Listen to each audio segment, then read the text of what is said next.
What's up guys, this is your favorite fanfic YouTuber, the Fanfic Majesty. Join my Discord if you want to chat and share your thoughts, the link is in the description. 4CT Chapter 118 Aokiji's Mission. The magnificent celestial dragon's holy land of Mariajoy. The gorgeous jade brick floor is now blackened by fire, with lightning and lasers exploding from time to time. Kizaru's figure kept appearing and disappearing in the air, and Noel kept clinging to his shadow, chasing and slashing at him. After narrowly dodging Noel's hand, Kizaru, who had been taking his time, finally got annoyed. His body glowed with light, and he floated in the air. His shadow remained on the ground, and Noel could not catch up in the air. Kizaru gathered the golden light and floated in the air like the sun, emitting a group of laser beams like a meteor shower. Yashikani no Magatama. Noel was startled and quickly hid in the shadows. Joking aside, Kizaru's strength as an admiral is unquestionable. At least now, the rain of beams shot out by Kizaru's Yashikani no Magatama was becoming more and more powerful. If Noel had not dodged quickly, he would have been shot into a sieve. Compared to Luffy, I am indeed closer to him as his nephew. Noel stepped out of the shadows, the black substance under his feet wrapping around him like a shadow box, blocking all beams of light.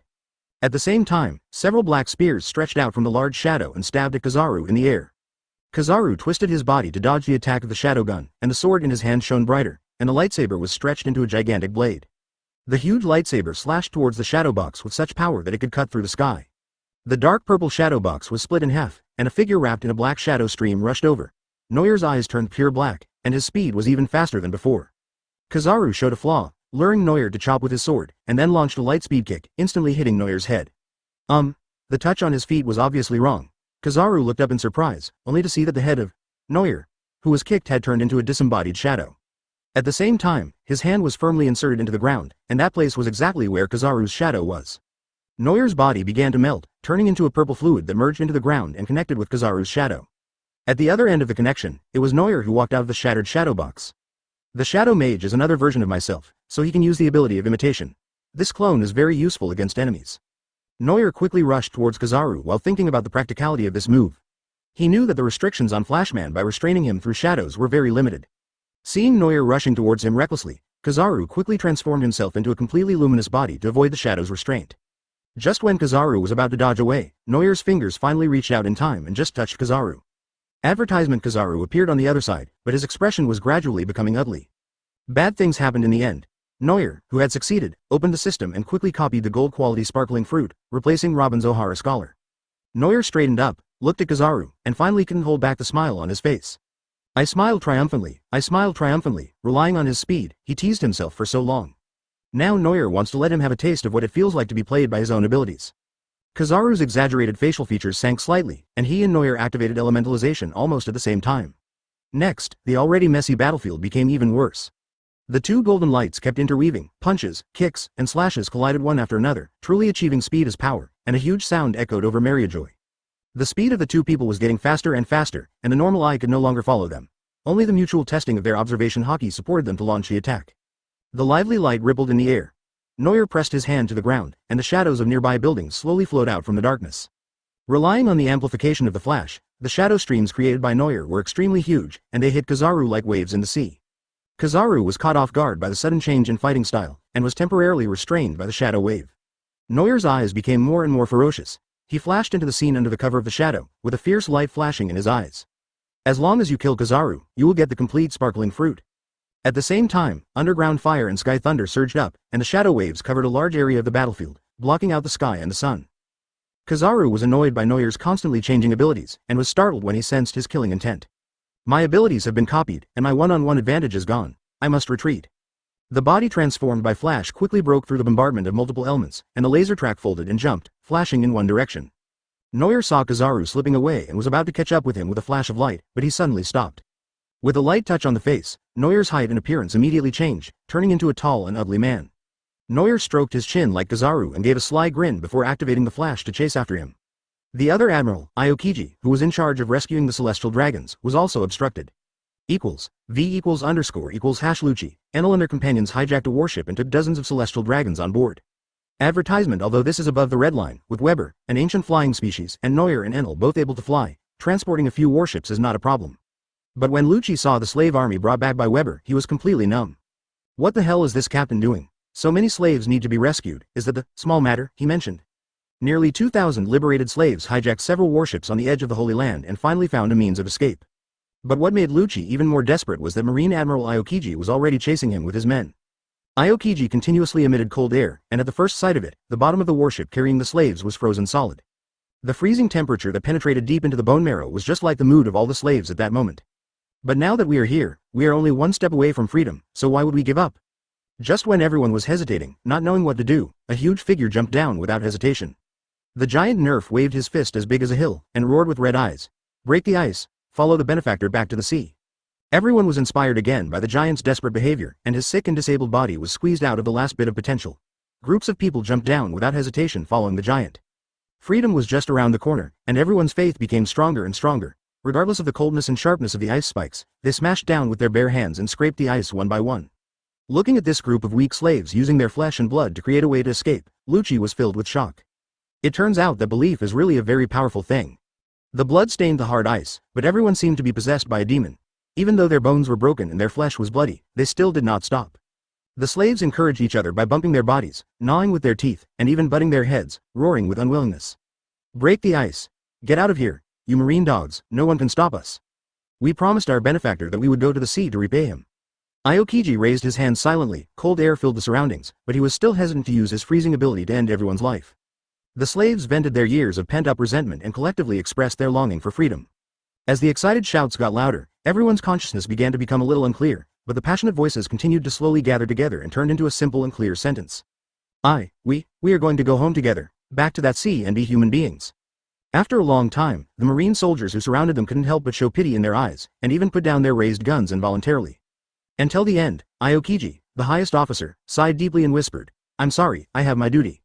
Chapter 119 True and False Kizaru. The temperature around Aokiji dropped rapidly, the sound of ice freezing was heard, and a cold air blew towards everyone.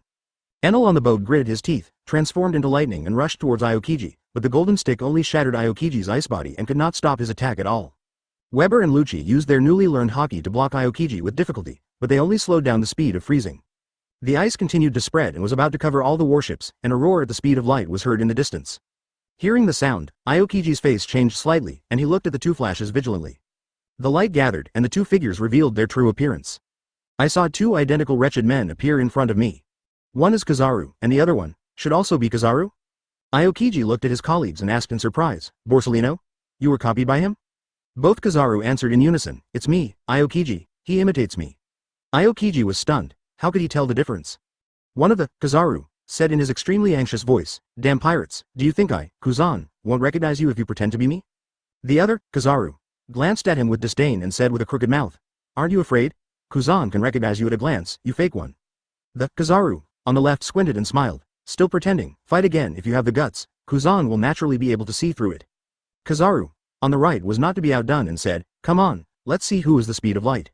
Two flashes of light collided in the air again, leaving everyone stunned in place, with shouts and curses continuing in the air. The monkeys on both sides of the river cried incessantly, and this put pressure on Aokiji Kuzan, who was watching the show. Kuzan scratched his head and looked at the two of them with a headache. "You guys praised me too highly, I really couldn't recognize you." Kuzan looked at Enel and the others who were blocking his way, and suddenly had an idea and shouted, "Whoever's real, quickly get rid of Noir's men." The two lasers flashed in battle and rushed towards Weber and Enel on the ground without hesitation. Using the same move, the two of them launched a lightspeed kick together. Weber and Enel were hit immediately, and their bodies were twisted and kicked far away. This advertisement Kuzan is completely out of tricks. Did Noir kill his own people? Enel climbed out of the ruins of the building covered in dust and dirt, struggling to cover his head and unable to help spitting out a mouthful of blood. Although there is no evidence, why does it feel like I was stabbed in the back by my own captain? The one who kicked himself to death was definitely the B********** D Noir. Kizaru looked at Enel, blinked innocently and smiled imperceptibly. Do you think Noir doesn't dare to test his identity in this way? To be honest, when Noir is bored on the boat, he just beats Enel for fun. Unable to distinguish the real Monkey King from the fake one, Kuzan had to give up this idea for the time being and directly froze the huge warship with air conditioning. A look of joy suddenly appeared in Noir's distracted eyes. This was the moment he had been waiting for. The moment Kuzan activated his ability, Noir seized the opportunity and quickly transformed into an element and got close to Aokiji's body. Shin Kizaru on the side had already anticipated his move and flashed over to protect Aokiji. Kizaru's long golden legs kicked Noir's shoulders, but he still didn't stop, and he crashed into Aokiji under the pressure. Successfully copied the golden talent demonic hosting, freezing. Do you want to replace it? Noir wiped the bloodline from the corner of his mouth and smiled with relief. To Kizaru and Aokiji, this smile was clearly the smile of a devil. A danger signal sounded in Aokiji's brain, and he was careless and bumped into by Noir, staring at him with a livid face. With 2 admirals joining forces, they can fight against the 4 emperors head-on for several rounds. But they can defeat a Shichibukai-level Noir without even letting him touch them, that's putting them in a difficult position. The battle is bound to happen, and Noir's unstoppable copy fruit creates an innate advantage for him, not to mention that he now has the sparkling fruit. Is there anyone on the ocean that he cannot touch or copy? Noir stored the thunder fruit in the illustrated guide, straightened up with great vigor, and returned to his original appearance. His calves turned into flashes of light, his feet were stepping on waves of shadows, and his arms were covered with a layer of ice armor. Noir moved his neck and smiled. Come on, round 2. When the enemy marines saw Noir's true face, they quickly raised their guns and fired a volley of bullets in a well-trained manner. Advertisement. Noir swept his hands lightly, and an ice wall rose from the ground, directly blocking a large area of lead bullets. Thousands of marine gunfire and artillery shells were unable to break through Noir's defense alone. At this time, someone finally remembered Noir's ability. Noir, the devil who possesses the replica fruit. Under his command are users with thunder fruit abilities, who are said to be the strongest Logia, and users with rare ancient abilities. And according to the latest intelligence, all members of the former government Cypher Pole CP9 have joined Noir's gang. Such pirates are simply the nightmare of those with special abilities, and he has also copied the Admiral's abilities. With only Admiral Sakazuki left, all the Marines' top combat abilities have been lost. Aokiji and Kizaru had long given up the idea of slacking off, and they joined forces to attack Noir. The fusion of ice and flash, coupled with the large area impact of the shadow, Noir's explosive power is no less than anyone else. However, if so many abilities are activated at the same time, the consumption of physical strength will almost increase exponentially, and Noir will not be able to hold on for too long. If he had Kaido's physical talent, he would still be concerned about the physical consumption of the devil fruit. Just like Law has the power of the Op fruit, but his physical condition cannot keep up, so he runs out of strength after just a few uses. Noir raised the Amaterasu fire, spreading it to Onimera, and swung the black fireblade to slash at Aokiji. Kizaru's light can't be restrained by any element, but Aokiji's ice is different. The high temperature of the Amaterasu fire hit Aokiji in the face. Aokiji, who had a cold body, subconsciously showed his fear and was forced to take several steps back by the incredible heat. This kind of high temperature was not felt even when Aokiji and Akainu fought. What kind of ability is this? Noir took advantage of the situation and continued to slash at Aokiji madly with the black fire-burning sword carrying a terrifying aura. Aokiji was suppressed by Amaterasu's temperature, and the ice cubes he cast would melt in an instant, so he had to fight and retreat. Fortunately, Kizaru came to support in time, holding the sword of aim no Kusukumo and fighting Noir again. Aokiji assisted on the side and used ice spikes to interfere with Noir from time to time. Admiral was experienced after all, the situation changed quickly, and Noir fell into a disadvantage again. Just when Noir was beginning to lose strength, deafening cheers came from behind him. Success! We broke the ice, Chapter 121 severely injured Aokiji.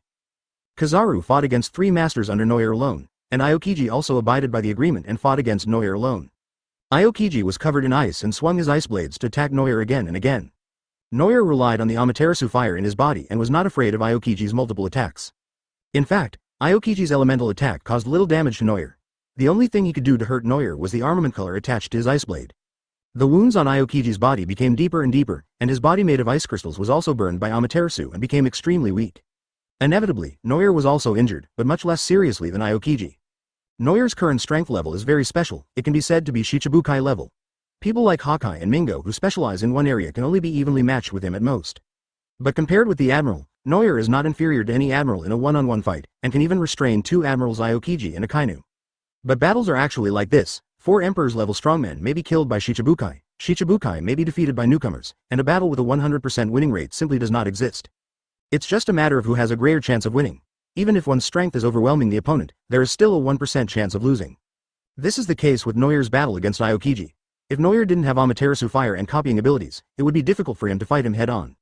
Aokiji dodged Noir's fire knife in a somewhat awkward manner, retreating step by step. Amaterasu's fire is too strong a counter to ice, and his methods are too limited, so Aokiji can only choose to fight him with physical skills and swordsmanship. But Noir has a dark talent for swordsmanship. After several battles and daily practice in recent days, his swordsmanship level has improved by leaps and bounds. In this world today, apart from someone like Hawkeye Shanks, there are probably few people who can defeat Noir head-on in swordsmanship. Noir swung the demonic blade and shattered the ice shield set up by Aokiji with one blow. His eyes became more fierce and he shouted, "Take it, Aokiji." The dark red demon sword slowly returned to its sheath. Noir closed his eyes quietly. His heart and the sword in his hand reached a certain tacit understanding. Their auras suddenly merged and sword energy filled the air. When Aokiji saw Noir making a gesture to draw his sword and slash, he quickly drew the shape of a giant bird in the air. In the marine encrypted files, the demon man Noir was particularly good at using an ultra-high-speed sword slashing technique when he was at sea, which made him invincible during the voyage. It is said that he had a secret battle with Shichibukai Hawkeye. No one knows the result, but Noir is alive and well. This is the best proof of Noir's swordsmanship skills. Advertisement from that time on, no one in the Marine senior management dared to underestimate Noir. Seeing Noir's unusual posture, Aokiji immediately realized that he was going to launch a killing move, and quickly condensed cold air on his right arm, releasing the strongest impact ability. Ice Cube Pheasant Mouth, Aokiji shouted, and a giant bird with wings of ice glided out from his arm and flew towards Noir's head. Facing the impending ice bird attack, Noir finally gripped the hilt of the sword and said slowly. Originally this move was called Sky Soaring Dragon Flash. He gripped the hilt of the knife with his slender 5 fingers, bent down, and used the strength of his whole body to pull out the sword, slashing from bottom to top. What's even more shocking is that among the strange sword light, the flash of black flame is particularly obvious. Amaterasu fire can release black fire from the body over a short distance through the wind pressure created by the high-speed sword slashing. Let's call this move Amaterasu Dragon Flash. The name was Noir, he thought proudly. The flying giant ice bird was neatly cut in half by a fiery sword energy that split the sky, but its power remained undiminished. Faced with a life-and-death crisis, Aokiji had already developed an instinctive reaction after years of fighting. He immediately melted the ice, hoping to avoid damage by transforming into an element. But Aokiji's speed was no match for Kizaru after all. Even if he dodged quickly, he was still contaminated by a little black flame. Aokiji's stiff face twitched and beads of sweat suddenly appeared on his forehead. The scorching Amaterasu fire quickly spread to his calves. Aokiji half bent his knees and squatted on the ground in pain. Noir looked at Aokiji, who was touched by Amaterasu, and decisively flashed over at high speed, wanting to complete a combo. Although he admired Aokiji and was grateful that he didn't take advantage of him, he was now his enemy and they were on different sides. Both of them have their own things that they must do, and no matter which side has the advantage, they must be ruthless. Aokiji was gasping for breath due to the flames on his calves, and he watched Noir's butcher knife chop down. But Marine Admiral is still very powerful. Even if the fruit is suppressed, its freezing ability is still very strong. A layer of frost passed by, and everything on the deck was quickly dyed a cold white and blue. The freezing speed exerted by Aokiji instantly froze Noir, who was almost reaching the speed of light. Advertisement. Even though Noir had Amaterasu on him, he was still frozen in the ice for a few seconds. But then, Noir quickly melted out of the ice, and this period of time is enough for Aokiji to retreat to a safe place. Aokiji stood up with difficulty, looking at the growing black fire with an uncertain mood. For some reason, this black fire not only has an extremely high temperature, but it cannot be extinguished with ice or water. Relying on the weak protection of his physique and ice ability, Aokiji was able to move his right leg a few times. But it won't be long before the fire spreads from his legs to his entire body, and that will be the end of Aokiji's life. In fact, Amaterasu can isolate skin contact by using arm color, but even Aokiji would not have thought that there would be an unextinguishable flame in the world. Aokiji, who was in a dilemma, raised the ice saber in his hand and slashed it decisively in front of Noir. The left calf that was burned by the black fire was directly cut off, and the remaining limbs fell on the deck. Noir was stunned as he looked at it. Aokiji's decisiveness far exceeded Noir's expectations. Is this man really the lazy admiral?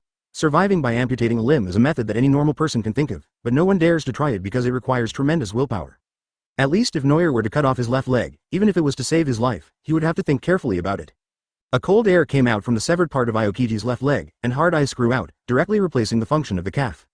Gently lowering his legs, Aokiji's face turned pale, but he didn't panic at all, and he said calmly, "Not bad ability, but I have found a solution." Noir was stunned. What method? Amaterasu fire has a higher temperature than magma and is a natural counter to frozen fruit and lava fruit. What can Aokiji do? Noir refused to believe it, and the black flames continued to burn on his body, while the tip of the black knife pierced Aokiji's heart. But at this moment, a flash of light appeared between the two of them, and Noir was forced to stop again by the golden light. Kizaru had just gotten out of the fight with the trio, and he touched Aokiji's shoulder, supporting him cryptically and saying, "Do you want to fight again? In fact, to defeat Noir, we can just blow up the ship, right?" Chapter 122, Escape. Noir had a dazed expression. "Oh, right, what should we do if they blew up the ship?" The boat can use the ice ladder to return to the sea, which means the boat is broken. If people use the ice slide to return to the sea, they may also be broken. Aokiji tried his best to support himself and stared at Noir for a long time with a half smile on his face. This look made Noir feel uneasy, and he thought this guy had some special hobby. Fortunately, it wasn't long before Aokiji spoke again.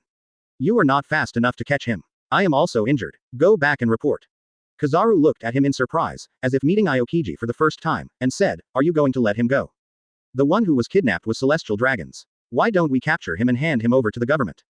Aokiji looked at Kizaru strangely and said sullenly, "Can you beat him?" Kizaru's face was a little ugly, and he reluctantly admitted after a long time, "If he didn't copy my ability, it wouldn't be difficult to deal with him, but now." Aokiji turned his head and said, "That's it. I'm injured. Even if the ship blows up, can you save Noir by yourself and rescue the celestial dragons intact?" Kizaru narrowed his funny old eyes and shook his head. It seems, it may, perhaps it is not possible." Noir applauded and said with a smile, Mr. Huang is very self-aware. Just at this time, the ice that Aokiji had created to slow down the warship began to loosen. Noyer saw this and rushed over, leaving a flashing afterimage behind him, and slashed at Kizaru who was protecting Aokiji with his sword. Kizaru reacted extremely quickly, taking Aokiji out of the attack range and flying directly out of the warship. After this delay, the warship broke through the stagnation and began to rush downward again. Noyer quickly freed his hands to continue making the ice track. Carrying nearly 2,000 people who were now free, they rushed towards the sea in joy.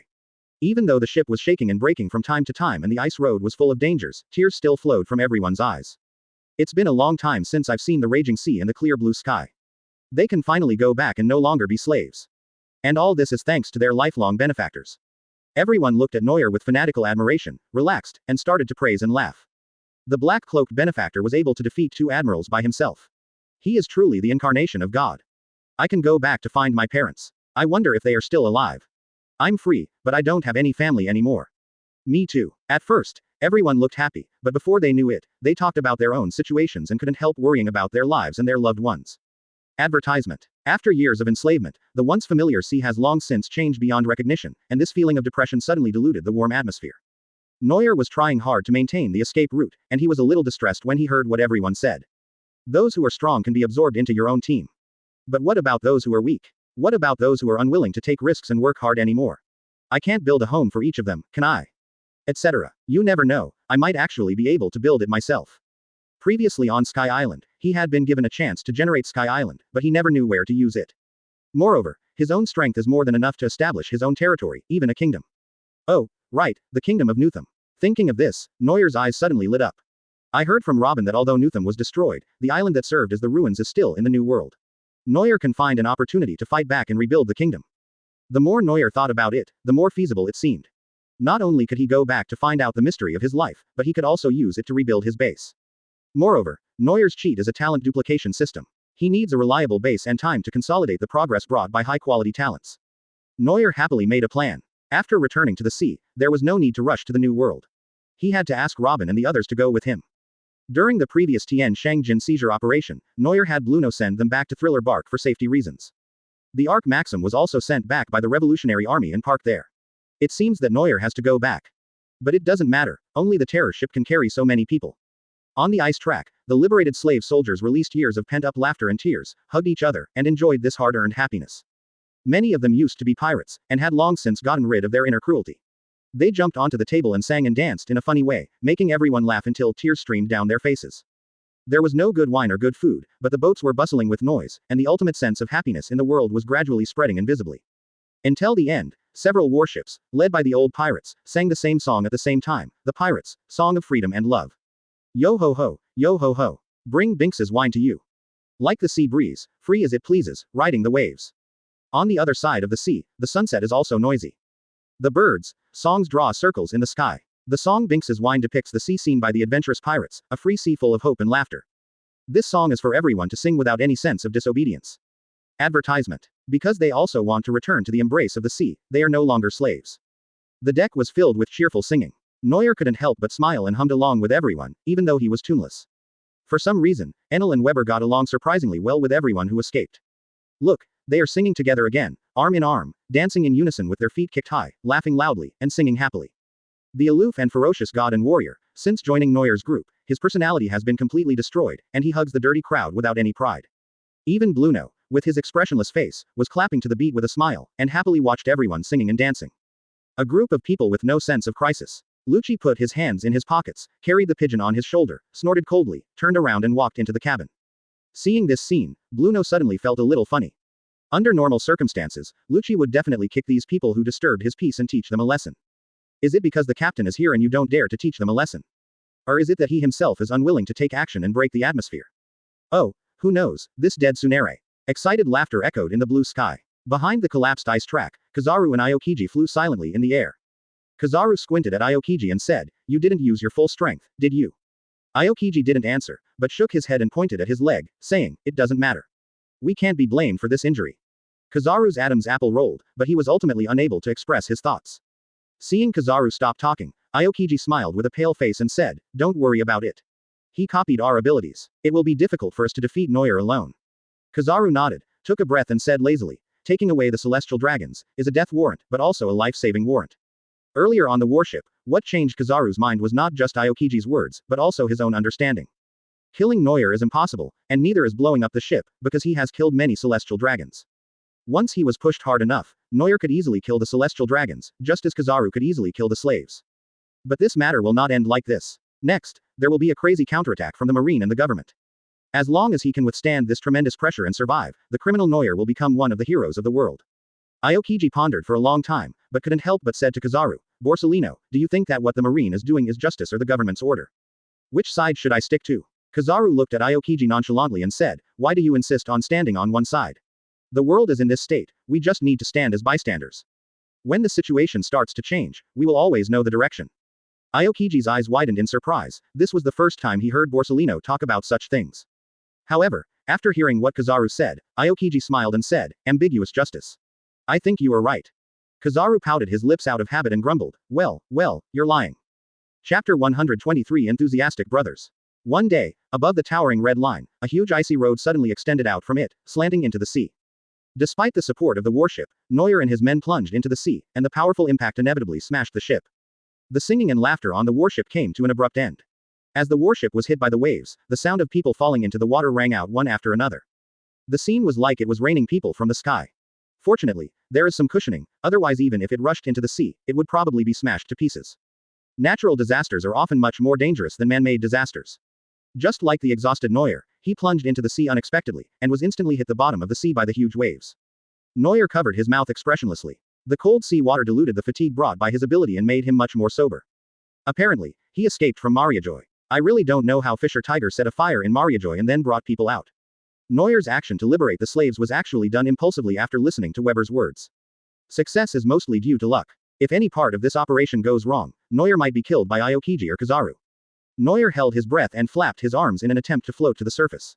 Who knew that Noir's head was suddenly covered by a large shadow? Noir looked up and suddenly sweat broke out on his forehead in fear. I saw a group of strong men who looked like drowned corpses, rushing towards Noir in a black mass, splashing water desperately, with bubbles gurgling out of their mouths. As soon as these brothers, who regarded Noir as their benefactor, saw Noir fall into the water, they rushed to rescue him. In their perception, Noir has endless abilities and is definitely a demon fruit power. And those with special abilities are definitely the ones who need rescue the most in the ocean. In the sea, Noir, with his hair full of manly hair, looked desperate. There's no need to be so enthusiastic. We can still play in the water. But seeing their determined eyes, Noir had to pretend not to react and was quietly brought to the surface by this group of kind-hearted men. The people who received Noir were delighted. Everyone was happy that their benefactor was fine. Advertisement. The benefactor saved them, and everyone must protect him at all costs. And apparently, they forgot one very important thing. In the deep sea nearby, Wei, Bu, I and Lu, 4 genuine users of special abilities, hugged each other and sank silently into the sea, with a look of despair on their faces. After a lot of effort, we finally managed to pull everyone out of the sea. Afterwards, under Noir's command, everyone hastily repaired a boat that would be usable, and asked the Murloc brothers in the team to help pull the boat. The fishmen were naturally happy to serve, towing the warship at the bottom and leading everyone forward on the sea with difficulty. Behind them, 2 giant warriors swam quietly, relying on their strong physiques to follow the boat not too far away. On the damaged warship, everyone was on one boat, which seemed very crowded. But even so, the largest room was left to Noir and his gang. In the shabby room, Weber helped Enel press his stomach, and Enel vomited water like a dead fish, like a fountain. Luki and Bluno were obviously tired. They leaned against each other, closed their eyes and dozed off. Only Noir was staring at the record pointer, determining the route on the sea. Although the thriller bark is active and the permanent pointer cannot be found, it has become my own territory. Just a little sense of the zombies created by the shadow can determine the direction. Once we get back to the bark, we can rest and recuperate. However, after such a major incident, the world government will definitely not let me off easily. Moreover, in the Mariajoy battle, Noir revealed too many cards. The virtual ability of Copy Fruit has almost been confirmed, and the abilities of Shadow Fruit and Clone Fruit have been exposed right under Marine's nose. What's more, he copied the abilities of 2 admirals. In addition to Mariajoy, Celestial Dragons, a hot potato, has also begun to send out death signals. Noir dragged his tired body and walked slowly to a corner of the room. This place is like a small hill, filled with sacks. Noir gently opened a sack, revealing an ugly head, looking at him with horror. Saint Roswald never dreamed that someone would kidnap all the celestial dragons present at his daughter's engagement party. And the man in front of him was the leader of the murderers who killed his son. Advertisement. Saint Roswald was shocked and angry, but he still seemed unable to see the situation clearly. He shouted, "Let me go. Do you know what the consequences of doing this will be?" Noir's face turned pale, but his momentum remained unchanged. He drew out the ghost Moro, gently placed it on his shoulder, and said calmly. If you pull one more word out of your mouth, I'll chop off your head. Rosward Saint's face turned ugly, but he still did not give up the idea of threatening Noir and said. Who do you think you are talking to? We are the descendants of God. You will be destroyed by the world. Noir exhaled, having expended so much energy that he was too lazy to even say anything. Noir picked up the scabbard and knocked on the inner wall of the cabin a few times, and there was an immediate rustling sound outside the door. Sorry to bother you, benefactor. Have you had a good rest? If you need anything, just tell us. The door opened slightly and a face poked in. Noir looked closely and found that it was the old fishman. In order to have a good rest, even though so many people were crowded outside the warship, they did not dare to make any noise, for fear of disturbing their benefactors. This small detail warmed Noir's heart. His cold tone became gentler and he asked, What's your name, old man? The old fisherman was wearing a tattered fisherman's hat. He took off his hat and said respectfully. The old man's name is Puff. He used to handle some official business with His Majesty Neptune on the Fishman Island. But later, when I left the Fishman Island to venture out, I was captured and made a slave. Noir nodded silently. Everyone here had a sad past, and apparently he was no exception. The subordinate that Neptune ordered to handle official business must be a talent in internal affairs. Then we can ask this old fishman to help deal with many things these days. Noir walked towards Pufu with a knife in his hand, and the old fishman hurriedly held his hand, fearing that he would get hurt. It's just like how delicate and noble Noir, a grown man, seems. Noir smiled gently at Pufu who was beside him and said, Pufu, do you know how to use the image Den Mushi? Pufu was stunned for a moment, then quickly replied, I am not talented, but I can still do this kind of chores. Noir nodded in satisfaction and said, Well, can you do me a favor? Pufu nodded quickly and said firmly, Go ahead, benefactor. I want to project some of the information here onto the nearby islands. It's best to let the Marine and the government see it. Chapter 124. Execution of Celestial Dragons. In the first half of the Grand Line, a group of special guests set foot on a deserted island. The big brothers rescued by Noir can be said to be versatile. If you look around, you can find people of all races who were once shipbuilders. Especially those people with long arms, maybe it's a racial talent, but their ship repair skills are much better than normal people. Over there, they are busy rebuilding warships and checking for things that may have marine tracking effects. Noir has also set up the scene for the next stage. A total of 37 celestial dragons were captured from Mariajoy. Their sacks were opened and they were lined up and knelt on the ground. Although these celestial dragons were panicked, their IQ was limited and they still spoke wildly, claiming to take revenge on Noir and his men. Noir turned a deaf ear to the barking of these scum, and put on a pair of black gloves and changed into a slightly cleaner gray turtleneck. The more the celestial dragons cursed, the more they felt something was wrong. It was okay with Noir, but why wasn't anyone present afraid? One of the celestial dragons spit it out of his mouth and yelled at the man standing next to him, Let me go immediately. Otherwise, I will kill your whole family and feed your body to the pigs. Without any hesitation, the man punched celestial dragons hard in the face, sending its bloated body flying. We have no family left. Celestial dragons should all die. The man's eyes were red, his voice was trembling, and he raised his fist and was about to hit him. Pufu walked up tremblingly, but his hand was surprisingly strong. He clamped the man's arm tightly with his palm and said in a deep voice, Don't delay the action of the benefactor. The man clenched and unclenched his fists, but finally he obeyed the orders of his benefactor Noir and returned to the team wiping his tears. The celestial dragons looked at their companions who were knocked flying, and then at the looks in the eyes of the people around them who wanted to strangle them to death. They finally shut their mouths.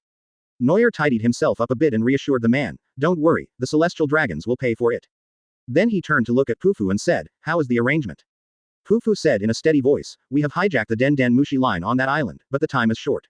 If you want to get something, you'll have to hurry. Noir smiled and nodded, saying, You are worthy of being Mr. Pufu for being able to do such a thing under such conditions. Pufu lowered his head humbly and said, It's all what I should do. Noir stretched his waist, sat down facing the image Den Mushi in front of him, and said, Let's get started. Advertisement. Meanwhile, in the marshal's office at the naval headquarters, Sengoku looked in shock at the two capable generals who had returned from their injuries. Half of Aokiji's hair was burnt, and his body was covered with burns and knife wounds of varying sizes. The most horrifying thing was that his calves were neatly cut off. And the other admiral, Kizaru, actually. It's okay, it's just that my clothes are dirty. Never mind. Even if it's dirty, it at least means Kizaru has put in some effort. Sengoku suppressed the anger that was rising in his heart and asked in a deep voice, Is Devilman Noir really that strong? You two together are still not our opponent. Kizaru and Aokiji, guilty faces, yes. Sengoku's old eyes had seen through everything and he sighed helplessly. If they hadn't been sent on the mission in the first place, wouldn't it have been better to just make up their minds and let Sakazuki go? Although it is unlikely that the slaves and celestial dragons will survive, it is better than letting Noir, the scourge, return to the sea. Aokiji had one leg broken. Even if the ability of the fruit does not affect future battles, it has a significant impact on the admiral's authority within the marine. Sengoku stood up with the help of the table and said in a dignified manner, "We must catch Devilman Noir as soon as possible. We can't let Marine's ability be lost in vain." The celestial dragons were abducted, the world government was furious, and ordered our marines to capture Noir. Sengoku and the two admirals stood up straight and discussed their future plans seriously. Breaking into Mariajoy, freeing the slaves, kidnapping the celestial dragons, this series of events has made Sengoku very sure. As long as the Devil Noir is alive, the world will never be at peace. Just when Sengoku was about to call a meeting with the marine executives, there was a sudden and urgent knock on the wooden door. Someone knocked on the door and shouted anxiously. "Report to the marshal, the Devilman Noir has intercepted the Den Den Mushi signal from the Sabayati archipelago and is playing the video now." Sengoku's eyebrows jumped sharply, and he quickly walked out of the office with the two admirals and ran towards the door. The marine soldier brought Sengoku to a large office, where images of Sabayati's land were playing on the wall. A handsome face appeared on the screen projected by Den Den Mushi in Sabayati Square. Advertisement. As soon as he saw this face, Aokiji felt a little pain in his calves. Sengoku's face was livid, like a volcano about to erupt, as he watched Noir's live broadcast. On the screen, Noir was standing in an unfamiliar environment, looking at the camera with a smile. After a while, Noir said cheerfully, "I know you should be able to see it, everyone in the marine." Sengoku frowned and hurriedly ordered the soldiers, saying, "Hurry up, follow the signal to find the location of the demon man." The soldier saluted hurriedly and shouted, "Yes."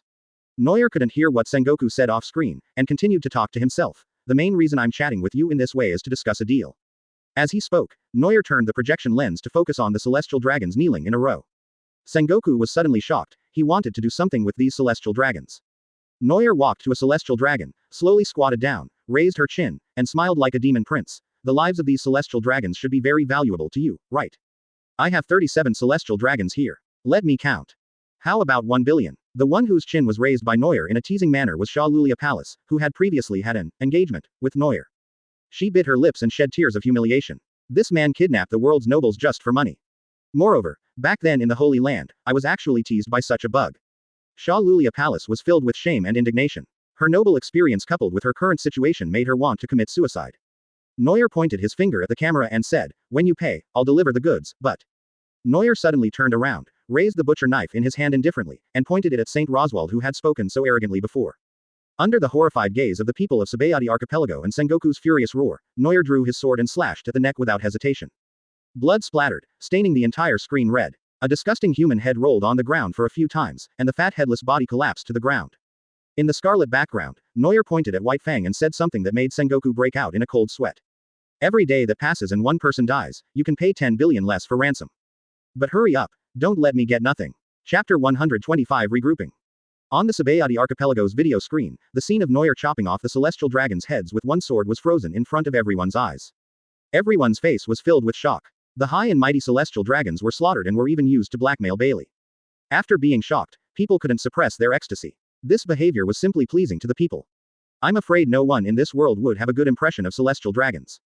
In other words, there is no one who doesn't hate celestial dragons. But due to their privileges, no one dares to bully them. When Noir did this today, naturally some people admire him. Noir couldn't see the reaction from the image, but he could roughly guess the marine's reaction. Noir took off his blood-stained gloves, looked at the body on the ground and said, "Hang the body up, we are ready to go." When everyone saw Noir kill the celestial dragons so easily and put aside his lofty words, the admiration on their faces grew even stronger. The brothers, who were extremely loyal to Noir, obeyed his orders and rolled up their sleeves to get to work. Seeing her father's headless body being hung on the tree, Sha Lulia Palace, who was pressed to the ground by Noir, suddenly had tears in her eyes. She twisted her body frantically, trying to break free from the ropes, but was slapped to the ground by Noir. Just as Sha Lulia was about to stand up, Noir sat directly on her arched back, pressing her so hard that she almost fell to the ground. Noir looked coldly at Sha Lulia Palace, who was used as a chair by him, and sneered, "Do you want to end up like your father?" Sha Lulia Palace looked at Noir's cold eyes, then looked at the miserable corpse over there, and couldn't help but shudder. It was that simple. Even though her father was killed right in front of Sha Lulia Palace, she didn't dare to say a word. Noir asked with a sarcastic smile, "The delicate Miss Celestial Dragons was used as a chair and her father was killed. Don't you want revenge?" Sha Lulia Palace was unable to breathe due to Noir's weight. She held up her body with difficulty, and only had the strength left to look at him with resentment. Noir didn't care about this kind of look at all. She had killed so many enemies and had seen more cruel, miserable and fierce looks than this celestial dragons, let alone her. He simply ignored Sha Lulia's gaze and patted her on the back, causing her body to tremble. Noir smiled with satisfaction and said, "Before the ransom comes, I'll use you as a temporary chair. I don't mind the dirtiness." Advertisement. Sha Lulia Palace widened her eyes and shouted in panic, "No." Her resistance was futile, either with force or words. Killing one celestial dragon shocked all the celestial dragons, and finally made these so-called descendants of the creator shut their mouths and dare not speak anymore. After a quick repair, Noel left the island on the modified warship, but not long after leaving, several more fully armed warships arrived. It was still a familiar man. Kizaru, who was forced to work overtime for the nth time, went to the island to check unwillingly. Soon, he found the headless body hanging in the air from a tree on the island. Kizaru opened the Den Den Mushi cover on his wrist and reported to the headquarters, "We have arrived at the destination, but there is only the body of Saint Roswald left here." Den Den Mushi changed into the facial features of an old man. After hearing what Kizaru said, he gritted his teeth and said, "Damn Devilman, you knew we would follow you." Kizaru yawned slowly and said, "So, what should we do now?" Just as Kizaru was asking the question, his soldiers suddenly ran over with something and said, "Report to Admiral, a Den Den Mushi was found under the body of Saint Rosward." Kizaru took the Den Den Mushi, scratched his forehead with his index finger and said, "What is this for?" Then, as if the timing was perfect, the Den Den Mushi in his hand suddenly chirped, immediately alerting Sengoku who was communicating. "Borsalino, answer the phone and let me talk." Kizaru answered obediently, then picked up the Den Den Mushi and held the Den Den Mushi on his wrist towards the receiver. Noir's cheerful voice rang out from the new Den Den Mushi, "Fluffy. Who are you?" Sengoku said very firmly, "Devilman Noir, I inform you in the name of Marine Marshal to return the celestial dragons immediately." Noir, who had already run thousands of miles away, sat on the boat, looking at the Den Den Mushi in surprise. Sengoku came after him personally. That guy's fighting ability should not be underestimated, but isn't he just an old otaku? A certain errand boy named Old Huang, with his eyes almost closed, held two Den Den Mushi sleepily, without any response to what the two said. But Noir was quite stubborn in the Den Den Mushi chat. Since it wasn't a real deal, he just said arrogantly, "I won't pay it back." "What can you do about it?" Advertisement. "You're so brave that you want me to die." Of course, it is best not to use violent garp. Sengoku was so angry that his round glasses almost fell off, and he suppressed his anger and said, "The Marine will not agree to your conditions, greedy pirates." Noir crossed his legs nonchalantly and said to the hysterical Sengoku, "I don't care whether you Marines agree or not." Sengoku choked at Noir's words, but soon figured out what they meant. Under normal circumstances, no matter what the situation is, the Marine and the government will not tolerate the pirates and will only call for fighting and killing. But there is only one exception, and that is when it comes to government dignity and celestial dragons. Back then, Doflamingo intercepted Tenjojin, threatening the interests of celestial dragons, and negotiated with the government to become Shichibukai. To put it bluntly, the Marines may be tough and will not compromise with the pirates at any cost, but the world government is different. With the world government as their superior, Sengoku and his men would never disregard the lives of the celestial dragons. Therefore, Sengoku must capture Noir as soon as possible, otherwise, the world government may negotiate with Noir at any time. Although Sengoku felt that the crime of slaughtering celestial dragons would not be tolerated even by a government accustomed to compromise, there is always a chance of failure. Sengoku felt even more worried, but he still said to Noir solemnly, "Don't let me catch you, Devilman." Noir picked his ears and said, "This title is really bad. Can you come up with an interesting name?" Sengoku laughed in anger and said, "You will not have any future titles." Noir was not panicking at all. He tapped his head and said, "I almost forgot. You must keep this Den Den Mushi. If you have made up your mind, contact me and I will give you the address in exchange for Bailey." Sengoku was about to say something, but Noir said, "Don't even think about using the signal to track me this time. My Den Den Mushi has blocked the signal." As soon as he finished speaking, Noir quickly hung up the phone without giving Sengoku a chance to say anything more. Sengoku closed his eyes tightly. He now felt that the pressure on him was as heavy as a mountain. One celestial dragon dies every day. If what Noir said is true. Sengoku didn't even dare to think about how the five elders would blame Marine over the phone. Chapter 126 Return to the Terrifying Sea. In order to find the escaped Noir, Sengoku has been frantically searching for his whereabouts these days, causing chaos in New World. But what Sengoku didn't expect was that the weird Noir had no intention of going to New World at all, because he already had a territory in the first half of the Grand Line. The forces in the New World are complicated and intricate, and the opponents who can take root in the New World are far beyond the reach of paradise. Noir backtracked and did not go to the Sabayati archipelago, returning to the Devil's Triangle again. The familiar purple mist made the surrounding environment dark, making the companions on the boat a little scared. Some children were even trembling with fear due to the gloomy environment around them, hiding in the corner and crying silently. But with Noir around, and everyone being very gentle, the panic didn't last long. After sailing on the sea for nearly a day, the ability of the Shadow Fruit was getting closer and closer to the zombies. At this time, Fufu hurried to Noir and said, "Sir, there is a light on the sea ahead." Noir thought of something and said happily, "It's my friend. Go tell everyone that we are in the safe zone." Fufu's expression relaxed and he nodded quickly and went out. Noir also jumped onto the mast expectantly, looking at the Black Sea in the distance. A streak of orange-red flame with a slightly white core illuminated a large area. Taking a deep breath, Noir shouted over there, "Ace, come and pick us up." The ball of fire froze for a moment, and then it rushed towards Noel and the others excitedly like a group of happy huskies. Newer. The Spade pirates were driving the ship. Ace stood at the stern, his arms blazing with flames, turning into a human flamethrower, and roared excitedly. The Spade drew a dazzling trail of fire in the dim air, and Deus, Michael and others on the ship were almost thrown away. The boat was parked next to Noel's boat, and Ace jumped over from the other side and gave Noel a bear hug. Ace patted Noel's back heavily like an old friend who had not seen each other for a long time, and said with a smile, "You have been gone for a long time. Did you encounter anything interesting?" Noel awkwardly pulled the crap plaster open, showed Ace the people behind him, and said with a smile, "There are a lot of interesting things, I'll tell you later. Let me introduce them to you. They are all friends I know." Everyone on the boat felt warm in their hearts. The benefactor did not mention their past as slaves, but instead called them friends. This made many homeless people secretly resolve to follow their benefactor for the rest of their lives and do their best for him.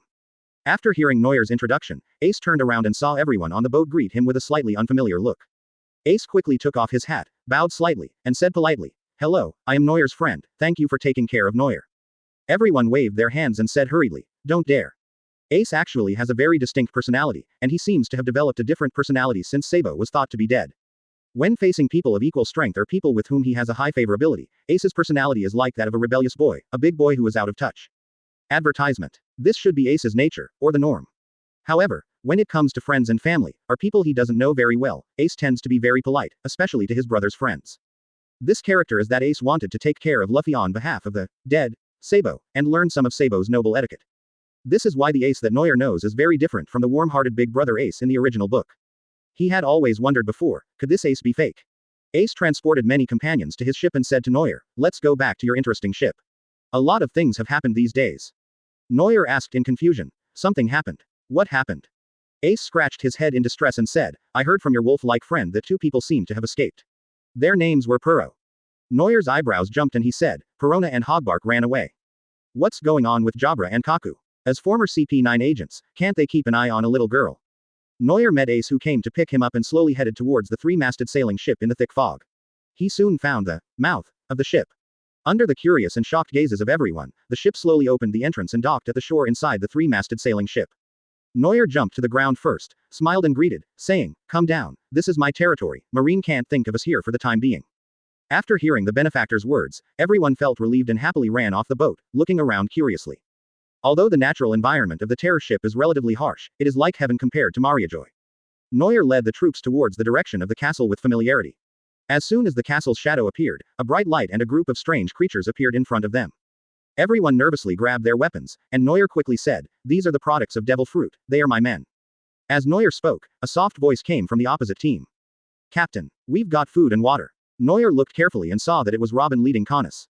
Canis took out the food and told the weird-looking zombies to distribute the supplies to everyone. At first, everyone was not used to the existence of zombies, but soon, they concentrated on eating. After all, they didn't know how long it had been since they had a proper meal. Seeing people wolfing down their food, Noel couldn't help but smile and let out a sigh of relief. Suddenly, a warm and tender hand entered Noel's broad palm. Noel looked down at Robin. Her clear eyes seemed to contain an unfathomable emotion as deep as the ocean. Robin didn't even show any emotion. He held Noel's hand and said quietly, "You look tired." Noel couldn't help but touch his face and hesitated, "Is there advertisement?" Robin's pretty face seemed a little cold for some reason. Her beautiful eyes stared at Noel, which made Noel feel a little uneasy. Noel hesitated for a while, and said with a guilty conscience, "I was trying to save them, and something happened. They are quite pitiful." Robin sighed, turned his head and looked away without saying anything. Noel scratched his head, not knowing what to say. It's hard to guess what girls are thinking. Is she angry? Why? Noel was deep in thought when he heard a soft, plain voice that seemed to carry a hint of sadness. "If you leave, what will be left in this world? You are all I have." Noel was stunned and looked around blankly. Robin's eyebrows drooped, and Noel realized that her pretty face had become very haggard for some reason. In a trance, Noel seemed to see the girl who looked distant when he first met her in Alabasta. It was only now, seeing Robin's expression, that Noel began to understand her feelings. Even though there are more and more companions on the boat, they get along better and better. But in fact, Robin is still the same Robin, she is still the girl who escaped into the darkness in the fire of Ohara. The only person she really relies on is still herself, and Noel. However, in trying to steal the Tenshogun, Noel went deep into marine protection, putting himself in danger. Then there was the riot and the burning of Mariajoy, and Noel had recklessly entered the most dangerous place in the world alone. When Noel was seriously injured, Robin, who got the news, could only pray alone that he was okay. Putting himself in their shoes, Noel felt that if Nami and Nohigo did these things, he would inevitably be anxious too. Logically speaking, Noel is confident in his own abilities, and Robin is even more confident in him, but it is unreasonable to worry about this feeling. Noel slowly squeezed Robin's hand, looked into her eyes and said firmly, I'm sorry for making you worry. I swear, I will never leave you again. Hiss, the apology of the steel straight man. Canis, who was peeping silently, was cracking melon seeds and complaining secretly. Robin was about to speak when a loud roar suddenly came from behind him, and he quickly pulled his hand out of Noel's grasp. Noel, come into the castle, those zombies are fun. Noel's veins bulged, he turned around and jumped up, and then he used the 9 Sky Thunder double kick, which slammed into Ace's face. Then, a certain glowing boy turned into a shooting star and fell into the distant night sky. Chapter 127, Castle Banquet. In the brightly lit castle, there was a long, wide table, with tables of various sizes placed on both sides of the table.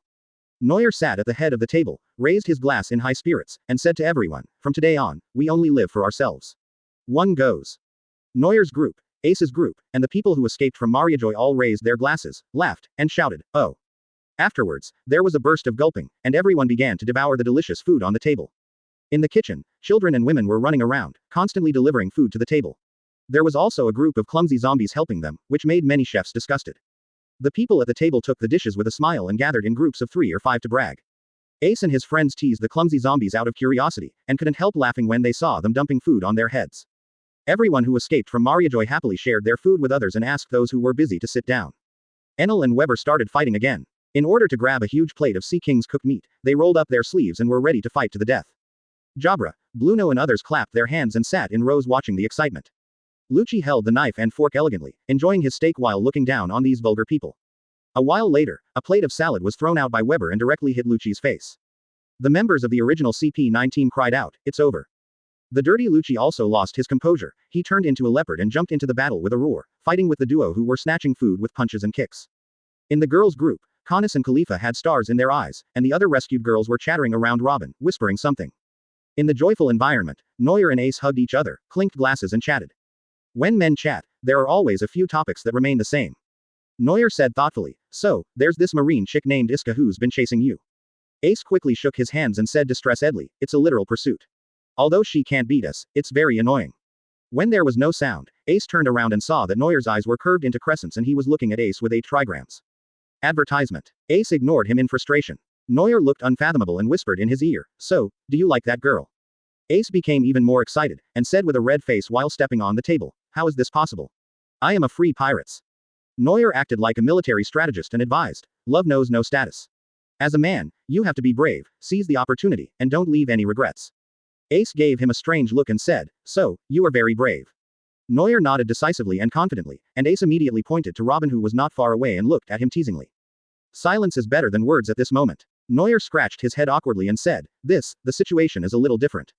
Ace laughed and finally pulled him to talk business. Sabo and the others have already arranged our share of the heavenly gold, and they are waiting for you to go and see it. Noel was delighted. After the heavenly gold mission, he went to Mariajoy temporarily, so Ace helped to take Noel's share of the resources. Ace did a very good job this time and put a large number of golden resources into the castle. Noel was too lazy to check how much he had harvested, as he had his men to do it anyway. Ace patted his head, pulled out a den mushi from his pocket, and said, this is what Sabo gave you. He said that if you want to work together again in the future, just call him directly. Noel took the den mushi and put it away, then smiled and said, I see. After 3 rounds of drinks, the quiet horror ship became even quieter, and even the tireless zombies hid in the cemetery. There were people lying all over the floor at the banquet, all sleeping peacefully with snoring sounds coming one after another. Enel, Weber, and Lucci, all 3 of them were lying on the ground with bruised faces and noses. It was unclear whether they were asleep or knocked unconscious. Ace fell asleep with his arms around Noel's feet, while Noel fell into a sweet dream with his head resting on her beautiful legs. Robin's beautiful eyes were like water as she looked at Noel who was sleeping soundly on her lap. She gently played with his black hair and stroked his cheek with her bare hands. Then, with a smile on her face, she slowly fell into a peaceful dream. It has been a long time since I last saw such peace and quiet, and Noel hasn't slept so soundly in a long time. Thriller bark, not scary tonight. At the edge of the sea in the Devil's Triangle, a light boat was being washed by the waves. A girl on the boat was directing a fat man to row the boat. Advertisement. These 2 people were Perona and Hogback, who had escaped and wandered around for several days before finally finding a way out of the sea.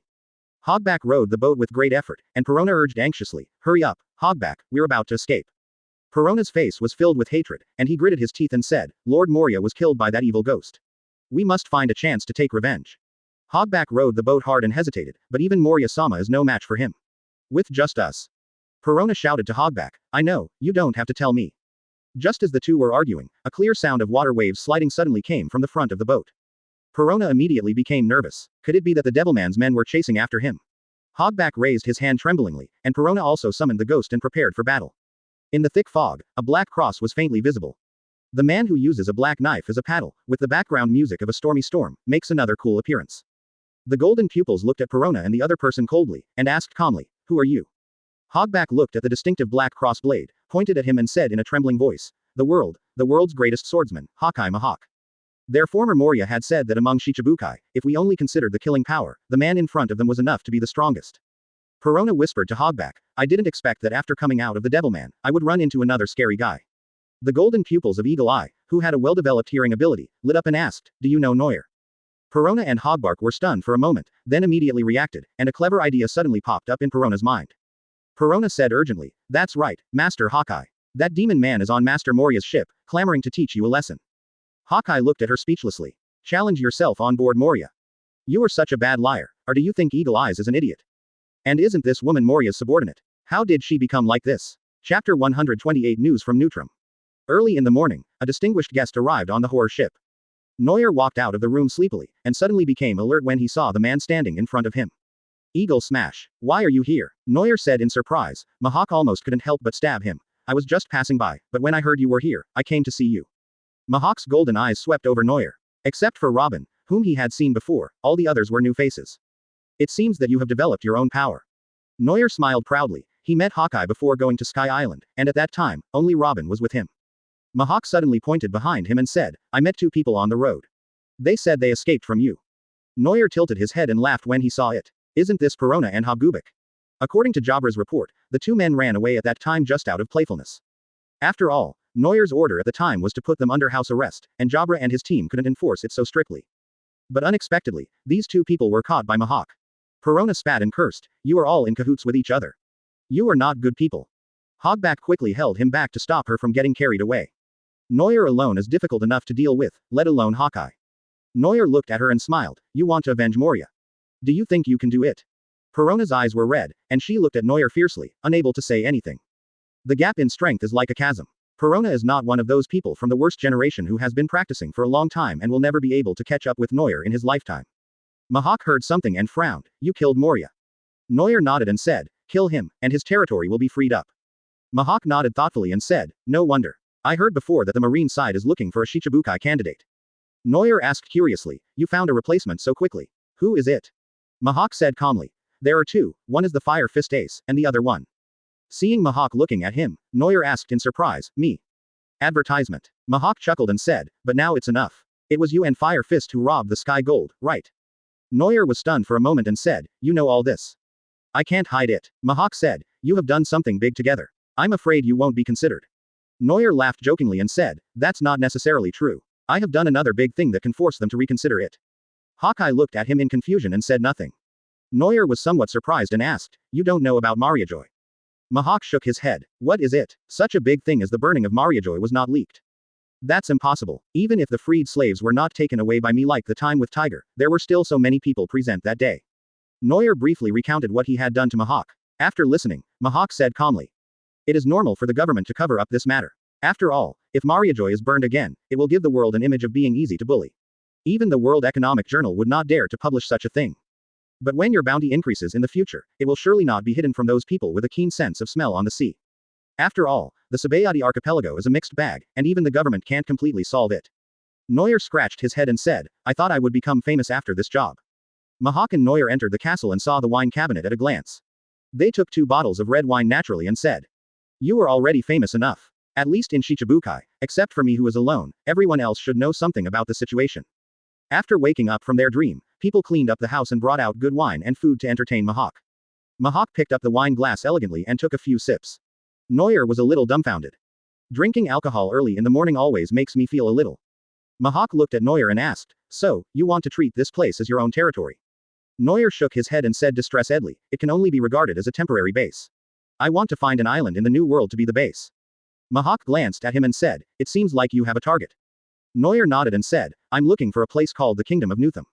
Mihawk was stunned and said, D surname big country, Noyer Temu. Advertisement. Noel was also confused for a moment, and quickly asked, "Do you know this place?" Mihawk seemed to be lost in distant memories and said, "When I was practicing swordsmanship in the sea, I saw something related to Neutrum." Noel was delighted. Yingza was really a treasure boy.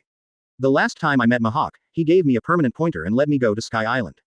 This time Mihawk came to see him and brought him good news again.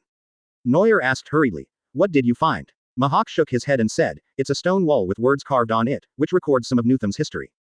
It is said that the kingdom of Newtham was founded by a man named D. The most special thing about this country is that they raise a creature called a dragon. Every noble in the kingdom of Noyer Temu must undergo a ceremony upon adulthood to choose a dragon-shaped creature, which then becomes their lifelong companion and can never be replaced. It is also for this reason that Newtham is also known as the ancient dragon-raising country, and its national strength is very strong." After hearing this, Noyer questioned, "If Neutrum is so strong, why was it destroyed?" Mihawk shook his head and sneered, "I don't know, but the only one who can do this is the world government." Noyer sighed regretfully and then asked, "Then do you know where Neutrum is?" Mihawk narrowed his eyes and said, "I don't know, but someone should know." "Someone? Who?" Noyer looked at him in confusion, and Hawkeye continued, "When I found the record on the stone wall before, I also wanted to find Neutrum. However, I was constantly obstructed by a group of people at that time. I guess they were the survivors of Newtham." Noyer made a bitter face. It was as good as saying nothing. Finding someone was much harder than finding a place. The Grand Line is such a big place, where can Noyer find the survivors from more than 20 years ago? It's impossible that those people would come to find Noyer on their own. You know what? Noyer didn't know that what he said was actually right. Outside, on the Grand Line, Marine was frantically searching for Noyer, with bounty warrants flying all over the sky. In a hidden corner, a sturdy man held a bounty order in his hand and murmured with joy. "After parting in the Water City, I finally found His Highness's trace." "Marine, don't even think about touching your highness." Chapter 129 Healing Scars. Mihawk was brought to the castle and treated well, and when Ace and his gang heard that he was a Shichibukai, their jaws dropped. Ace chatted with Mihawk with great interest, which annoyed Mihawk so much that his brain was about to explode. He knew a noisy person like this before. A new peaceful day began, and Noyer began to think about everyone's future plans. The huge castle could accommodate nearly 2,000 people with just a squeeze, but the biggest headache was the food problem. Noyer could only keep sending people out to fish and eat seafood. Elbaf's two giant warriors, Nerf and Mainerf, stayed on the ship to help everyone with some infrastructure activities. Noyer watched them busy with their work with great interest. Suddenly, his eyes fell on the area below the giant's neck. The bright red dragon hoof mark. Noyer recognized this mark, the hoof mark of the soaring dragon. All slaves of celestial dragons will be marked with this mark, which is extremely difficult to erase. Even the slaves that Tiger had rescued were simply covered with another mark to conceal it. Noyer grabbed his hair in distress. Did he also have to find marks to cover them up? But that would still leave traces, and rather than covering up them, Noyer would rather make these marks disappear. Noyer suddenly had an idea, and it seemed that he actually had a skill that could help. One of the special skills I got from Chopper before is a healing skill called Repair. However, after Noyer experimented a few times, he rarely used this ability. Because he found that the effect of repair surgery was not healing, it only had some effect on external injuries. It's almost like a fancy, top-notch beauty treatment. Noyer waved at Nerf and shouted, "Come here, bro." The huge man Nerf came over and said in a muffled voice, "What's the matter, benefactor?" Noyer tiptoed lightly, jumped onto Nerf's shoulder, and said, "Relax, I'll try out an ability." Nerf lay there motionless, and Noyer successfully and silently performed the repair technique on his neck. A natural green light lit up faintly, and the bright red on the hoof prints of the sky-soaring dragon was gradually fading. Nilf couldn't see behind him, and said in amazement, "My benefactor, I feel my neck is a little hot." Noyer smiled with satisfaction, and his compatriots from Mariajoy looked at the scene in disbelief. Advertisement. The hoof print of the soaring dragon is so hard to remove, but the benefactor can easily erase it. Noyer saw that there was no mark left on Nerf's neck, so he jumped off his body and shouted to everyone, "Come here, I'll wipe off the mark for everyone." Everyone roared in unison, and came forward with profuse gratitude, waiting for the benefactor to wipe off the mark of shame for them. They also thought that even if they escaped from Mariajoy, the slave mark would follow them for the rest of their lives.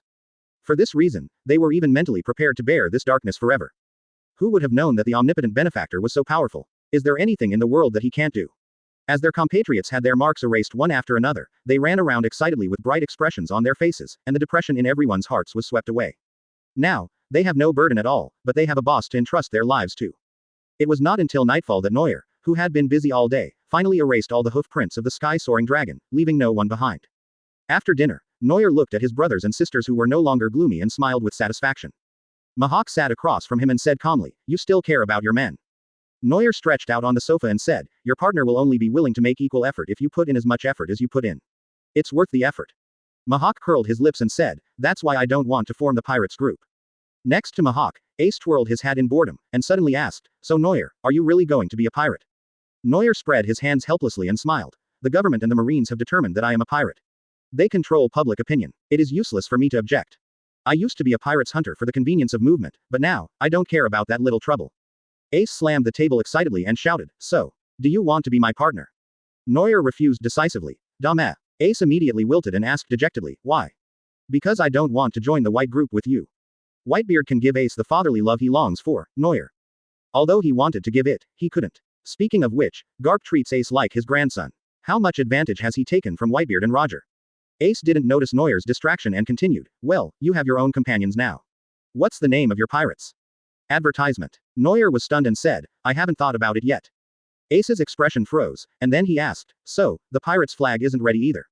Neuer smiled sheepishly and said, "No." Ace looked at Neuer as if he were a monster and said, "How can you be a pirate if you have nothing?" The skull and crossbones flag is the soul and spiritual guide of the pirates. The name of the pirates is a code of honor. This can't be taken lightly. Looking at Ace, who suddenly became serious, Neuer also felt that this matter had to be resolved quickly. He is different from Ace, he didn't become a pirate on his own initiative. It was the world government that identified them as pirates, and Neuer couldn't just say a few words of protest to resolve the issue. But Neuer was not afraid. They considered themselves pirates, so they just formed a pirate group. The government no longer believed in the identity of hunters anyway. It just so happens that Neuer has nothing to do now, so he can do some designing. Neuer then quickly gathered everyone and held a meeting in the courtyard. The name of the meeting was Preparatory Matters on the Eve of the Establishment of the Pirates Group, a general meeting of all members, abbreviated as the Redemption of Neuer. The courtyard was full of people, all of whom sat upright with solemn looks on their faces, as if they were about to fight a tough battle. Many people even took out small notebooks to record their information. There are also special guests, Mihawk and Ace. Ace looked serious, as if he was performing some sacred ritual.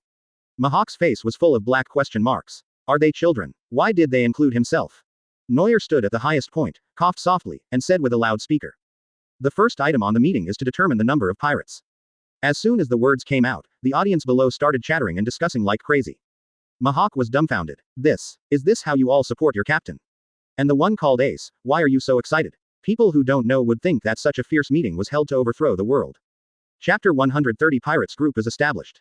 Although Neuer rescued many people from Mariajoy, only a few of them were able to join the pirates. They have seen the interweaving of blood and evil and all kinds of cruelty. Now, most people just want to be ordinary people and live a peaceful life.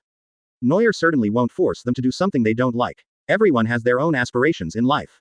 After a very simple statistics, many people were screened out at once. Young children cannot join, and most weak women do not want to join.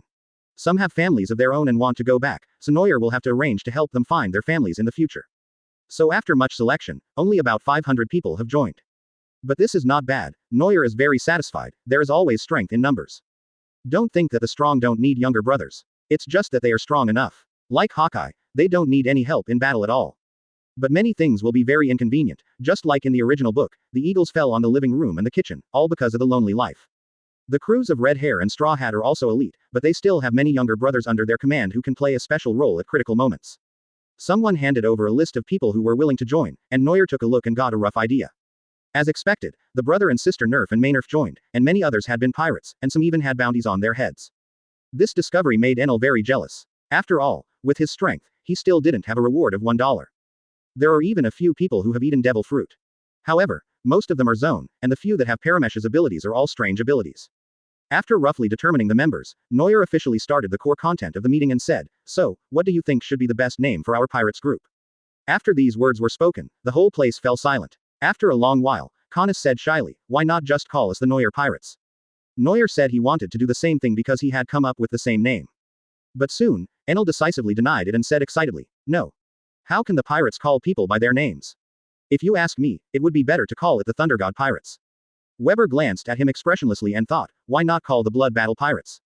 That's too vulgar, Lucci objected. I think the name of the Pirates of Justice sounds better.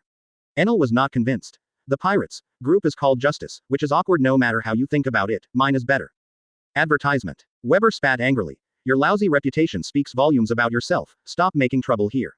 Enel looked at him in surprise and said, do you also think I am the god of thunder? Weber. I think you're crazy. As Enel and his colleagues slowly opened up the topic, the people present also began to express their opinions. Seeing the increasingly heated atmosphere, Connus pointed his finger aggrievedly and whispered, I think a simple name is a good idea, isn't it? Khalifa comforted her and said, we don't understand the so-called romance of men. Not far away, Neuer walked up to Robin and wanted to ask her opinion. Robin stroked his smooth chin and thought for a while, then said with a little pride, "Why not call us the Dark Pirates?" Khalifa and Canis were stunned and shouted, "Why is the painting style suddenly so evil?" Neuer's mouth twitched, and he really didn't know what to say. After discussing for most of the day, Neuer decided that the matter could not be delayed any longer and decided, let's call it the Hades Pirates. In a sense, we are all the dead who escaped from the gates of hell. It would be better to let the world remember our names after we are reborn. Although the name still didn't sound very nice, the boss had already made the final decision, and everyone thought about it and accepted it happily. The Hades Pirates group was finally officially established with the idea of naming it Neuer. Neuer didn't expect that the names of his crew members were even worse than his own. If I had known this earlier, I would have hired Zoro to come up with the name. After all, that guy's names are really great. He can shake his head and rap impromptu. No, it's that I can recite a long passage of poetry impromptu. Afterwards, Neuer quickly arranged the third item of the meeting, which was to design the flag of the Hades Pirates. This task did not take long. After all, as mentioned before, many of the people rescued by Neuer were talented. Find a few clever girls and bring a few painters, and soon a rough draft will be put in front of everyone.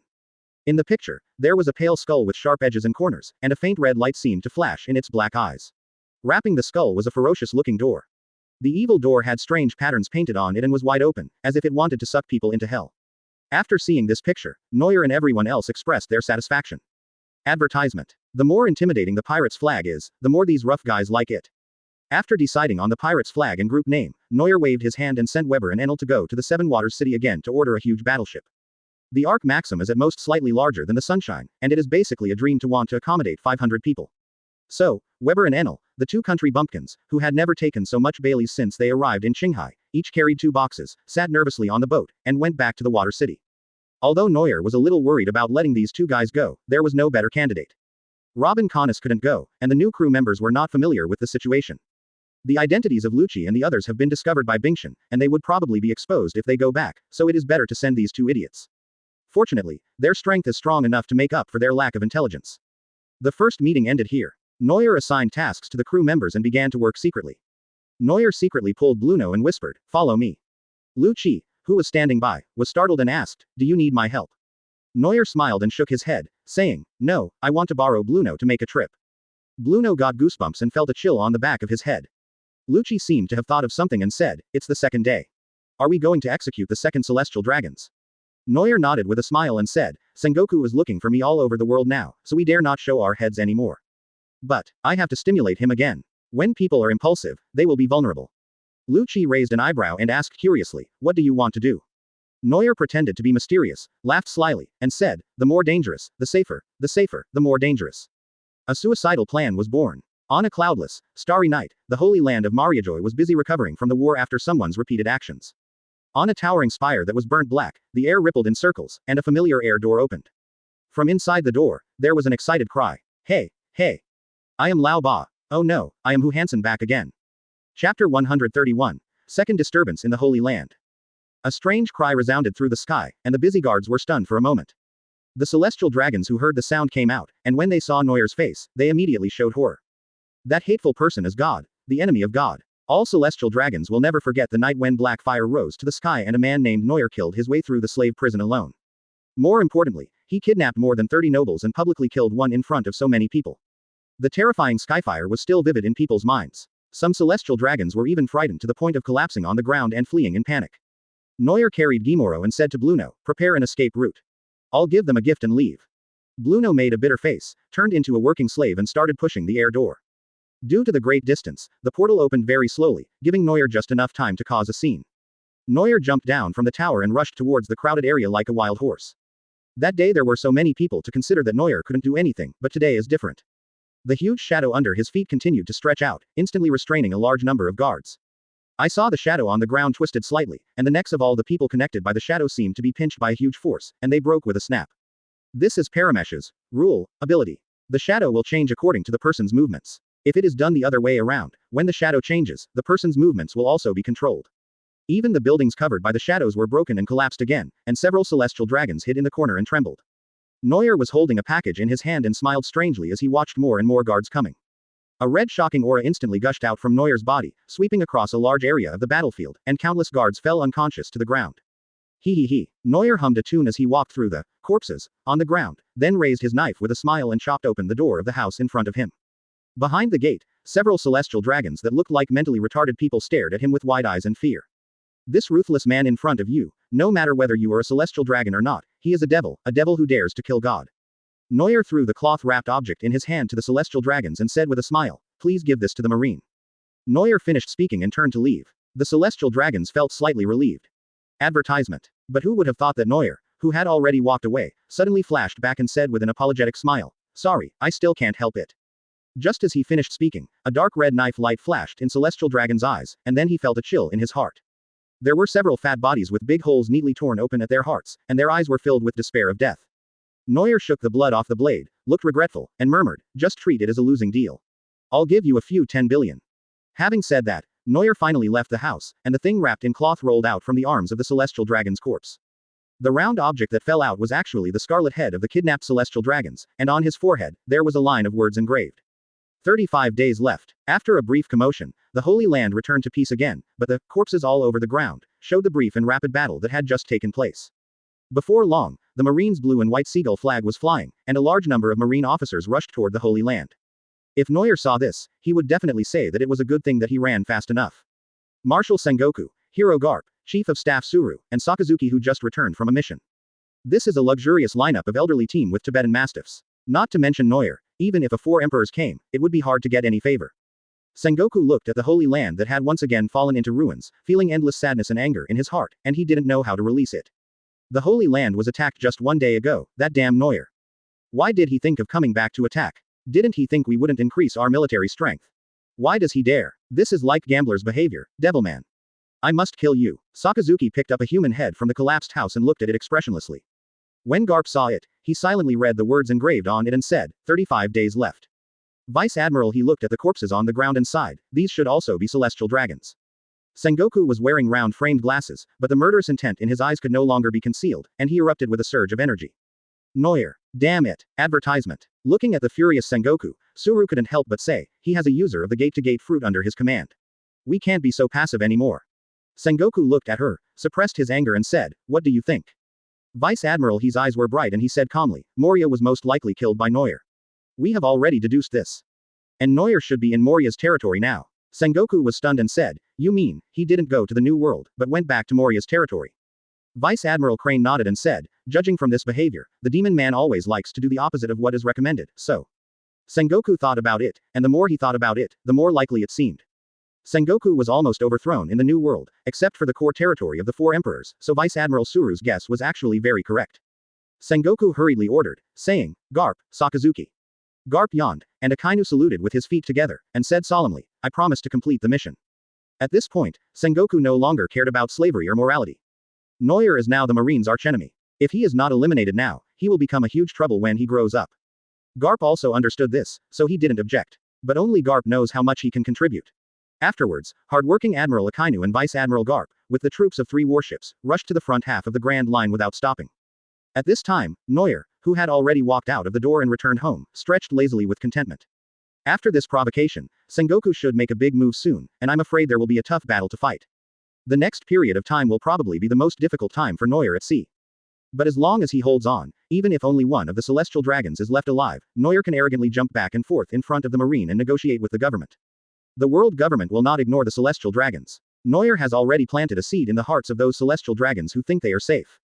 You are not a god, you are just lucky that you didn't die in Noel's hands.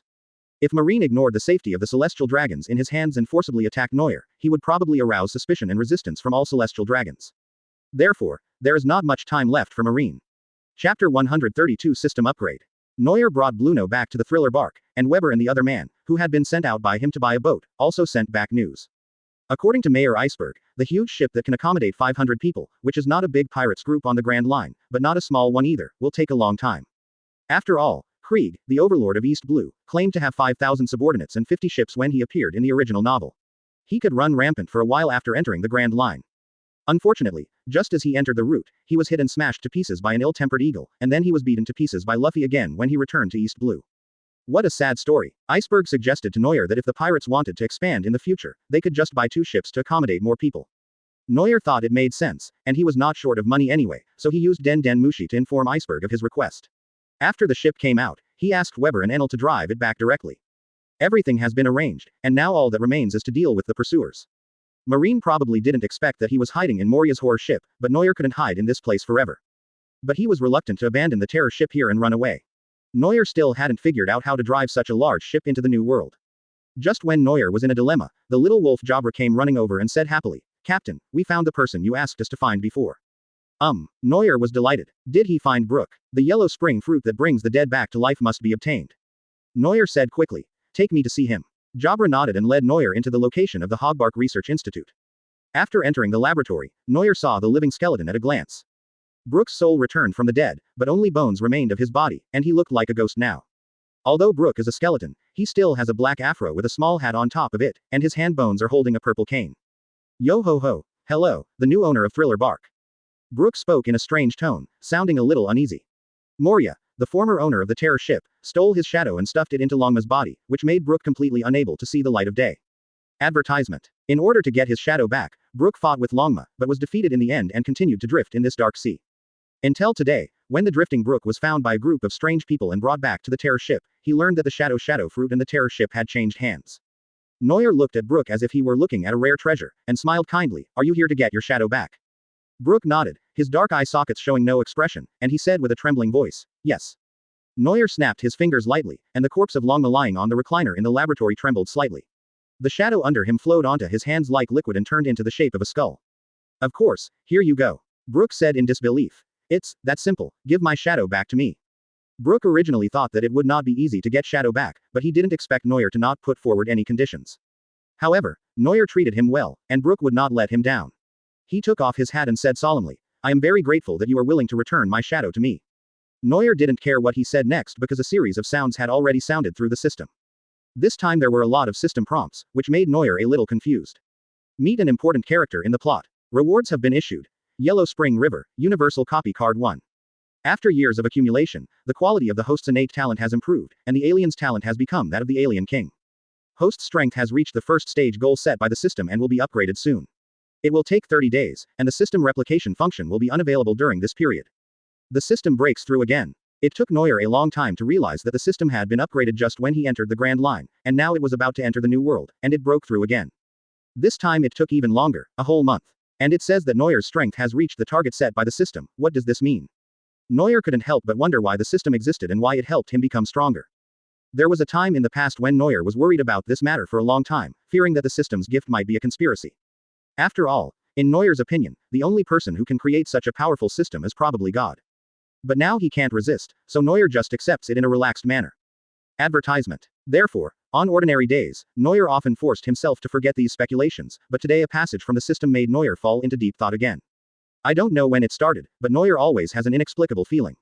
It seems like there is always a voice telling me that the system has no malicious intent. Noir even felt that the system was very close to him, like an old friend. After thinking for a long time without any clue, the heartless Noir had to give up this idea for the time being. Let's first look at the other rewards given by the system. Noir extended his consciousness into the dusty system panel and looked at his innate talent, the alien, who had changed a lot. Other overlord. Red quality, cannot be removed, retains all the characteristics of the alien, and recruits after defeating the opponent, with a 20% higher success rate. When the opposite S**X's favorability towards the host is not negative, the longer they spend together, the faster their favorability will increase, and their obedience will increase, and it will not decline. After the relationship is confirmed, the other party's loyalty will be permanently full, and their charm will not decline. Why does this talent feel like it's evolving in a bad direction?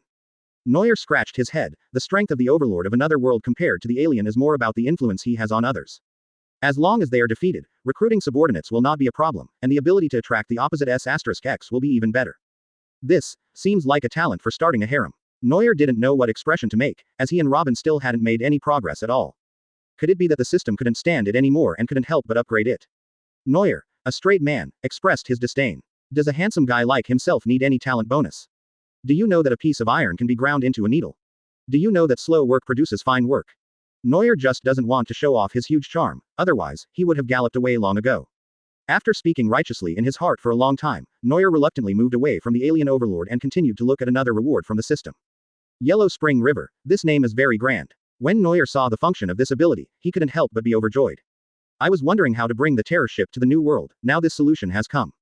The reward of Yellow Springs River is more like a small world than an ability. Chapter 133 The Underworld. Noel commanded the Hades pirates and drove the thriller bark in the designated direction. Then Noel led everyone to the bow and they all looked up at the sea in front of them. Lucci was a little surprised and asked, "Why did you bring us here?" Noel smiled faintly and said, "Let me show you my new ability." Noel stretched out a hand, pressed it in the air, and said, "Everyone, let's go to Wonkwan and take a look." As the voice fell, a huge Uzumaki suddenly appeared in the air in front of Noel, and a large black fog appeared on the sea. This black fog was even more bizarre than the fog in the Devil's Delta. It slowly spread and swallowed the entire ship. From an outsider's perspective, a ship as big as an island disappeared completely as if it had been swallowed by black fog. The people of the Hades pirates were a little panicked. Lucci looked at the surrounding environment with a serious expression and said, "What is going on?" Robin quickly discovered something unusual and pointed at the sea surface and asked, "What has the sea water become?" The azure sea surface had turned into a strange dark yellow color at some point, and it did not appear turbid at all. Instead, it looked pure, with even a few dots of light dotted on it. Everyone looked at the sea in horror. Brooke, who was dragged to watch the show, suddenly behaved strangely. A green ghost emerged from his body. This almost scared everyone to death. Brooke's soul looked at himself in surprise and said, "How come I became a soul again?" Noel looked at Brooke's soul and murmured thoughtfully, as if he had entered a special state, and whispered, "The undead who have escaped the curse of death by relying on my demonic might will never be able to enter the underworld." Robin felt a chill in his heart, and suddenly looked at Noel and asked softly, "Are you okay?" Noel woke up from that state, scratched his head and said, "I don't know why, I just felt like writing." Robin looked at him with some concern. The feeling just now was still the familiar him, but he always felt a little vicissitudes. Thriller bark drove steadily into the Yellow Springs Sea, which seemed to be an endless sea. We couldn't see anything for a long time. Occasionally, there were some bright red bloody lights flashing on the sea surface, which seemed to be a few clusters of drifting flowers. Noel was a little confused. Is this the Yellow Spring River? The system introduces this skill. Noel will have a special small world with him, and can open the passage to the Yellow Spring Sea at will. The things inside have strange abilities. But, there is nothing but sea, and no wool has been found. Moreover, if this place is really the underworld, there must be some other buildings, right? Those guys in charge of the underworld aren't at work. Advertisement. Forget it, let's go back. Noel shook his head in disappointment and gave orders to everyone behind him. No response. Noel quickly turned around and saw that everyone on the boat was gone. What the hell? Noel quickly used his observation Haki to check. In this sea, his perception was even stronger and he quickly found everyone. In his perception, everyone, including Brooke who had turned into a ghost, seemed to be possessed by evil spirits. They had empty eyes and walked in one direction with steady steps. Yes, they walked. They were actually walking on the sea. A large group of people were like driven zombies, stepping on the yellow spring water with expressionless faces, and there was not even a ripple on the surface of the water. Noel became anxious and ran towards them. Yellow spring water can be used to float on water. Is this true? Noel jumped down with doubt, and then, plop, a cute 200-pound little fat boy splashed a huge splash of water and sank directly to the bottom of the sea. Noel had ed up look on his face and was holding his breath like crazy. Is this reasonable? They can all stand on the sea, why can't I? Noel struggled to swing his limbs and swam towards the crowd. After swimming for most of the day, Noel discovered another strange phenomenon. In the yellow spring water, he seemed to be able to breathe, and the pressure and buoyancy of seawater seemed to be non-existent. Noel's rise and fall in the sea seemed to be controlled by his own consciousness. After a long time, Noel finally caught up with the group of people who were walking very fast. He stopped them and shouted, "Ah, who? Lucci, wake up, are you drawing a face on me?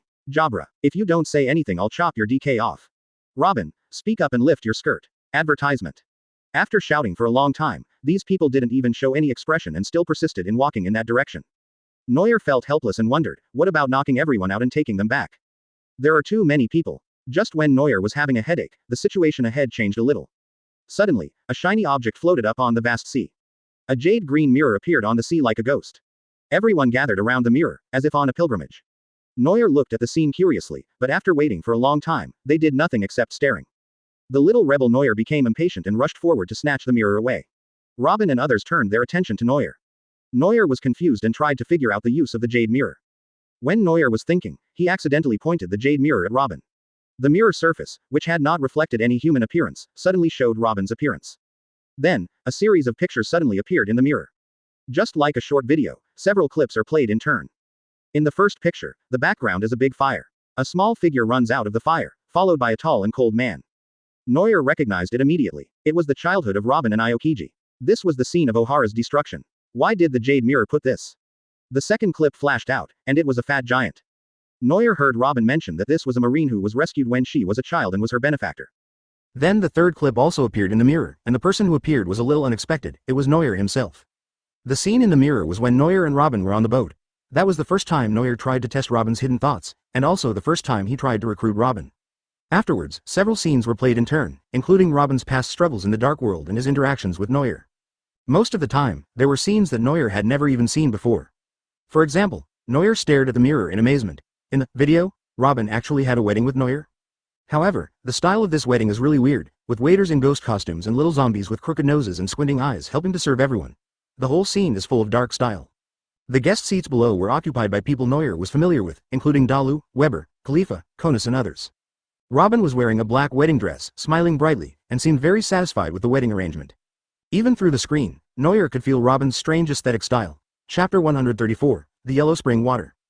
Noel's expression now looks very much like an emoticon. Subway, mobile phone, old people. Of course it's fine if Robin marries herself, but will her mother-in-law agree with the wedding being decorated like this? Bellemere shocked people for 100 years. Even Noel himself would be stunned for a while after seeing it. Noel fiddled with the mirror. So, what was this thing good for? Can this kind of highly intelligent thing be controlled by consciousness like the system? Noel fiddled with it for a while, trying to contact the mirror with his consciousness. Miraculously, the mirror seemed to have some spirituality, and Noel quickly established a certain connection with the jade mirror. Under Noel's control, all images of Robin in the jade mirror disappeared, and a ball of light floated out from the mirror. Noel hesitated for a moment, then controlled the ball of light to merge into Robin's body. Robin reacted quickly. Her beautiful eyes quickly regained their brightness and her expression became lively. She looked at Noel in confusion and asked, "What's going on?" Before he could finish his words, the seawater beneath Robin's feet suddenly returned to normal and his whole body sank. Noel quickly ran over to catch him. Noel was confused and held Robin. How could he stand on the water again? Why is Robin failing again? Robin, who was still in shock, was held in Noel's arms and whispered, "Noel, what's wrong?" Noel said sadly, "I had some weird ability and was experimenting with it, but I accidentally hurt you. By the way, have you lost your memory?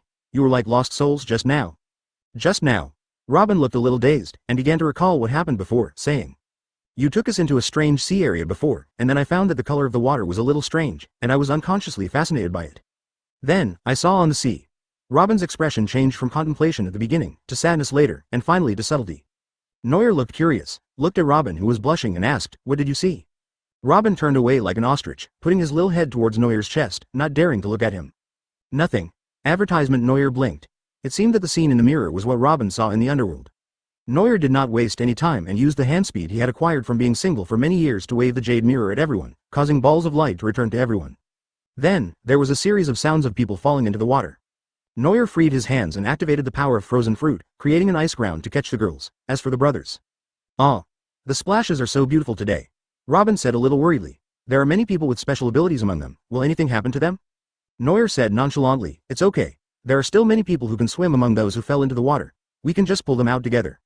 Khalifa, who had regained consciousness, quickly understood the situation, looked at the sea, and said worriedly, "But, it seems that no one has floated up. 1 second, 5 seconds, 10 seconds, no one showed up." Everyone on the ice was in dead silence. Noel pounded his palm and said with a warm smile, "Ah, I understand." Grass. An angry Noel jumped into the water again, quickly pulled everyone out and put them on the ice. What is the principle behind Wang Shenjichuan's dog ability? The crowd hadn't figured out the situation yet, and everyone looked a little confused. Afterwards, under the leadership of Noel, they first took people back to the terrifying three-masted ship. After returning to the ship, Noel began to sort out the information about the Yellow Spring River through everyone's words. After his investigation, he basically summarized some information about this world. First of all, when people look at the Yellow Spring water, they will see many of their past events on the water, most of which are sad and painful. But soon, the Yellow Spring water will fabricate the most beautiful things that everyone believes in their hearts. This real fiction will lead everyone to ruin step by step and turn them into puppets. The person who sinks will become an empty shell, standing in the water without falling. After regaining consciousness, he will fall straight to the bottom of the sea, regardless of whether he is a person with special abilities or not. The most important point is that none of these situations will happen to Noel. This world seems to be influenced by Noel's subconscious. At first Noel didn't believe he could float on the water, but then he fell into the water with a splash. Afterwards, Noel felt uncomfortable holding his breath underwater, and suddenly he was able to breathe underwater. Advertisement. Noel now felt that he should be able to control everything in this sea. This ability is not as useless as Noel thought. In battle, as long as Noel forcibly pulls the enemy into the Yellow Spring River, as long as they see the seawater, the 4 emperors will become unconscious shells. Noel raised his hand again, and Thriller Bark followed the black fog out of the Yellow Spring River and returned to the Devil's Delta. Although it was still dark all around, the atmosphere was much better and everyone breathed a sigh of relief. Brooks' soul returned to his body and he said in shock, "That world feels really scary." Everyone in the Hades pirates nodded, recalling what had happened before with lingering fear. Being inexplicably dragged into the sea and unable to swim out would scare anyone. After what happened before, many people saw a beautiful fictional life, which made everyone still unable to recover. Even Lucci's expression was a little slack, and he said to Noel, "Captain, please don't use this ability in the future." Noel smiled apologetically and said, "I won't let anyone be affected by Huang Quan anymore. But we will have to inconvenience you all and ask you to stay there for a few days. We will let you out after our Hades Pirates group escapes to a safe place." Although everyone was somewhat reluctant, this was the order from the captain, and they had to accept it even if it was forced. Besides, they already have experience, so they just need to avoid looking at the yellow spring water. Noel spent some time calming everyone's unstable mood. After all, the illusion woven by the yellow spring water was indeed very lethal. Even Robin, who is usually steady, was a little moved. She kept sitting in a corner and drawing circles. We didn't know what she was thinking. In the shadows, Robin sighed. The wedding was pretty good, what a pity. Noel took the mirror from the yellow springs and played with it as if it were a treasure. This mirror is equivalent to a small passage connecting to the underworld. As long as the terror ship goes into the sea to meet it, it will be equivalent to a storage treasure. The system space can only temporarily store system rewards and cannot store anything else. Noel and some gods have long been dissatisfied with this, and now there is finally something with similar functions. While the Hades pirates were tinkering with the underworld, they had no idea that a large-scale marine fleet was attacking from the outer layer of the Devil's Triangle. Vice Admiral Garp and Admiral Akainu are coming aggressively. Chapter 135 Hawkeye's conditions. After a short break, the next day, Noel sent Thriller Bark to the grave again. Enel and Weber also returned with 2 huge ships. The entire Hades Pirates group boarded the ships. Including the golden ship Maxim, 3 ships officially set out to sea. Ace's Ace of Spades also followed Noel and his crew and headed for New World, while Mihawk continued to ride on the boat. The skeleton man Brook, Noel invited him to join his pirates group, but he declined. The reason was that Brook wanted to go back and see how the whale Laboon was doing. Noel is not like Luffy, whose dream is to become the king of pirates and travel around the world so that he can see Laboon again. So Brook is unwilling to join and chooses to go alone. Noel didn't care. Brook's Yomiuri fruit had been copied before the system was shut down. It was just that there was no replacement talent for the time being, so he put it in the illustrated book first. It's not that Noel doesn't want to find members of the Straw Hat Pirates as companions, but Noel doesn't really need combat power at Brook's level right now. Now Noel is not very obsessed with winning over subordinates, as he already has quite a few experts under his command. The grassroots combat force includes members of the Hades Pirates, whose combat effectiveness and loyalty are not inferior to any pirates group in the New World. The high-end combat forces include Enel, Weber, Lucci and others, who can also be considered combat-type cadres. What Noel lacks most now is the world's top combat power. Otherwise, if the Marine sends a Marine Admiral, it will be enough to make Noel suffer. If they send another one, even if it is at the Shichibukai level, Enel and the others will not be able to deal with it. Noel more or less understood Brook's strength. Although it was good, it was not strong enough. The person Noel really wants to win over is me, Brother Eagle. Oh, and Lao Sha is also possible. The golden ship led the way and rushed out of the fog. The sea in front of them suddenly became clear. Robin stared at the direction with the pointer, and Noel was pestering Hawkeye again. "Hawkeye, don't you want to join my pirates?" Noel advised earnestly, trying to trick Hawkeye into coming over. Mihawk, like an elegant nobleman, basking in the sun and holding up a wineglass, said, "No. However, it is still exciting to join a group occasionally."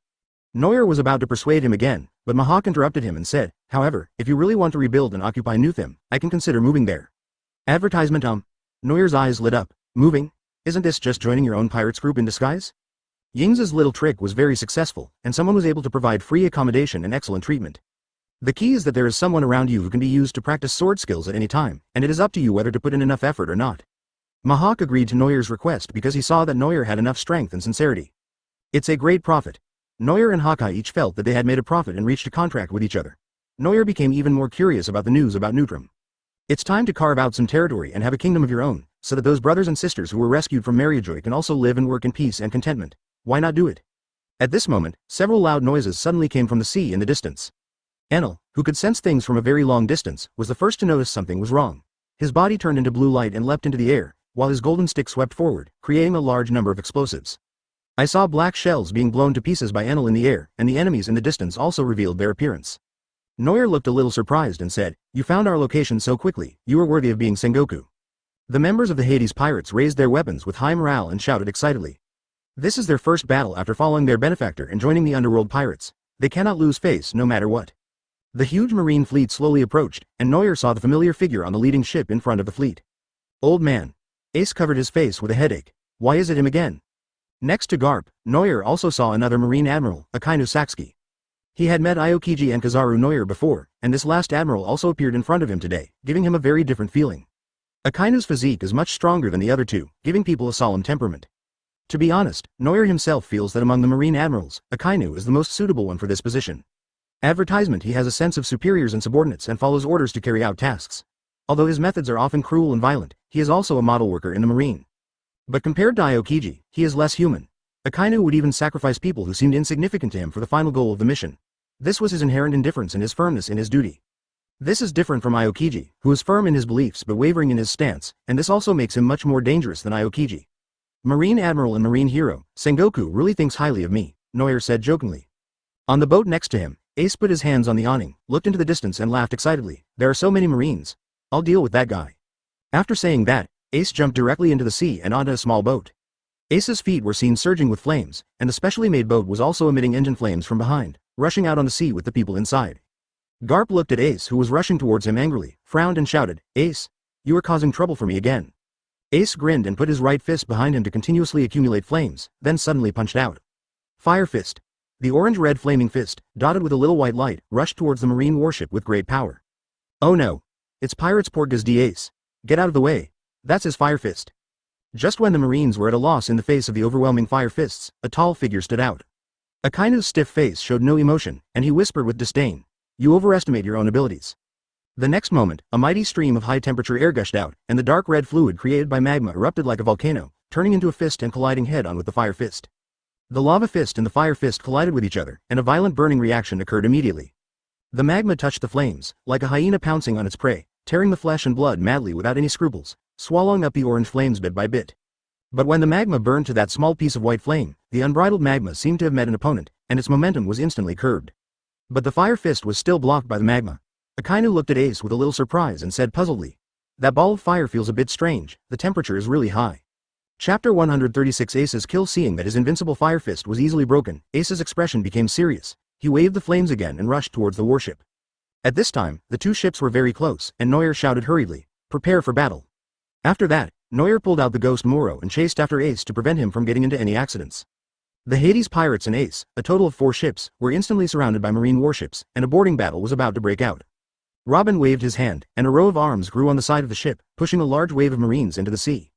Jabra, Khalifa and others used their proficient 6 styles to easily crush the Marine soldiers who came from the same school. Enel smelted the golden rod of thunder into a trident, wrapped his legs around a lifelike thunder dragon, and rushed towards the Marine crowd with him, overturning one warship after another. Weber and Lucci were even more direct. The two powerful ability users simply and roughly tore their opponents apart, and no one could stop them wherever they went. At this time, several vice admirals brought out by Garp and Akainu finally stood up and curbed these fierce pirates. The flying squirrel stood in the middle of several vice admirals, pointed his sword at Enel with a gloomy look in his eyes, and said, "Pirates Enel, your good days are over." Enel laughed crazily, and a certain passive talent seemed to be activated again. He shouted arrogantly to Marine Vice Admiral, "Go ahead and try it." Lucci approached his opponent with an expressionless face, and Weber was also slowed down by Vice Admiral of Huashaoshan. Roaring thunders continued to sound behind them, and Noel and Ace rushed forward together and rushed onto Garp and Akainu's boat. Akainu was filled with anger and cursed, "Damn pirates, how dare you come to my door." As Akainu spoke, hot mist rose from his body, boiling magma dripped from his body, and his arms turned into slowly flowing molten magma arms. Ace faced Akainu without fear. For some reason, he felt uncomfortable when he saw this person. His arms turned into orange-white flames, and Ace fought Akainu with his fists without hesitation, but as soon as he touched Akainu's body, Ace's expression changed. Ace quickly pulled his hand out, and saw a burnt patch on his arm. He was actually burned by someone. Akainu looked at the surprised Ace, raised his huge molten fist, and said disdainfully, "Magma is the superior ability of fire, die." Ace saw Akainu's fist falling and quickly jumped to the side, almost having his chest pierced by the lava. Ace hadn't felt the burning sensation for a long time, so he was a little surprised, but not scared. On the contrary, Ace's dark eyes seemed to sparkle, and he smiled confidently and whispered, "If it were just me, my fire might not burn through you." Advertisement, but now, my fire has more power than just mine. Akainu frowned slightly. Ace pressed his right wrist with his left hand, the blood in his body began to stir wildly, and the power of the burning fire was activated to ultimate. All his energy seemed to be drained in an instant. Ace's face turned frighteningly pale, and then a tiny flame rose from the palm of his hand. Unlike the previous orange and white hybrid flame, this time the flame was compressed by Ace's power into a small piece, and it was still moving up and down unsteadily. Moreover, he was completely pale, yet he did not appear pure. Instead he exuded a sinister look that could only make people feel terrified. Akainu frowned at the small ball of pure white flame and taunted, "You want to defeat me with this?" Ace's face was dripping with sweat. He forced himself to open his mouth confidently and chuckled softly, "Let's give it a try. I wish Noel could pull me out." Akainu was picked off by Ace, and Noel was stopped by Garp. Garp's pair of black iron fists hit Noir's knife heavily and firmly again and again. Noir held up the ghost Moruo and tried desperately to block Garp's punches, screaming, "FK," in his heart. Who is the protagonist? This old man's physical fitness doesn't look like an old man at all. This armament Haki is enough to beat 2 Noirs, right? Noir had just acquired Garp's Haki talent and was not yet able to reach the same level of armament as the old man, so he was caught off guard. Garp laughed unscrupulously. "What's the matter, Noir? Where's your power to make a scene in Mariojoy?" Being ridiculed, a hot-tempered young man like Noir couldn't stand it, and he gritted his teeth and cursed. Damn it, force lousy to do the real thing. Just as he finished speaking, Garp, who had been throwing a punch nonchalantly, suddenly stopped and looked down, only to find that his lower body was frozen. Noir turned into a flash of light and quickly disappeared from the spot, swinging his knife towards Garp's shadow. At this time, Garp, who was trapped in the ice, broke out directly, took a small step back and easily avoided the knife, and Noir took the opportunity to dive into the shadow. Large shadows began to flow, forming ropes of binding shadows on the ground, flowing towards Garp. Garp punched the deck impatiently, and the whole ship broke in the middle. Another golden flash fell from the sky, and Noir slashed down at the speed of light. Without even looking up, Garp twisted his body, swung his arm up, and delivered a powerful punch that hit Noir's knife. Noir's ghost Moro not only failed to cause any harm to Garp, but instead launched himself dozens of meters away, smashing many wooden boards and walls along the way. Advertisement, awesome. Noir stood up, holding his old waist and said with a bitter face. The ruthless man who could chase Roger around in the last era is indeed one of the hidden guardians of Marine. Noir's current strength is stronger than most Shichibukai, and he can defeat Marine Admiral when restrained, which is very strong. But today, I was taught a hard lesson by this old Garp again. Garp stepped on the smashed deck, looked at Noir and laughed. How about it, kid, are you convinced? Noir held the knife in his hand and said nonchalantly, I can fight all day long. A dark shadow passed by, and Noir slashed at Garp with the knife again, but this time, his eyes were obviously different. Noir's deep black eyes sparkled with a gleam of light, and the murderous aura gushed out without delay, emitting a chill as cold as falling into an icy cave. On the surrounding decks, there were turbulent crimson lightning, sweeping across a large area of sea and creating huge waves. It was as if Noir had instantly dragged Garp into hell. Feeling the power exerted on his fist becoming stronger and stronger, as if infected by the aura, Garp also shouted excitedly, yeah, not bad. Noir gritted his teeth and exerted force on the knife. Suddenly, an even more terrifying force came from the knife, which almost shattered Noir's arm. Using both Armament Haki and Conqueror's Haki, Noir madly squeezed the Haki inside. It's not like Noir can't afford this Haki. Under the deafening sound of Haki, the two men were in a stalemate for the time being. Just when Noir was about to increase his output, a rolling heat wave hit. I saw a lovely pure white spark gently fall to the ground, and suddenly an astonishing high-temperature fire wave burst out. A pale column of fire shot up into the sky, and a huge explosion resounded through the sky. Noir and Garp were caught off guard and were blown away by the heat wave at the same time. When the white flames dissipated, there was even a trace of a mushroom cloud left in the sky above the explosion. Noir was hugging a piece of driftwood, covered in dust. Garp was touching his head, yawning and looking up. Then the two of them shuddered and stared in amazement at the center of the amazing explosion. The huge Uzumaki caused by the explosion on the sea surface has not disappeared yet. The seawater that was blown up even floated in the air and started to rain. The nearby marine warships were completely destroyed without leaving any trace. Ace. Has a nuclear bomb been developed? Playing, Chapter 137 Severely Injured Akainu? Noir looked at the huge explosion on the sea with trembling eyes. A few wisps of residual white flames were still burning intermittently on the sea. Ace. Did he develop a special high-temperature flame and then use compression and expansion to make a bomb? As expected of a pirate's king's bloodline, Noir had only made a suggestion before, but Ace actually managed to develop a pale flame with a higher temperature. But what about Ace and the others? Noir was suddenly shocked. Would Ace use this trick to die together with Akainu? Garp obviously thought of this possibility and looked around anxiously. Not long after, an unconscious figure appeared in his perception. Ace. A man who was burnt black and whose appearance could no longer be recognized was drowning in the deep sea, sinking continuously. Noir was anxious and quickly put his hand into the water. The boiling sea surface cooled down rapidly and was instantly covered with layers of ice. The ice in the sea became thicker and thicker until it reached Ace and finally caught him. Noir used the ghost Moro to smash the ice and quickly rescued his good friend. Garp didn't stop them and looked at them with mixed feelings. Fortunately, nothing happened, this reckless little devil. The old man was in a daze when he suddenly heard a faint noise under the ice. Upon looking, he saw that it was Sakazuki who was sealed in the ice. Akainu was also seriously injured and had fainted. There were large areas of burn scars on his body. His arms were the most seriously injured, and his swollen muscles had almost shrunk a full circle. Garp's eyelids twitched, and he said silently, it's a miracle that he can survive such a close-range explosion. Akainu lost his fighting ability, and Ace even more so. That move should be Ace's move to die together, just like Luffy's burst of second and third gears in the early stage. If you injure the enemy by 1,000, you will also injure yourself by 12,000. Ace's injuries even affected his internal organs, which greatly affected Ace's foundation. Noir carefully carried the fragile ace on his back, and while Garp was rescuing Akainu, he quickly ran towards the Hades pirates. Garp's resolute square face hardened again. He threw Akainu, who had just been rescued, aside and rushed towards Noir with a roar. Noir, put down ace and surrender. Noir jumped to the side and was knocked to the ground by an old man on the ice where he had just been standing. Are you out of your mind? Your grandson is injured? Advertisement. Noir yelled at Garp in frustration, and Garp yelled back confidently, so I'm telling you to put ace down. You, surrender and let me capture you. Damn you, you immortal boss. More and more Marines were chasing Noir, and the Marines that were just scattered by a white firebomb surrounded him again. Noir's face turned green as he ran to the Hades pirates group. Enel was a little dazed by the airflow caused by the explosion and shouted, what a strong explosion, was it really caused by that idiot? Ace, short for, lucky guy, is the label given to him by Enel. By the way, in Dalu's eyes, other people are labeled as vulgar annoying people, mustaches that can turn into big cats, women who will definitely get beaten if they are provoked, etc. Enel used the mind net and found that most of the enemies were swept up in the explosion. He cheered happily, but soon he found Noir running over. Noir waved his arms, and a thick black fog floated from somewhere in the sea across the way. He shouted to Enel, Dalu, activate the proverbs and fly away. The remaining two ships went to hell. Seeing that their leader had returned, the Hades pirates suddenly gained confidence and responded in unison, yes. Garp looked at the pirates coldly, raised his fist and shouted, don't even think about it. The black iron fist followed the ice and sent a strong shockwave towards the ship. At this time, a big man who was paddling on the ship finally took action. The dark green sword light flashed across the line of sight for just a second, and a violent explosion resounded through the sky. Garp looked at the man on the boat in surprise and said, Mihawk, you are a Shichibukai, what do you want to do? The ruthless and taciturn Eagle Smash raised the supreme blade with one hand, stared at Garp with his sharp golden eyes, and said, your people are blocking my way. Garp looked at Mihawk coldly. He had told Sengoku early on that Shichibukai were full of unreliable people. Even though old Garp seems to be idle and unruly, he actually knows everything about the world situation, otherwise Sengoku would not have tolerated him staying in his office. In addition to pure laziness, Garp can also provide Sengoku with some ideas for big things. A group like Shichibukai with this model, Jouan Pirates, was foreshadowed from the beginning that it would eventually fail and disband. A group of ambitious people, just a tool used by the Marine to check and balance. So when Garp saw Shichibukai Haki, he didn't think of him as one of his own.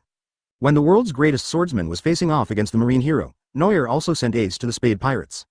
Advertisement afterwards, he ordered everyone to drive the boat into the Yellow Springs, and then decisively closed the entrance to the Yellow Springs River. Leaving behind the messy Marine fleet in the wind, they fell into deep thought as they watched the disappearing Hades pirates.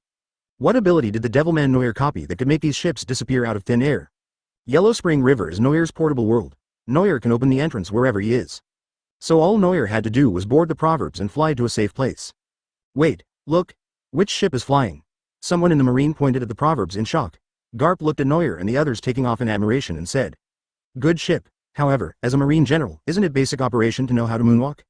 Garp stomped the air and rushed towards the bottom of the proverbs ship with rapid steps, shouting, don't even think about escaping.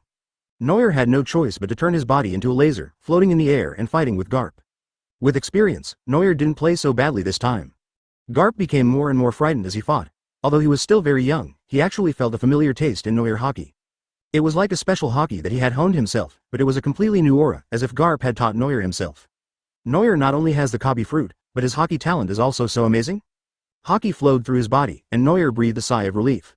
Fighting is the best way to practice, this is absolutely true. Ever since Noir got Garp's talent, no matter how hard he trained, he was never able to develop fist bones or sword bones. But now, after fighting with Garp, we have finally gained something.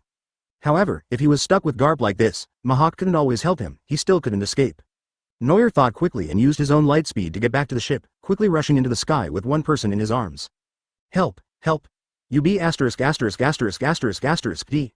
Put me down now. Noir smiled coldly, and his magnetic voice sounded in the air. Hurrah! Chapter 138 Ultimatum. Garp's eyelids jumped, having forgotten that Noir had a nest of celestial dragons on his hands. Noir had a faint smile on his face, and said to Garp, who was in the air below, there are ice spikes all below, I will throw him down. Garp rushed towards Noir without a care in the world, looking nonchalant. He doesn't care about the life or death of celestial dragons, and Noir cares even less. Raising his hands to lift up the fat pig, Noir slammed celestial dragons down from the air. The celestial dragons fell rapidly, letting out a series of terrified wails. Garp knocked Noir back with a swift punch, but couldn't help but look back at the falling celestial dragons. Before coming here, Sengoku had specifically told him. Whispering sound, Garp grinned reluctantly, gave up chasing Noir, and flew quickly towards the celestial dragons. It was a close call. Garp managed to slap celestial dragons in the air and send him to a safe place before he was pierced by the ice spikes. Celestial dragons rolled on the ice several times in a panic. Fatface shouted angrily, I am Celestial Dragons, how dare you do this to me? Garp picked his nose and turned his head away with disdain. No one knows where the person who can threaten Garp is born. At this time, Noyer, who had led Garp away, caught up with the proverbs, which had sailed far away, and smiled leisurely to Garp. Goodbye, Mr. Vice Admiral. The proverbs was covered in blue lightning, and the 2 rows of automatic oars on the side of the ship began to dance, and the flying speed became faster and faster. Oh, right. Noyer snapped his fingers lightly, the breeze blew his black hair, and he smiled with success. Remember, don't take things too simply. Garp's heart skipped a beat when he heard Noyer's words, and he turned his head sharply to look at the Celestial Dragons who were making a lot of noise around him. The Celestial Dragons' bodies seemed to have received some instructions and suddenly began to twitch violently. The shadow under his feet suddenly began to move uncontrollably, then quickly flew out and returned to Noyer's hand. The result for the Celestial Dragons who lost their shadows is predictable. Advertisement, no. Don't. The Celestial Dragons let out miserable cries, and their bodies, exposed to the sun, were burned to ashes in a few seconds.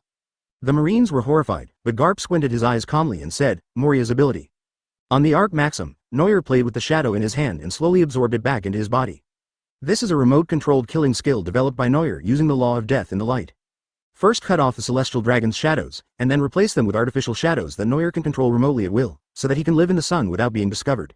But as long as Noyer wants, he can remotely take back the shadow he gave to others at any time and take their lives at any time.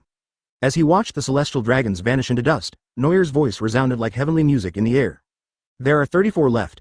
Tell Sengoku not to push Lousy too far. Watching the motto gradually disappearing from his sight, Garp patted his butt and sat on the ground, muttering sadly. Being in the same era as this scheming person will only make Ace more dangerous. The Marine headquarters dispatched 2 high-level fighters and several vice admirals, but in the end the Hades pirates still managed to escape. Although Noyer's kidnapping of Celestial Dragons and threat to the government was covered up, the joint action of Admiral and Garp still attracted reports from the world's newspapers. Soon, this newly formed pirates group became famous at an astonishing speed like a rocket, and its notoriety reached the ears of everyone in the world within a few days. At the Marine headquarters, Akainu Aokiji was seriously injured, Kizaru was exhausted, and Sengoku also received a call from the 5 elders. Sengoku answered the phone in his office. On the other end of the phone was an old man yelling, Sengoku, what the hell are you doing? How much Marine and government forces will be lost just for one Noyer? Sengoku's face was grim as he explained, Noyer has special abilities, and he has the help of the Fire Fist Ace gang. Moreover, Haki Mihawk is also suspected to have some connection with Noyer. Before Sengoku could finish, the 5 elders on the other side interrupted and said, we just want results. The longer it takes, the more Celestial Dragons Noyer will kill. Do you know how much controversy and fear there is in the Holy Land about this matter? I will only give you Marines 3 days to deal with this matter. If 3 days are not enough, the government will resort to its own methods. Sengoku suddenly had a bad feeling and asked quickly, what are you going to do with this? Advertisement. Another voice from the 5 elders said, talk to him about his conditions, and then, we plan to recruit him as a Shichibukai. Sengoku slammed the table and stood up suddenly, shouting with bloodshot eyes, his conditions. He hurt Marine so much combat power, and you still want to win him over? Are you going to tolerate the Demon Man causing chaos in the Holy Land? The old man was getting impatient and roared, if Celestial Dragons keep dying, the protests of the high nobles in the Holy Land will overwhelm us. Sengoku's eyes were red, and he gritted his teeth and said, they protest? How many of our Marines died? What opinion do they have? Den Mushi's voice became calmer, and he said, calm down for a moment, Sengoku. Sengoku calmed down and regained his sanity and said, I know about negotiating terms, but why do you want him to be the Shichibukai? Noyer's fighting ability is now known to the world, and he was the one who killed Gecko Moria. Letting him take over the Shichibukai can perfectly eliminate the impact and will not cause damage to the government's majesty. It's for the so-called government's dignity. After these words, Sengoku seemed to have aged several years, and it felt like a few strands of his hair had turned white. But there is no way. No matter how famous the Marine is, it is just the strongest military agency under the government. Funding, arms, talent, and technology are all centered on the government. Without taking control of these, the Marine will never be independent and will not be able to enforce justice from top to bottom. But what can Sengoku do? Can he just give up? Obviously not. The 5 elders gave Sengoku an ultimatum, 3 days. In other words, the maximum the government can accept is that no more than 3 Celestial Dragons will die. But 3 days, what can you do in such a short time? Especially when 2 admirals were injured, what high-level combat power would the Marine have in the short term? Sengoku picked up the Den Mushi in his office and said in a deep voice, notify all officers above the rank of Vice Admiral to return to the headquarters within 1 day. After giving the order, Sengoku sat alone at his desk, on which was a new bounty order to be passed down, all of which were core members of the Hades Pirates. The most eye-catching one is Noyer's bounty. There was also a striking line of words written below the reward order. The Devilman Noyer is extremely vicious and his bounty has been raised to 300 million berries, regardless of his life or death. Chapter 139. The Floating Bounty. Devilman Noyer. The bounty increased from less than 100 million berries to 300 million berries. Even though Marine tried his best to conceal the real reason, many people still noticed that something was wrong. In the eyes of civilians, this might just be the emergence of powerful pirates. Apart from the fact that it endangers their daily lives and requires more attention, no one will notice anything special. But for those sensitive bigwigs, this matter is particularly strange. Especially those emperors on the sea, they can guess it right at a glance. This one-time and substantial increase in bounty must be another attempt by the government to cover up something. On a strange island somewhere, a drunk man received a newspaper delivered by a messenger bird, and his eyes suddenly lit up. The red hair fluttered. Shanks looked at the familiar face and said in surprise, "Isn't this the kid from East Blue a few years ago?" "Call. Noel, I didn't expect you to be so successful." Usopp was awakened from his dream and shouted at Shanks angrily, "Why are you yelling? In the middle of the night?" This voice woke up the red hair pirates who were staying in the wild. Shanks excitedly took out the wanted poster and said, "Look, that Noel has become so powerful." Everyone scratched their heads in confusion and asked, "Noel, who is that?" "Unimportant." Shanks had lit a bonfire at some point and shouted excitedly, "Let's celebrate this little ghost we just met once. Let's have a party." The red hair pirates all roared, "So you just want to have a party?" Ignoring the group of funny red-haired guys, another emperor of the New World, arguably the strongest man in the world, Whitebeard, was on Newgate's ship. After seeing the new bounty order, Whitebeard's first squadron captain Marco reported the matter. Newgate, who had a strange and arrogant huge crescent-shaped Whitebeard, leaned on a huge chair and read the newspaper with disdain. "It's all a bunch of things that are trying to cover up but only make things more obvious. Robbing the heavenly gold doesn't even reach this amount. I wonder what else this Noel has done." Newgate looked down at his son and ordered, "Marco, check this matter a little bit." Marco lowered his eyes listlessly and nodded, "Yes, Dad."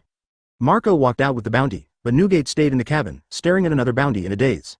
Advertisement: This is a bounty of 250 million berries. Of course, it is not worth mentioning for Whitebeard, but the person on it makes Newgate very concerned. The new Ace bounty order shows a more flamboyant young man, and the flames in the photo make people feel as if they are actually there. Portgas D. Ace. Newgate looked at that young face, and his thoughts seemed to be pulled back to many years ago, when pirates were rampant. I also remembered the man who was so powerful that Newgate had to take him seriously. Newgate gently placed Ace's bounty back on the table and fell into deep thought. A bounty alerted the Emperor of New World. At the same time, Noel's relatives far away in East Blue also received the bounty. In the East Blue area, the village of Kikia West is as peaceful as ever. As Noel's reputation as the strongest hunter grew, almost no one in East Blue, no matter how big or small, dared to provoke this place. Just because this is Noel's hometown. Early in the morning, the familiar morning sunshine was scattered in the village. It was a peaceful scene, but it was broken by two loud voices at an inopportune time. "Aunt Bellemere, look at this, Master, his bounty is so high." Nawaniman excitedly pushed open the door of Bellemere's house and started shouting impatiently as soon as she entered. Bellemere, who had just walked out of the orange orchard, looked at the two silly kids in surprise, while Noki on the side happily took the reward order. Nokagao looked at the words on the bounty order and read out the description carefully. Noel, captain of the Hades pirates, user of the copy fruit, with over 500 men under his command, charged with attacking the Marine Admiral, killing Shichibukai Moria, and stealing Tenho gold. Najigo's eyes were full of stars, and he smiled admiringly. "Brother is awesome." Bellemere took the reward order and said, "Distress-edly, what a restless bad boy." Although he was complaining, everyone present could hear the pride in Bellemere's tone. Noki Gao jumped up and down excitedly holding the bounty order. Suddenly he thought of something and asked, "Where's Nami? Does she know about this?" Niwan and Neiman were stunned, sweat pouring out of their heads.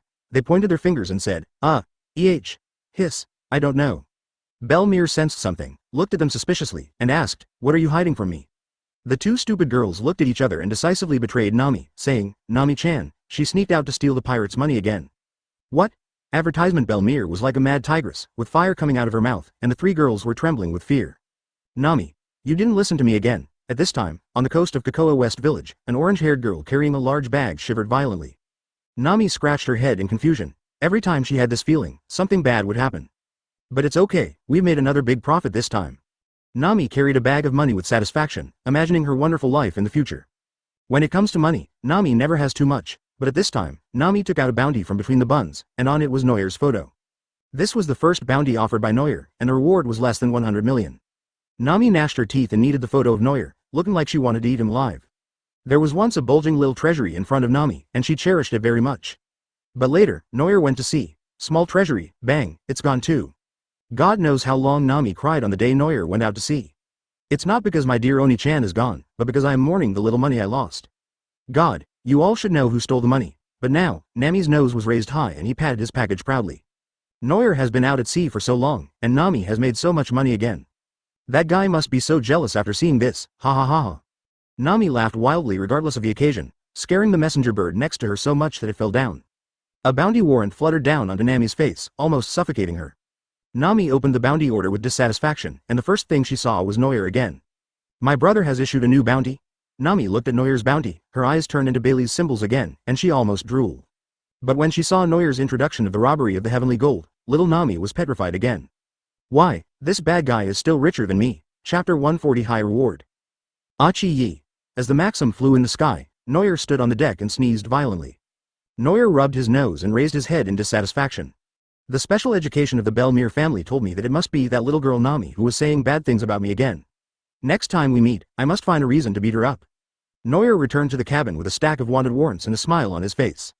Lucci was feeding the white pigeon on his shoulder, Weber was sleeping on the ground, and Conus was teasing the little fox Cece.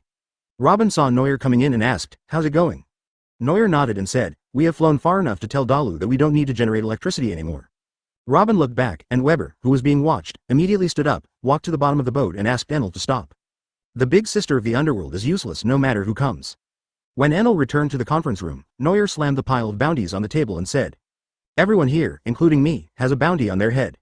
Enel's eyes sparkled, and all the fatigue from generating electricity just now disappeared, and he said, "Great, how many Baileys do I have?" Everyone looked at the bounty on the table. These photos should have been taken from Sabaody Archipelago. Enel picked up his own bounty warrant and looked at it expectantly. Enel, nicknamed 10,000 Thunders, is a key member of the Hades Pirates and a user of the Logia Thunder Fruit. He has a bounty of 150 million berries. When Enel saw the title, it exploded. What, 10,000 Thunders? Lousy is clearly the god of thunder. Enel yelled in dissatisfaction. Noel rolled his eyes at him and said, "God is such a threatening title. Do you think world government is your little fanboy? You can choose whatever sounds good? Your own demon is so ugly and you want the whole Thor?" After hearing what he said, Enel had no choice but to give up. Regardless, the initial bounty was 150 million Baileys, which was rare even in the Grand Line. Weber looked at his own bounty with great satisfaction. The description was exactly the same as Enel's. Weber, nicknamed War Ghost, is a key member of the Hades Pirates and a user of the Ancient Zone Fruit. He is suspected to be the wind god pterosaur form of the dragon fruit. A bounty of 130 million berries is offered. Advertisement. When Enel saw his bounty, he immediately found comfort. He laughed out loud and taunted, 130 million Baileys. Ha ha ha ha, that's less than me. Weber's face suddenly turned dark. He was tricked by him and suddenly felt very unhappy. Are those people in Marine blind? How could Lousy be worse than this arrogant person? Robin's bounty also changed, but it was only increased by 1 million Baileys. Conus didn't know when she was photographed by those guys. But the bounty is quite cute, a very girly 13.14 million Baileys. Where's Luke? Weber and Enel curiously poked their heads out from behind Lucci. They would have been in trouble if they didn't take a look. When they saw it, they were so scared that they almost vomited blood. Killing weapon. Why is your title so cool? 220 million Baileys. Why is your bounty so high? Weber collapsed to his knees, and Enel seemed to have lost all color in the world. In addition to Captain Noel and the Deputy Captain Robin, who was recognized by everyone, Weber, Enel and Conus are the original members of the Hades Pirates and are the oldest veterans of Hades. Lucci and his gang were just partners recruited by Hades for the expansion of Water City. Now the Marine told them that Lucci's bounty was higher than that of the two elders. Lucci was not surprised at all. He calmly picked up his bounty order and said, "The government knows my strength very well, but they only know the tip of the iceberg about you. Plus, I'm good at spying and assassination. Maybe the Marine thinks that I had a role to play in the captain's infiltration into Mariajoy." After Lucci said this, Enel, Weber and the others felt a little better. Two childish ghosts. The girls didn't care about the reward at all. Robin asked Noel, "What should we do next?" Noel calmed down and analyzed. The number of celestial dragons is decreasing. I don't believe the government and the Marine can sit still any longer. After these setbacks, Marine will not give up. Haki, who had disappeared before, came out, sat next to him and said, "The government's authority and celestial dragon's position cannot be shaken. Marine has at most 1 week left." Lucci nodded and said with deep understanding, "The war will definitely come, and I'm afraid that Marine will launch the most crazy counterattack." Noel nodded and began to think about the combat power that the Marine could mobilize. At the Admiral level, Aokiji had lost a leg in a previous fight with him and won't be fighting again for a while Akainu was almost traded 1-for-1 with Ace. Advertisement. There is only one monkey left, Hawkeye hasn't left yet, so it's not a big problem. Including Garp and Sengoku, there are only 3 people with combat power at the level of Admiral and above. At this point in time, Black Arm Zephyr should still be in Marine. Noel's face suddenly turned serious. A Marine Admiral of the same generation as Garp Sengoku, Zephyr possesses Haki as powerful as Garp's, making him a formidable opponent. Add to that the alternate Admiral Momosagi in a group of Marine Vice Admirals, and the Marine's combat power is really not something that ordinary pirates groups dare to provoke. But Noel is brave enough. With the Yellow Spring River, is he afraid of being surrounded by the Marines? However, if Zephyr is sent by Sengoku to deal with him, he can also consider copying his talents and applying them. There are so many Admiral and Vice Admiral candidates. It's a bit difficult to deal with just a few cadres of the Hades pirates. Looking at the bottomless sea, Robin's voice suddenly rang out. At this speed, we will soon reach Sabayati Archipelago. Sabayati Archipelago, and then, the Fish-Man Island. Noir looked at the deep sea in the distance thoughtfully. After a moment's silence, his eyes sparkled. In order to improve my combat power, I have to go to the Fish-Man Island. Robin frowned and asked, isn't that a bit too hasty? The coding process will take several days. Noir shook his head and said with determination, I can go alone, there's what I want. The mermaid princess Shirahoshi of the Fish-Man Island, as one of the 3 ancient weapons Poseidon, has the ability to summon and command sea kings. This ability is most likely a talent. If Noir copies Poseidon's ability, it will be much easier to deal with Marine. The sea kings can attack the opponent freely. This ability is so powerful that it can be called the king in large-scale naval battles. What Noir said as the captain was of course a spiritual indicator for everyone, and no one objected. However, Robin looked at Noir with some concern. Noir understood and leaned over, gently hugged the petite body, and said, I'm going to make preparations for the war and will be back soon. Robin nodded and smiled, I understand. After saying that, she slowly raised her head, pecked Noir's chin lightly with her tender red lips, and said softly, go early and come back early. The atmosphere was inexplicably filled with pink bubbles, and Khalifa and Konus glanced at each other with stars in their eyes. Lucci rolled his eyes speechlessly. Weber and Jabra play the game of protecting the Emperor, and Enel. It hangs on the ceiling very consciously, generating electricity and emitting light. Chapter 141 The Empress's Attention Amazon Lily is a country located on a mysterious island in the Calm Belt. It has the best location and time, and few people can invade it. For men all over the world, this is a holy place that people long for, because the residents of this island are all women, and it is truly a daughter island. The monarch of this country is a pirate, known as the Empress, Hancock, who is the most beautiful woman in the world. She is also the only female pirates in 7 warlords of the sea. Hancock was visibly anxious today. On the island, in the royal palace of the Amazon Lily Kingdom, Hancock had a gloomy face, biting his fingers, and no one knew what he was thinking. After a while, a big black rat ran in from outside the hall. No, it was a rather short old woman who ran in. The person who came was the former king of Amazon Lily, who was called Zapo-Po by the people of the country and is now an advisor to Hancock. As soon as the mother-in-law ran in, Hancock finally smiled on her charming face, and her beautiful eyes looked at her expectantly. No matter how many times I see it, Snake Queen is still so beautiful. Granny Zaw swallowed her saliva and said while leaning on her cane, according to the intelligence, we asked Marine about Mariajoy, but they wouldn't say a word. Hancock's pretty face was instantly covered with frost, and her enchanting figure rushed out, and her jade legs lashed towards the mother-in-law like a long whip. The confused mother-in-law was kicked out of the window by Snake Princess. Hancock shouted angrily, why did you come back without any news? The old woman walked back to the palace, pounding her old waist, and said bitterly, you really don't know how to pity the elderly. Hancock's face darkened. He grabbed the old woman with one hand and pretended to throw her out again. The old woman got anxious and quickly explained. Calm down, Snake Princess. If someone really had held the celestial dragons hostage, the government wouldn't have let the news out so easily. Even if it gets out, Amazon Lily is located in the Calm Belt, so the news won't reach here. Hancock's face changed, and after a while he let the man go. Only then did the mother-in-law breathe a sigh of relief. After a moment's silence, Hancock gave the order, notify the 9 Snakes pirates and prepare to depart. Advertisement Grandma was stunned for a moment and asked, where are you going? Clome, who was following, put a cloak on Hancock and walked out of the palace, saying lightly, I will go to Sabayati Archipelago. I want to know the truth about the kidnapping of celestial dragons. Grandma Zaw was startled and quickly jumped in front of Hancock and advised, Sabayati's land is the territory of celestial dragons, aren't you afraid? Hancock paused, and just when her mother-in-law thought she had changed her mind, she felt a sharp pain in her old butt again. Bang! Poor old Lady Zaw was kicked away by the Empress again, and flew towards the distant forest with smoking buttocks, and not even a trace of her disappeared. The arrogant Empress snorted disdainfully at the place where the mother-in-law flew away. You are not allowed to oppose my decision. Amazon Lily's Shichibukai pirates set off quietly, and their destination was Sabayati Archipelago. At this time in Sabayati Archipelago, the Hades pirates finally landed. When they returned to the island, everyone felt a little different. Especially Enel and Weber, who suffered the worst defeat in Qinghai in Sabayati Archipelago. A marine admiral with a certain wretched fruit killed all of them in seconds with just a few slashes of swords and 2 kicks. Even Noir, who was fighting for the first time, was furious. Enel no longer had the heart to hang around on this island, and asked listlessly, Captain, when are we leaving this island? Noir pinched his chin and thought for a while, then said, let's find a coding craftsman first. Maybe there is a ready-made coded ship. As they talked, they walked to the cultural street in Sabayati Archipelago where bubble culture was popular. Come to think of it, we won't encounter celestial dragons again this time, right? Weber said vigilantly as he looked around. Robin shook his head and said hesitantly, Mariajoy will not let the celestial dragons escape anytime soon after you guys made such a fuss. Noir shrugged nonchalantly and said, it's okay, they're just celestial dragons. I'm not afraid of them. But, Enel said hesitantly, killing 1 celestial dragon will cost you 10 billion. Everyone looked at him and sighed silently. Advertisement. Ever since Noir, Borrowed, Enel's arc along with the gold, Dalu has become quite greedy for money. His greed for money is different from that of the Noel Nami siblings.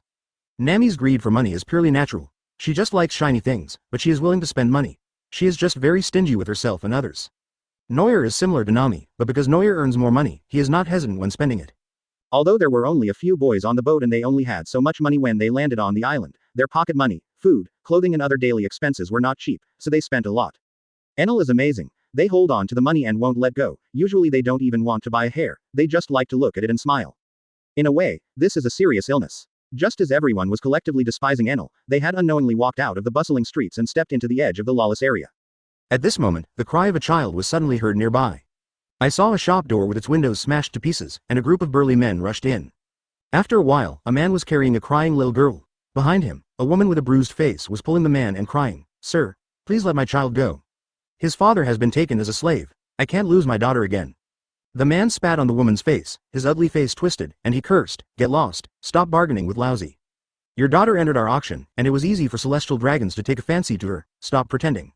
The woman's cries became louder and louder, and the man impatiently punched her to the ground, and then a large group of people surrounded her and started beating and kicking her. The people around watched what was happening indifferently, and no one came forward to help, including Noel. Noel considered himself to be a selfish person. Everything he did at sea was for his own good. He would never sacrifice himself for others, let alone do good deeds. "You bastards, when Devil Sama comes, he will defeat the celestial dragons and all of you villains." The scene suddenly became dead silent, and everyone looked at the girl in disbelief. In just a few days, that name became a taboo on this island. Anyone who touched it would die. Noel stopped involuntarily, sighed helplessly, and said softly, "I hope I won't be called a saint." Chapter 142, First Encounter with Fujitora. Noel sighed, looked at Enel and Weber's expectant eyes behind him, and uttered a syllable softly in his throat, "Go." Enel and Weber could no longer hold back, and as soon as they received the instructions, they immediately understood and ran over to fight for justice. But before the two of them even started moving, a righteous voice suddenly rang out, "I advise you all to stop." People on both sides were stunned. The woman looked towards the source of the sound with hope in her eyes, but when she saw the person clearly, her heart sank to the bottom again. The reason is simple. This is a blind man using crutches. What can you expect from a blind man? Noel looked at the person who spoke and his head suddenly started buzzing. This is a bit outrageous, right? Such a burly blind man with such a familiar scar, could this be the future Marine Admiral Fujitora? Weber and Enel immediately lost interest, and the man who was stopped also said angrily, "You blind man, don't come here to seek death." Fujitora smiled and remained unmoved, still firmly saying, "Your actions are absolutely unjust. Taking someone's children for no reason will only cause the couple and children to be separated. We can't continue to make this mistake. You have your own measure in your heart. Her husband and daughter were abducted. Don't you think about your own family?" Fujitora kept talking about moral principles, and Noel and the other officer who were about to rush over stopped involuntarily and waited in boredom until the flowers withered. Weber flipped Enel's long ears out of boredom and said with a melancholy look on his face, "This blind man is so long-winded." There was no response. Weber looked back and saw that Enel had fallen asleep while standing. Noel also scratched his head in confusion. This shouldn't be the case. Although Fujitora also has a strong sense of justice in the original work, he shouldn't be as righteous as Tang Seng, right? The man who had snatched the child away finally couldn't stand Yishao's chanting anymore, and he drew his knife and yelled, "Guys! Kill this nagging blind man first. The boss has spoken, and the younger brothers, who are so annoyed that their heads hurt, can't wait to draw their swords and rush forward. The momentum is astonishing." Enel was awakened by the roar and almost followed the group to beat them up, but luckily Weber pulled him back. Noel watched with interest and smiled. Sure enough, when he saw that no one was listening, the uncle also started to take action. Advertisement Yishao pulled out a knife from his blind stick, and the burst of momentum instantly frightened the trafficking gang that rushed over. But he smiled and pulled out the knife, and after a strange purple light flashed, he quietly put the knife back. This confused everyone. What is this for? Why are they being so polite and even giving me a performance? Just when the group of men were about to laugh in triumph, the sky suddenly darkened. Noel was shocked. Could it be that trick? Everyone raised their heads tremblingly, and the originally blue sky was actually covered by a shadow that blocked out the sun. Beneath the shadows, there were also intense flames clearly created by friction from the atmosphere, burning the sky dark red. Meteorite. Faced with such a natural disaster, the trafficking gang roared with pale faces, and Enel and Weber also looked at the meteorite in a daze. Noel and his gang. FK. There are cannons in front of you shooting at mosquitoes, and there is a Fujitora meteorite behind you smashing your minions. But then again, in the original book, the meteorite summoned by Fujitora didn't seem to kill any enemies except the soldiers. Noel released the cold air from his body, shielded his own men behind him, and observed the battle situation with squinted eyes. The meteorite kept descending, and just when Noel was about to draw his sword, the group of people were frightened and became insane, howling and begging for mercy. "Sir, I dare not, sir." Yishao pulled out his staff knife and swung it twice quickly, and the huge meteorite stopped less than 100 meters above everyone. These people escaped death, but they didn't even dare to fart. They crawled away and smiled, not daring to look back. Yishao silently patted the meteorite back. The whole process was smooth and he didn't seem to be struggling at all. Enel and Weber's jaws almost dropped to the ground. Is this blind guy so powerful? Neuer smiled, clapped his hands, and said, that's great. Advertisement. Yishao's blind eyes slowly opened, revealing the scary whites of his eyes, and he said with a smile. You should have wanted to help just now, I was just meddling in other people's business. Neuer curled his lips in noncommittal.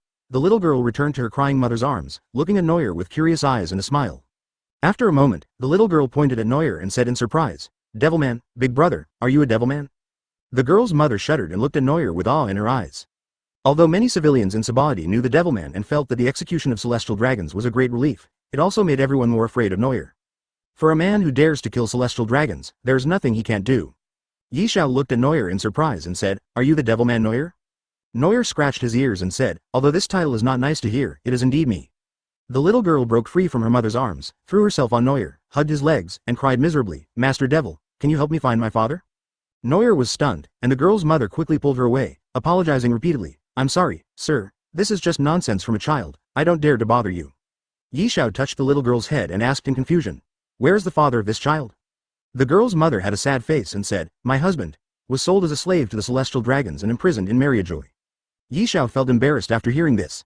The holy land of Mariajoy was not a place that one could force his way into with just a heart full of justice. He might even lose his life. Neuer looked at the girl and thought about it carefully, then said, Mariajoy, I have an idea. The mother and daughter looked at Neuer with a smile, and Neuer said slowly, I rescued some slaves who were imprisoned in Mariajoy before, and now they have become my crew members. Some of our companions haven't found their families yet. You can come and identify them. Maybe your husband is among them. The girl's mother's tears welled up again and she thanked him humbly. The girl looked at Neuer with admiration. Yishao was even more surprised by another thing. He asked in shock, Mr. Neuer, you rescued the slaves from Mariajoy? Neuer finally found someone who could act cool and said, it was a small matter, just burning down Mariajoy and kidnapping a few celestial dragons. Little guy, the government still wants to conceal what Neuer did and reduce its influence. Don't even think about it. Chapter 143. The quality of observation. Haki. Neuer brought the mother and daughter rescued by Yishao to the beach, and then opened the gate to the Yellow Spring River. The entrance to the Yellow Springs River is a huge mass of strange black fog, which takes a long time to accumulate power and covers a very large area. Yishao said strangely, it seems that there is a strong energy fluctuation ahead. Enel looked at him in surprise and said, how can you know if you are blind? Yishao nodded and said calmly, although my eyes are blind, my heart can see more things because of this. Upon hearing this, Neuer ruthlessly complained, isn't it just observation Haki? Is it necessary to make it so mysterious? Enel was a little shocked. How sophisticated would it be if the seeing and hearing Haki could replace the eyes? Enel's observation Haki is stronger in range than Fujitora's, but Fujitora's Haki is of higher quality and can be used in detail as eyes. Not only can it sense the emotions of others, but it can also accurately pull meteorites down from the atmosphere. There are not many masters of observation Haki, and Fujitora is definitely among the top 5.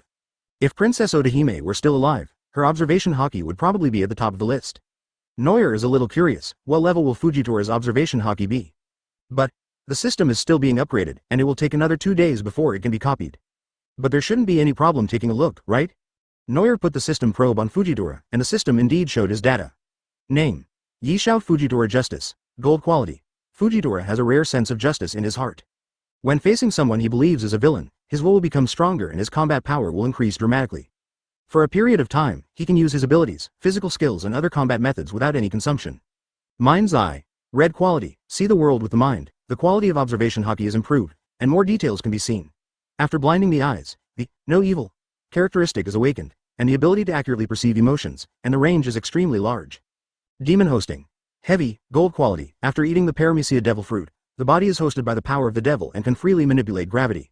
Spurned by the sea. Purple talent. While gaining the power of the devil, one is also cursed by the devil. The curse will make the sea hated, and when encountering seawater, one will become powerless and unable to actively use abilities. Neuer sighed a little. It turned out that those who could become admirals were not easy to deal with. Advertisement. The talent, Fujitora Justice, allows Yishao to fight with zero consumption, and the mind's eye can see everything around him, plus the heavy fruits have amazing destructive power. However, what is a pity for Neuer is that the heart's eye, representing observation Haki, needs to blind both eyes in order to exert its true strength. Even if it is integrated with upgraded in the future, this condition should not change. Moreover, Fujitora's observation Haki is of red quality, just like Enel. This confused Neuer. Even Fujitora was only of red quality, whose observation Haki could reach gold quality. Katakori's observation Haki can predict the future, but it is not known whether it is golden. But Noel is an obsessive-compulsive person, so he still wants to find the observation Haki with the highest potential. I can only go to the Fishman Island to find Shirahoshi later. Her observation Haki is very special. She is born with it and inherited it from Princess Odahime. Although it certainly cannot be compared with the real Princess Odahime, at least Noel can still improve in the future. It's no use saying all this now. Noel's talent copying cannot be used for the time being, and there is no way to copy it even if you want to. Marine didn't know when he would come, so he could only wait for the system to recover and copy Shirahoshi's Poseidon ability first. It seems that the cutie Shirahoshi really has everything. Noel opened the gate of the Yellow Spring River and walked in with the mother, daughter and others with a smile. At this time, the group of traffickers who were let go by Yishao were still recalling what had just happened in shock. While they were shocked by Yishao's powerful strength, they suddenly remembered the man who had been watching the battle. That man's face seemed to be. The abductor was immediately terrified and called out to his men, shouting, "Quick, go find Marine. The devil is here again." Noel and the others didn't know that the group of people had recognized them. At this moment, they were at the Thriller Bark, looking for the father of the little girl. After gathering everyone together, Noel let the mother and daughter identify the body themselves. At this time in the team, a man with dark circles under his eyes and a depressed look between his brows looked at the two people brought by his captain, and tears suddenly welled up in his eyes. He couldn't help but rushed over and cried, "Dear daughter." Advertisement. The mother and daughter stayed where they were, then rushed over, hugged the man and started crying, calling out his name loudly. On my own boat. Noel couldn't help scratching his head as he watched this touching scene of relatives recognizing each other. I don't know how many people on my ship are separated from their families. How long will it take to help them find their loved ones? The man, his wife and children, knelt in front of Noel and thanked him profusely. "Thank you, Captain, for helping me find my family." Noel looked at him with dissatisfaction and said, "Go kneel down if you want to, don't bring shame to your family." The man wiped his nose and tears hastily, stood up and said solemnly, "Yes." Yishao also looked at Noel with appreciation and said, "Your Excellency is willing to help the weak people. I admire you. But, why did the world government harm these ordinary people and take them away as slaves?" He said with a smile and a sigh. It was not difficult to hear from his words that he was strongly dissatisfied with the world government.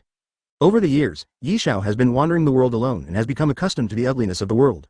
Because of his strong sense of justice, he didn't want to witness the filthiness of this world anymore, so he closed his eyes forever.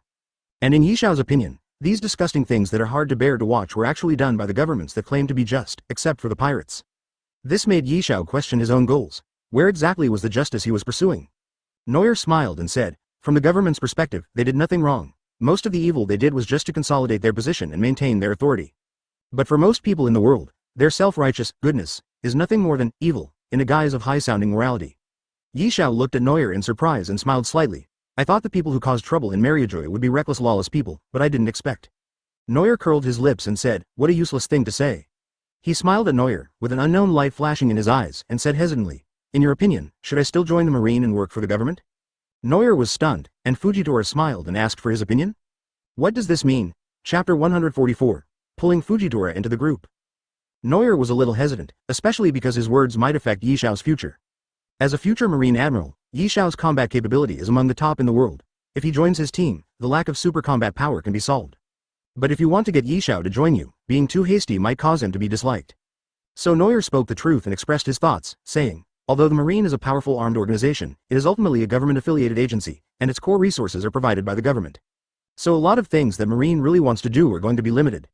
I know a lot of Marines. Although I am their enemy due to my stance, I still admire their inner persistence and their own justice. Yishao hesitated for a moment and asked, so, there are many people with lofty ideals in the Marine? Noel nodded, but after a moment he said, everything has its opposite ends. Just like there are sometimes good people among pirates, there are also some scum in the Marines. Most of the Marines' garbage comes from the branches around the world, and there is much less garbage at the Marine headquarters. Yishao seemed to have realized something, and said to Noel solemnly, I have learned a lot. Noel said these things to him, but he was not afraid to just laugh it off and go join Marine. In the original novel, Yishao happened to catch up with the rampant pirates after the Summit War. Yishao, an unknown folkmaster, had the idea of becoming a Marine. What's even more coincidental is that after the Summit War, a dispute over the position of Marshal broke out within the Marine, and then the world recruitment happened to help Yishao reach a very high position. And now Yishao has met Noel, and with what Noel told him, Yishao knows about Marine's situation in advance. Therefore, Yishao would understand in advance that if he wanted to enforce his own justice, he must first have enough power, at least he must be an admiral. But now the Marine order is stable, Yishao has no chance. And in the future Summit War, and then the Marshal's competition, with Noel as a time traveler, I wonder what the trajectory of history will be like. According to your opinion, should first join the Marine? He looked at Noel with a smile and asked seriously. Noel coughed twice and said, I have a better suggestion. Join my group of pirates. Advertisement. Yishao was stunned for a moment, then he laughed heartily and said, you just said that the atmosphere within the Marine is good, And now you want to recruit me to join the pirates? Noel shook his head and said, the Marine's top brass may be mostly righteous people, but they are all powerful people. Are you sure you can climb to that level after joining the Marine? After hearing his words, she put away her smile and started to think carefully. Yi Xiao is a free-spirited wanderer who fights for justice at heart. He really doesn't understand the struggle for power and getting along with bureaucrats. Noel saw Yi Xiao hesitate and said, well, what kind of person do you think I am? He smiled at Noel and said very seriously, although he is called pirates, what I see is a kind-hearted knight who cares about his subordinates and is willing to sacrifice his life to save slaves. And as an enemy, he is a gentleman for praising Marine without disguising himself. This flattery almost made Noel's face turn red. He coughed twice and continued, so my pirates group is the minority of pirates I mentioned before. Most of the members of the Hades pirates are poor people who have been separated from their wives and children and have been slaves. They may have committed crimes in the past, but now our only enemy is the celestial dragons. The second thing is to live a carefree life. Besides, joining my pirates group will not insult your justice, but will also allow you to see a lot of justice that you have never seen before. Yi Xiao hesitated for a long time, and finally said, can you give me some time to think about it? Noel breathed a sigh of relief and smiled. The fact that he said that showed that he had at least started to think about it. Yi Xiao may seem like a carefree wanderer now, but in fact, with his beliefs, he will definitely join an organization, but no one knows which one. Noel's lips are almost worn out from talking so much, it depends on luck whether Yi Xiao will join him. After all, he is not like Enel, that wimp, who can fit in just by beating him up and feeding him a few meals. Not to mention whether I can beat Yi Xiao, even if I really use force, Yi Xiao's personality will not make him obey me even if I succeed. Just as Noel was trying to smile, the situation outside the Yellow Spring River had changed. On the shore of Sabaody Archipelago, countless Marines surrounded us, and densely packed warships in sky-blue uniforms stretched all the way to the other side of the sea. The Marine officer in charge is still our old friend Mr. Huang. Advertisement, but at this time, Uncle Huang's expression was not very good, because he met an uncle who was older than him. The former Marine Admiral, Black Arm, Zephyr is also the common teacher of the 3 current admirals. But unfortunately, Kizaru and he have the worst relationship among Zephyr's students. As the first batch of students taught by Zephyr after he retired from the front line, it stands to reason that Kizaru and Zephyr have a deep friendship. But that is not the case. When Zephyr became an instructor, he was just retiring from the no-kill Admiral era, having his family killed by pirates, and was transitioning to hating pirates. Therefore, in their education at that time, the young Akainu and Aokiji were more or less influenced by Zephyr's thoughts. One absolutely hated pirates, while the other made dialectical judgments about good and evil. But Kizaru was different. He was the oldest of the 3 admirals and already had his own ideas and thoughts. He was opposed to most of Zephyr's ideas. In addition, they disagreed on the path of cultivation, so the conflict between the teacher and the student became more and more serious. Zephyr held his right arm, looked at Kizaru with a gloomy face, and said, you still insist on your idea. Kizaru said with a bit of impatience on his face, are you going to say something big again? Zephyr raised the experimental crusher arm that he had just installed and said hoarsely, forget it. I can't control you. Looking at Zephyr's aged body, Kizaru sighed but turned his head away without saying anything. Vice Admiral Stolabelli quickly supported Zephyr, and Zephyr pushed him aside, saying that he was fine. This time when Marine got the news from Noel, Sengoku did not dare to be careless at all and immediately sent Kizaru and Zephyr. Moreover, all the Vice Admirals that could be called were called, including the alternate Admirals Momoshiki and Chadon. Sengoku just didn't believe it. No matter how strong Noel was, could he escape from so many masters? Zephyr looked towards the shore, his face suddenly darkened, and he pointed there and said, isn't it the pirate's flag? Kizaru looked in the direction of the sound and saw a large red ship being pulled by 2 gigantic sea snakes. The pattern on the dark red flag was a pattern of 9 snakes. Empress Hancock? Why did the Shichibukai come here? Chapter 145 Hancock's charm. On the deck of the 9 snakes, Hancock sat on the giant snake Salome, his delicate white jade legs crossed with Haki's legs, looking at the Marine fleet as if nothing happened. The members of the 9 Snakes pirates raised their weapons and faced the aggressive Marine without fear. On the first Marine warship, a messenger on the deck shouted to the 9 Snake pirates. We are on a Marine secret mission. Shichibukai Hancock, get out of the way immediately. Hancock frowned, pointed his smooth chin at Marine, and said disdainfully, Marine, are you giving me orders? The Empress had no intention of listening to their answers and slowly straightened her body. Under the bright sunshine, a charming beauty walked to the bow of the 9 Snakes. Even the Vice Admiral, who had gone through countless trials, was a little shaken, with hearts popping up in his eyes. It didn't take long for the Marines and officers to look at the beautiful figure with red eyes and shout at the same time. What a nice view! Watching the Marines gradually falling into madness, the calm substitute Admiral Momoshiki, with a pair of white long legs with a black evil spider tattoo, is eye-catching. Momoshiki looked at the Empress, who was the center of everyone's attention, and shouted with a stern face, everyone wake up! Be careful of her abilities. But although Momoshiki is beautiful, she is far inferior to Hancock in terms of charm, and her calling alone will not work. Chadon Cake, who had confessed to Momoshiki nearly 100 times, had already forgotten about the goddess and instead began to frantically shout the Empress's name. Looking at the Marine's embarrassing appearance, Momoshiki gritted his teeth and whispered to himself, what the hell? Kizaru scratched his ears and said casually, Empress Hancock, what a terrifying charm. Zephyr rested his chin on one hand and said calmly, combined with her fruit ability, it is indeed a tricky ability. Momoshage looked at Kizaru and Zephyr with admiration. They were indeed the pillars of the marine and were not affected by the Empress. Even she had to be careful not to look at her. Admiral Kizaru, Chief Instructor Zephyr, how did you manage not to be affected? After hearing Momosage's straightforward question, the two of them fell silent at the same time, and then a strange look appeared on the old man's face. It's mainly about endurance. Advertisement. Momosage fell headfirst. Hancock looked at the men with disdain, with undisguised disgust on his face. Stupid men, they are all single-celled organisms. With so many Marines here, could there be new news about the pirates who hijacked the celestial dragons? Then I came at the right time. I must find out the truth of this matter. Momoshage stepped out from the crowd of enthusiastic Marine generals, pointed at Hancock and said, Boa Hancock, you are Shichibukai, why are you hindering the Marine from handling the case? Hancock tucked her soft black hair behind her ears, looked up at her condescendingly, and said, I am too lazy to hinder you. It is you who blocked my boat without permission. Momoshage gritted her teeth and said nothing. Damn pirates, even the Shichibukai are like this.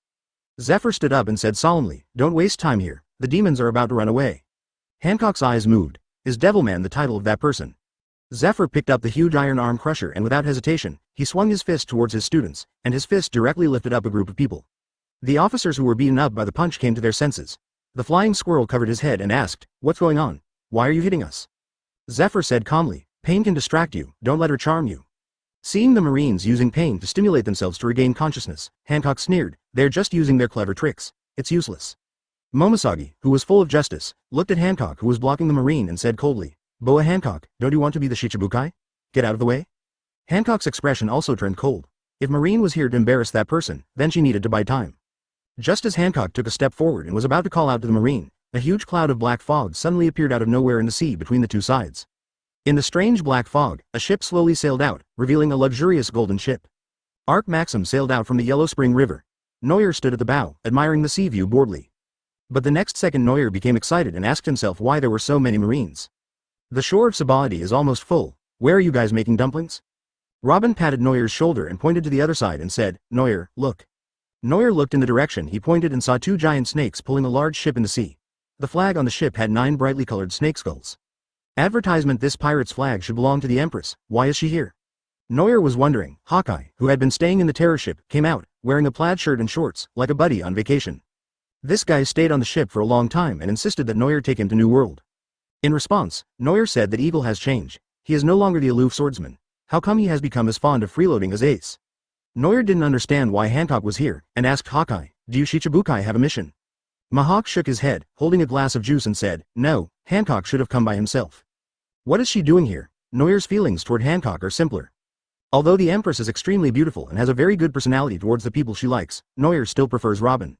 As for the reason why Hancock came here, it is most likely that he wanted to investigate the matter of him killing celestial dragons. Neuer is not an ordinary man. Will Hancock fall in love with him just because he killed the celestial dragons? Since coming to this world, Neuer no longer regards the people in the original work as fictional characters, but instead interacts with them seriously. She is a flesh and blood person, and the Empress is not a cabbage that can be given as a gift by killing a celestial dragon. In the original work, the character was attracted to Luffy due to the influence of many circumstances. However, the most beautiful woman in the world. Of course he is tempted, but Neuer really doesn't have time to think about these things right now.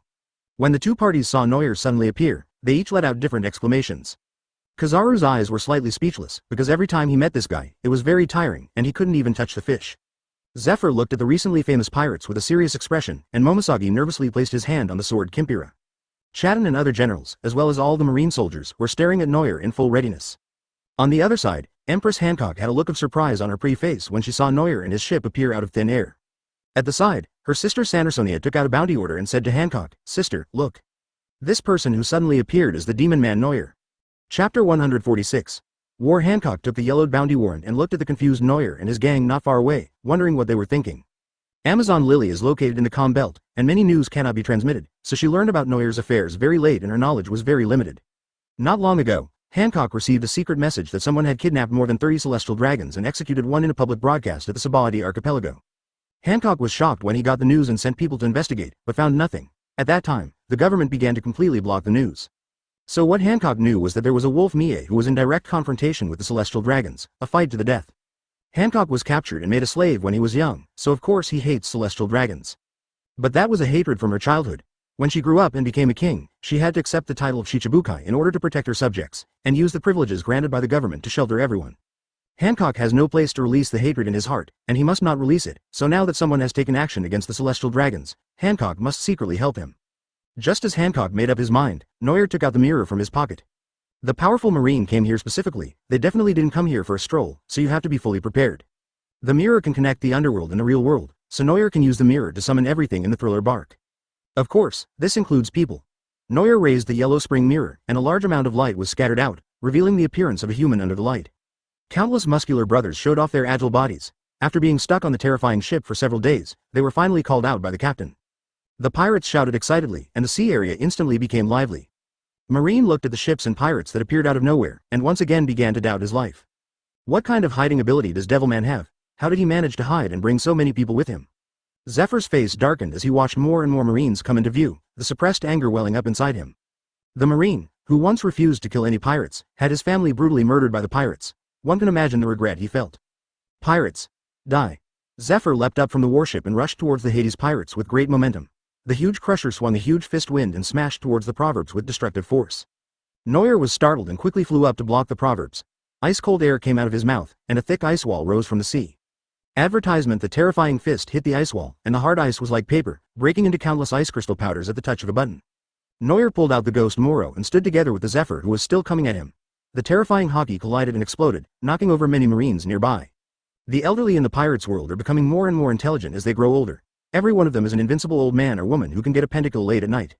Before, Vice Admiral Suru was so smart that he almost saw through his disguise. Sengoku's deployment always caused him trouble, and that old man Garp almost beat him to death with his fists. And this Zephyr in front of me, do you dare to let Lousy help me? Noel launched a frantic attack with a knife, but the nimble old man always dodged and blocked his attacks, and then hit him on the head.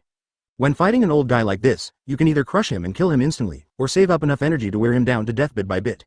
Such a physically demanding battle is not very advantageous to Noel. While Zephyr was quickly retreating, Noel slapped the ground with his palm, which happened to hit Zephyr's shadow, causing Zephyr's retreating figure to suddenly stop. Even if I can't hold down Zephyr's body, can't I just hold down his shadow? Noel turned the blade of the demonic sword in his hand and quickly cut towards Zephyr's shadow. Before Zephyr's fist could move, a lightsaber stretched out from the side and accurately blocked Guimoluo, and then a golden flash floated over again. Noel reacted in time, raising his left arm to block the light speed kick, and his body was knocked back several steps by the force. Kizaru put his legs down expressionlessly, and Zephyr snorted and stood up. Regarding the action just now, the two people still did not have any communication.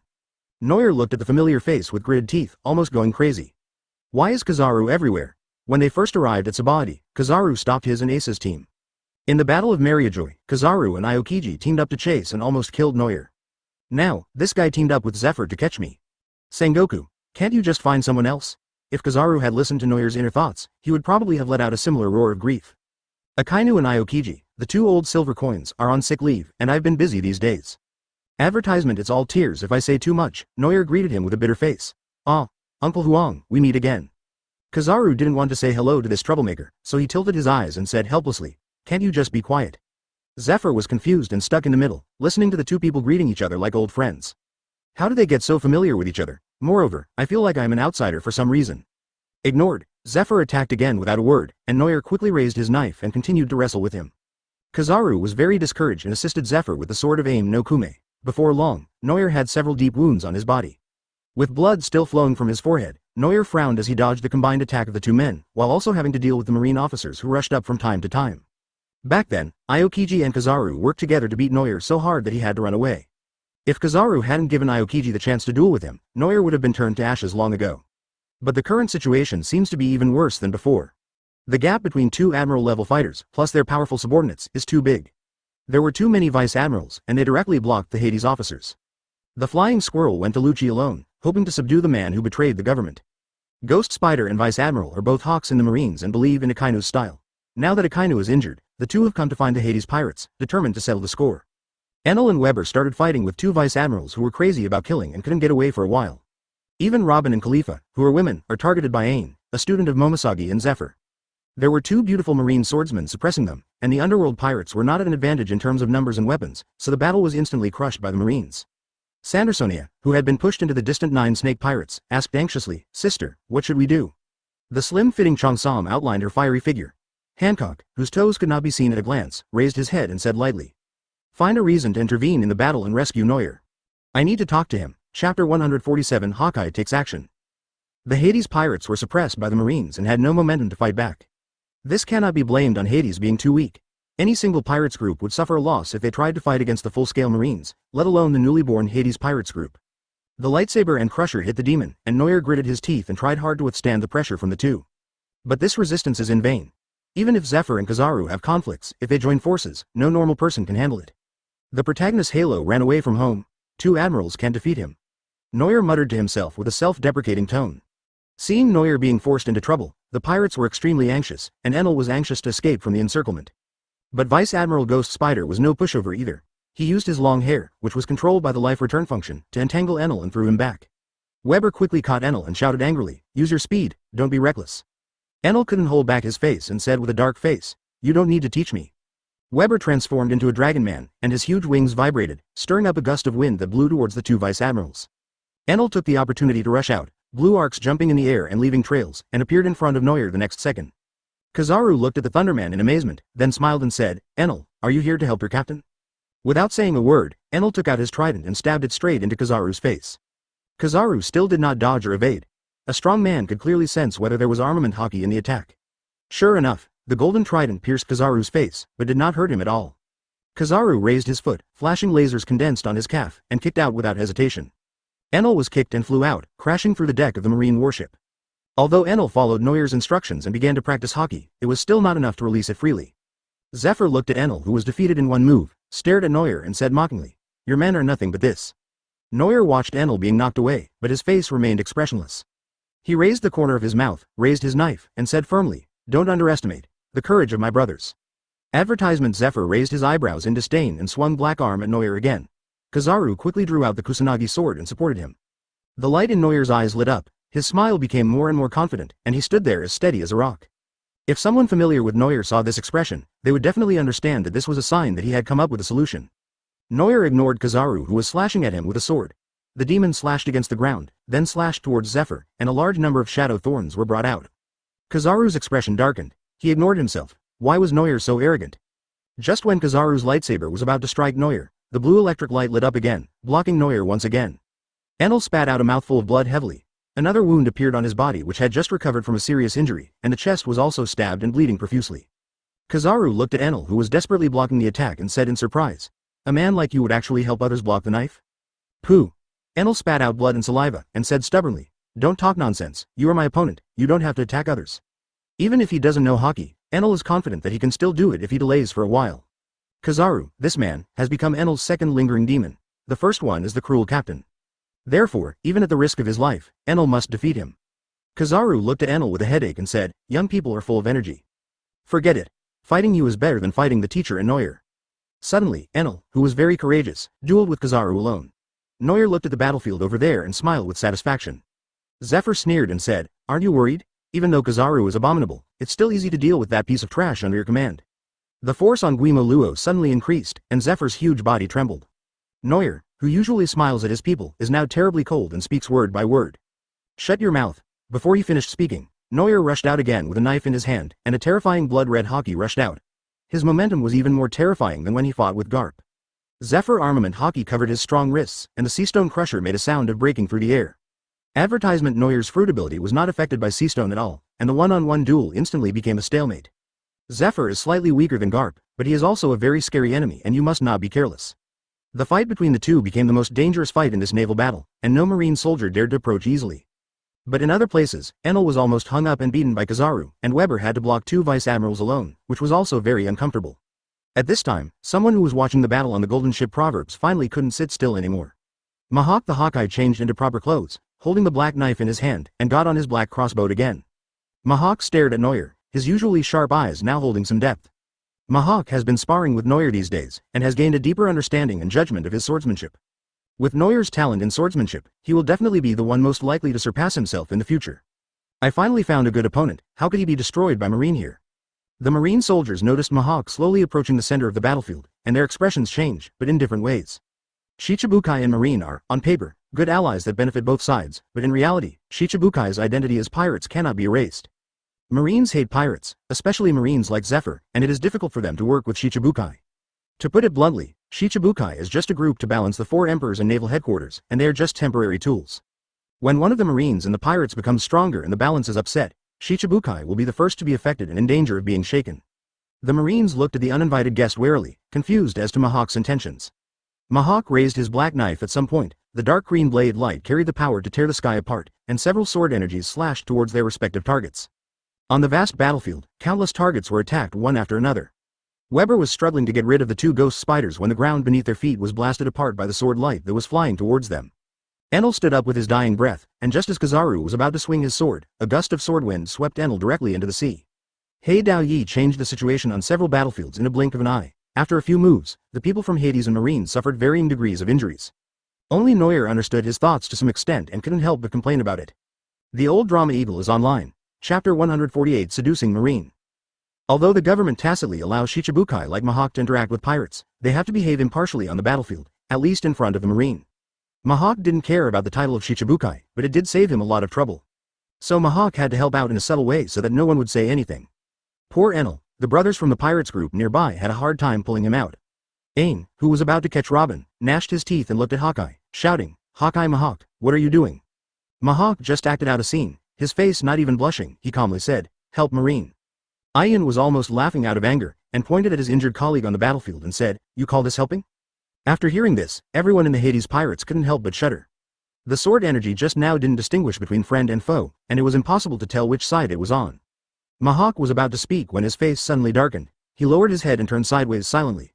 A pink bullet flew past his ear. Everyone cast their eyes toward the back. The woman, who was enough to make a man dream about her for the rest of his life at a glance, was standing on the deck, like a proud fairy from out of this world.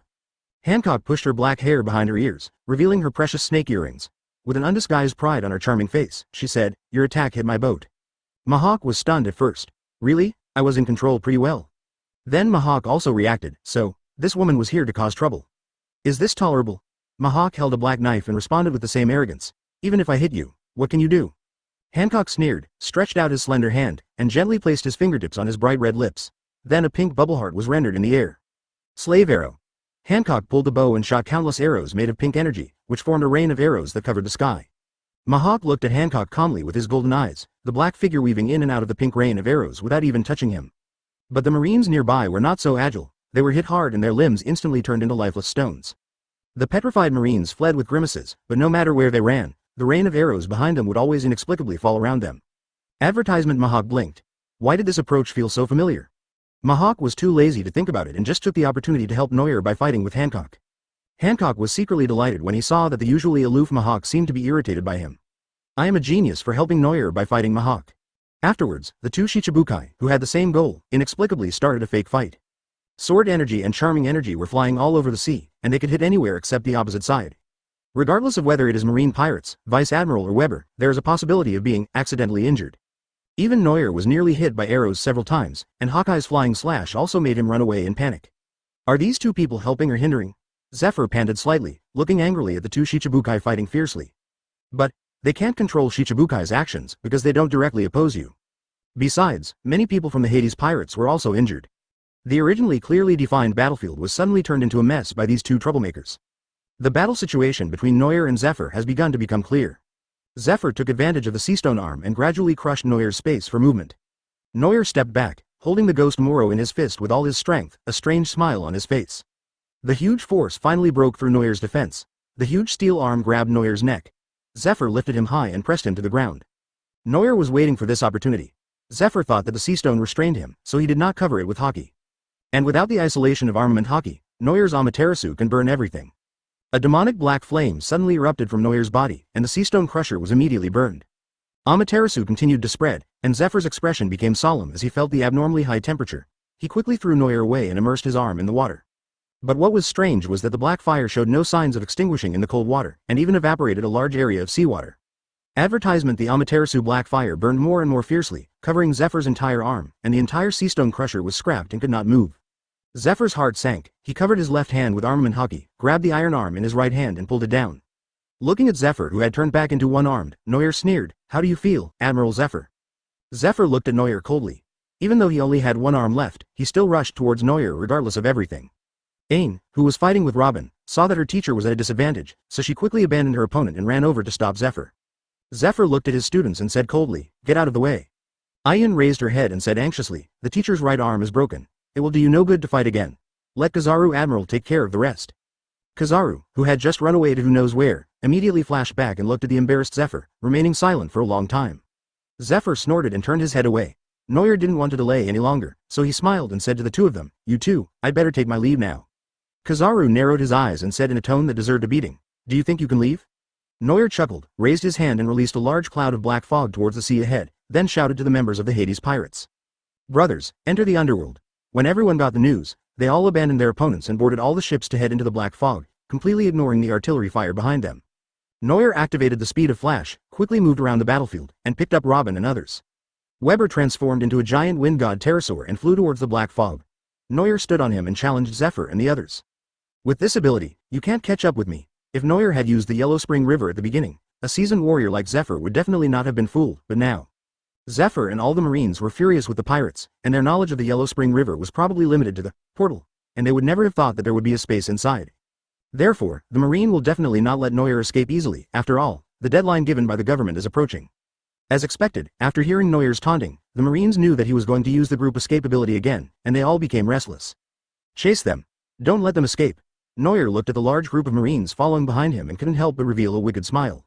"Once you enter the underworld, that is your territory." Chapter 149. Trapping the Marine. Looking at the Marines rushing towards the black fog, Kizaru suddenly felt a strange feeling in his heart. Kizaru quickly yelled, "Don't chase, be careful, it's a scam." As he spoke, Kizaru turned into a flash of light and flew out. Noel, who was observing from the dark, quickly retracted the black mist and isolated Kizaru. Kizaru looked at the sea where the black fog had dissipated, and his uneasiness became more and more obvious. A part of the Marine troops led by Mr. Zephyr were taken away by the black fog. Among Marines, Kizaru and Noel have fought the most times. Based on his understanding of Noel, this is definitely a deliberate trap. Huashaoshan Vice Admiral did not follow Zephyr and the others. As a moderate who stood on Aokiji's side, he was always calm. Huashaoshan looked at Kizaru hesitantly and said, "What should we do, Admiral? I don't know where Noel took Zephyr Instructor and the others." Kizaru scratched his head and said helplessly, "Let's give this information to the Marshal first and let him make the judgment. And what's wrong with those two Shichibukai who are at loggerheads with each other?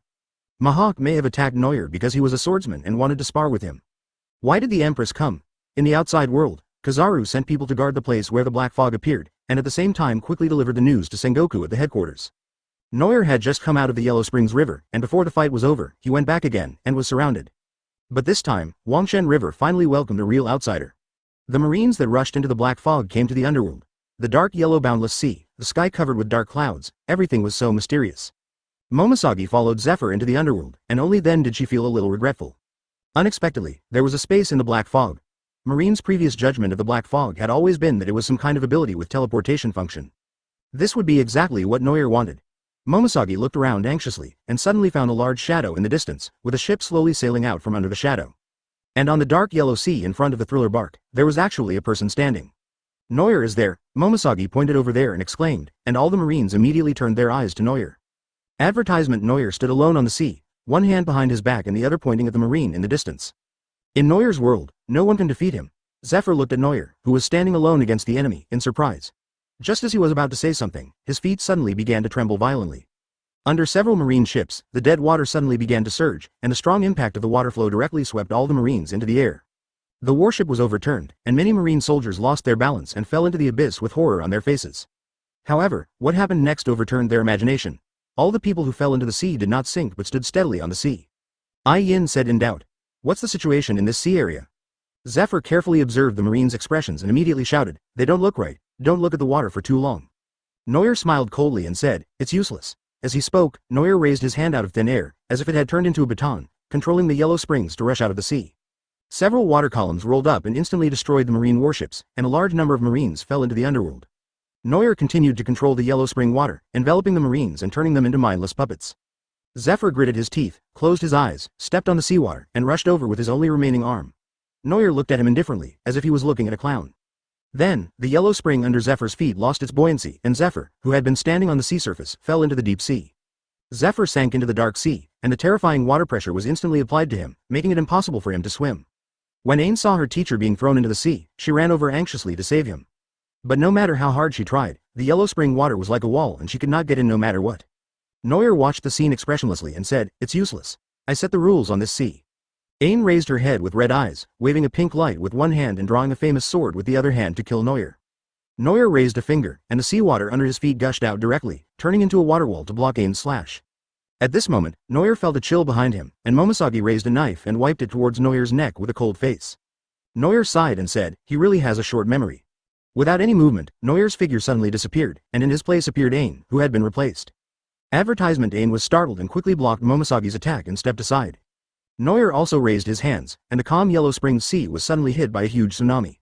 The terrifying tsunami swallowed up all the struggling marines. At this point, all the pursuing marines were deprived of consciousness by Huang Quan. Seeing that they had lost consciousness, Noel waved his hands and pulled all the marines up again, and shouted to the terrifying ship behind him, tie them up, tell the marine to pay the ransom. After saying that, Huang Quanshui transported all the marine officers and moved the prisoners onto the ship. Noel clenched his fists in comfort. After adapting to the Yellow Spring River these days, he could already freely manipulate the rules of this world. It's a pity that I didn't expect to run into marine this time, and my cards were exposed in advance. Otherwise, with this ability, it would be easy to trap the 4 emperors. Zephyr was able to follow Noel into the Yellow Springs River because of a mistake in intelligence. If this ability is exposed in the future, it will probably be difficult to lure them into the trap. Noel returned to the thriller bark, and the unconscious marine captives were thrown into the castle's prison by their Hades companions. It looked like Dalu was seriously injured again, and Noel was quite speechless about this. If Yishao hadn't joined, Enel would at least be the second strongest force in the Hades pirates, but after every battle, he would always be the one who suffered the most injuries. Enel, who was wrapped in bandages like a mummy, looked at Noel aggrievedly. Noel patted his shoulder and comforted him. Thank you for your hard work. When you are well again, go to the treasury and pick out some things for yourself. If you say this, then I won't be sleepy anymore. Enel's pupils suddenly flashed with lightning, and he turned into lightning and ran away dragging his broken body. Speak. Speak as much as you can. Enel's incoherent words were left in the wind, leaving Noel alone and disheveled, not knowing what to say. Ignoring Enel's idiot, Noel considered his next plan. The Yellow Spring River does not have the function of teleportation, so if you go out, you will still appear in the same place, but now the outside is probably surrounded by Kizaru. Is it possible to threaten Marine only through Zephyr? Noel thought about it seriously for a moment and suddenly remembered something. It seems that the celestial dragons for today have not been killed yet. Chapter 150. A small choice in the sea not far from Sabati Archipelago, just where the black fog disappeared, it was now surrounded by 3 layers of marine. Kizaru hadn't received any news from Zephyr for a long time, so he couldn't help but wonder what the function of this black fog was.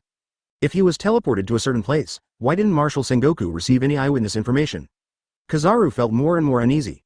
The appearance of so many marines in various parts of the world would definitely cause some movement, unless they did not come out of the black fog at all. Kizaru was shocked and was about to return to the headquarters to find Sengoku to report his ideas. But at this moment, the mysterious black smoke emerged from the sea again, and Noel's figure appeared from it.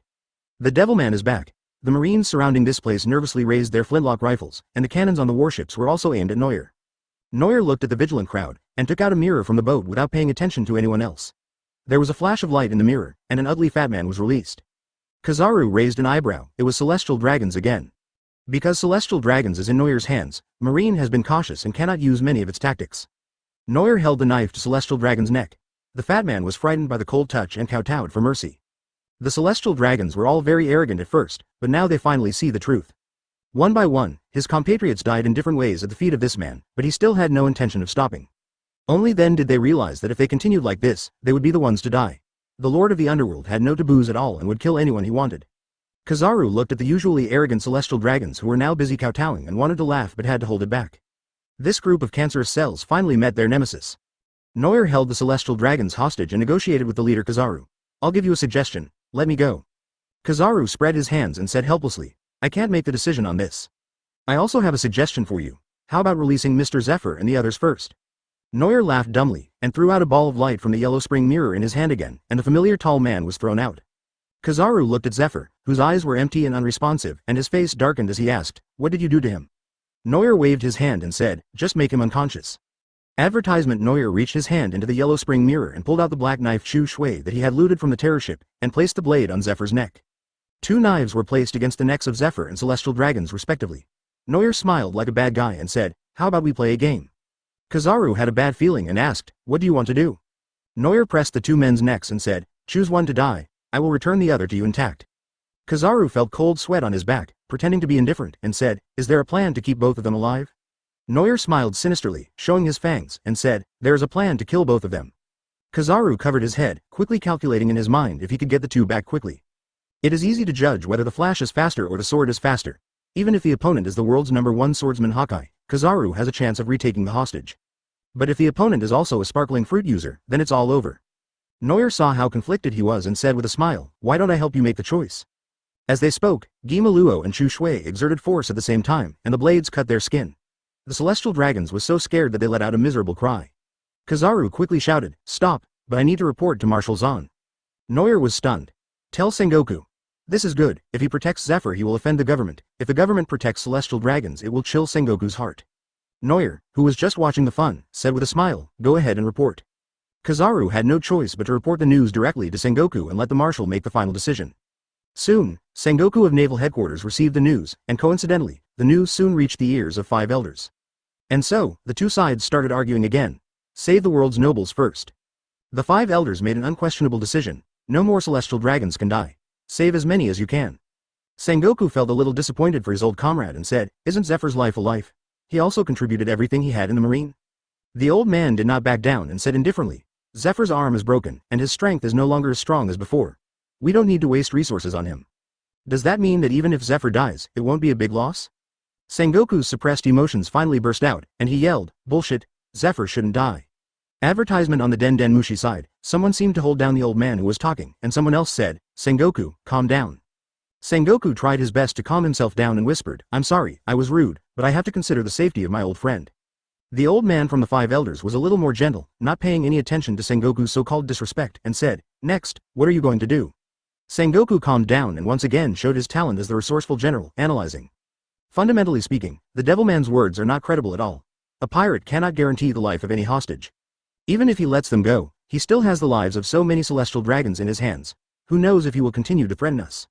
The 5 elders listened carefully to his analysis and said, "Then, what should we do next?" Sengoku fell silent, plans running through his mind. "We need to save Zephyr and a large number of marines, and more than 30 celestial dragons. If he only protects one side, Sengoku can do it, but if he protects both sides, use our method to recruit Noir as a Shichibukai." Seeing that Sengoku remained silent, the 5 elders expressed their opinions. Sengoku was shocked and was about to open his mouth to object, but then an idea slowly appeared in his mind. Sengoku's expression was a little complicated, and he said tentatively, "I want to save the person first, put forward conditions, and relax Noir's vigilance." When the old man heard this, he understood what Sengoku meant and said, "You want to pretend to recruit Noir and then take action after rescuing him?" Sengoku gritted his teeth and said, "Now that we have him, we won't have any scruples. The prerequisite is that Noir must agree to the conditions and keep his promise to release the person." The old man added calmly, and Sengoku already understood, and responded, "After he releases the people, he will definitely be smart enough to do something to those people. We just need to be more careful. This is the last chance, we must hit the target with one strike." The 5 elders were silent for a moment, and then said after a long while, "If we don't handle this properly, we won't be able to rescue Zephyr and the celestial dragons, and there's a risk that Noir will become our enemy completely. You are only given one chance to come up with this idea. If any risks arise, you will be responsible for it yourself." Behind his black round-framed glasses, Sengoku's usually calm eyes were fierce and full of hostility as he whispered, "Even for a Kainu and Aokiji, I can't let the Devilman have it easy." Chapter 151 Negotiations are coming on the shore of Sabaody Archipelago. The atmosphere on the sea was a little weird at this time. Noir held the 2 knives like he was practicing martial arts. He did this for almost a whole day and his hands were almost sore, but there was still no movement from the marine side. Marine surrounded himself, and after telling Sengoku the news, the guards not only did not relax, but became stricter. Even the old thief Kizaru was staring at him the whole time, and even when he was taking a nap he kept one eye open and staring at Noir. Noir was so angry that he wanted to curse and almost turned into a flash of light and slipped away. The talent system copies the devil fruit, and the opponent's fruit development process is also copied, so Noir's shining ability is actually similar to Kizaru's, except for its application. The difference is that although Kizaru has developed the ability of shining to ultimate, there is still a little room for improvement, while Noir has none at all. In short, as long as he gets rid of Kizaru, no one on the marine side can stop him. So Noir was not afraid of Kizaru asking for help. He had been at sea for nearly a year, and although he didn't have many other skills, he was a top-notch runner. Noir called out the people from the underworld. Lucci looked at Noir, whose movements were stiff, and couldn't help laughing. "Captain, what are you doing?" Noir's mouth trembled twice, and he said, "Stop talking nonsense, stand in for me for a while, don't let Kizaru find a chance."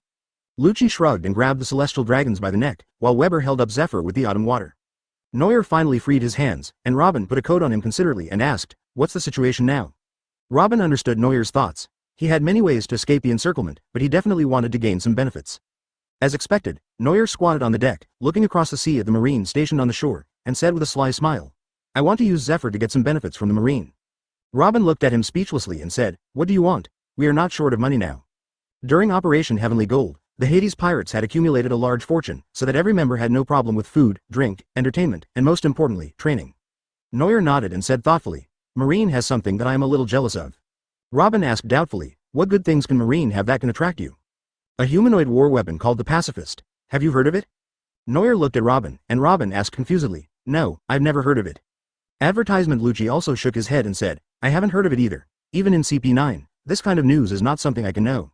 Noel scratched his head. What was going on? Hadn't the bear been transformed by Vegapunk yet?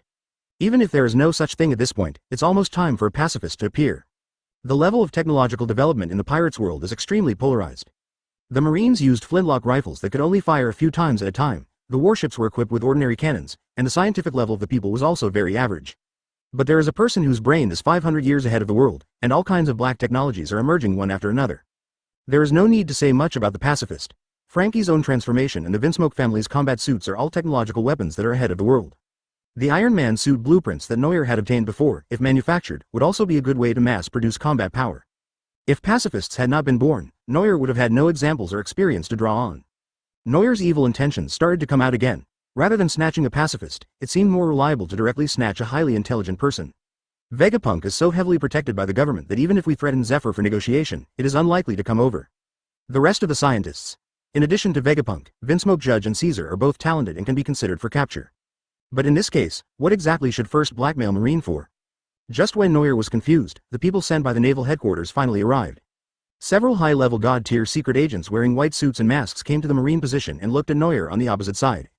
Kizaru raised an eyebrow at the person who came. It was not a Marine sent by the Marshal, but a CP0 directly assigned by the government to handle the matter. Is the Marshal compromising with the government?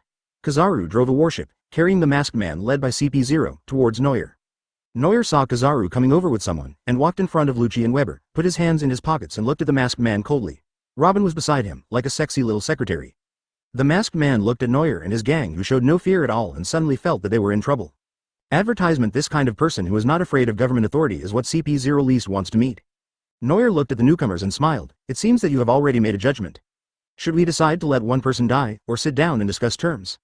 The masked man secretly breathed a sigh of relief. Fortunately, the Devilman was not a fool who only wanted to kill someone. As long as he wants benefits, then there is something to talk about.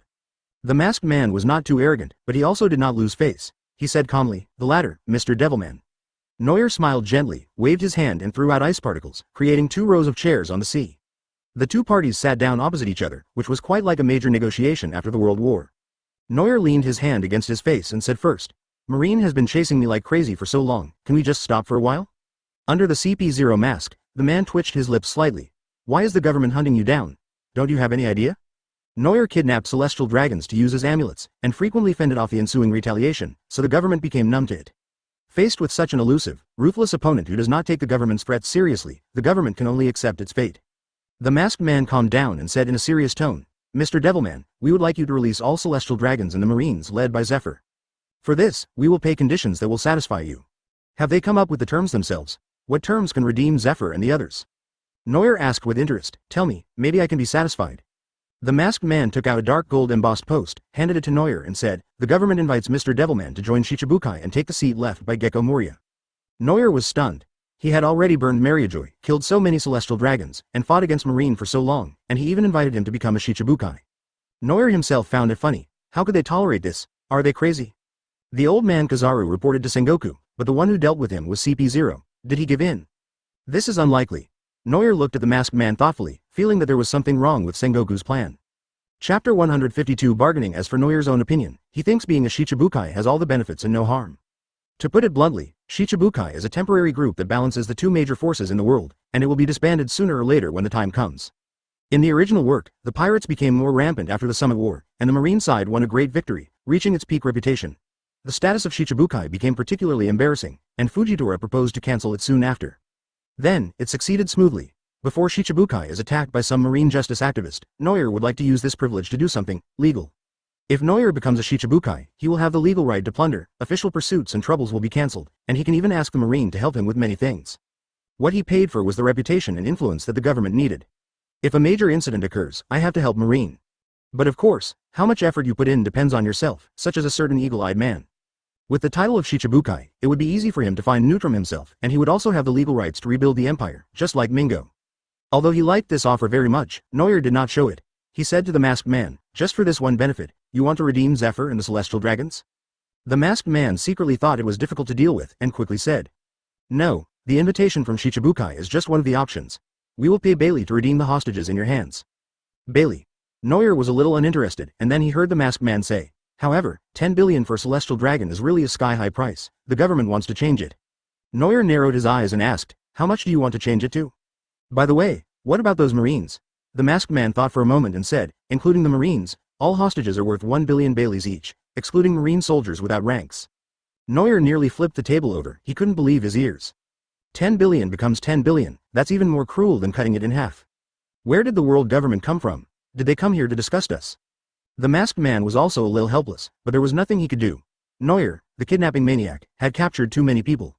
He quickly calmed Noir down and complained, sir, calm down. You are asking for too much. It is really difficult for us to come up with 10 billion. Advertisement. Noir's face drooped. No money? Although Noir didn't intend to sell each one for 10 billion at the beginning, but how much does Celestial Dragons spend on food, drink and entertainment every year? You are just fooling beggars with 1 billion. With this little money, I can just sell a few devil fruits. Noir sneered and said, I can offer no price for a Marine without a rank, but you'd better think about it again. Otherwise, I cannot guarantee that these hostages can walk out alive.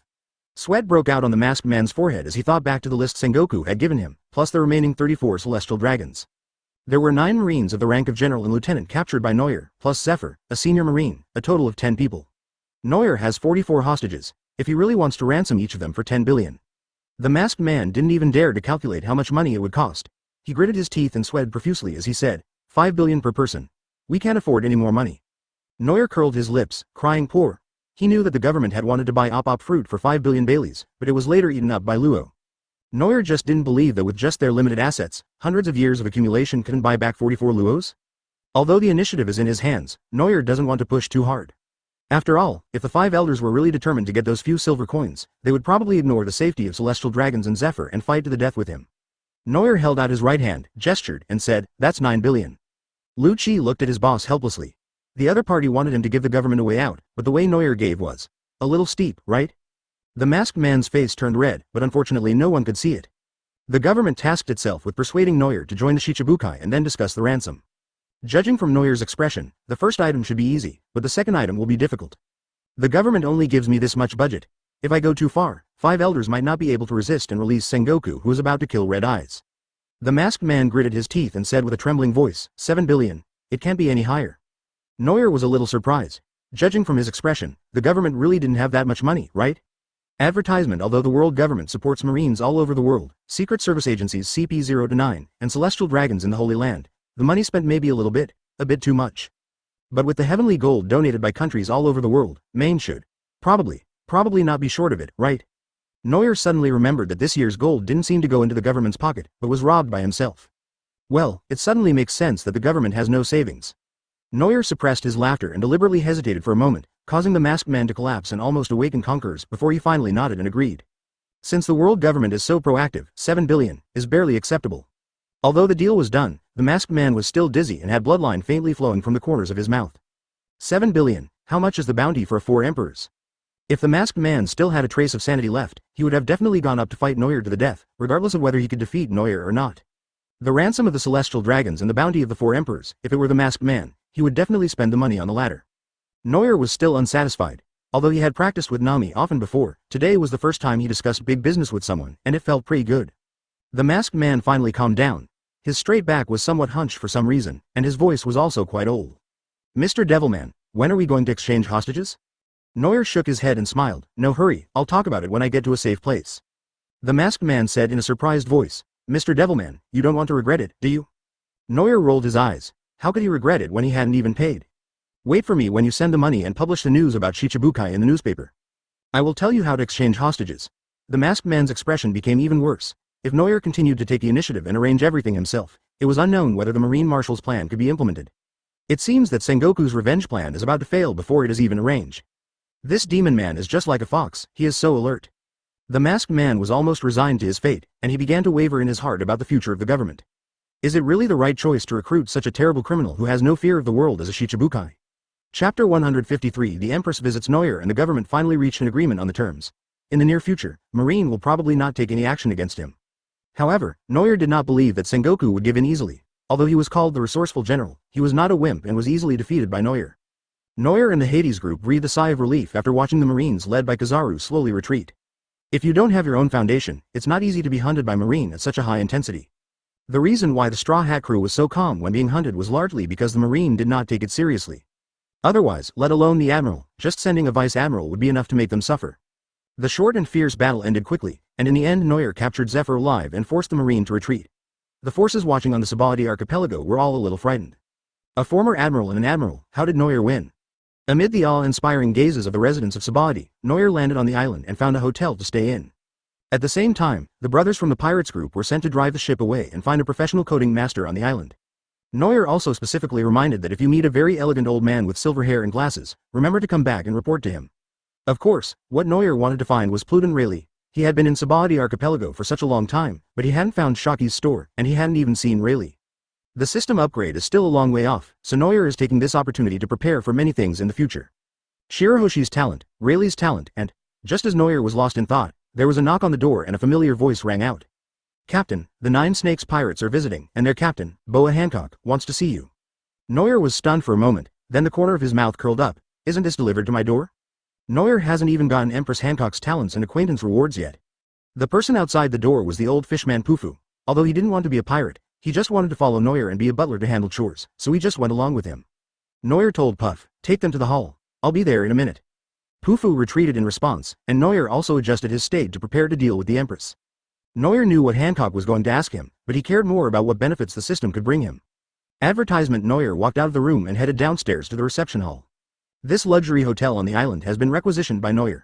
The hotel owner doesn't seem to be a good person either. When he heard that Noel needed the hotel, he didn't even dare to ask for the money and just ran away. Living in the Sabaody archipelago, anyone who does big business has come across the slave trade, but this is exactly what the Hades pirates are most afraid of. The hotel was filled with Noel's own people inside and outside. On the soft sofa in the lobby, the sexy and enchanting Empress sat on the sofa, looking at Noel who was approaching calmly. As Noel got closer, even Hancock, who had seen many storms, was a little stunned. This man has a good appearance. Hancock secretly commented in his heart that being praised as the most beautiful in the world proved that Noel was indeed very good looking. With the added bonus of the overlord of the otherworld talent, Noel's temperament is now shrouded in a veil of mystery, seeming to be there and not there. Hancock's performance was not very obvious, but the crew behind him was a bit embarrassing. After all, they are the people of the Kingdom of Women. If they hadn't joined the 9 Snakes pirates, God knows when they would have been able to see a man. There were whispers from the crew behind Hancock. What a handsome man. Look at his eyes, his mouth is so sexy, I really want to open it and take a look. You bunch of perverts, stop staring at people's faces. I think Devilman-sama has a nice figure, especially. Shut up. Hancock yelled angrily behind him, and the girls who were about to run over his face stopped talking. Noel sat down across from Hancock and asked straight to the point, Boa Hancock, what is your purpose in looking for me? Hawkeye previously teamed up with Hancock to help Noel mess up the battlefield, and then left without saying goodbye, which is very Hawkeye style. Instead, it was Hancock who waited until Noel had finished talking to the government before visiting him in person. Hancock had a complicated expression. Although he was mentally prepared, he still didn't know how to start the conversation when he met the person. Being captured and made a slave was the scar Hancock least wanted to reveal. It was the biggest and deepest scar in her heart. Now that she was suddenly asked to reveal this scar and tell it to outsiders, no one could open their mouth. Advertisement. Hancock didn't know what to say, and Noel couldn't say it for her. If he did that, it would alert Hancock again. Noel and Hancock fell into an eerie silence, one thinking about how to start the conversation, the other admiring the beautiful legs. The legs are so pretty. The Empress's appearance is another matter, but her figure is absolutely stunning. Even Robin can't compare to her. She is at least 1.9 meters tall, just enough to reach Noel's chest. In this comparison, Haki's Empress looks a bit like a Tsunere little princess. The whole hall could hear a pin drop. Hancock's sister Marigrude blinked her eyes and asked her second sister. You said, isn't it possible that Oni-sama has a crush on Devilman-sama? Sandersonia looked at her in surprise and hesitated, no way. But now that you mention it, this man is actually quite good. He is both strong and handsome, and is no worse than Oni-sama. Although the two sisters' voices were soft, Noel and Hancock, with their well-developed senses, could hear them clearly. Noel looked at the two girls from Sandersonia jokingly. The two sisters felt their hearts fluttering when he stared at them. Hancock held his forehead and sighed, intending to start from the beginning, and said, I want to ask you a question. How did you kidnap the celestial dragons? During the previous confrontation with Marine, Hancock saw Noel throw celestial dragons out of a mirror and expertly threaten the government. Kidnapping celestial dragons led to Marine's pursuit, which was a reasonable reason Hancock came up with. The previous news about Sabaody Archipelago should also be true, which means that Noir has tied up at least 2 celestial dragons. What a daring man. Noir smiled faintly and said, how to kidnap? Of course, we kidnap them in places where there are the most celestial dragons. Hancock suddenly felt a chill in her heart. The place with the most celestial dragons was the Holy Land where her childhood shadow was buried, Mariajoy. You broke into Mariajoy and kidnapped 2 celestial dragons? Hancock couldn't suppress his inner shock and screamed, and the girls behind him didn't even dare to breathe. It's time to pretend again. The familiar background music sounded, and Noir almost had a cigarette. He said pretentiously, to be precise, there are not 2. I captured 37 celestial dragons alive during the Mariajoy riot. Chapter 154 Peach Blossom Eyes. 37 celestial dragons. Hancock opened his red lips slightly, looking at Noir who was talking nonsense, and was stunned. Is this guy bragging? He kidnapped 37 celestial dragons and is still alive? Hancock's expression turned cold. Noir knew she didn't believe it, so he shrugged and said, it's normal that you don't believe it. For normal people, it is impossible to take this kind of news seriously, right? Since he had nothing to do, Noir asked his men to bring 2 cups of tea and slowly explained the whole story. It is not something that is easy to hide. Only common people and cowardly people regard it as a taboo. Noir recounted the causes and consequences of the riot in Mariajoy, and the Empress's expression changed from indifferent at the beginning, to astonishment later, and then to shock at the end. The demon man Noir actually imitated the feat of the fishman tiger many years ago and freed most of the slaves in Mariajoy. No, in some ways, Noir's move this time even surpassed Tiger's. Because Mariajoy is no longer the same as it was many years ago. The guards and support are very strong, and it is not something that can be accomplished with just passion and brute force. But unfortunately, Noir escaped from the hands of the 2 admirals. If it were Hancock himself, he would never be able to do so well. The Devil Man is so powerful, Hancock marvels at the terrifying strength of Noir. Noir was somewhat helpless. It was certainly not easy to survive the joint attack of 2 admirals. But the 2 who fought against Noir at that time were Kizaru who was paddling the whole time and hardly took any action, and Aokiji who was restrained by Amaterasu. Even so, Noir and his companions escaped in such a miserable way. Those senior travelers who were invincible at the beginning would definitely laugh at them. Hancock looked at Pufu next to Noir and said hesitantly, then he and your pirates are also. Noir nodded and admitted openly, yes, they were slaves before, but now they have abandoned their past and come under my protection. When Hancock heard the word, slave, her body trembled instinctively. These are the 2 words that the 3 sisters are most reluctant to hear. The word, hard work, has almost become their inner demon. They will not allow anyone to mention it, including themselves. Advertisement Noir saw Hancock lower his head and asked curiously, what's wrong with you? Hancock's originally bright and beautiful face had a complicated expression at this moment, and he said lightly, it's okay.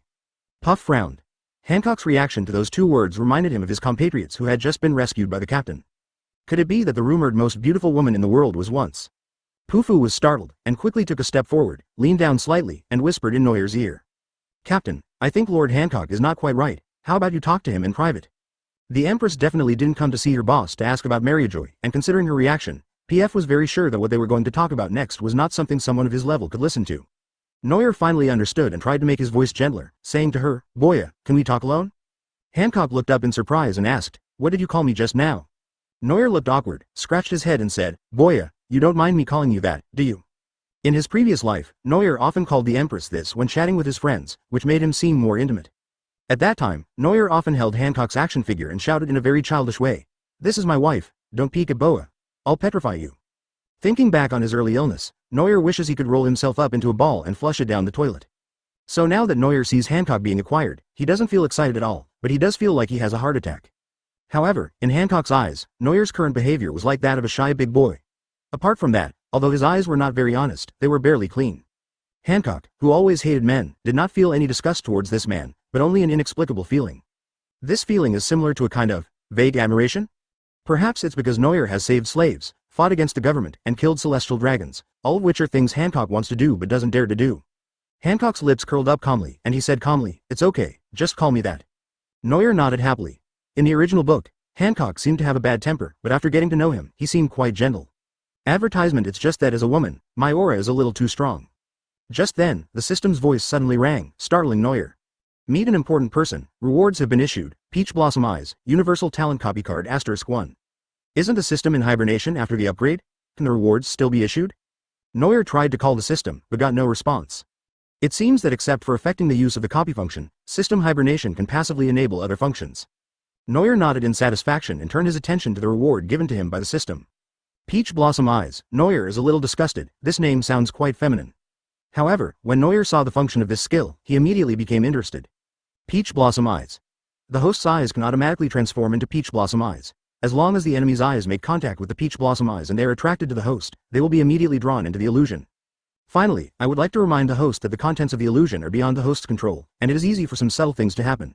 The host can experience it for himself. Noel ignored the system's reminder. Just looking at the effect of this skill, it was simply heaven-defying. There is an alien overlord who is crazy about improving his appearance and charm, plus peach blossom eyes. It is hard to say whether he is of the same S*X. There is no doubt about her influence on the opposite S*X. Whoever she glares at will become hallucinogenic. The petrifying power of peach blossom eyes and the Empress sweet fruit have the same triggering conditions. The effect can be activated as long as the enemy's heart is slightly touched. This ability may be useless for ordinary people, but for the Empress, a natural beauty, it is too easy to activate this ability. As for what happened in the introduction, the system didn't say it was dangerous, so nothing big should go wrong, right? Although he had a bad feeling, Noel still couldn't imagine what bad could happen. Find someone to experiment with it later, and don't use untested abilities on Robin and the others. By the way, Momoshiki and Ain, it's okay if they're enemies, I'll try it another day. Chapter 155 The Queen's Talent. Noel took Hancock to a side room off the hall, which served as a reception room. Outside, the old fishman Pufu was entertaining the noisy 9 snake girls with a stern face. As soon as Noel entered the door, he threw the system's detection on the Empress, and a series of talents appeared in front of him. Name: Hancock Peerless Beauty Charm, Golden Quality, possessing one of the most beautiful faces in the entire world. As she ages, her face and figure will become more alluring. Her charm reaches its peak after the age of 25, and men's resistance to her beauty decreases by 50% to 100% depending on the situation. Snake Princess. Red Quality. As a woman she is meticulous and patient, she has the demeanor of the king of snakes. Her physique has the softness and toughness of a snake. Her efficiency in practicing physical skills crushes the women in the world, and at the same time she has a deeper understanding of Haki. She is bound to encounter great disasters in life, but she will definitely survive. After the disaster, conquerors will definitely awaken and upgrade. Demonic Host Sweet. Red Quality. After eating the Paramecia devil fruit, the body is host to the power of the devil's favor, and can charm and petrify enemies. Spurned by the Sea. Purple Talent. While gaining the power of the devil, one is also cursed by the devil. The curse will make the sea hated, and when encountering seawater, one will become powerless and unable to actively use abilities. As Noel expected, Hancock's talents were only available to women.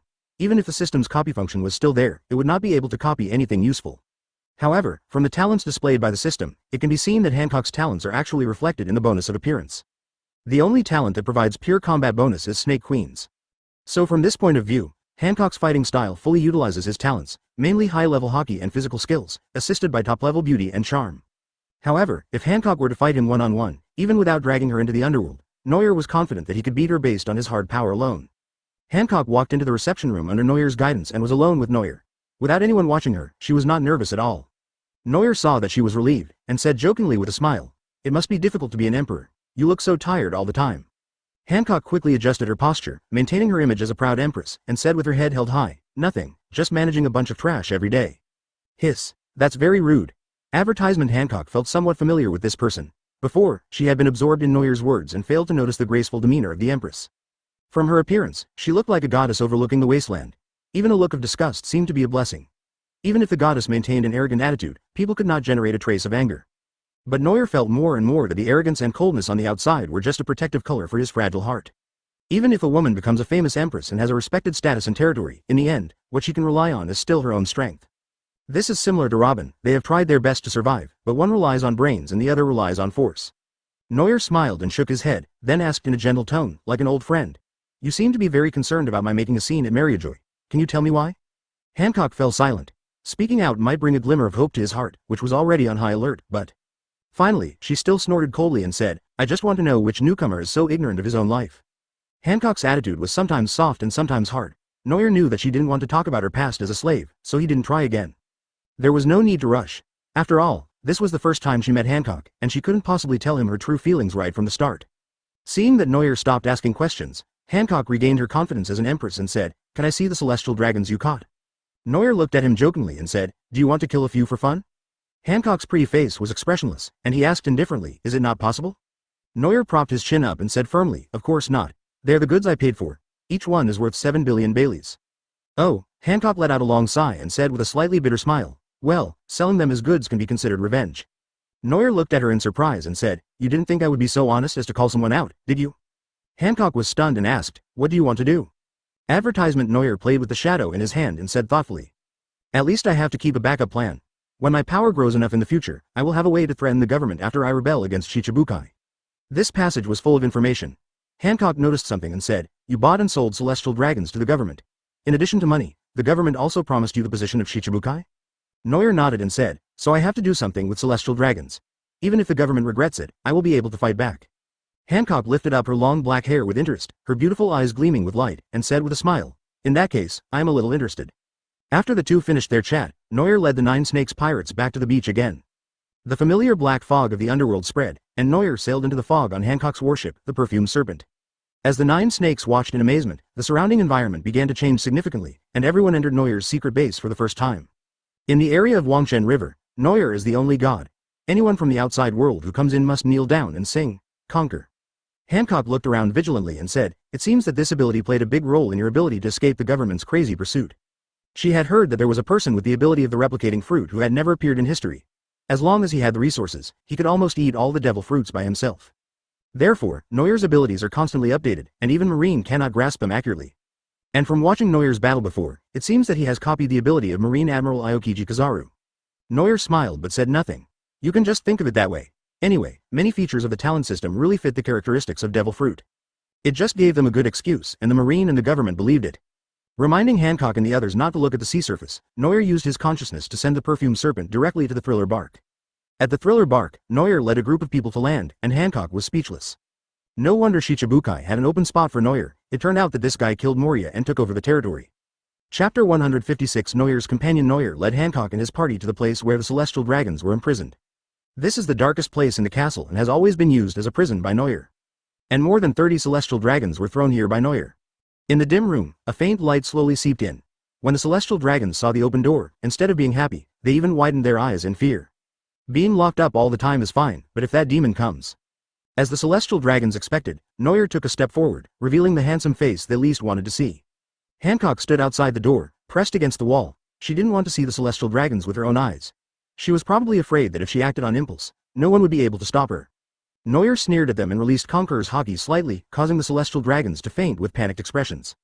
What we do next must not be known to the celestial dragons and other parties involved. Noel leaned over and looked at the shadow on the ground in deep thought.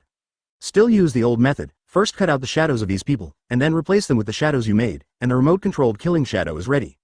Noel has been studying this ability for quite some time, and now he can do more with it without worrying about the government being on guard. Even if they are placed in a place without sunlight by the government, Noel can directly remotely control the shadows and make them commit suicide. Anyway, he is the only one in the world today who possesses the ability of the shadow fruit, and it is unlikely to appear in this world, so Noel can play with confidence. Looking at the unconscious celestial dragons, Noel smiled with satisfaction. Although he had used this trick before in front of Marine, it was still hard to defend against. Noel clapped his hands and smiled. That's good. Even if they are out of my sight, I can kill them at any time. Hancock was silent for a moment, then said, You have a grudge against celestial dragons? Noel was stunned, thought about it and said, It seems, a little bit. The celestial dragons wanted to attack the main road, and that's when we really became enemies. Hancock looked at him with a new eye and asked, You decided to fight against the celestial dragons just for your companions? Noel recalled the journey and laughed. It seems so, but I also hate celestial dragons. Advertisement at that time, a large part of the reason why Noel kidnapped celestial dragons was for Enel, and even the action of asking for ransom made him feel at ease. Although Enel was only thinking about escaping when he first joined, his temper has not improved much now, but at least he is willing to stand in front of his companions. So Noel was also happy to vent his anger on Enel. Later, after kidnapping the celestial dragons of Mariajoy, he wanted to retreat, but Weber was moved by sympathy and freed the slaves himself. Noel thought about this and laughed. I am actually also worried about offending the government, but my companions are sometimes bolder than me, and they always make me excited. Hancock crossed his arms over his chest, lowered his eyebrows and said, Your companions are all very good. Noel looked like a little kid who was praised by others. His nose stretched out with pride and he smiled and said, Of course. Hancock smiled and shook her head without saying anything. Noel's treatment of the celestial dragons made her feel much better. Otherwise, even if celestial dragons was exchanging money, Hancock felt uneasy because the people were kidnapped but sent back alive. At this time, an indistinct roar sounded. Captain, and %%. Noel and Hancock turned their heads at the same time, only to see Weber with a speechless look on his face, holding a buddy wrapped in bandages in his hands. The guy opened his mouth and looked at Noel with a stupid look. Noel was unable to react and pointed at the bandaged man and said, Enel, why are there so many bandages again? Enel's face under the bandage was somewhat sad and angry. Weber explained on his behalf. Enel went to the treasury and took an expensive crown. He then wanted to show off in front of Lucci without thinking of his own life. Then Lucci got annoyed and Noel covered his eyes and said sadly, I see. Lucci beat him up while he was injured? Weber nodded awkwardly, added with an awkward smile, he came up to me and provoked me again, and then I. Hancock stared at Noir with a look that said, "Your companion is so mean," and Noir gave a dry laugh, unable to explain. Although Enel was beaten up twice, he was still in high spirits. He pointed at Noir and then at the Empress and gestured excitedly. And #%. You are so right. Noir and Hancock tilted their heads in confusion at the same time. What are you talking about? Advertisement Weber stood beside him and said seriously, he said, "You disappoint me so much, are you worthy of Big Sister Robin?" Noir waved his hands and explained, "Boya is my friend, how have I ever let Robin down?" Hancock was in a delicate mood and asked in a low voice, "Do you have a wife?" It's impossible that Hancock would feel upset and jealous after knowing each other for such a short time. But now she felt a bit like the national idol she admired, who suddenly announced publicly that he was in love. Wouldn't the idol-chasing girl have to slow down her attitude when her idol suddenly revealed his true feelings? Noir scratched his head and explained awkwardly, "Although we are very close, we haven't confirmed our relationship yet." Enel. And #%, you #. Weibo immediately added a translator and said seriously, "Explanation is a cover-up. I want to tell Big Sister that you are a scumbag, Ha Tui." Noir was dumbfounded and said, "So how come you can understand this bird language?" Enel behaved like this because he had seen through everything. Noir is the heart of the pirates. Everyone will obey his arrangements, so who will the rebellious Noir listen to? After long-term observation, Enel estimated that only Robin could make him obedient. This move is called the fox borrowing the power of the tiger to bully others. By using this to threaten Noir, he can definitely extort a large sum of money. Enel was drooling when he suddenly felt a cold touch on his neck. Noir held up the knife and smiled gently. "What are you going to do?" Enel. "Forget it, it seems that being silenced by Noir is not a good idea." Hancock watched Noir and the two funny guys playing and fighting, and felt a little envious of their free and easy life. They play when they want to play and make noise when they want to make noise. When they fight, they are more united than each other. This team is pretty good. At this time, a few friends carrying construction timber walked by and greeted Noir with a smile. Hancock was slightly stunned. Come to think of it, why didn't the people he met along the way, including the members of the Hades Pirates, have that tattoo? 5 CT Chapter 157 Erasing Scars. The Celestial Dragon Hoofmark is a mark carved by celestial dragons on slaves. This mark of shame is particularly difficult to remove. Even if the skin is peeled off, the mark is still very clear, almost deep enough to see the bone. Each of the brothers who were rescued from the previous riot in Mariajoy had a dragon hoof print of varying sizes on their bodies, representing the shameful past they carried. Noir didn't want everyone to carry this shame for the rest of their lives, even if it was covered up, so he thought of a way to completely erase it. The scars were wiped away, and there was a big man protecting them, so everyone's mentality recovered well, and their mental state no longer showed that they had been slaves. Hancock stared blankly at each person who passed by. It was true that even with clothes blocking their view, it was impossible for everyone not to see. There is no mark. Why? Hancock was a little dazed for a moment. Noir saw her expression and said, "I have erased the marks on them." Hancock turned his head and looked at him, slightly excited. "Can you completely remove the mark?" Noir smiled and nodded, saying, "It's a cosmetic procedure to repair external injuries. It's quite useful." As she was speaking, Noir suddenly felt her arms tighten. The charming face that enchanted everyone was right in front of her. She said anxiously, "Then can you help me? I also." Having said this, Hancock suddenly stopped. The original surprise froze on his face, and his expression was complicated and tangled. "I also." Hancock grabbed her arm. Noir smiled understandingly and raised a hand to gently place it on her soft hair. Feels like a big cat." Noir gently touched her head and said, "I understand. Do you want me to help you?" Hancock shuddered slightly and looked at her in disbelief. Did Noir understand? Did he realize that he was once a slave? "I'm sorry, Boa." Noir gently held Hancock in his arms. The softness in his arms was like a warm cat, making people reluctant to let go. Hancock was startled and was about to kick him hard when he suddenly felt a surge of hot heat behind him. The strange energy flowed along Noir's palm to his back. Advertisement. The heat flow was like a soft big hand, caressing his back, bringing a soothing pleasure that made Hancock groan. Hearing this, Noir twitched his lips in embarrassment and quickly let go of Hancock. Hancock's eyes were a little blurry, and he said angrily, "What are you doing?" Enel was jumping and yelling beside him, and Weber was clapping with a blank expression. The women from the Nine Snakes Pirates screamed in surprise, looking at the scene with hearts in their eyes, and some of them almost couldn't help but rush forward with knives. Only Hancock's two sisters looked at Noir with complicated expressions, not knowing what to say. Noir pointed to Hancock's back and said, "It should be fine." Hancock subconsciously stretched out his hand to cover his back and said in a daze, "What?" Noir lowered his voice and said, "Don't worry, I won't tell anyone." In the Yellow Springs River, the cool evening breeze was like the sigh of the goddess of the night, blowing across the sea, creating ripples and causing ripples in Hancock's heart. Thanks. Hancock already understood. It seemed that this man had erased the mark on himself. Although it was still a little unbelievable that Tianlong's mark could be erased so easily, with so many examples of recovery in front of her, she had to believe it. But Hancock looked at Noir suspiciously and asked in a low voice, "How do you know that thing is on my back?" Noir's expression froze, and he pretended to whistle casually and said, "I don't know, I'm just guessing." Hancock stared at the guilty Noir and suddenly smiled with relief. "It doesn't matter anymore, even if he has investigated me before." Neuer could have taken off his clothes and peeked at his naked body in the name of healing. But Neuer didn't do that. He treated his mark very realistically through his clothes. This looks like a pure boy. Fortunately, Neuer couldn't hear what Hancock said, otherwise he would have knelt on the ground and cried bitterly. It's not that someone is not mean, it's just that his heart is too honest. Hancock's beautiful eyes moved, and she smiled softly and charmingly. Lord Neuer is a very gentle person. Advertisement Neuer-sama? That's an honorific, right? Besides, isn't the word, gentle, a necessary attribute for the male protagonist in the harem in Japanese comics? Never mind, just think of it as him praising himself. Neuer extended a hand and smiled, then we are friends. There was a mysterious magic in those deep black eyes, attracting the hearts of the opposite S*X like an Uzumaki, and Hancock was a little afraid to look directly at him.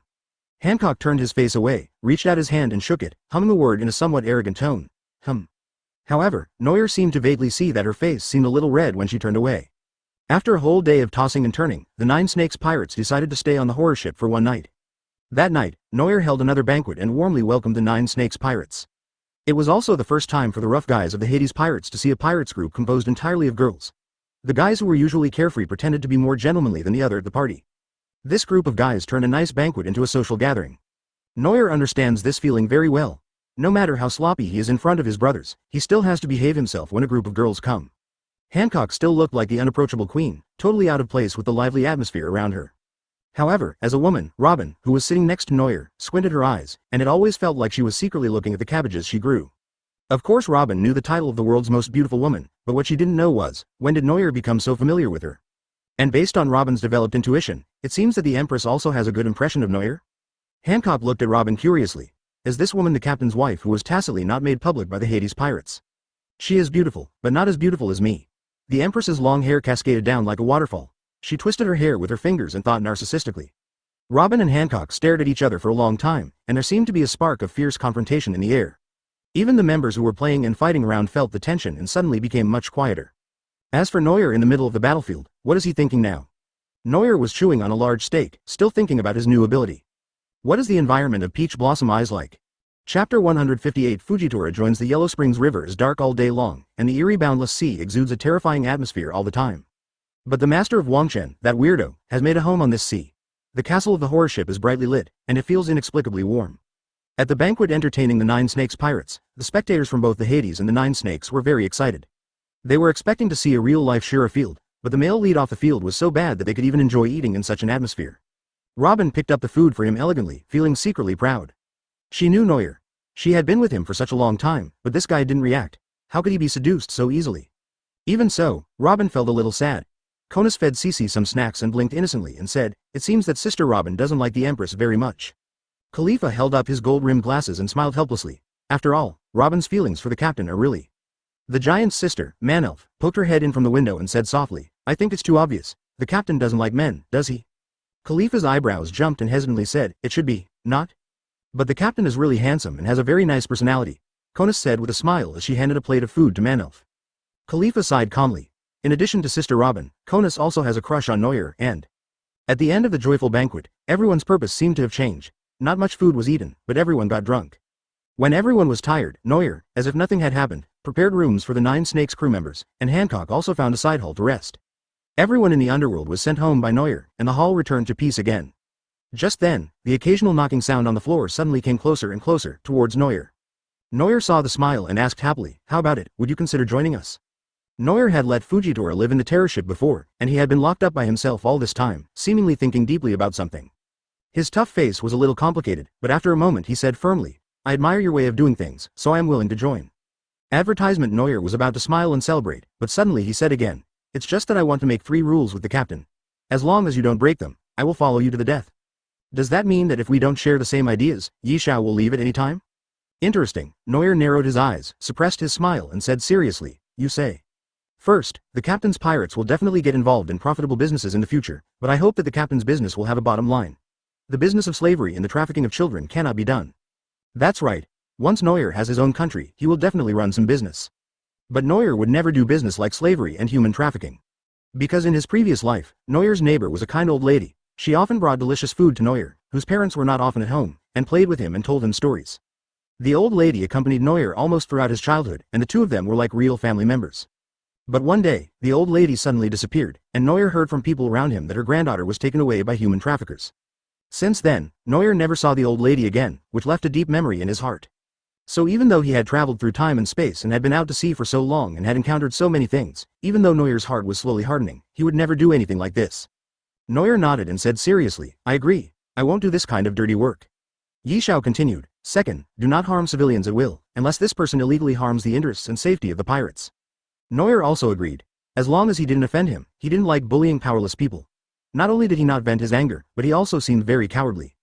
Except celestial dragons, of course. Then, it was the last agreement. He smiled and said slowly, third, don't forget the justice in your heart, Captain. Don't forget your original intention. Noel was stunned for a moment, then smiled with relief. From this point of view, the third rule is the most difficult to comply with. Perhaps in the future, I will be blinded by power, money and financial resources. In that case, at least there will be someone to help me. Yishao bent down and said in a very firm tone, Captain, if you violate these 3 rules, I will leave the underworld without hesitation and find a way to wake you up. Noel patted his cheeks and said with a smile, Uncle Yishao's words are really harsh. This can be regarded as honest advice that hurts the ear. Advertisement. Well, welcome to my pirates group. With a kind smile and a slight nod, Noel grinned with satisfaction. Although the process was a bit tortuous, at least he managed to persuade Yishao to join his pirates group. In this way, the Hades pirates as a whole will rise to a higher level. After all, Yishao is the future Marine Admiral, and his combat power should not be underestimated. Enel's second-in-command position is no longer secure. When a new member joined, Yishao chatted with Noel until very late, and gave him a general account of the experience and structure of the pirates group. Noel is the strongest fighter and decision-maker, Robin is the deputy commander, Konos is the cook and musician, and the fighters include Enel, Weber, and Lucci. Lucci and other former CP9 members also serve as intelligence agents to gather information, and Enel also serves as the arc generator. These people are the initial and basic structure of the underworld. Yishao remembered everyone in his mind so that he could get along with them in the future. There is no right or wrong in the underworld, and Noel didn't know how many questions Yishao asked. Anyway, when Yishao left, Noel's head was buzzing. Although Uncle Yishao doesn't talk much when he's trying to be cool, he can be really talkative about some things. The fishman Puff walked silently to Noel and whispered, Captain, would you like something to drink? Noel rubbed his eyes and said, give me a cup of coffee, I still have work to do. PF immediately brought the coffee, and Noel sipped it leisurely as he walked towards the other side of the prison. The marine officers captured by Noel were imprisoned here, and the ordinary soldiers were imprisoned elsewhere. Noel pushed open the door and saw the marines sitting on the ground blankly, counting ants with lifeless eyes. He quietly took out the yellow spring mirror. Test the power of Peach Blossom Eyes and see if it can be used in actual combat. Let's choose Momoshagi Gion. This girl had a terrible attitude during the previous fight and she always tried to sneak attack me. Noel waved the yellow spring mirror, and Gion's thoughts poured out of the mirror and slowly flowed into his body. Gion's beautiful eyes gradually brightened, and when she saw the man in front of her clearly, she was suddenly shocked. When she wanted to draw her sword, she found that her weapon was gone. And when she looked up to greet him, she was greeted by a pair of charming pink eyes. Advertisement Chapter 159. Trapped in an illusion, the originally dark and bright eyes turned into pink pupils, with an intoxicating attraction. Momoshagi Gion was shocked. Is this another new ability of the Devilman? But it seems that only the eyes have changed color. Noel stared for a long time, then scratched his head in confusion. Why didn't Gion fall victim to the attack? Oh, by the way, the other person has to be a little attracted to you. But they had captured so many marines, and they had already made enemies with them. How could they possibly choose me? Noel's pink eyes lit up and she rested her hand on her chin in thought. Although the ability of her eyes was similar to that of the Empress's fruit, the difference was that they were male and female. Men, I prefer to use my eyes to find true love. There is always a period when I fall in love with every girl I meet. This is my nature. You can't blame me. But girls should be more emotional. Although there are bad girls, it is still a little difficult for most girls to be truly moved, unless there is really fate to help them. Therefore, it seems that Gion, a career-oriented woman, is unlikely to fall in love with her enemy at this critical moment of life and death. In fact, to put it bluntly, Noel's current charm is not as good as that of the Empress, and he can't reach the level of a pervert who is popular with both men and women. Noel thought for a moment and sighed. I had no choice but to use my Oscar-worthy acting skills. Gion, I have something to tell you. Noel put on a melancholy expression and said with a sense of loss. The vigilance in Gion's eyes did not diminish at all, and he sneered. If you have something to say, say it. If you have to fart, fart. How rude. Noel's mouth twitched, he sighed sadly, turned his back and said, go away. Gion was stunned when he heard this. Let him go? Impossible, it must be the devil cheating again. Looking at his unconscious marine colleagues, Gion called out to them anxiously. Mr. Zephyr, as long as they wake him up, they still have a chance to escape. Noel saw what Gion was up to and said, they won't wake up without my help. Gion gritted his teeth, raised his fist and asked, why did you wake me up alone? Advertisement Noel lifted her bangs and said with a slightly sad voice, because I don't want you to get hurt. Gion looked confused. Huh?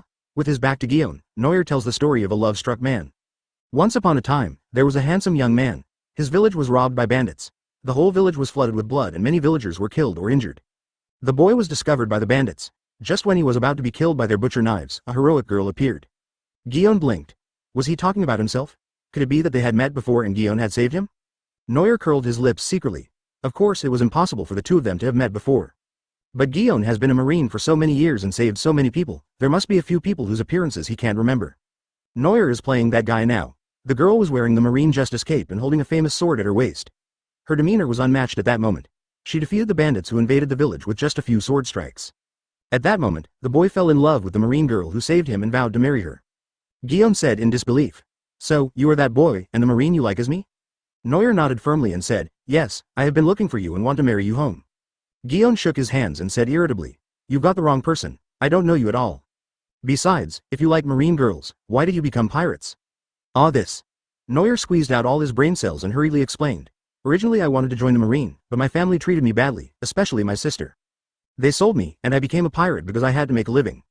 Gion took a deep breath. This story sounded quite melodramatic. However, Gion didn't understand what benefit Noel would get from lying to her if the story was false, so she took the opportunity to say. Well, if you let us go, I'll promise you that I'll let you join the marine to wipe out the stain, and then start from scratch. Gion is the dignified substitute Admiral Momoshiki, and she thinks she has this privilege, but she never uses it. Noel looked up in mock surprise, took the opportunity to close the distance between her and him, held her hand and said, really? Advertisement Gion was a little flustered when he grabbed the little hand, but he couldn't get it free, so he nodded shyly and said, really, but the premise is that what you say is true. Of course it's true.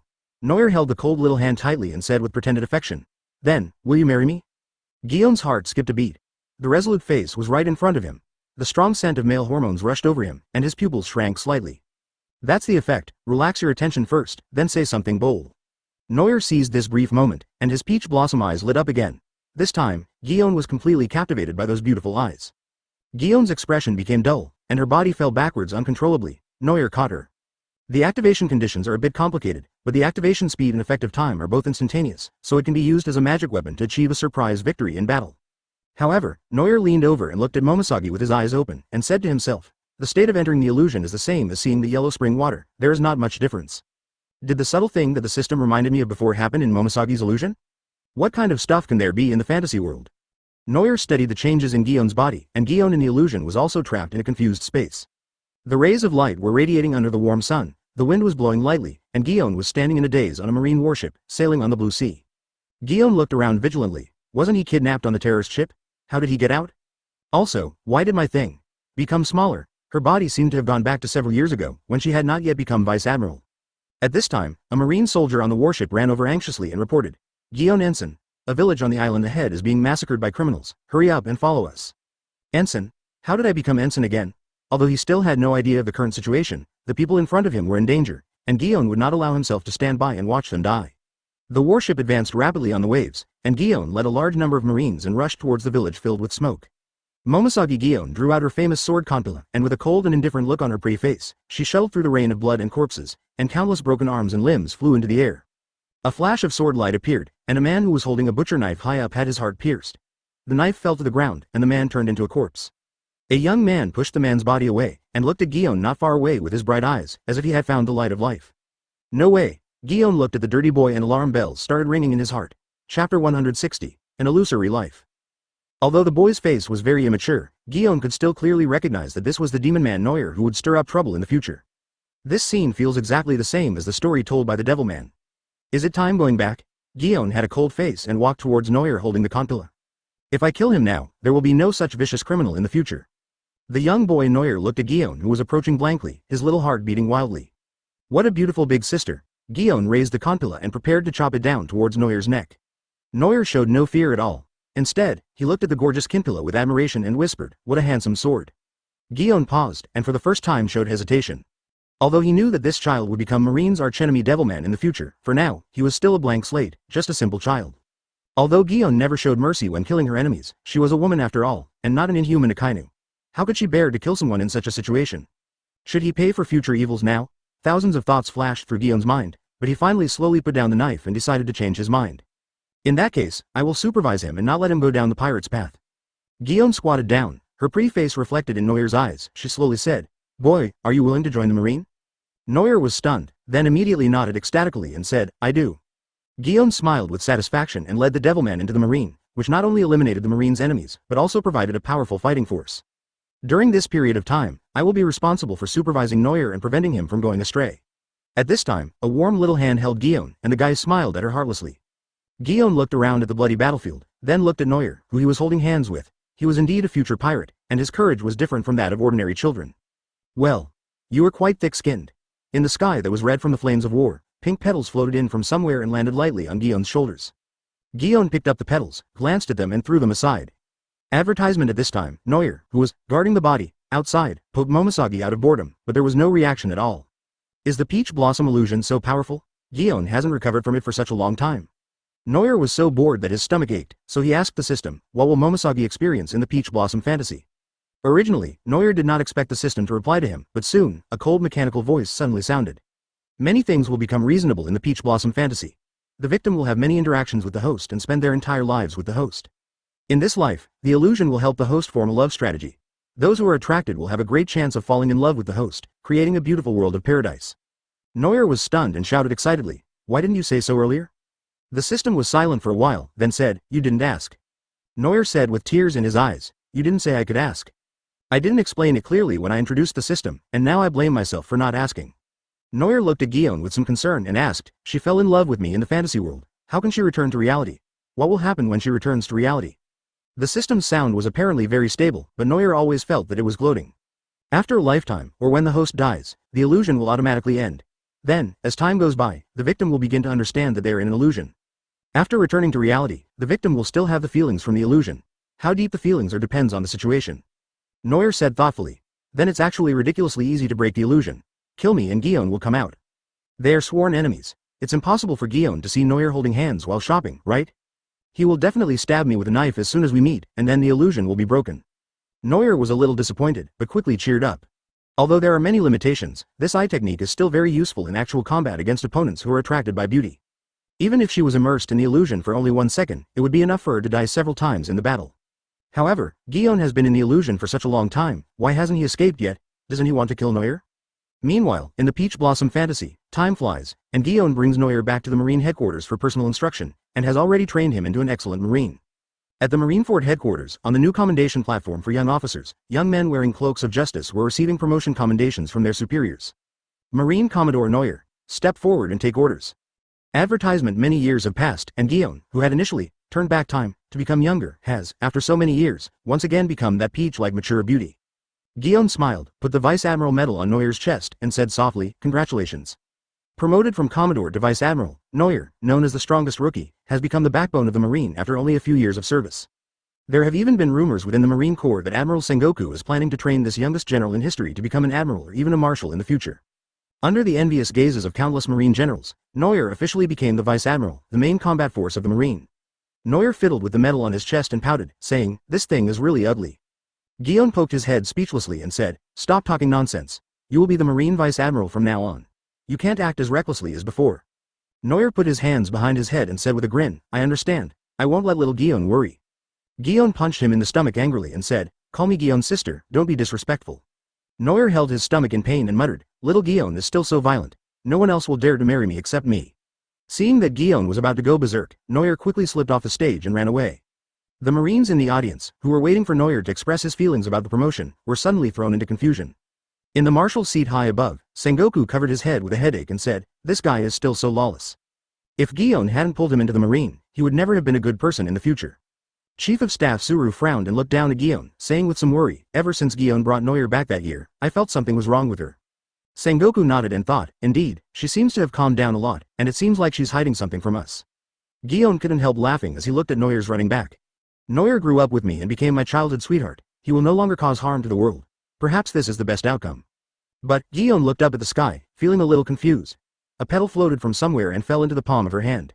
The rational modification of the illusion made Guillaume subconsciously ignore this unreasonable situation. Guillaume's heart seemed to be blocked, and he didn't know where to express the emotions in his heart. Did I go back to the past, or is all this fake? Where do those peach petals that often fall come from? If this is all fake, then is the relationship between me and Noir also fake?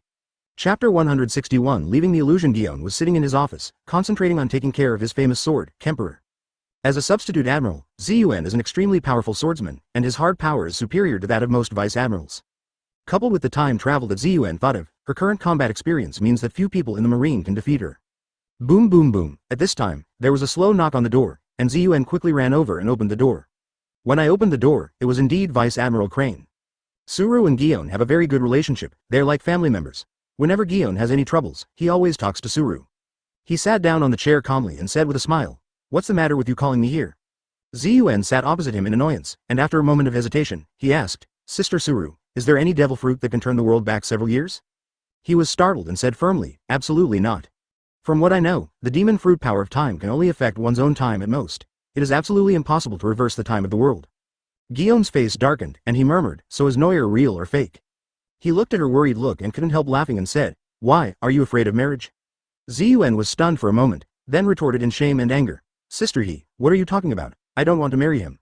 Vice Admiral Suru shook his head helplessly, looking at the furious Gion with a smile but without saying a word. That year, Ziyuan brought Noyer back, and Marineford's recruit training camp had a veritable little devil. This mischievous devil defeated his superior on the first day of recruiting, led the recruit trial team himself, and wiped out a pirates group with a bounty of over 100 million. Since then, Noyer has been valued by the two big bosses Garp and Zephyr. His strength has become stronger year by year, and he has been promoted rapidly in the workplace. He still remembers the time when Noyer defeated all the members of the recruit camp by himself, the arrogant look he showed in front of them, and the declaration he made. First joined the Marine for 2 reasons. 1. I want Xiao Jiyuan to be my wife. 2. I want to be Kojion's husband. It is conceivable how big a sensation this statement caused at the time. There were many Marines in the entire Marineford pursuing Momoshagi, which made Noyer directly offend many men in the headquarters. The most difficult one among them is the current substitute Admiral Chadon. Advertisement however, Chadon did not gain any advantage from the cunning Noyer until Gion personally stepped in, and the storm gradually subsided. 8 trigrams is indeed a major human instinct. Crane looked at Gion with interest and asked, "Don't you like Noyer?" Ziyuan stood up instinctively, but then collapsed again. "Maybe, a little." Crane nodded in satisfaction. Noyer had been in the Marine for so many years and had always clamored to marry Gion, but he had never been severely criticized by her. There were even rumors that they had secretly gotten engaged without telling the Marine executives. "I would never believe that there is no trick." But then she asked doubtfully, "Then what are you afraid of? You seem to be afraid of being with him?" After struggling for a long time, Ziyuan finally revealed the secret buried in his heart. Gion told the story of Noyer's past and present life, as well as his own situation. Vice Admiral Suru suddenly felt that his worldview had been completely refreshed.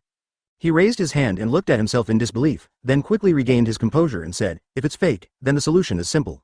Gion looked up at Suru curiously. Suru looked into Gion's eyes and said, "Kill the demon man Noyer in the illusion, and you will be able to get out naturally." Kill Noyer. Gion looked at the cumpula in his hand, his expression full of confusion. Without the conflicts between the camps and after so many years of getting along, Ziyuan began to realize that Noyer was not a bad person. He is casual by nature, but has his own unique justice. At the beginning, he didn't even dare to pick up the knife to kill. Even with great power, he still had a reverence for life. Noyer regards Gion, who saved him, as light, and Gion begins to become attached to Noyer. Ziyuan still had a glimmer of fantasy in his heart, and asked quickly, "Sister He, could it be that we are wrong? Maybe, it's really just." Suru frowned and looked at Gion, then walked towards the door with a sigh and said, "If you think so, then so be it." Momoshagi slumped in the chair, crystal tears slowly sliding down her cheeks. At this time, Noyer, dressed in justice, walked into Momosagi's office without even knocking. When Noyer saw Ziyuan crying silently, he frowned, walked over and whispered, "What's wrong, little Ziyuan, has anyone offended you?" Ziyuan did not answer. Her soft eyes were like flowing water, revealing her beautiful moist eyes. She stared at Noyer and said, "Noyer, let's get married." Noyer took a half step back in horror. Has Xiao Ziyuan finally come to his senses? So sudden? Advertisement, there won't be any fraud. Gion took a step forward and buried his head in Noyer's arms, his voice a little muffled. "This way you can't leave me." Noyer scratched his head and wondered, "I can't live without you." Gion couldn't help laughing, and whispered in a voice that only he could hear, "Even if it's an illusion, can I kill you?" The Noyer in the fantasy world is having a beautiful love affair with Gion, but the real Noyer is a bit ugly. Noyer and Pufu sat on small stools, looking at Ziyuan lying on the ground in the cold wind, and sadness surged in their hearts. Gion is the substitute Admiral Momoshagi, why hasn't he appeared for so long? Pufu looked at Noyer hesitantly and asked, "Captain, she won't wake up, will she?" Noyer hesitated for a moment and said, "It should be, not?" Noyer spread a blanket on the floor and covered it with a quilt, and Gion lay inside like a sleeping beauty. Suddenly, Ziyuan's long eyelashes moved, and then he slowly opened his eyes. Noyer and Pufu perked up immediately. Ziyuan slowly sat up and looked at Noyer in front of him for a long time without saying a word. Just when Noyer was getting scared by being stared at, Ziyuan suddenly said with a smile, "You've become smaller again." Why do you feel that your dignity as a man is being questioned? Zun stretched out his hands to support the two heavy lumps on his chest, and said with a satisfied smile, very good, my body has returned to normal. Noel asked the man to dribble the ball and was stunned. He asked a question in confusion. Have you come out of the illusion? Guillaume stood up, patted his wrinkled uniform, and said, of course, I didn't expect you to have such ability. Noel scratched his head sheepishly and said, it's my first time using it, too. Then you'd better not use it in the future.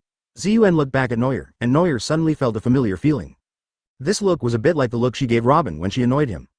Come to think of it, why did it take you so long to come out of the illusion? Noel asked puzzled. Zun suddenly fell into deep thought. The memories in the illusion became a little blurry, but some were still clear. Before she knew it, she had spent her entire life with Noel in the fantasy world. Chapter 162. The changing Guillaume looked at Zephyr and the others who were tied up tightly, and asked Noel, how long have I slept?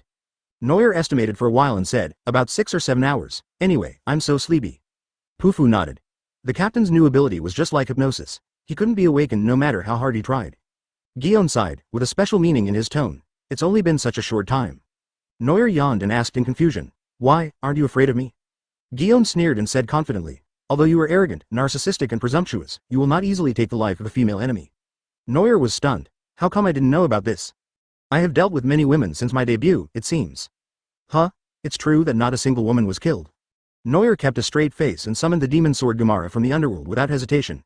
He pointed the tip of the sword at Guillaume's nose and said, well, I'll take you as the first blood today. Guillaume rolled his eyes in disdain, then suddenly rushed towards the blade. Noel was so frightened that his hands shook, and Kimila immediately changed his trajectory and cut off a few strands of Guillaume's long hair. Guillaume stretched out his fair little hand, flicked the blade lightly, and cursed without hesitation. I know how long your thing is, so don't try to act fake with the knife. Noel shuddered, covered his crotch and hid behind Pufu, saying, what's going on? Puff looked a little strange, and then said with great sorrow, Captain, you will make Miss Robin sad. Noel's face turned purple and he cursed, bullshit, she and I are innocent. But Pufu, who was usually reliable, seemed to have a brain seizure and said as if he suddenly realized something. I went to make coffee for the captain at night and left for half an hour, so Captain, you. Noel cursed and yelled, bullshit, is that enough time for Lousy to draw his gun? Guillaume nodded beside him and said in agreement, indeed, he has quite a lot of stamina.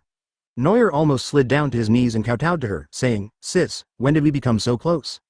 Guillaume pushed Noel's head away and said with a smile, don't worry about that. He said it lightly, but there was still some reluctance in Guillaume's eyes. Advertisement Guillaume had long realized that it was an illusion, but because she couldn't bear to leave the man who only loved her, she didn't want to wake up. And now, Noel is right in front of him, but they have become enemies, and it is probably difficult for them to love each other. If this kind of disgusting plot were to be written into a novel, it would definitely be criticized by people.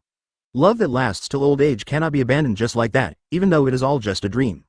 So Noel always felt that Guillaume's eyes were strange, which made him want to run away. Pufu looked at Noel as if he was looking at a scumbag who dismantled the gun mount after firing the gun. Guillaume stretched out his body, showing off his amazing curves in front of Noel without any hesitation, and asked, so what do you want? Keep me locked up here? Noel looked vicious and said, of course, I'm going to trade you for money with Marine. Guillaume shrugged indifferently, still acting the same way. Without even a hint of fear, Guillaume walked directly to the Zephyr instructor and sat down next to the Marine soldiers. Noel looked at Guillaume with a headache. Why did he suddenly feel that the peach blossom eye technique was so rubbish? Guillaume knows him incredibly well and almost understands what Noel knows and thinks, which is even better than his own mother Bellemere. He glared at her and created a anti-no treasure. Noel angrily led Pufu and was about to leave. When he reached the door, Guillaume shouted again. Remember to send some food over, I want to eat steak. Noel, who had just calmed down, was almost irritated by this sentence again. Why should I treat you like my own mother? It's impossible, even if you dig out my 2 kidneys it's impossible. Honey, hurry up, Guillaume said teasingly, giggling boldly at him. Noel slammed the door shut, covered his face and said to Pufu in a collapsed state, prepare for her. Pufu nodded seriously. Judging from the current situation, diet cannot be neglected. In case I accidentally get full marks of 10 rings, I have to prepare in advance to welcome the young master. I have to check how to make meals for pregnant women right away. Noel looked at Pufu who left in a hurry, feeling too tired to explain anymore, and said to the system. Peach Blossom Eyes is too cruel. Does this ability mean playing with other people's feelings? Advertisement the system slowly explained, the mechanical sound had an indescribable sense of solidity.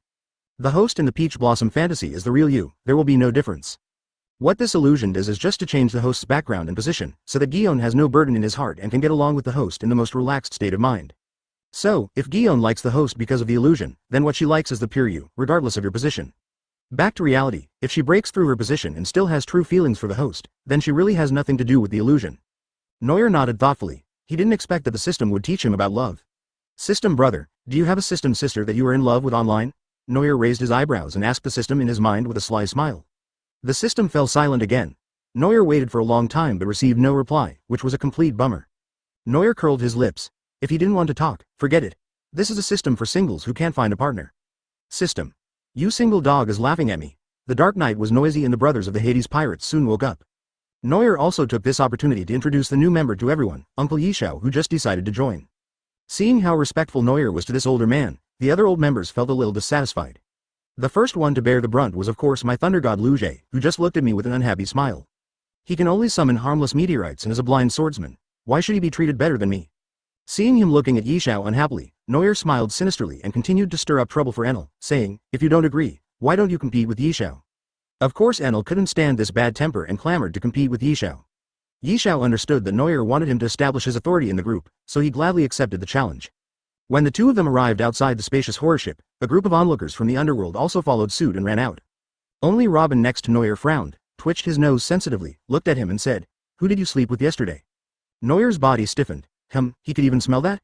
What should I say in this situation? If I'm going to be honest, I stare at a beautiful woman all night but do nothing, and the next day she wakes up and calls me dear. This sounds a bit vulgar. Chapter 163 Farewell. Noel was sweating profusely, and Hancock, who was still on the horror ship, sniffed the air in confusion. I don't smell anything. Is this woman's sense of smell so developed? Noel made an excuse and rushed out to watch Enel and Yishao fighting. Robin sighed helplessly and followed him out calmly. Again, for a straight man like Noel, there is no need to worry about him having any excessive entanglements with girls. The battle outside ended quickly, and Enel, whose Haki skills were limited, was ultimately no match for Yishao. Enel's combat power is already confusing. His physical skills are poor, his armament Haki is poor, and his observation Haki only has the advantage of breadth through the development of the fruit. The only thing he relies on is the thunder fruit. Even so, he still caused Yishao a lot of trouble. After all, thunder is one of the most unruly elements in nature. Enel threw the golden stick to the ground unwillingly. Since coming to Qinghai, he has won only a few battles. Are the people of Qinghai so scary? Noel didn't explain. It wasn't shameful to lose the fight, and Enel didn't even look at who he was fighting. Enel's devil fruit training has reached a bottleneck, so Noel must supervise him in his physical training and Haki. At the same time, Ace, who had been in a coma for many days, finally woke up. Noel was led by the Spade Pirates to the room where Ace was sleeping and recuperating. Wrapped in red bandages, Ace ran to Noel without thinking about his own safety, patted his shoulder and said with a smile, it seems we are still alive, Noel. Noel slapped his hand away speechlessly and said, your recovery ability is like a monster. Ace had fought with Akainu before, and the strength of the two was not at the same level at all, but Ace relied on that almost suicidal attack to exchange one for one. Akainu has probably recovered a long time ago, but this guy almost died. To be able to survive like this, the Pirates King's bloodline is really amazing. Ace smiled nonchalantly, really, I thought everyone was like this. Is Noel's recovery slow when he's injured? Noel raised his head proudly and said, I rarely get hurt. Advertisement. Okay. Then you are awesome. Noel sat down beside Ace's bed and asked, what are your plans from now on? You can't go sailing now with your injury. Deuce also nodded and advised, yes, Captain, why don't we stay for a while until you recover from your injury? Ace spread his hands and said helplessly, we have offended the Marine Admiral, where are we staying? Noel touched his chin and thought, when we get to the Fishmen Island, we'll put you guys down, Ace. I have Pufu and many fishmen and mermen on my ship. The king of the Fishmen Island will not make things difficult for us. You can recover there when the time comes. Ace was a little disappointed and sighed, I still want to go on an adventure to the New World with you. Noel said angrily, don't act like a nagging woman, you know I won't join the Spade Pirates. Ace chuckled and was too embarrassed to speak again. If possible, Noel also wanted to recruit Ace into his team, but his identity was too sensitive. The only descendant of the Pirates King, and the descendant of the person that the Marine and the government once feared the most. As the descendant of the Pirates King, as long as Ace has enough strength and makes a call, countless ambitious people will surrender to him. That was a huge threat, and even if Noel had the title of Shichibukai, he couldn't hide it, and it was a danger to Ace and himself. Send Ace to Whitebeard, he is strong enough to protect Ace. After all, Noel is just Ace's friend, not his biological father, so he can't be so lenient. But just like in the previous naval battle, Ace almost lost his life but still wanted to help Noel, so he would not stand idly by when Ace was in trouble. Ace dragged his sick body to lie on the bed, and said in boredom, it's boring not being able to take risks. Noel chuckled and was about to speak when the man on the bed started snoring. Really fast. Noel pouted and walked out, instructing the Spade Pirates, take good care of him.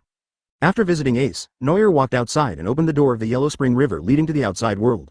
Although Wangshen is safe, the environment is too depressing. Many of the compatriots rescued by Noel before were almost unable to bear it mentally, but they had been forcing themselves not to tell Noel. Advertisement. Noel knew this, so he was even more anxious to find an island that could serve as a base. After releasing everyone from the Black Fog, Noir has to say goodbye to Hancock again.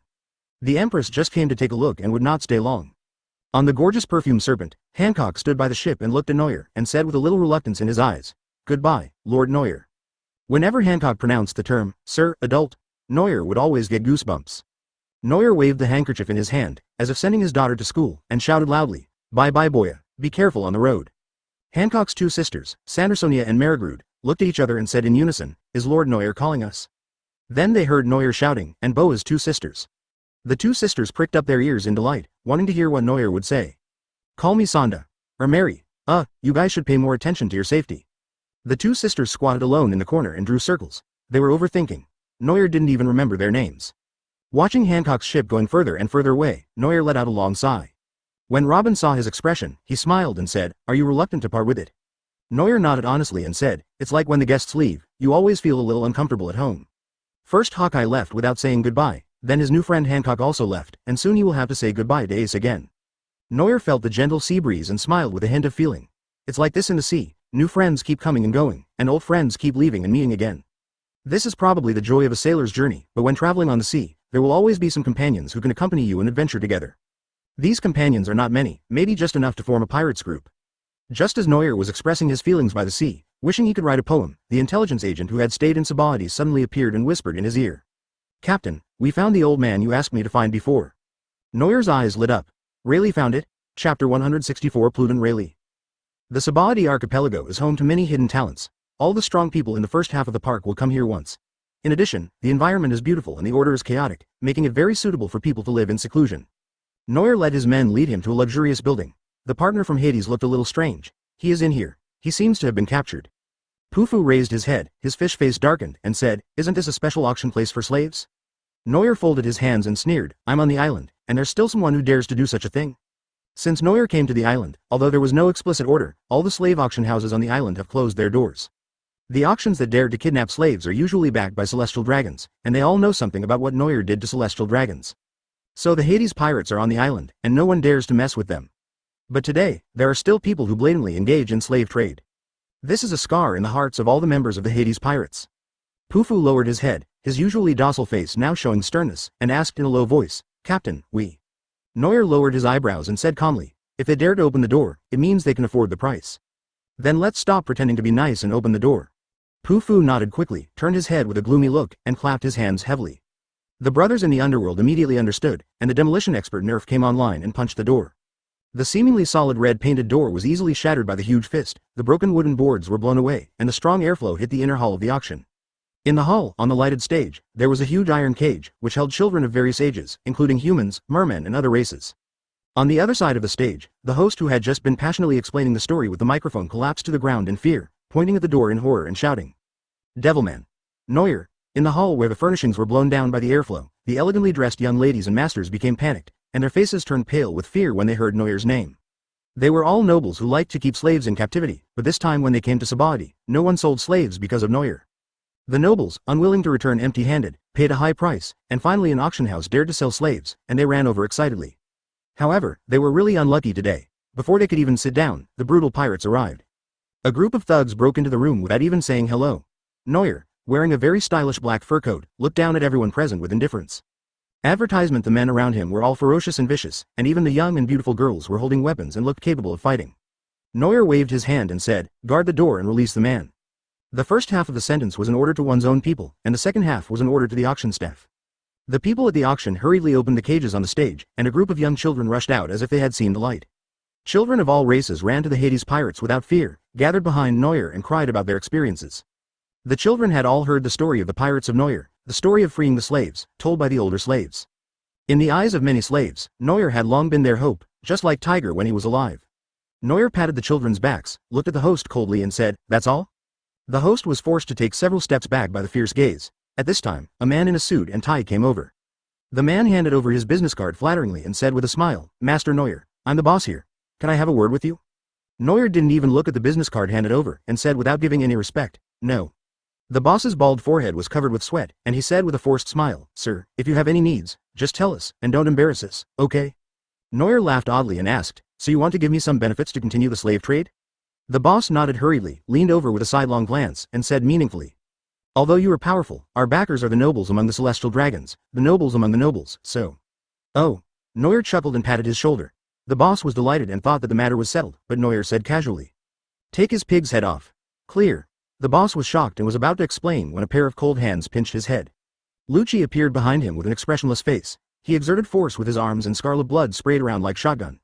Literally, take the head off. Advertisement: a bloody head was thrown to the ground by Lucci. These pampered nobles had never seen such a scene before and were so frightened that they couldn't even straighten their legs. There were a few who were so unbearable that their crotches were smelly and there was liquid all over the floor. Lucci's fair hands turned blood red, and blood was dripping from his sleeves. He said, what about these unsightly nobles? Noir walked into the auction hall and said casually, you decide. Anyway, this is a so-called high-end occasion for selling slaves, and these nobles are not good people either. There is no problem in letting Lucci, the most ruthless person, handle it. Lucci nodded, and waited until Noir walked into the prison where the slaves were held in the auction house before speaking coldly to the people from Hades. Kill them all.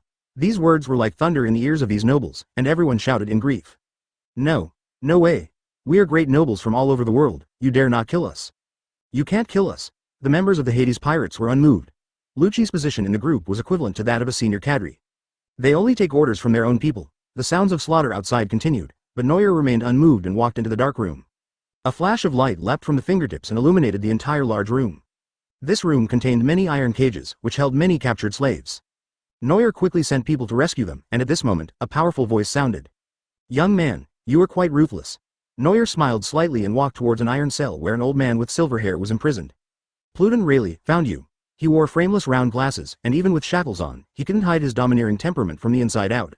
Rayleigh scratched his head and laughed. It seems like you came here specifically to find me. What a pity. You were trying to earn some wine money here first. Noir burst out laughing. If you have no money, just sell yourself. This is a really creative way of doing it. If you are so poor in the future, you can try this trick. Chapter 165. Rayleigh's talent. Rayleigh easily removed the shackles from his neck, twisted the iron cage with his hands and walked out. Looking at the young man in front of him, Rayleigh smiled brightly and said, I know you, Devilman Noir. Noir chuckled and said, it seems that I have become famous. Rayleigh dusted himself off and said, yeah, you captured celestial dragons for money. You're so smart.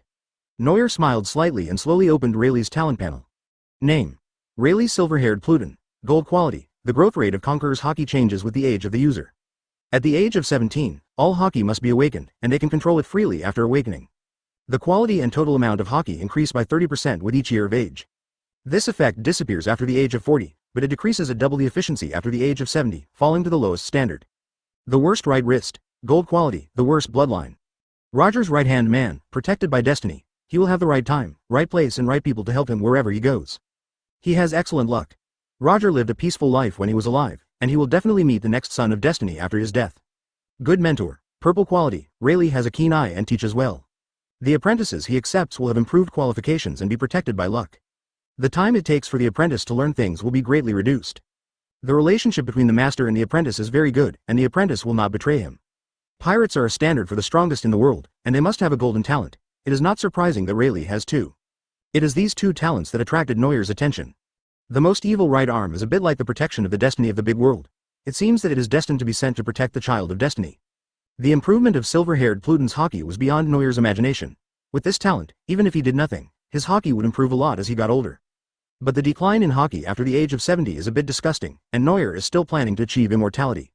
Noir's original plan was that with Shanks Conqueror's amplification talent and Rayleigh's, it would be enough for him to synthesize an upgraded dark gold talent. But such a restriction made Noir a little hesitant.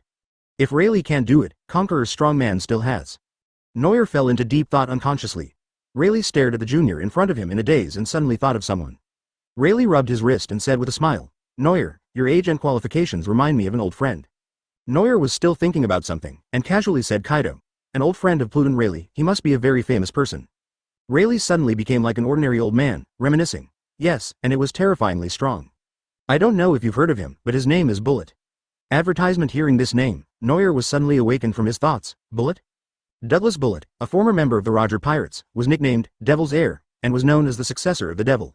If Rayleigh hadn't mentioned it, Noir would have almost forgotten about this guy who shined in the theatrical version. Bullet was born in Roger's era, and as a young man at that time he was capable of fighting to a draw with Rayleigh in his prime.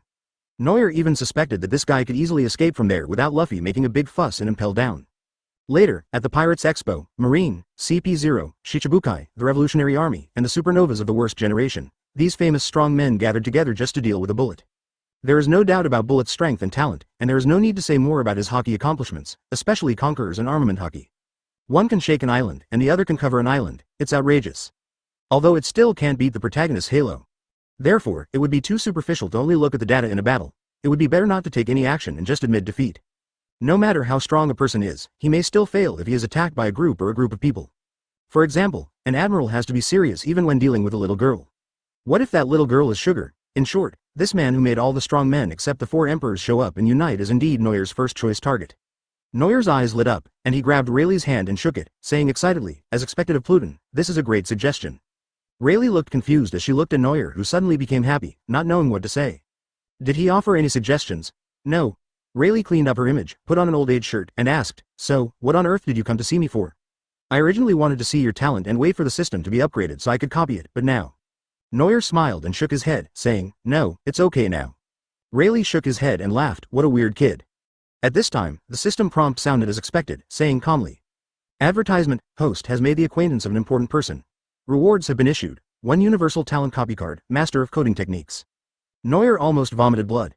"Do you know how long I have been waiting for Rayleigh's reward?" He had always thought that Rayleigh's reward would be something like Haki, but he didn't expect. The rewards given by this damn system really have nothing to do with other people's abilities. Coding master, what is the use of this skill? Will you be able to make money from this business and support yourself in the future? After complaining about the system, Neuer led his subordinates to rescue the slaves in the room, and either adopted them according to the old process or sent them home. Although it was a bit troublesome, Neuer found that his rescued fellow slaves made great companions. Needless to say, their loyalty is high. Having been in a purgatory worse than death, they would not hesitate to sacrifice their own lives to protect their benefactors. The members of the Hades have proven this countless times. And to be chosen as a slave, to put it bluntly, means that one is excellent or special in some field. After settling these people, Neuer planned to chat with Rayleigh and discuss the practice of Haki. However, Neuer is different from the later Luffy. His Haki system and style have already been formed, so there is no need for him to become Rayleigh's apprentice.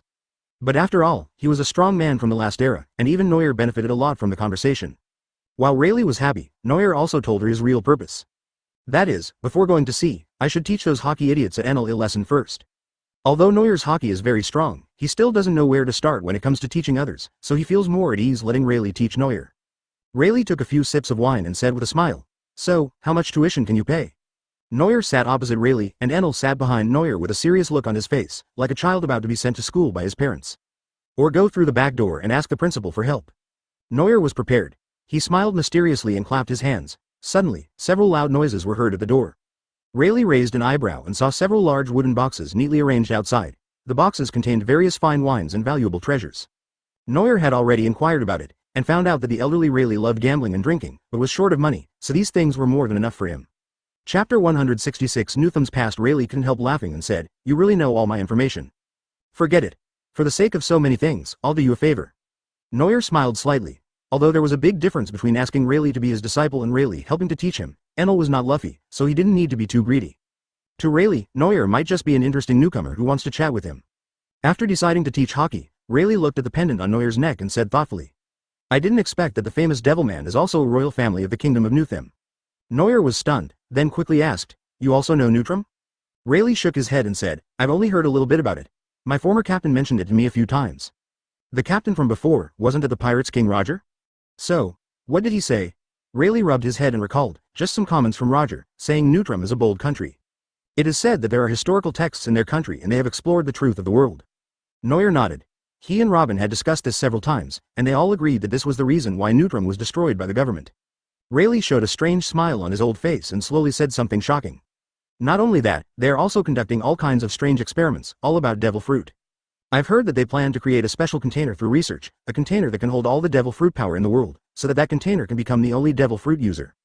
Neuer felt cold sweat seeping from his back. No matter how he looked at it, this experiment seemed like an act of creating a god. From this perspective, Newtham's demise was not unjustified. Rayleigh saw Neuer standing there in a daze, and then continued, "This guess is only known to me and Roger. My reaction at the time was the same as yours." Neuer suddenly remembered something and asked hurriedly, "Did they succeed?" Rayleigh shook his head and said, "Definitely not. Newtham was destroyed and all the experimental results and data were recovered. If the container that can hold unlimited devil fruit was completed, Neutrum and the government would have taken action long ago." Advertisement. Neuer breathed a sigh of relief. To be honest, if there really was an enemy like that, even Neuer would collapse. But if that's the case, does my system have anything to do with Newtham's research?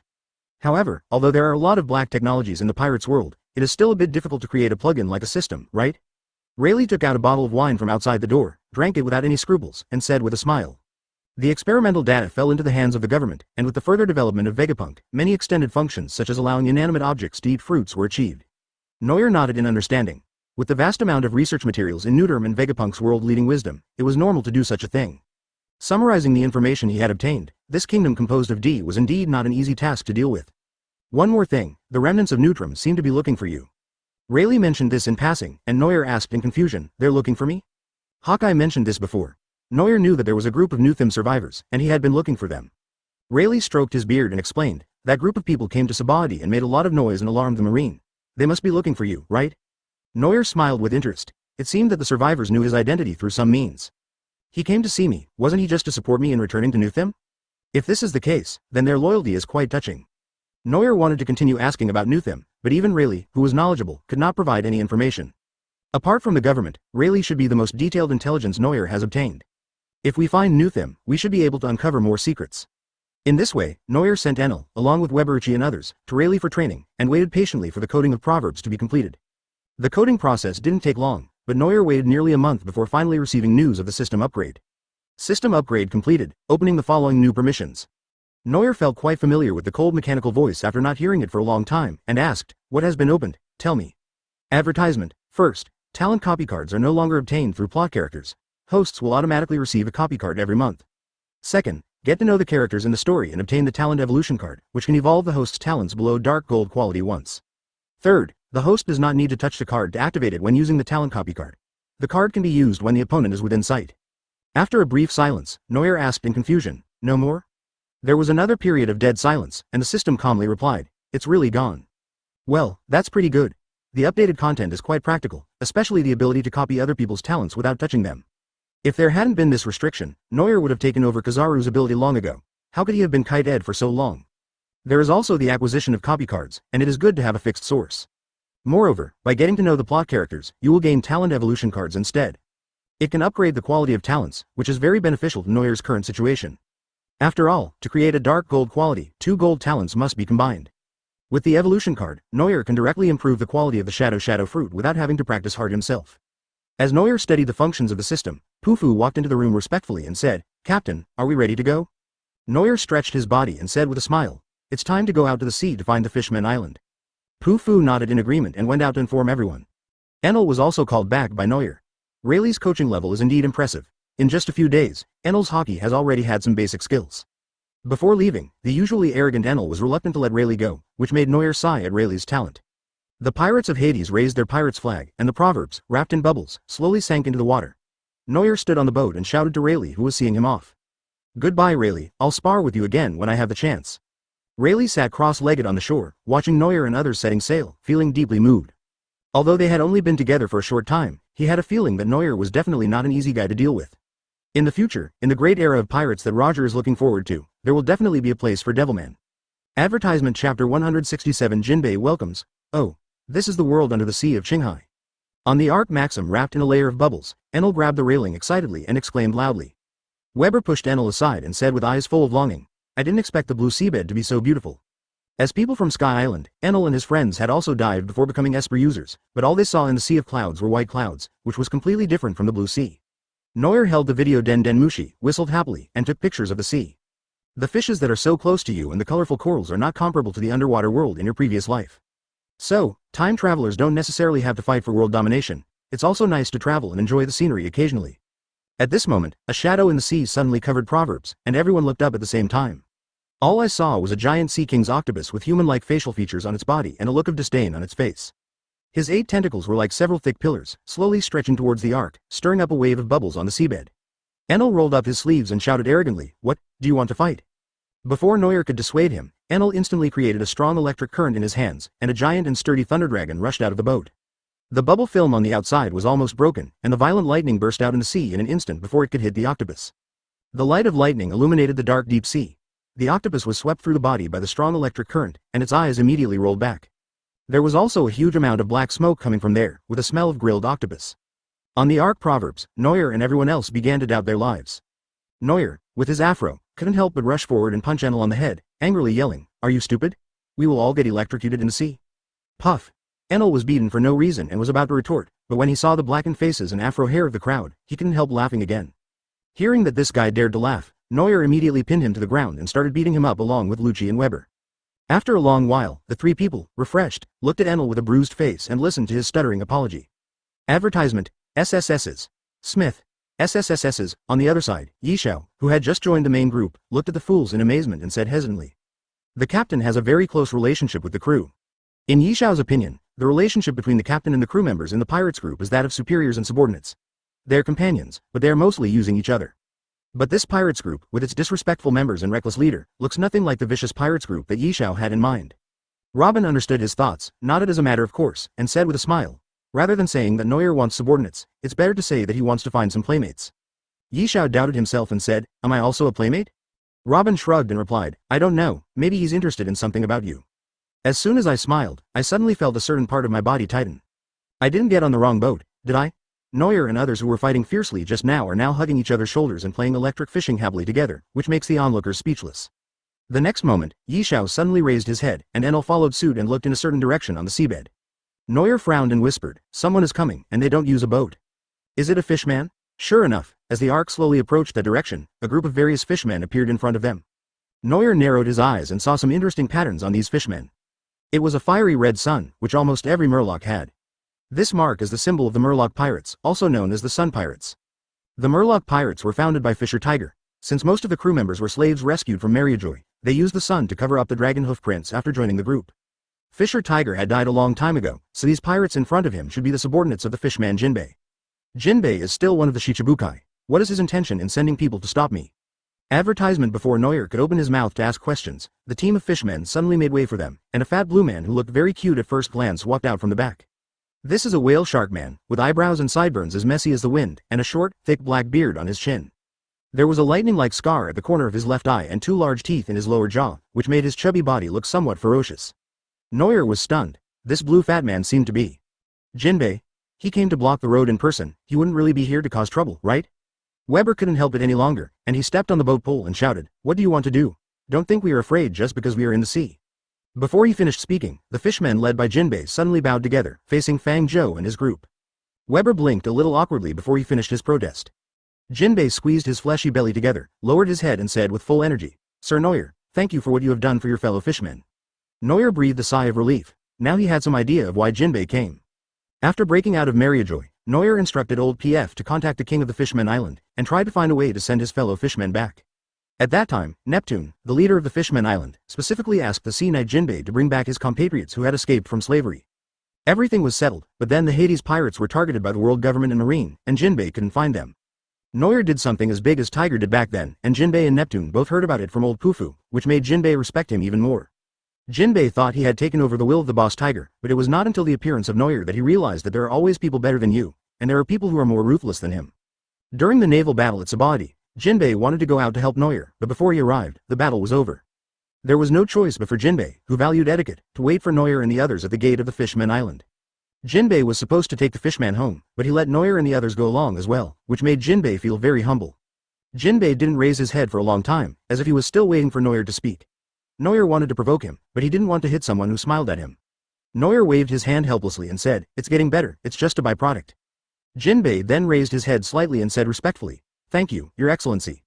After that, Jinbei stood in the fishmen teams on both sides and said, it is dangerous to enter the Fishmen Island from other entrances, please follow me.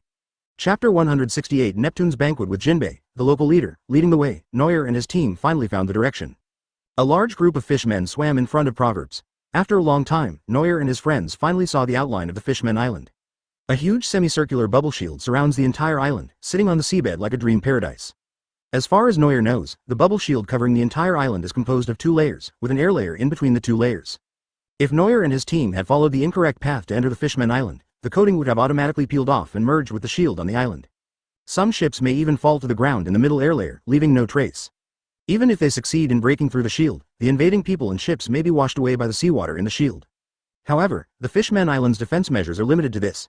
If someone tampers with the shield, the Fishmen Island will have no power to resist. As the Fishmen Island got closer, Enel looked at the magnificent view of the island in disbelief and murmured, the Fishmen Island is even more gorgeous than the Sabaody archipelago, it's like an underwater paradise. If we take over this place. Enel couldn't help but let his imagination run wild. Weber rolled his eyes at him and asked in confusion, but why is there sunlight 10,000 meters below the sea? Noel was stunned. He didn't remember this. Could it be that the Fishmen Island also had an artificial sun? Konus pointed to the sky above the Fishmen Island and added, there are even skies and clouds. Jinbei heard everyone's discussion and explained thoughtfully.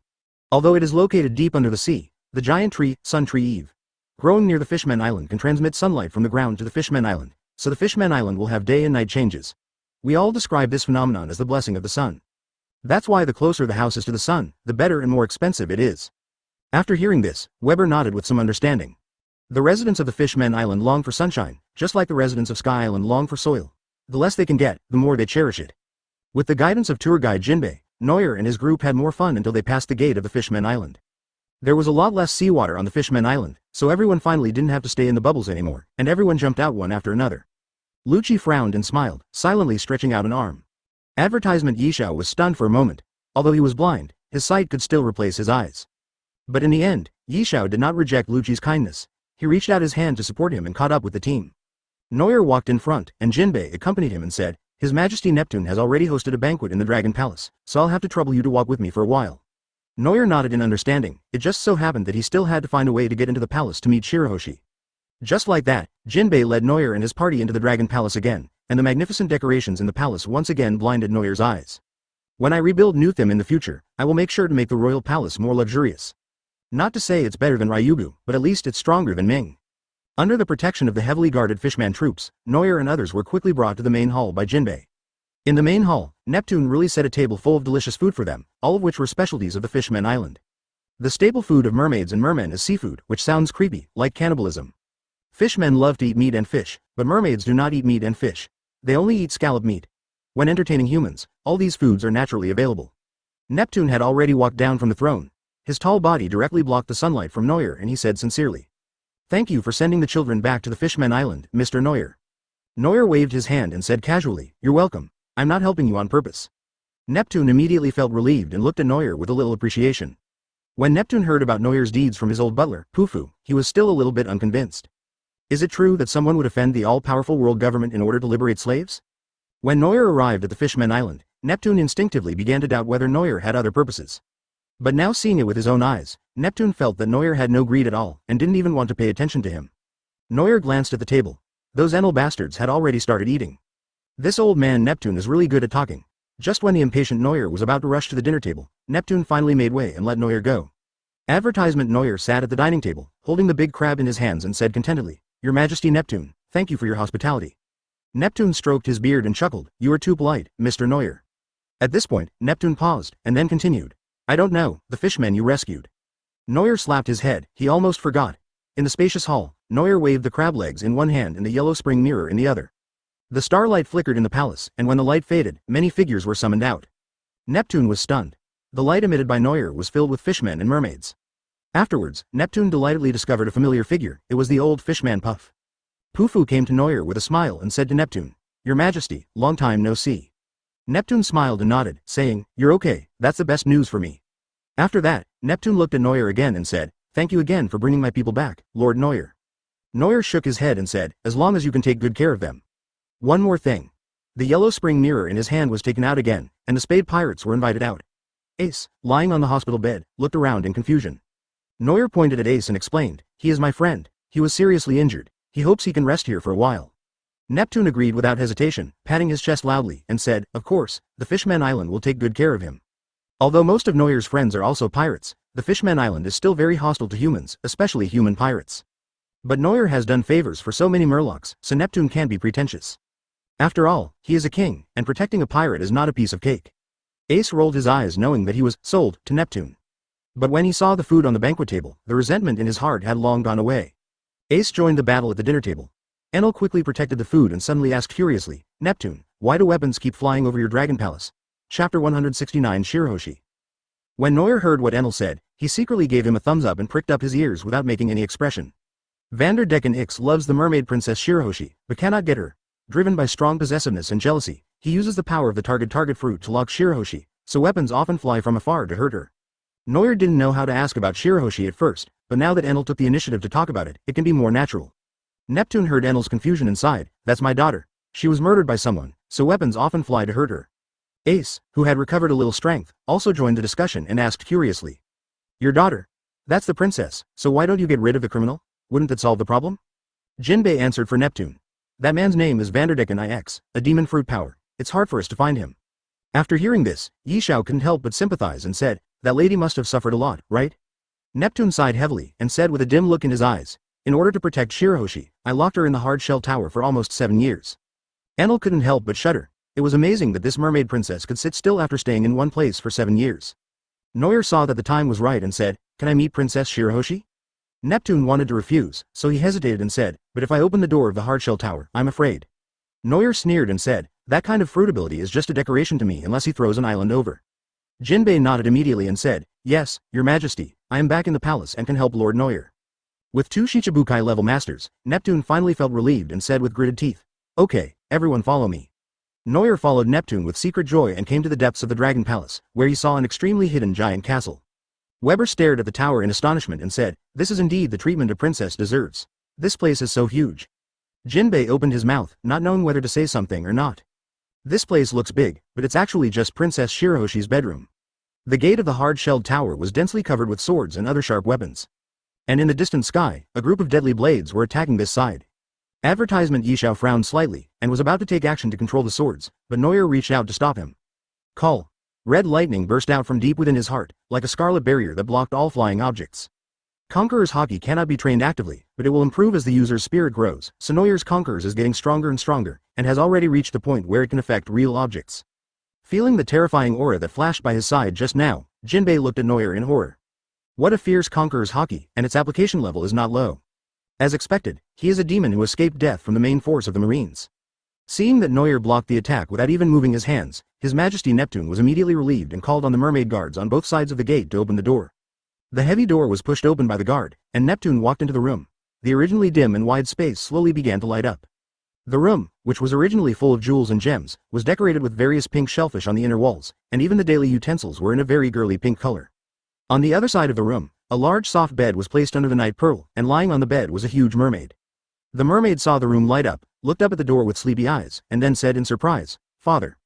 Hiss, even though I knew Shirahoshi was huge, it was still a bit shocking to see him like this. Fortunately, he had seen Demon Oz before, and Shirahoshi was so cute that he didn't scare Noel. Enel's eyes twitched, and he looked at the equally huge Neptune next to him and whispered, sure enough, he is his biological son. Weber nodded silently, but his appearance was nothing like his father's. Shirahoshi has long pink wavy hair draped behind her, which is flowing and soft. Shirahoshi's bright blue eyes and light and dark pink fishtail add a touch of pure beauty to her look. Noel has been at sea for so long that he has seen many beauties along the way, but if we only look at appearance, Shirahoshi with her delicate features can at least rank in the top 3. Coupled with Shirahoshi's impressive bust, she has reached the top of the world in terms of beauty. Noel even felt his nose getting a little hot. Advertisement. Shirahoshi flapped his beautiful fishtail and was about to run to Neptune's side, when he suddenly saw a few strange humans around his father. She quickly stopped moving forward, placed her hands nervously on her chest, and said in a trembling voice, Father, who are they? So timid.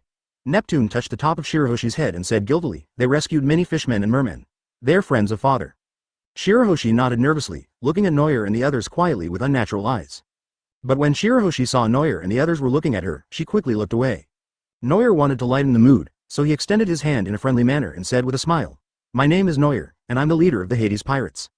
When Shirahoshi saw Noel reaching out his hand, she was frightened and shook unconsciously, and couldn't help but look at Neptune. Neptune looked encouraging, and Shirahoshi then reached out and shook Noel's petite hand. Noel breathed a sigh of relief. In his previous life, he hadn't seen such a shy girl for a long time. Although he is big in stature, Shirahoshi's personality easily attracts people's sympathy, especially girls. Konis and Khalifa enjoyed chatting with Shirahoshi, and soon they started chatting. Although it was Khalifa and the others who were talking, Shirahoshi just listened quietly. However, seeing that Shirahoshi's nervous expression relaxed a lot and even showed a little smile, Neptune's expression relaxed a little. But after a while, Neptune said sadly, I'm sorry Shirahoshi for not being able to catch the criminal and letting her live in such a dangerous world without even any friends. Noel comforted him. It can't be helped. This fruit ability is really disgusting. Neptune nodded sadly, and Robin poked Noel's waist and whispered, aren't you going to help her? Noel looked at her in surprise and asked, why are you helping her? You came all the way to see Shirahoshi, don't tell me you came just to chat? Noel scratched his head, chuckled and didn't answer. Of course, I came to see Shirahoshi to copy his talent, but I was just busy watching the game. Chapter 170 Poseidon Reiwa Observation Haki. You can help Shirahoshi. With Enel and Yishao around, it shouldn't be too difficult to find Vanderdecken. But that will have to wait until Noir copies Shirahoshi's talent. Noir called out the system and secretly unfolded Shirahoshi's talent. Peerless Beauty Rue, golden talent, possesses one of the most beautiful faces in the entire world. After suffering a blow, her personality will gradually become weaker. The luck, charm, and cultivation talent of those who are close to her will be improved, and everyone's favorability towards her will not fall after it increases. Poseidon Command. Golden talent. Poseidon, one of the 3 ancient weapons that can destroy the world, can command all the Sea Kings in the world. It is one of the most mysterious powers in this plane. If the owner of this talent is not a mermaid, the number of Sea Kings controlled will be reduced by half. Mind Resonance. Red talent. Shirahoshi is born with Observation Haki, inherited from his mother Odahime's Observation Haki. The more powerful the Observation Haki is, the higher the probability of reading the enemy's mind. If he breaks through the limit and practices forcefully, it may evolve into a gold talent, with a probability of forcibly changing the enemy's values and ideology. Noir took a deep breath. Although Shirahoshi's current combat ability was rubbish, her potential talent was truly terrifying. As the ancient weapon Poseidon, with just one order, all the islands in the world could be attacked by Sea Kings, and the 4 seas would be in crisis. Plus the natural Observation Haki, this Haki is even rarer than Conqueror's Haki. The former Princess Odahime was a person of natural insight and could make her thoughts resonate with others, and even go a step further and rewrite other people's thoughts. This ability is, in some ways, even more terrifying than the Poseidon order. If the ability to see and hear could affect the entire world, the consequences can be imagined. While no one was paying attention, Noir saved the Bellemere fruit and clone fruit into the Pokédex, then quietly used 2 copy cards. The red mind resonance and the golden Poseidon command entered his body, and Noir suddenly felt much more open-minded.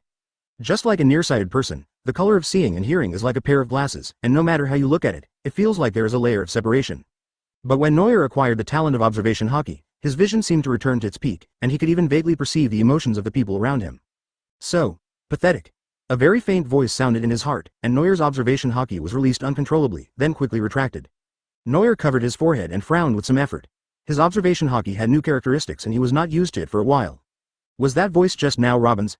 Advertisement. Noir turned her head to look at Robin, but there was no expression on her face, as if she was not thinking that. This is really the authentic mind-reading technique. Noir knows Robin. Sometimes he appears calm on the outside, but he is actually softer-hearted than anyone else. Never mind, I've copied Shirahoshi's talents anyway, so I'll just help her out for Robin's sake. Noir turned to Enel and asked, can you find out where the weapon came from? Although the characteristics and quality of Noir's Observation Haki far surpassed Enel's at this time, when it comes to detection range, there are few in the entire pirates world who can match him. Enel put his fingers on his temples with both hands in a strange position and hummed, I almost lost it, but fortunately, I know the general direction. Jinbei looked at Enel in surprise and said, can your Haki find such a far place? This long-eared man is not good looking, and his temperament is even a little disgusting. I didn't expect that his Haki skills are so profound. Jinbei looked at Enel with a little admiration, and his fiery eyes made Enel feel uncomfortable. Noir roughly heard what Jinbei was thinking, so he held back his laughter and told Enel to find the person quickly. Frequent mind reading consumes a huge amount of mental and physical energy, which is a world of difference compared to the consumption when Noir used his previous Observation Haki. As expected of the highest level Observation Haki, if Noir didn't have some willpower, he would have been bitten back. There is also the ability to control Sea Kings. It is better to keep this ability hidden for the time being and treat it as a trump card. Although Noir is not a mermaid princess and can only control a limited number of Sea Kings, it is still easy to destroy an island if she uses all her strength. The Marines couldn't know about this ability, even if they didn't associate it with Poseidon. The ability of Wang Shenjichuan was exposed too early, otherwise Marine and his team would have lost everything. With Noir's guarantee, Neptune chose to trust Enel's Observation Haki, called out a large group of mermaid guards, and marched out of the Dragon Palace in a mighty manner. And this time, Princess Shirahoshi was also brought along. Shirahoshi wanted to come along, and although Neptune was worried, Noir did not object. Advertisement. Not to mention that the main forces of the Hades pirates are here. Don't we also have the Sea Knight Jinbei? Could it be that they can't defeat a paranoid Vanderdyken? Bring Shirahoshi along, maybe you can increase his favorability and claim the system's reward for getting to know him. Neptune did not go with Noir and the others, but sent his 3 sons to go with him, mainly to protect Shirahoshi. The eldest brother, Sharkstar, looked at his younger sister, Shirahoshi, worriedly and said, Sister, why don't you go back to the palace and stay there? We will take care of it. The second brother Huangxing also advised, Yes, Vanderdecken IX's target is you. You will be in danger.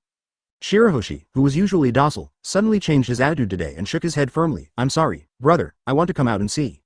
If Lord Noir can make King Vanderdecken the 9th stop hurting me, I can. Go to mourn my mother by myself. Hearing this, the 3 brothers fell silent at the same time. Shirahoshi was the child who relied on Princess Odahime the most, but after his mother died, Shirahoshi was struck by the target's ability. So much so that Shirahoshi was unable to attend his mother's funeral in person. Noir's eyes were sharp, and a dark red aura gushed out, shattering the attacking flying knife weapon. It's really annoying, this Vanderdyken X throws his weapon almost every 5 minutes. This deformed way of courtship is disgusting enough. Several fruit ability users were covered with a bubble waterproof coating and dived into the dark depths of the sea. Enel pointed to a huge shipwreck and said, "This is it." Noyer couldn't hold back any longer. He looked at Vanderdecken's residence with a sneer, and started to take action without saying a word. Yashikani no Magatama. Imitating Kizaru's moves, Noyer held a golden light in his hand, and countless laser cannons rained down on the ship, stirring up a storm in the already dark sea, making it even more turbid. "Damn it! Who dares to attack Lousy?" Angry shouts were heard, and a fishman coated with a waterproof coating climbed out of the boat, glaring at everyone with a dusty face. But when he saw the famous fishman, Sea Knight Jinbei, leading so many people, he almost couldn't help but run away. What's happening? Chapter 171 Golden Observation Haki. Although Vanderdecken X is barely a tough opponent for the guards of the Fishmen Island, he is still a tough opponent for Shichibukai Jinbei. Add to that the notorious Devilman Noyer, and he probably won't be able to escape even if he has wings. Vanderdecken X looked around and suddenly saw the beautiful figure that had haunted his dreams. He shouted excitedly. "Princess Shirahoshi." When Shirahoshi heard the strange cry, she trembled with fear and quickly hid herself behind Noyer. Noyer summoned the demon sword Gui Mo Luo and said expressionlessly, "Hurry up and solve it. I don't want to waste time with you." When Vanderdecken X saw his beloved woman hiding behind another man, he forgot his fear for a moment and roared in anger. "Damn B*****************************************************************************************************************************************************************************************************************************************************************************************************************************************************************************ิNoyer's face turned dark and his figure suddenly disappeared in the dark sea. Vanderdecken IX's pupils contracted rapidly, and a pungent, sweet and fishy smell hit him, instantly dyeing the sea red. Jinbei was shocked watching this scene. He didn't even see how Noyer teleported and swung the knife out. Is it the help of Flash and Shadow? But why can Noyer use his ability underwater? Vanderdecken X covered his throat, which was gushing blood, madly, and looked at Noyer with a grim face. Noyer rubbed bloodline on his clothes with the knife and sneered, "Waste." His consciousness gradually became blurred. Vanderdecken X rolled his eyes and floated in the sea like a dead fish. Shirahoshi covered his eyes and dared not watch this scene. The third prince of Sharkstar stared at Noyer, who sheathed his sword in awe. The reason why Dragon Palace has not captured Vanderdecken X for so many years is not only because this guy is cunning and elusive, but also because his fighting ability is also quite good. However, he couldn't even take a single blow from the Devilman Noyer. Noyer swam back to the group of mermen who were chasing him and said to Shirahoshi, "It's solved. Now you don't have to worry about him harassing you anymore." Although he felt that Noyer's methods were a bit cruel, Shirahoshi still said gratefully, "Thank you, Lord Noyer." Advertisement. As soon as these words were spoken, the system reward arrived as promised. Meet an important person. Rewards have been issued. 1 talent evolution card, 1 jade pearl necklace. Noyer got the talent evolution card for the first time and looked around the space with some excitement. Noyer did not hesitate too much about the use of the talent evolution card and directly chose to give it to the mind resonance. Other talents can be trained to upgrade and evolve, but observation Haki is too difficult to train, let alone the highest level observation Haki. The red talent that he had just obtained, mind resonance, evolved to gold quality not long after. Noyer was a little dizzy as he accepted the change in power, and his mind became a little dazed for a moment. Robin noticed that something was wrong with Noyer in time, and quickly supported him, carefully whispering, "What's wrong with you? You're not feeling well." Noyer's head seemed to have turned into paste. He shook his head vigorously and said, "It's okay. There's a new power that I am not used to yet. Observation Haki is not like other abilities. This ability to permanently change other people's minds is a bit perverted. Its consumption is a great test of the user's mental strength.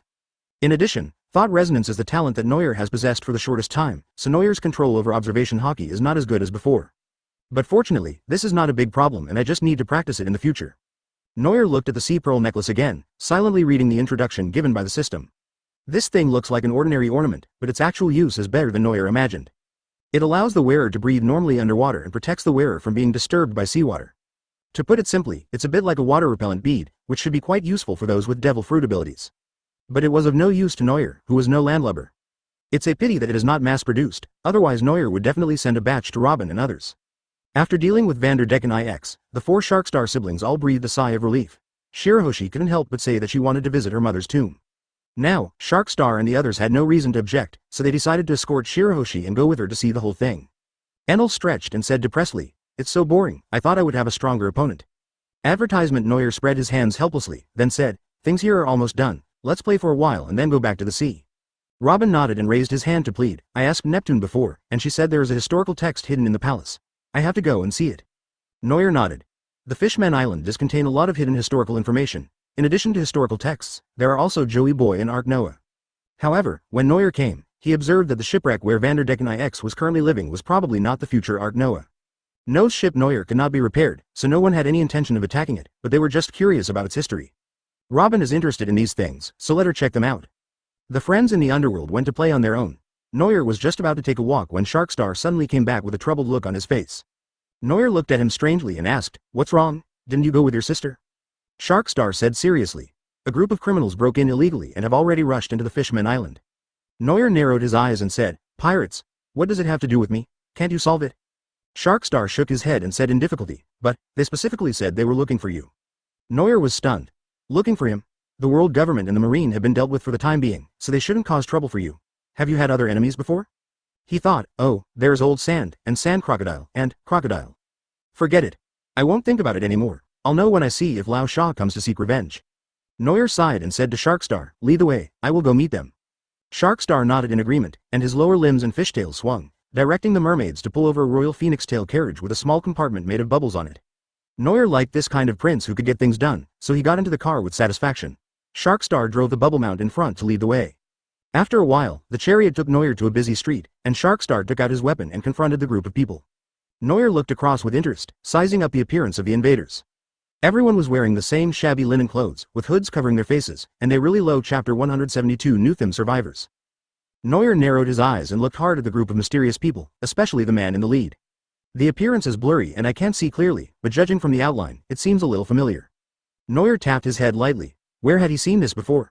The mysterious people surrounded by the Dragon Palace guards on the opposite side raised their weapons nervously, and the man in the lead gathered a strong momentum in his hands. Noir was stunned when the bright black armament Haki wrapped around his fist. Such a proficient Haki is rare. There was a fierce look in Sharkstar's eyes. Did he really think that the Fishman Island would lose its temper after being invaded by the pirates? Brandishing a trident, the irritable little fishman Sharkstar went up and wrestled with the man. But Shark Starfish was ruthless and soft-hearted. After just a few rounds, he was hit in the face by a black fist and flew back. Noir looked at Sharkstar speechlessly. If you don't have the ability, just stay where you are. Why are you going up to join in the fun? The man used armament Haki and tried to charge forward, so Noir had to shout, "Stop." The man was obedient.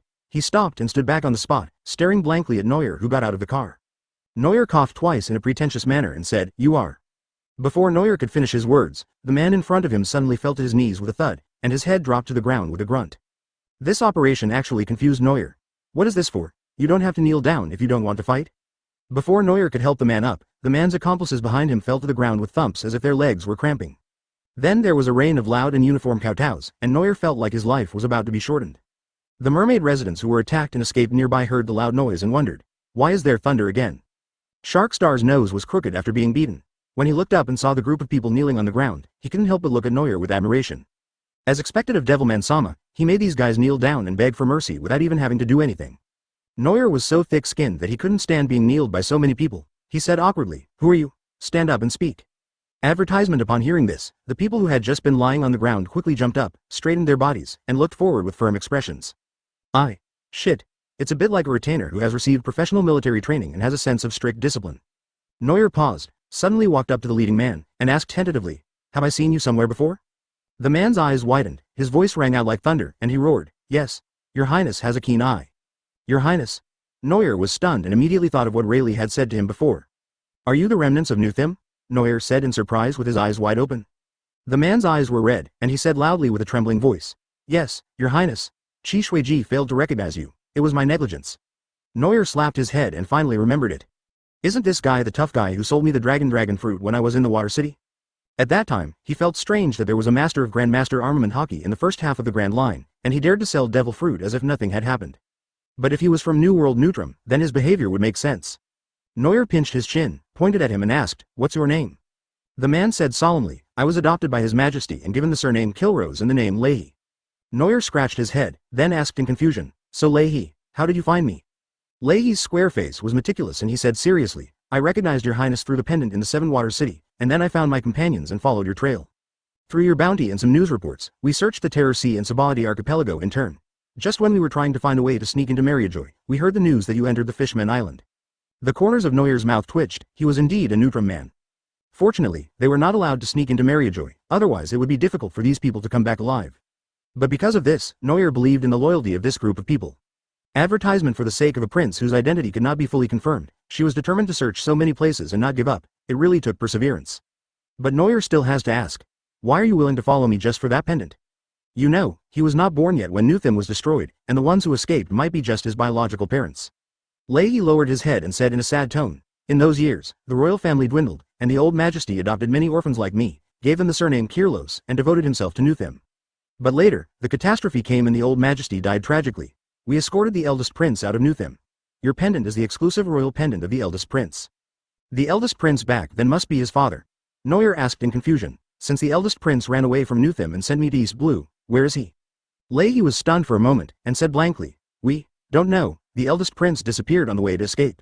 It's just that the old majesty seemed very confident that he could send the eldest prince out safely. Noel shook his head regretfully.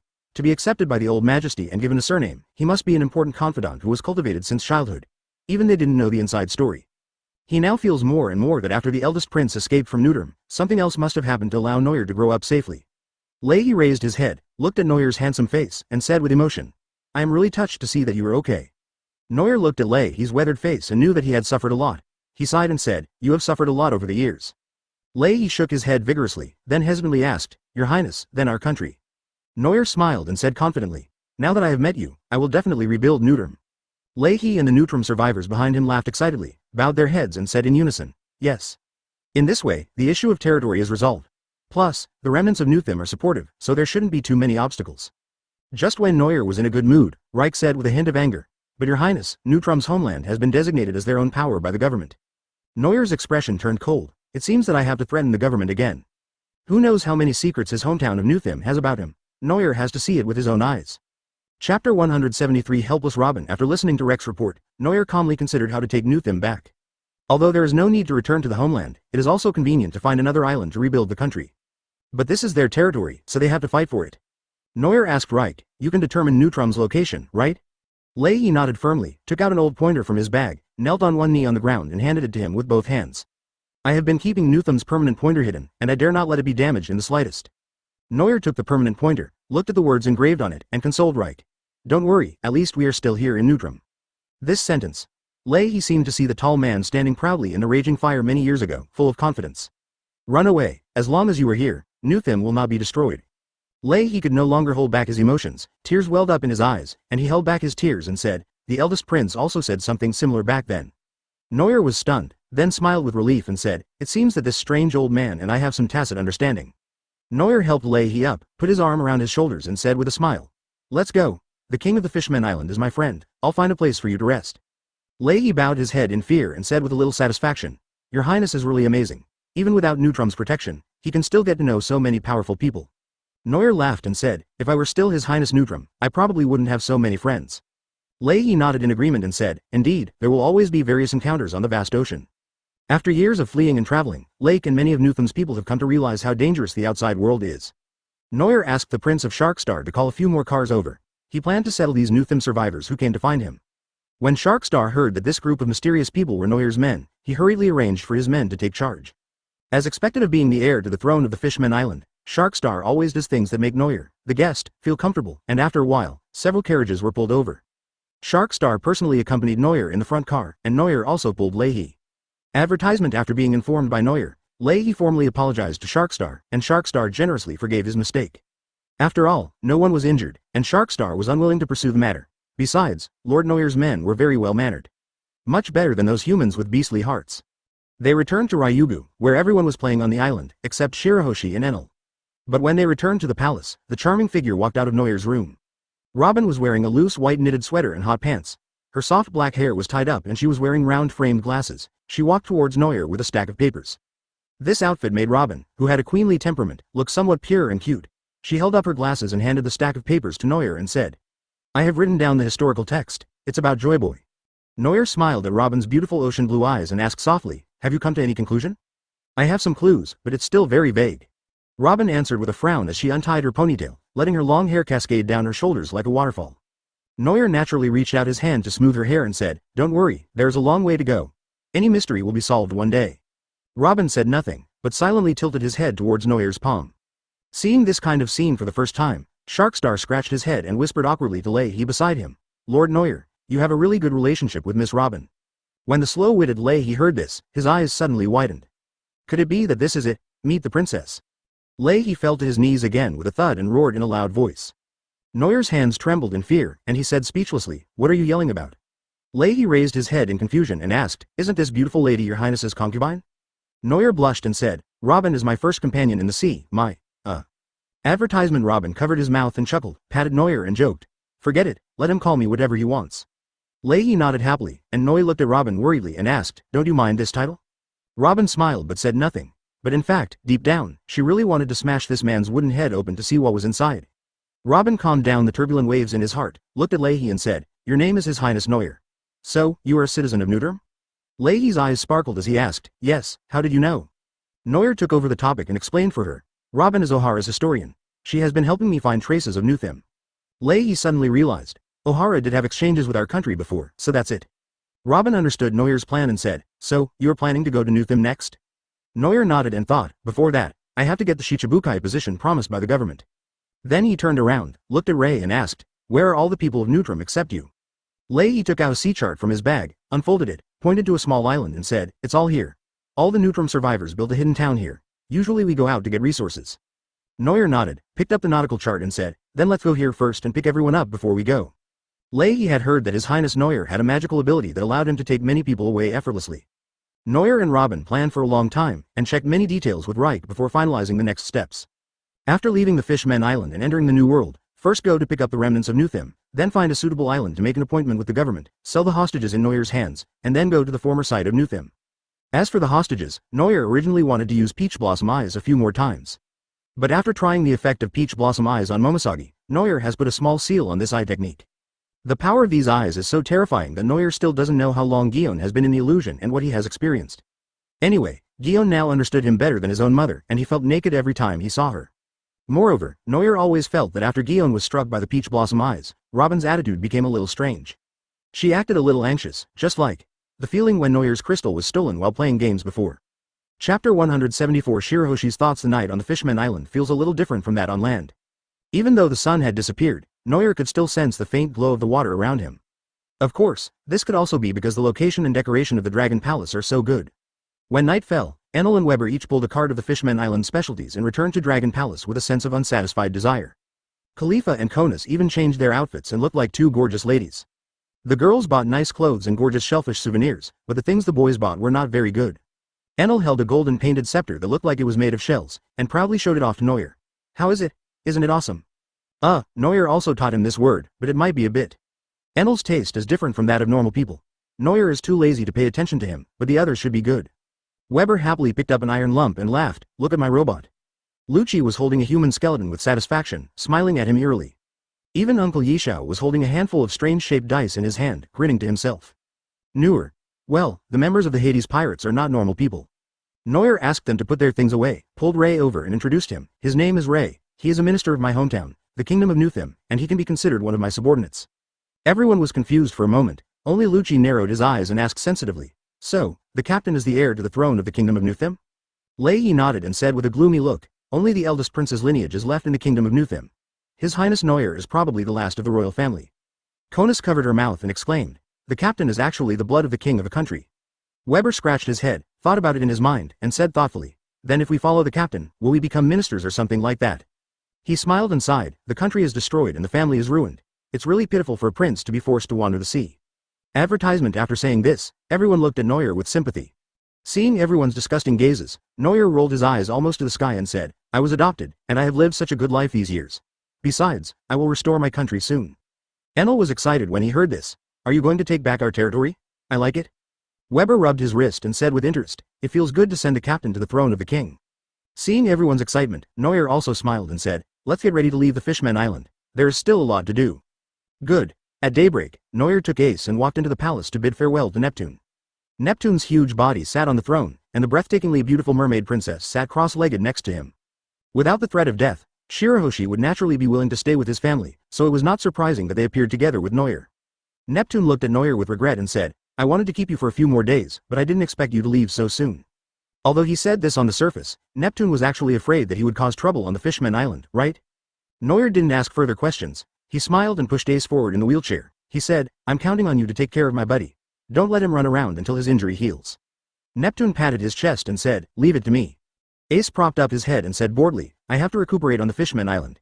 It's really boring to stay there for too long. Noyer ignored Ace's complaints and looked up to see Shirahoshi sitting next to Neptune, fiddling with his fingers without saying a word, as if he was struggling with something. Noyer felt a little amused and asked, Princess Shirahoshi, is there anything troubling you? When asked suddenly, Shirahoshi was like a primary school student being called out. He held the fishtail with his two white and tender hands, straightened his waist nervously, and stumbled. Master Noir. Can you take me to the land? Noir's eyes lit up. He hadn't mentioned it himself, but Princess Shirahoshi brought it up herself. With Poseidon's ability and natural observation Haki, Noir can easily train a top-level expert even without deliberate instruction. Advertisement, but even if Shirahoshi is willing. Shirahoshi. Stop messing around. Neptune knocked the floor with the real golden scepter in his hand and said softly, you are just a powerless princess. How can you go outside? Do you know how dangerous it is outside? Noir sighed in frustration in his heart, which was why he was reluctant to suggest that he wanted to take Shirahoshi out. The overall atmosphere of the Fishmen Island is hatred towards humans and pirates. Even with Princess Odahime's years of efforts, it is just a drop in the bucket. To this day, there are still many pirates who break into the island and kidnap mermen and sell them to the nobles as slaves. The hatred between races cannot be easily eliminated. Coupled with Shirahoshi's natural beauty and Poseidon's secret, it is even more impossible for Neptune to let him go. What if we get ashore and are captured by traffickers and made into slaves, or if our identities are discovered by the government and we are captured for experiments, who will be responsible then? Noir might be able to protect Shirahoshi from danger, but the stakes are so high that even if Neptune trusts Noir, he can't do it. Shirahoshi was a soft-hearted person. When he was scolded by his father, he couldn't help but shed tears in his eyes. He said aggrievedly, I just want to know what the sunlight and clouds on land look like. And the Queen Mother? Why did she want to eliminate the hatred between humans and fishmen? She didn't even give up when she left. Shirahoshi's faint crying voice echoed in the hall, and Noir, Neptune, and Ace were all silent. In the world of pirates, one of the women that Noir admires the most is Princess Odahime, but he does not agree with her actions. It can only be said that compared to Odahime's overly idealistic methods, Noir agrees more with Tiger's approach. In this world, only when your fists are strong will others be willing to listen to your ideas. Just like the darkness that Noir experienced in school in his previous life, don't think about solving the problem in a formal way. The only way to avoid being bullied is to make yourself strong and useful. Even if you don't want to bully others, you must grow up just to protect yourself. Just like the Murlocs, although their racial talents are great, their potential is also limited. They have almost no high-end combat power. How can they coexist peacefully with humans, who are full of strong people? Noir thought for a while, then smiled and said to Shirahoshi, Princess Shirahoshi is still young. Even if you go to land, I'm afraid you won't understand Princess Odahime's feelings.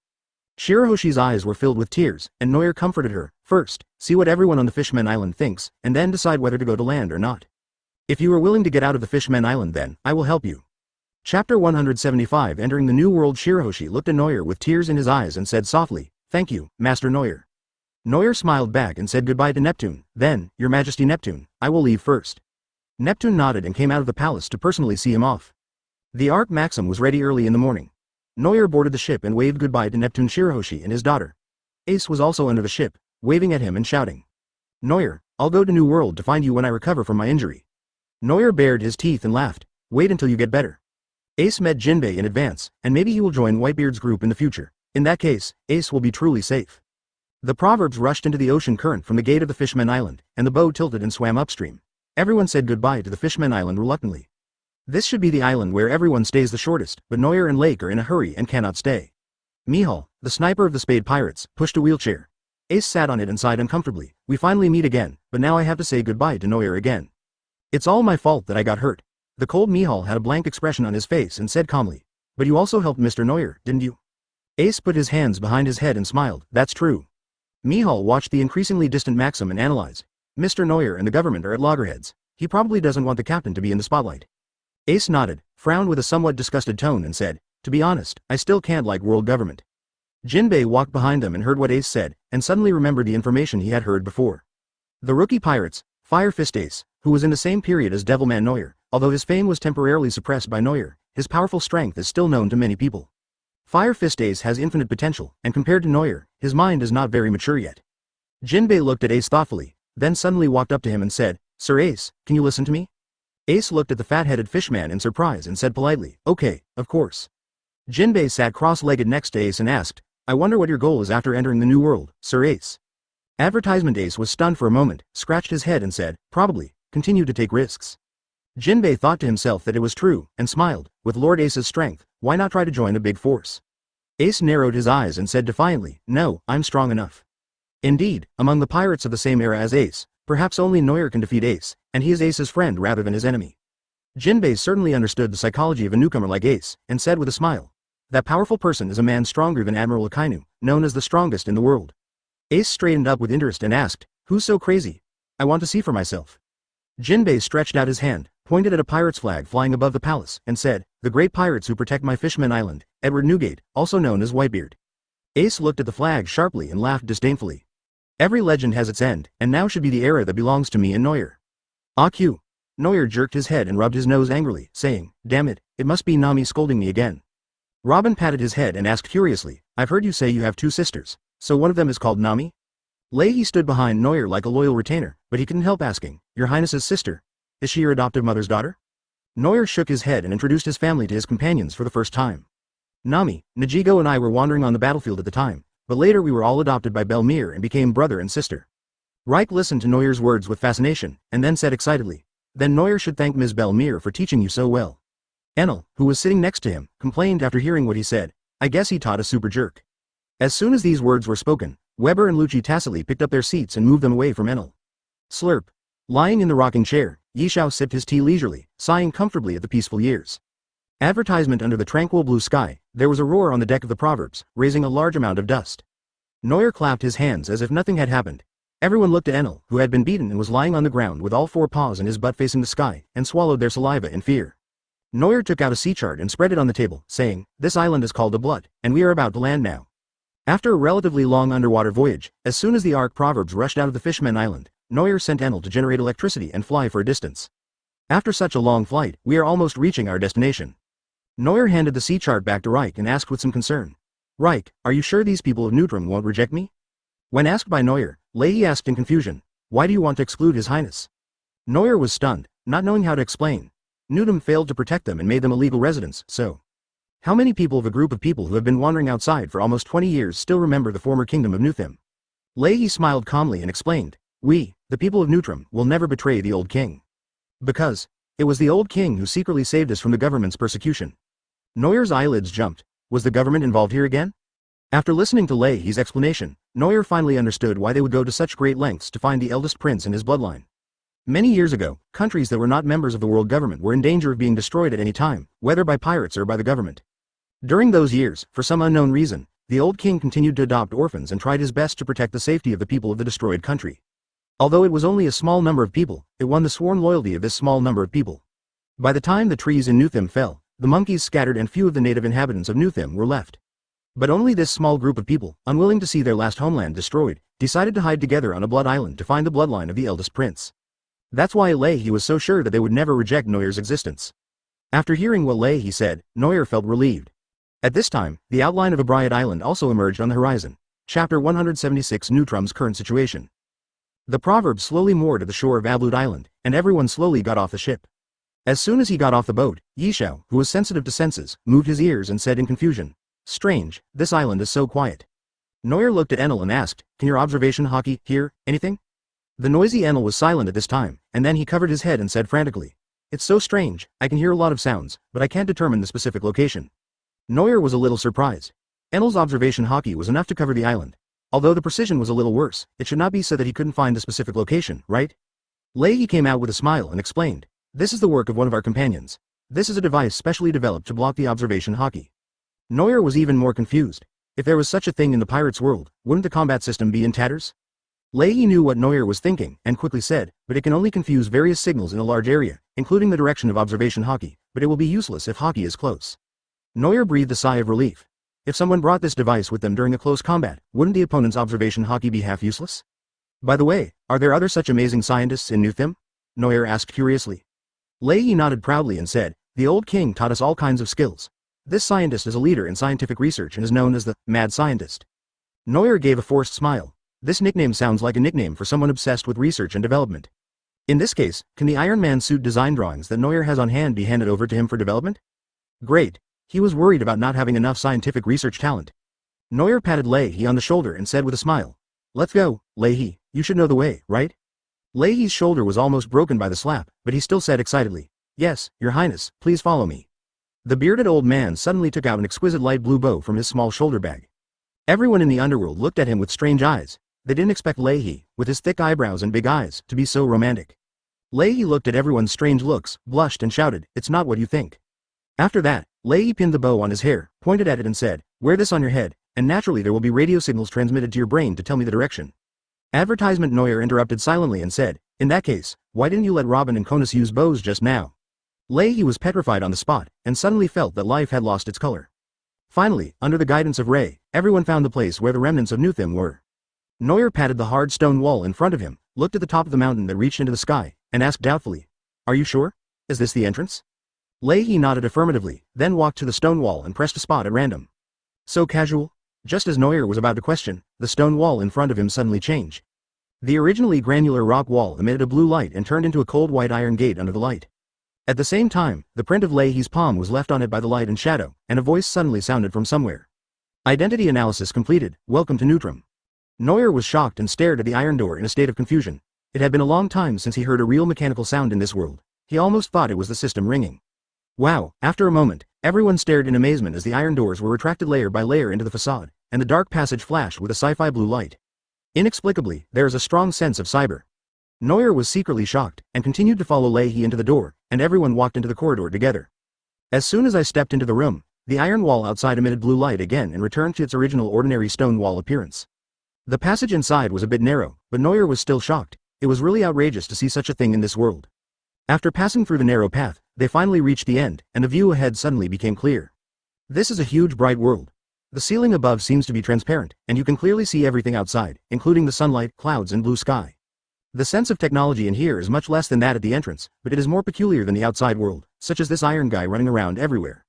Noel picked up a piece of metal at his feet and asked with a strange look on his face, "What is this?" Advertisement. It has long upper and lower jaws, 2 mechanical horns on its head, glowing red eyes, and sharp teeth in its mouth. Judging from its appearance, maybe, it's a mechanical dragon? The usually brave Iron Weber suddenly felt excited, and with stars in his eyes, he shouted excitedly, "How cool!" Enel covered his head and grinned, shouting with his hands clenched, "It's a robot, so cool." Robin took the little mechanical dragon handed to him by Noel with an expressionless face and said mercilessly, "It's ugly." Then she raised her hand and threw the poor machine out. Weber and Enel stared at it with heartache, and their bodies flew out with it. Looking at the two people playing, Leahy smiled and explained, "This was also invented by that scientist. It is a small robot that is specially used to transport items." Noel was stunned. If that were the case, this thing is actually a courier boy? I used to think that the people of Nutrim had a hard time these years. What a miserable thing. This group of people directly skipped the steam age and the electrical age, freeing their hands and entering the era of Fat Oedicus. Everyone, be alert. There are outsiders invading. A huge noise echoed in the huge space. Noel was frightened and trembled. He cursed angrily. Who the hell is this? The man standing next to him smiled and said, "I'm almost deaf."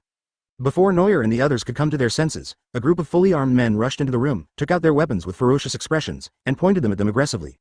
Their clothes are very simple, but the equipment in their hands are all high-tech guns and cannons. This kind of dress somehow reminded Noel of a certain country called Wakanda. The leading townsman looked at Noel and his team warily, and asked in surprise, "Why didn't the alarm system warn us? Where did this group of people come from, and how did they manage to get in without anyone noticing?" Suddenly, someone spotted Leahy standing behind Noel and exclaimed, "Lord Leahy, why are you behind these people?" Chapter 177. Taking the survivors away. Leahy walked in front of the people with a smile on his face and shouted happily, "Brothers! I found His Highness, Lord Noel is the bloodline of the eldest prince." When all the people heard Reich's report, they looked at Noel in surprise. Leahy silently gave Noel a look, and Noel understood what he meant. He took off the pendant from his neck and held it in the air, saying, "This is my proof." Everyone turned their eyes to the pendant and recognized its origin at a glance. The weapons in their hands were thrown to the ground one after another, and everyone knelt on the ground in unison. The loud voice was deafening. "Greetings, Your Highness." The last time Noel experienced such a grand scene was when he liberated the slaves in the Holy Land of Mariajoy. This time, Noel did not force them to stand up. After a while, Noel said softly, "Stand up, no need to kneel." The remnants of Nutrim stood up as ordered. Their eyes seemed to be shining, and their originally lifeless expressions became lively. They looked at Noel with hope. Among them were several underage children, all of whom looked at Noel with curiosity and admiration. After entering the hidden base, the observation Haki regained its function. Noel roughly sensed that the number of Nuthim people here must be over 10,000. Although this was nothing for a kingdom, Noel still felt somewhat comforted that there were still so many people left in a destroyed country. With so many people and so many chaotic emotions, Noel could easily get a glimpse of them with his observation Haki. He understood that these people really did not have much resistance, as Leahy said. Even the half-grown children have no rebellious heart, and it seems that they have received special education since childhood. Noel found this a little unbelievable, and to put it bluntly, NUDM's brainwashing was really successful. Because so many years have passed and it is a time of change of times, it is remarkable that they can still be loyal to the ancient country of many years ago. An old man, leaning on a cane, staggered out of the crowd, staring at Noel with cloudy eyes, and asked in an excited tone, "Your Highness, why did you come back to us?" Noel smiled confidently, raised his hand and slowly clenched his fist, saying, My strength is enough now. I will return to my homeland and rebuild the kingdom of Neutrum. 2 tears flowed from the old man's almost dry eyes, and an excited laugh came from his throat like a broken bellows. The energy in his body doesn't even suggest that he is already very old. Advertisement. The old man threw away his crutches, and regardless of his broken body, he bent down with all his strength and shouted with great energy, "We are willing to go with your highness." Ripe leaned close to Neuer's ear and whispered, "This old man was a capable minister of Neutrum when the old majesty was in power." Neuer understood this feeling, just like the history books he had read in his previous life. The old ministers of the previous dynasty were unwilling to accept the overthrow of the dynasty and had been dormant for many years.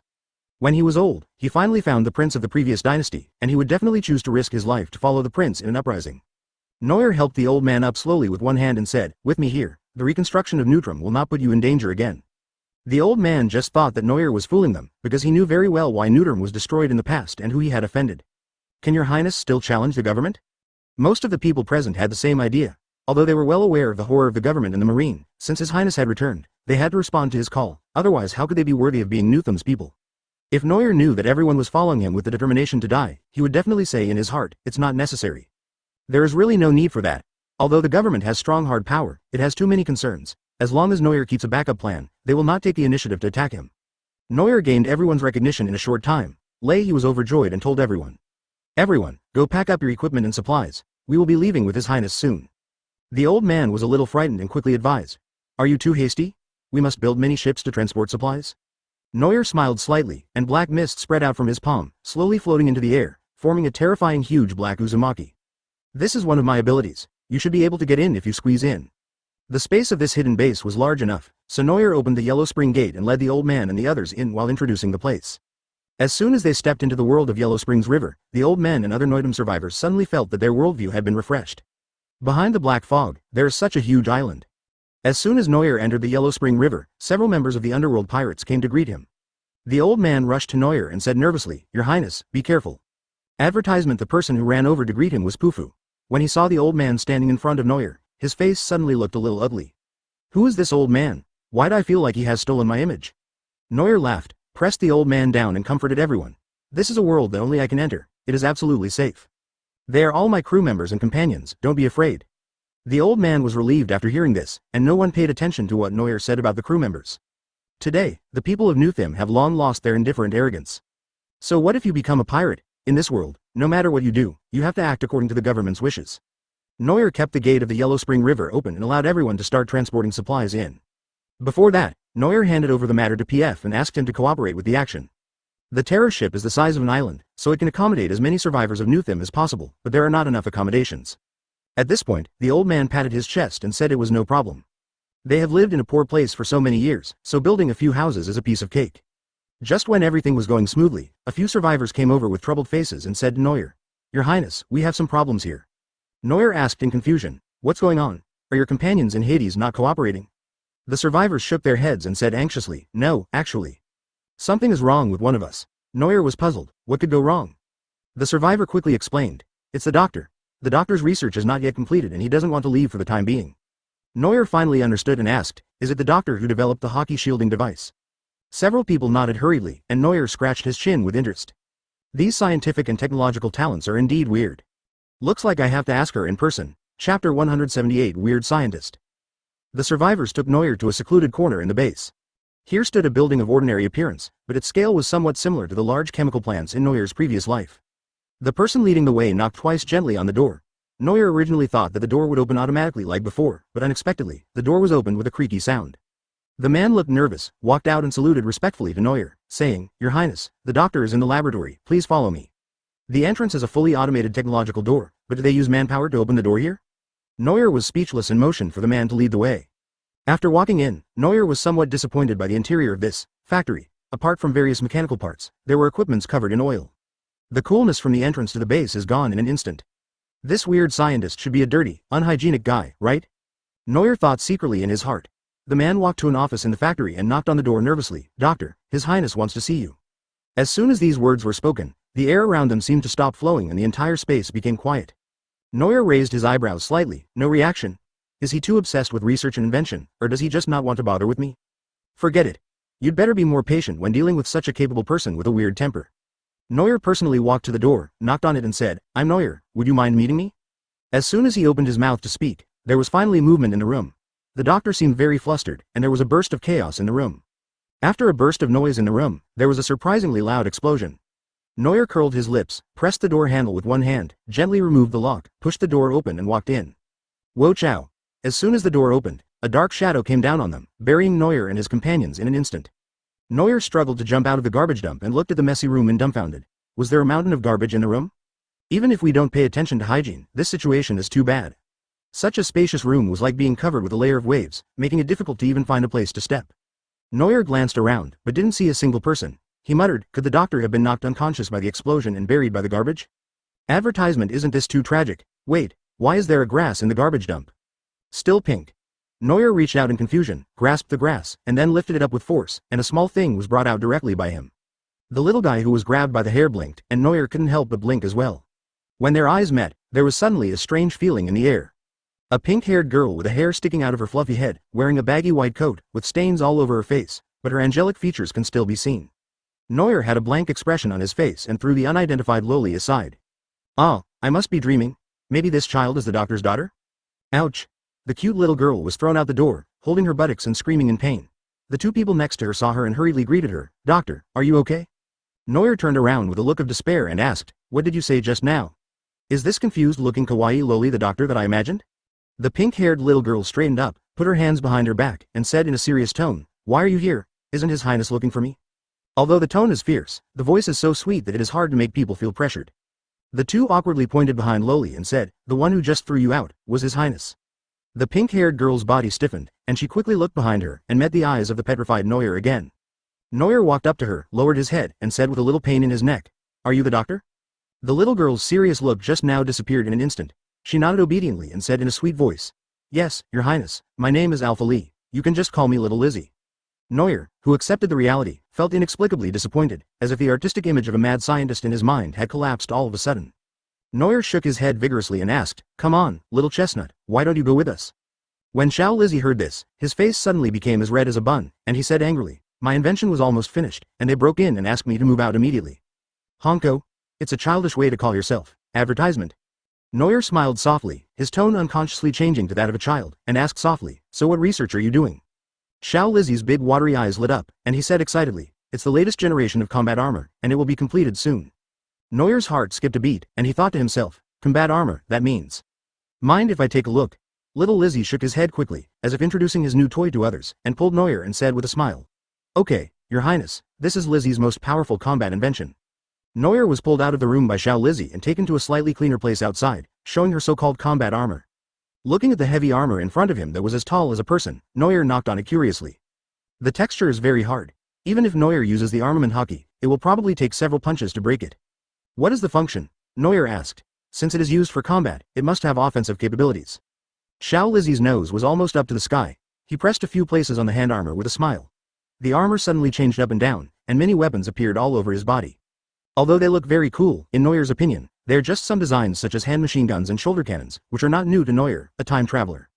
But it's different in this world. If the tactics, experience and skills of the user are not taken into consideration, the firepower of this armor can even be compared to that of Frankie, the cyborg. But Frankie was just a cyborg 2 years ago. 2 years later, with the help of Vegapunk's research data, he became a cyborg that almost possessed all kinds of weapons in the world. Li Zi is just a tiny kid, there's no need to compare her with that pervert Vegapunk. Besides, Noel doesn't need Xiao Lizzie to have wisdom that is hundreds of years ahead of the world. Her invention skills are already amazing enough. When Xiao Lizzie saw Noel's indifferent expression, her cute rosy cheeks immediately drooped, and she said aggrievedly, isn't it great? I think it's pretty good. Noel slowly squatted down with his tall body, trying to look the little girl at eye level. Although in the eyes of the dwarf chestnut, he is still a little giant. Noel gently touched Xiao Lizzie's head and comforted her. You did a good job, but you can do better. Xiao Lizzie looked up at Noel suspiciously, doing better? This sounds so novel. As a genius girl, Oguri showed amazing creativity within a few years of her birth and was quickly hailed as a key figure by the survivors of Nuthem. Therefore, Xiao Lizzie's creations and inventions were considered the best in everyone's eyes. Over time, even she herself thought so. Noel knew that the girl didn't believe it, so he took out the pile of dusty drawings from the space with a smile. It's time to trick the little loli. Chapter 179, Xiao Lizzie's situation. Seeing what Noel took out from nowhere, Xiao Lizzie looked at the drawing curiously and asked, what is this? Noel smiled slightly and handed it to her in a mysterious manner. The reward given by the system is the blueprints of the entire series of Iron Man suits. From MK1 to the later nanotechnology, and the accompanying artificial intelligence system, it is definitely enough to drive any scientist who studies armor in the world crazy. As Noel expected, after taking the blueprint, Oguri's eyes were immediately fixed on the design lines of the uniform. This design. Is it real? Xiao Lizzie's eyes looked more and more strange, and his whole head felt like it was about to drill into the drawing. The system has made some subtle modifications to his iron armor. Various materials can be obtained in this world, and the effect is no worse than the original one. That's why Xiao Lizzie was so excited. With her natural talent in invention, she could judge that this stack of design drawings was not a fantasy, but an experimental object that could actually succeed. Seeing that Xiao Lizzie was getting deeper and deeper into trouble, Noel made a move with a wicked smile and pulled the blueprint out of her hand. The little girl jumped up in anxiety and tried to scratch him. But after trying every means to reach it, she still couldn't reach it, so she had to raise her head and look at Noel eagerly, and she was about to cry. Noel grabbed the little chestnut by the scruff of the neck and lifted him up to the side, then asked with a smile, "How about it? Are you willing to come with me now?" Little Lizzie's face turned red with excitement. He nodded like a chicken pecking at rice and responded repeatedly, "Yes, yes, Your Highness, I will not stay here to do research anymore." Noel patted her head and said with a smile, "Being obedient is a good child. Here you go." As a young child, and one who treasures the design drawings, Noel was not too worried that Li Zi would lose them. Xiao Lizzie hurriedly took the thick stack of design drawings, held it in his arms lovingly and giggled. If you look closely, you can see a few drops of saliva dripping from the corners of this little girl's mouth. She doesn't look like a talented girl at all. Noel put Xiao Lizzie on his neck, let her hold his head, and asked casually, "Xiao Lizzie, how old are you?" Xiao Lizzie scratched his head with his chubby little hands and said, "Probably 10 years old." Noel suddenly felt a little heartbroken. The children in this world not only had abnormal physical development, but also abnormal brain development.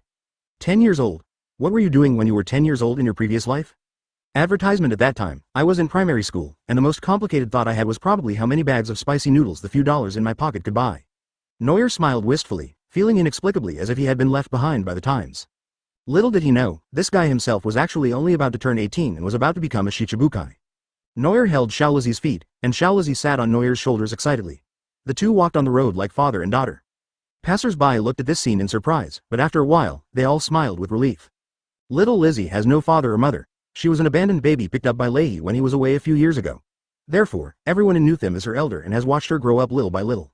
In recent years, Xiao Lizzie has been concentrating on research and does not even have a friend of the same age. She keeps herself secluded all day long, and everyone is very worried about her. But today, it seems that His Highness is really capable and he gained Li Zi's trust so easily. Noel and Xiao Lizzie walked into the Yellow Spring River playfully, attracting everyone's attention. Xiao Lizzie grabbed Noel's hair, unable to suppress his inner curiosity, and asked loudly, "Your Highness, what is this place, a new space?" Noel slapped Xiao Lizzie's hand away in pain and said unhappily, "This is my special ability, just think of it as the ability of a devil fruit." Xiao Lizzie nodded as if she understood, and said to herself, "Devil fruit, it really is an unpredictable ability. I tried to study the devil fruit before, but Uncle Ray was the only one with abilities among the Neutrum, and there were no test subjects, so there was no breakthrough at all." Noel also remembered and asked curiously, "What kind of fruit is Uncle Leahy the user of?" Xiao Lizzie answered seriously, "The cat fruit." "Huh?"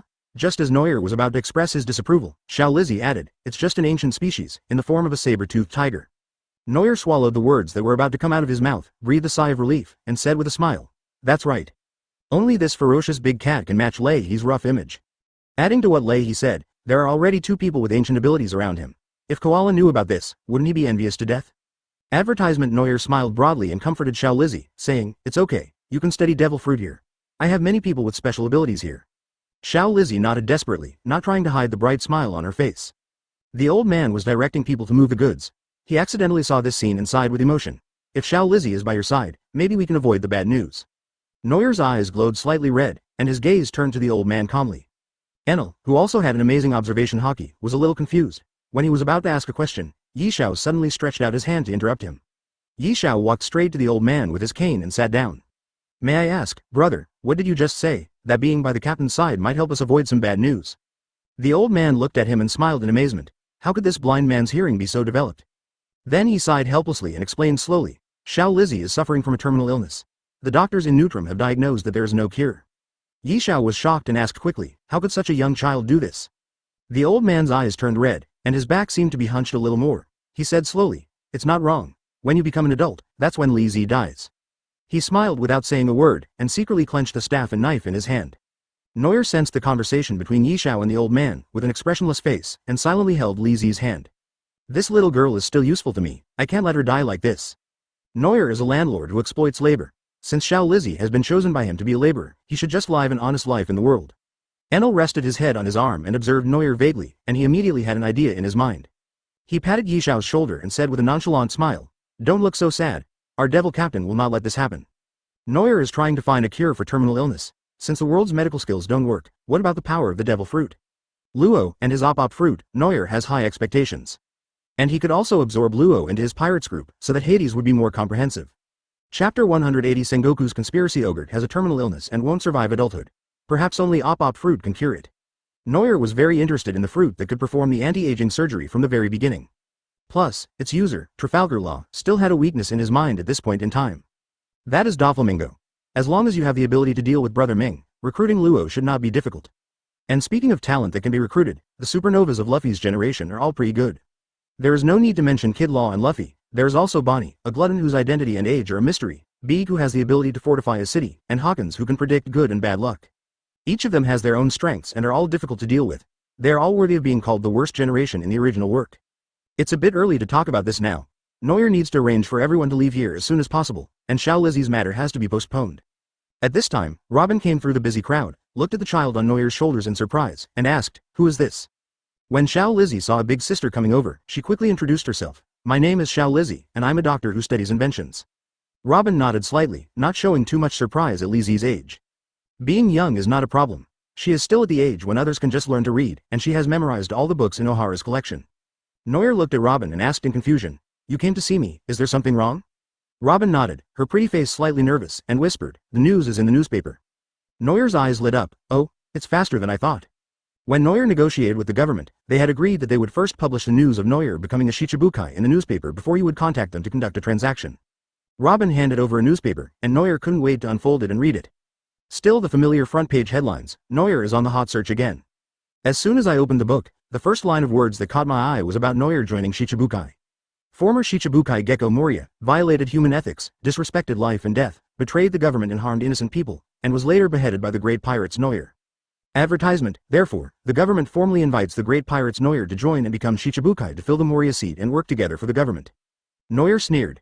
As expected, the only things that the government would publish in the newspapers were useless things.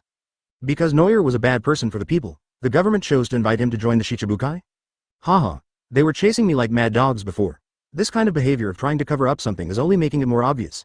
Anyone with a discerning eye can see that it is wrong. Never mind, if pirates really care about these news, then they have truly lost to the government. The scary thing about the world government is not only that it has the world's most powerful armed group, the Marine, but also that it has information sources and public opinion dissemination capabilities that cover the entire world. Noir doesn't care what the government writes in the newspapers. No matter how cruel they are, as long as it doesn't delay his plans, it's fine. They have publicly acknowledged Noir's Shichibukai status, and it's time to move on to the next step. Noir thought for a moment and said to Robin, "Let's go and contact Sengoku." After executing celestial dragons, he left the Den Den Mushi for Sengoku in order to anger Marine, and now he can use it. Noir walked into the castle inside the horror ship, into a hidden room, and to the table where the anti-eavesdropping Den Den Mushi was placed. Call. Noir let out a long sigh and silently recalled the words he had prepared long ago. After all, it is the resourceful General Sengoku, so it is better to be more prepared. The Den Den Mushi made a buzz sound for a while, then suddenly stopped. A dull, old voice came out. "Is it, Devilman, Noir?" Noir couldn't help laughing, looking at the old face on the Den Den Mushi and said, "Marshal Sengoku, we are already allies, why do you have to be so blunt?" Sengoku sneered in his heart and chuckled, "Indeed, Mr. Noir, are you satisfied with our handling of the matter?" Noir became alert when he heard that Sengoku on the other end of the phone didn't curse or even get angry. Sengoku was hit by a series of events before, and his emotions were always at the point of eruption, so Noir could always find flaws. But now, this exceptionally calm Sengoku seemed a little unfamiliar to Noir. Advertisement. Noir laughed dryly and said, "Of course I am satisfied, but I don't know if you can tighten your belt and pay the ransom." Sengoku still didn't hesitate at all and said confidently, "Don't worry, we have enough money prepared." Hiss. The opponent's attitude is so docile that Noir is a little confused. "Where is your temper, Marine Marshal? Spray me." Sengoku sat in the spacious marshal's office, feeling secretly proud. It doesn't matter if this guy is good at talking, as long as Marine can win in the end, that's enough. Devilman Noir, and that ridiculous newspaper article, Sengoku will soon make them all disappear. In order to achieve great things, Sengoku has long decided to abandon those meaningless reputations. What did the Marines promise to the pirates? How could the world believe it? How could they care? On the other end of the phone, Noir was sitting in the room and fell silent. After a while, he suddenly burst into laughter. Sengoku was slightly stunned, and then he heard Noir's cheerful voice. "Great, just prepare the money." Hearing his words, Sengoku felt a little relieved. Pirates are pirates, each of them is a greedy guy who only cares about money. Neuer smiled and said, well, I'll give you the transaction location later, for free. Afterwards, Neuer hung up the phone with a smile on his face, but in an instant his expression changed like a Sichuan opera face changing, and he became gloomy again. Damn, Sengoku, that old Biden, is playing some dirty tricks on me again. Robin stood nearby, looking helplessly at the moody Neuer, and asked, what's wrong? The report has already been released, so the Marines shouldn't make any more moves, right? Neuer shook his head and whispered, but what if they retract the news? Robin was shocked and shook his head, no way? The whole world has seen it. This is such a slap in the face. For the whole world to see, it only takes a word from the government to change one's words, which is something that Minja's celestial dragons, who are not legitimate in the original work, can do. Now that so many celestial dragons are involved, it is not impossible for Sengoku to ask the government to use this trick once to gain Neuer's trust. Robin crossed her arms over her chest, touched her pretty face and asked worriedly, what should we do? Cancel the deal? Neuer shook his head and said thoughtfully, maybe not, just change the plan. Chapter 181 Guillaume and Robin. In the dim little room, a faint light flickered on the ceiling. The Marine generals whose consciousness was taken away by the yellow spring water have been staying here quietly for many days. A figure sat cross-legged in the middle of the room, immersed in meditation without haste or impatience. Ever since Momosagi was experimented with the power of her peach blossom eyes by Neuer, her consciousness has not been taken away by Huang Quan again. The reason was that after observing for a period of time, Neuer found that Guillaume was incredibly well behaved and had no intention of resisting at all. Neuer had no way to deal with this woman. They were already in the underworld, and he was not afraid that she would escape if she was alone, so he simply left her alone. In the dead silence, Guillaume suddenly opened her eyes, and her beautiful eyes looked towards the door of the room as if she sensed something. The door was gently pushed open from the outside, and bright light came in. Guillaume frowned for a moment because of the flash of light. Neuer and Robin walked in. Guillaume smiled and held his forehead with his hand and asked, why, you finally came to see me? Robin frowned slightly and sneered, are all Marine Admiral candidates full of nonsense? Guillaume shrugged, stared at Neuer boldly, and said sarcastically, I was just talking about something serious, but you took it as nonsense. That's your ability, son of the devil. Robin's face darkened. Unless they were close friends, she hated being called by that nickname. Neuer saw that Robin was about to lose her temper, so he quickly grabbed her wrist and advised, don't say useless things to her. After that, he walked up to Guillaume and said in a forced indifference, you shut up too. Guillaume chuckled, tilted his head to the side and said, why, are you feeling sad? Neuer frowned. This woman had complicated feelings towards him right now, which could be seen from everywhere. But that was just what Guillaume experienced in illusion, it was not real to Neuer, and he didn't want to have anything to do with his enemy. Guillaume took a deep look at him, then smiled nonchalantly and said, it's really difficult for you to pretend to be so indifferent. Tell me, what do you want to do to Marine here? Neuer raised his hand, and a shadow slowly extended from his palm, saying, I will use you to friend Sengoku. Advertisement Guillaume didn't understand what he meant and asked in confusion, haven't you reached a deal yet? In front of Guillaume, Neuer walked up to these Marine officers and cut off their shadows one by one, saying casually, but he may not keep his promise. So I have to tell Sengoku in person that I tampered with you, and that way I'll be safe. Neuer had secretly tampered with the celestial dragons before, so that when he becomes Shichibukai and wants to rebel, he can use it to threaten the government. However, Sengoku's intentions were unclear, so Neuer made another small move, but told Sengoku clearly so that he would give up the siege on him. After the deal was done, Neuer returned the shadows to Sengoku one by one, so that even if they wanted to withdraw the newspaper again, the people of the world would not buy it. Guillaume felt that this strange train of thought was somewhat familiar, and laughed. This strange idea is really troublesome and crude. Neuer snorted in annoyance, you're capable, can you show me a trick? Guillaume smiled and said calmly, wouldn't it be better to kill the marshal? Neuer was slightly stunned, and seemed to be. No, let's not talk about whether he can kill Sengoku or not. Even if he kills Sengoku, it can cause civil strife in the Marine, but how long can the civil strife last? The martial dispute between Aokiji and Akainu may be difficult to happen again. The two of them would probably try their best to kill themselves because Neuer killed the previous marshal, with the entire Marine united in hatred of the enemy. And if Garp, a senior Marine, takes over the position of marshal after his friend is killed, then... Neuer glared at Guillaume and said, do you think I will listen to you? Guillaume curled his lips and complained secretly in his heart, the expression you just now clearly showed that you were moved. After a while, Neuer cut out everyone's shadows and replaced them with fake ones he made. When they arrived at Guillaume, she generously spread her hands and lay on the ground, saying, come on, don't pity me. Robin, who was standing by, felt so angry after hearing such explicit words. Neuer was somewhat embarrassed by the words of the female hooligan, but still raised the demon sword and slashed it at the junction of Guillaume and the shadow. A silhouette with Guillaume's figure was held in Neuer's hand. Compared with other shadows, Guillaume's shadow was much more honest. Advertisement the moment his shadow was cut off, Guillaume fell into coma. Neuer hesitated for a moment, but still took out the blanket from the underworld and gently covered her with it. When I turned around, I saw Robin's affectionate death gaze. Neuer immediately broke out in a cold sweat and asked with a forced smile, what's wrong? Robin observed Noir's expression suspiciously and said, "When I first heard Pufu and the others say that you and Momosagi were having an affair, I didn't believe it." Noir swallowed and explained, "Indeed, you don't have to believe in such things. This guy must be hiding something from me." Robin immediately realized that Noir's expression of trying to cover up his true intentions would not fool normal people. But judging from the situation, he did not have any relationship with Momosagi. Robin sighed helplessly and said, "Forget it, I don't care, just be sensible." Noir happily put his arm around Robin's shoulders and said with a smile, "Don't worry, I won't do anything like that. The ability of Peach Blossom Eyes makes it the public enemy of women all over the world. But from a functional point of view, it sounds disgusting that people will fall in love with him just by looking at him once." So Noir didn't dare tell Robin and the other female crew members about this. After resolving the hostage issue, Noir began to arrange the transaction location. Just in case, Noir chose an island far away from Abriat, and after a little arrangement, he sent the information here to Sengoku. In the marshal's office, Sengoku also received the news from Noir and was overjoyed. Sengoku slammed the table and stood up, calling the messenger into the room, and said in a loud voice, "Notify the Marine General to act according to the previously made plan." The messenger left in response, and Sengoku stood in front of the window. His tiger eyes under his glasses seemed to be burning with fire. The world's greatest scourge, the demon man Noir, must be eliminated.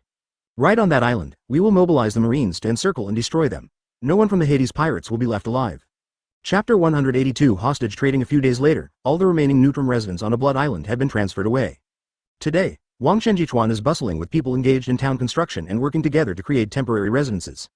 On the Blue Sea, the luxurious golden ship Ark Maxim is pulling the crew towards the destination with all its efforts. Noir sat on the bow holding a knife, quietly closing his eyes and resting.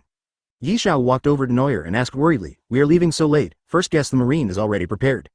Noir felt the cool ocean breeze and smiled, "It's okay. No matter how hard Sengoku works on this deal, he won't take advantage of me." At this time, a huge figure circled in the sky and flew back. Weber recovered from the sky and landed on the deck, saying, "I checked. The Marine is already on the island." Enel also adjusted his observation Haki's range to the maximum and said with a frown, "There are a lot of sounds and auras, the scale is terrifying."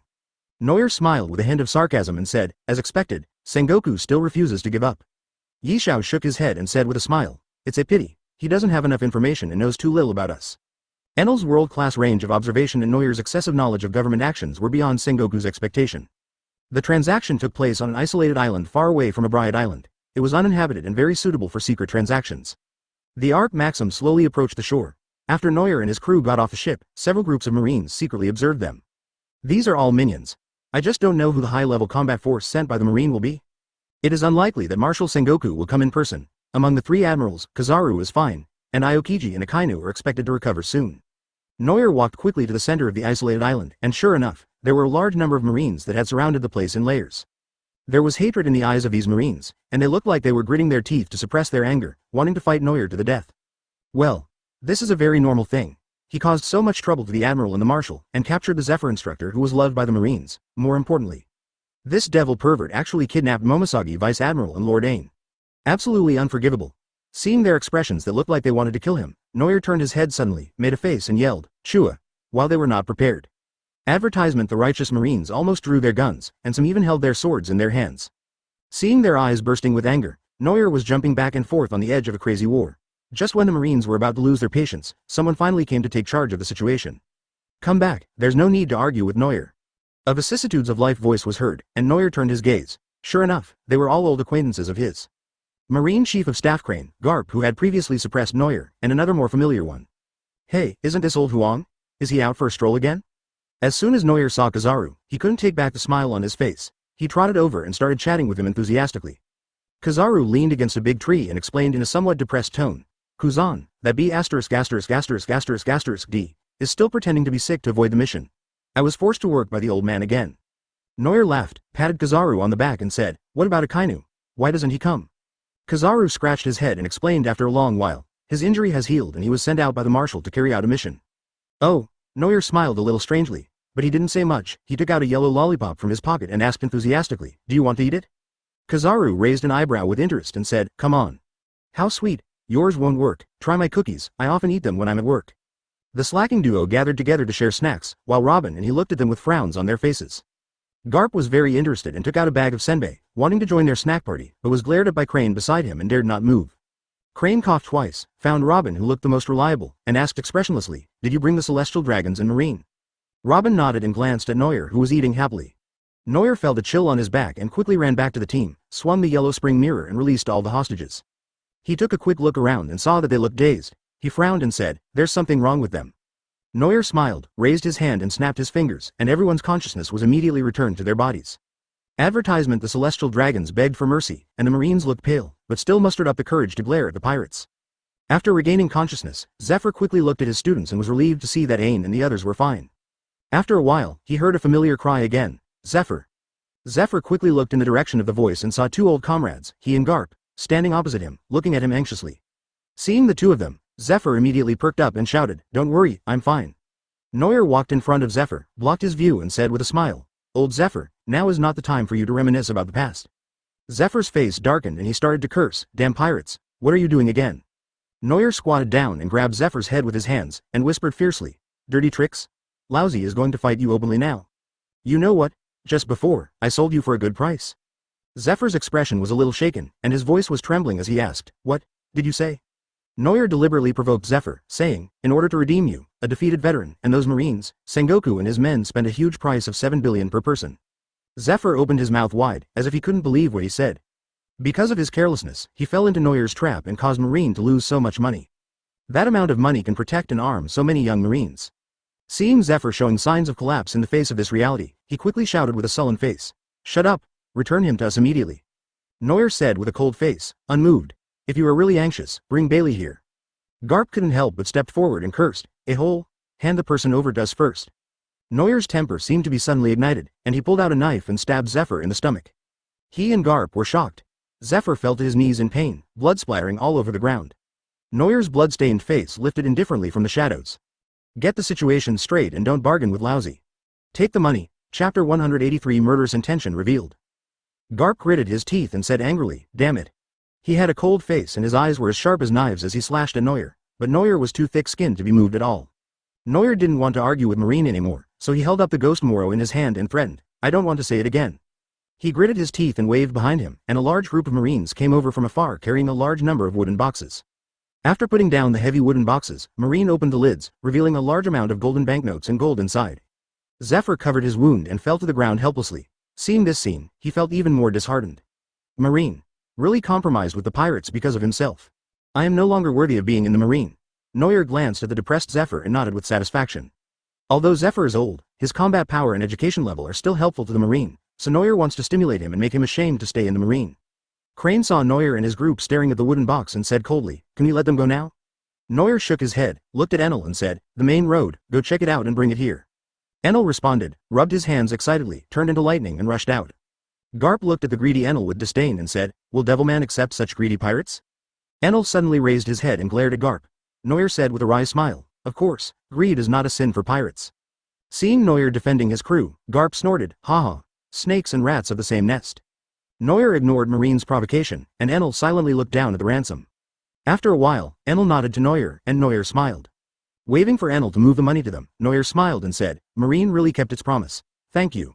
Several veins popped up on his forehead. Noel understood what she was going to say and said with a smile, "Then, let him go." Garp secretly breathed a sigh of relief, and the heavy stone in his heart finally fell to the ground. Advertisement, but what followed was a feeling of ruthlessness in his heart. When Marine retrieves the hostages, it will be the time for Devilman to fall. Lucci escorted the imprisoned Marines, while Weber threw out the celestial dragons. He and Garp quickly asked someone to bring them back, and when everyone returned to the Marine camp, a few celestial dragons scum finally couldn't help cursing out loud. "What are you Marines doing? Why did you just come to rescue us?" The former Marine admiral was also captured. "I will report to the 5 elders. I will punish you."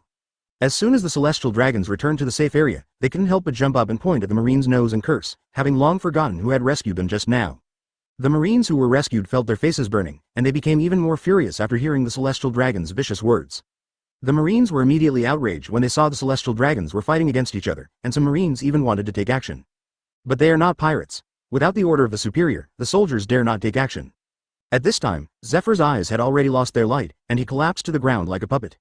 Ayan supported her teacher worriedly, looking at Noel meaningfully. She had already experienced the horror of Noel. Although he is usually stupid and unreliable, if he is really offended by an enemy, he will really try his best to kill the enemy. Zun sighed. Now that her position has returned, she doesn't know when they will meet next time. Will the next time we meet be on a battlefield with swords drawn? Make sure to bring everyone back. With Garp and Crane's strong mentality, they will certainly not pay attention to the shouting and threats of these damn celestial dragons. He exchanged glances with Garp, and secretly put one hand behind his back, holding a Den Den Mushi in his hand, with buttons on the shell of the Den Den Mushi. After pressing the button, the warships lurking on the seabed near the isolated island finally received the message, broke through the waves and rushed towards the island with great momentum. As the huge waves hit, the leader of the leading warship revealed his true face. It was the Marine Admiral, Akainu, with a ferocious face. The super-large fleet surrounded the island in an instant. Enel and Fujitora immediately sensed something was wrong and said, "Someone has surrounded this place." Advertisement Noir's lips curled up, knowing this would happen. Kizaru said that Akainu went on a mission, so he should be going on a mission to eliminate himself, right? Noir tilted his head silently and looked at Kizaru, who was whistling lazily with his hands in his pockets, as if it had nothing to do with him. Crane flexed his arms and sneered, "Pirates, your doom has come." Noir shrugged nonchalantly and said, "The end of the world has never happened to me." Marine is so shameless. But if Noir were in Sengoku's position, he would definitely do the same thing, and even be more despicable. Even if the world thinks that Marine is despicable, he has completed his mission brilliantly and fulfilled the justice he promised. The process is not important, as long as the outcome meets expectations. But unfortunately, Marine's opponent now is Noir, a man even more shameless than them. The rolling heat waves behind him covered the entire clear sky. Akainu stood on the lava and roared viciously, "Devil, die." More and more Marines rushed to the island, and the most ruthless one was Akainu. It looked like he was going to turn the entire island into a lava island. He smiled and frowned slightly, then walked behind the crowd. In the astonished gazes of all the Marines, he pulled out his staff sword from its sheath, and an astonishing purple light shot up into the sky. Gravity Blade Tiger. He let out a roar with a smile, then held the blade in reverse and slashed horizontally at the huge wave of magma. With the blessing of the purple light, the space in front of him suddenly changed its shape and twisted. Akainu's face changed and he tried to steady himself, but the large lava flow that he had accumulated with great difficulty was directly crushed by a strong pressure. The members of the Hades pirates didn't get even a drop of lava, but the Marines who followed Akainu to kill the enemies suffered an unexpected disaster. The suppressed magma splashed onto the friendly forces, and the Marines that were touched immediately howled in pain. The scene was like hell on earth, with countless souls struggling and rolling on the ground, and most of the Marines were even burned until not even a bone was left. But Akainu's expression didn't waver at all. His eyes were fixed on that smile, and the aura he exuded was terrifying. He smiled and opened his eyes slightly, but only the whites of his eyes were visible, and he faced Akainu without fear. Noir looked at the tragic battlefield behind him without changing his expression. At this time, Garp in front of him also took action.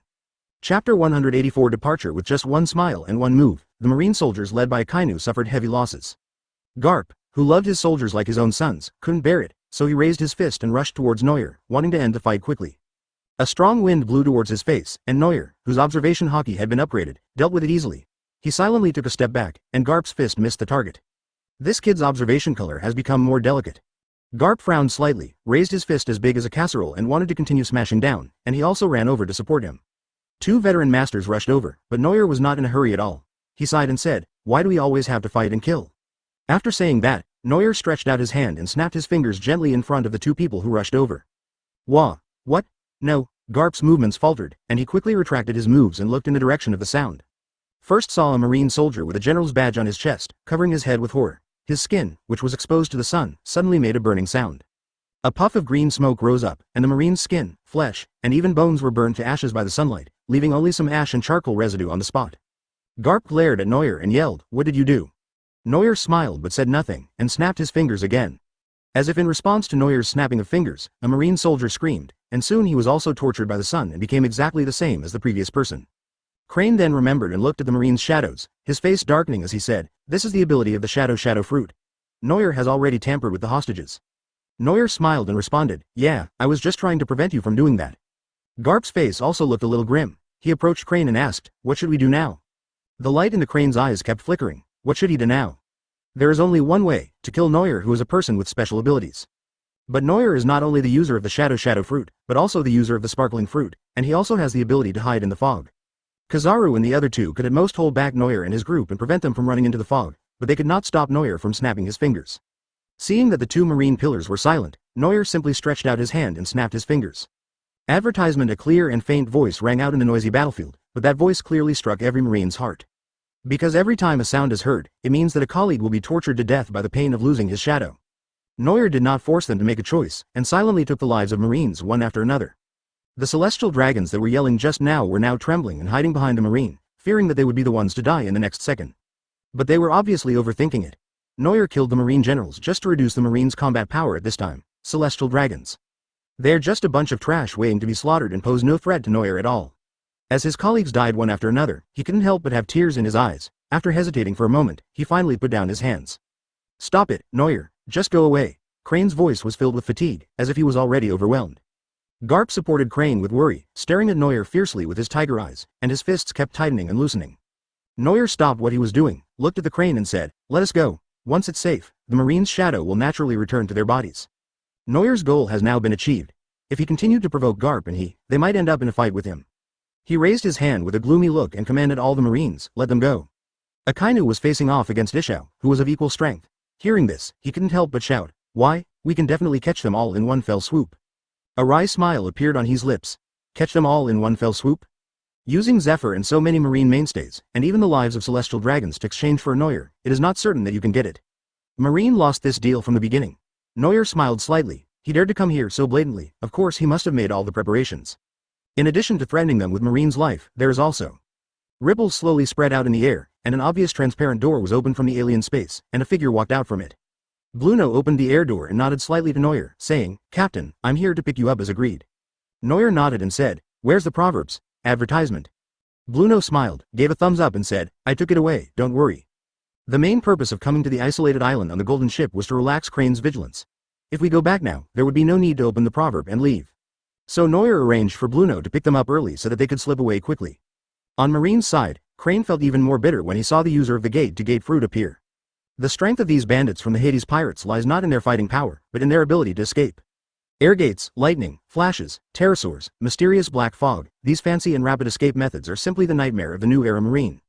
In front of all the Marines, Enel and his team started to move the wooden boxes on the ground, and huge amounts of Baileys were continuously transported to the other side.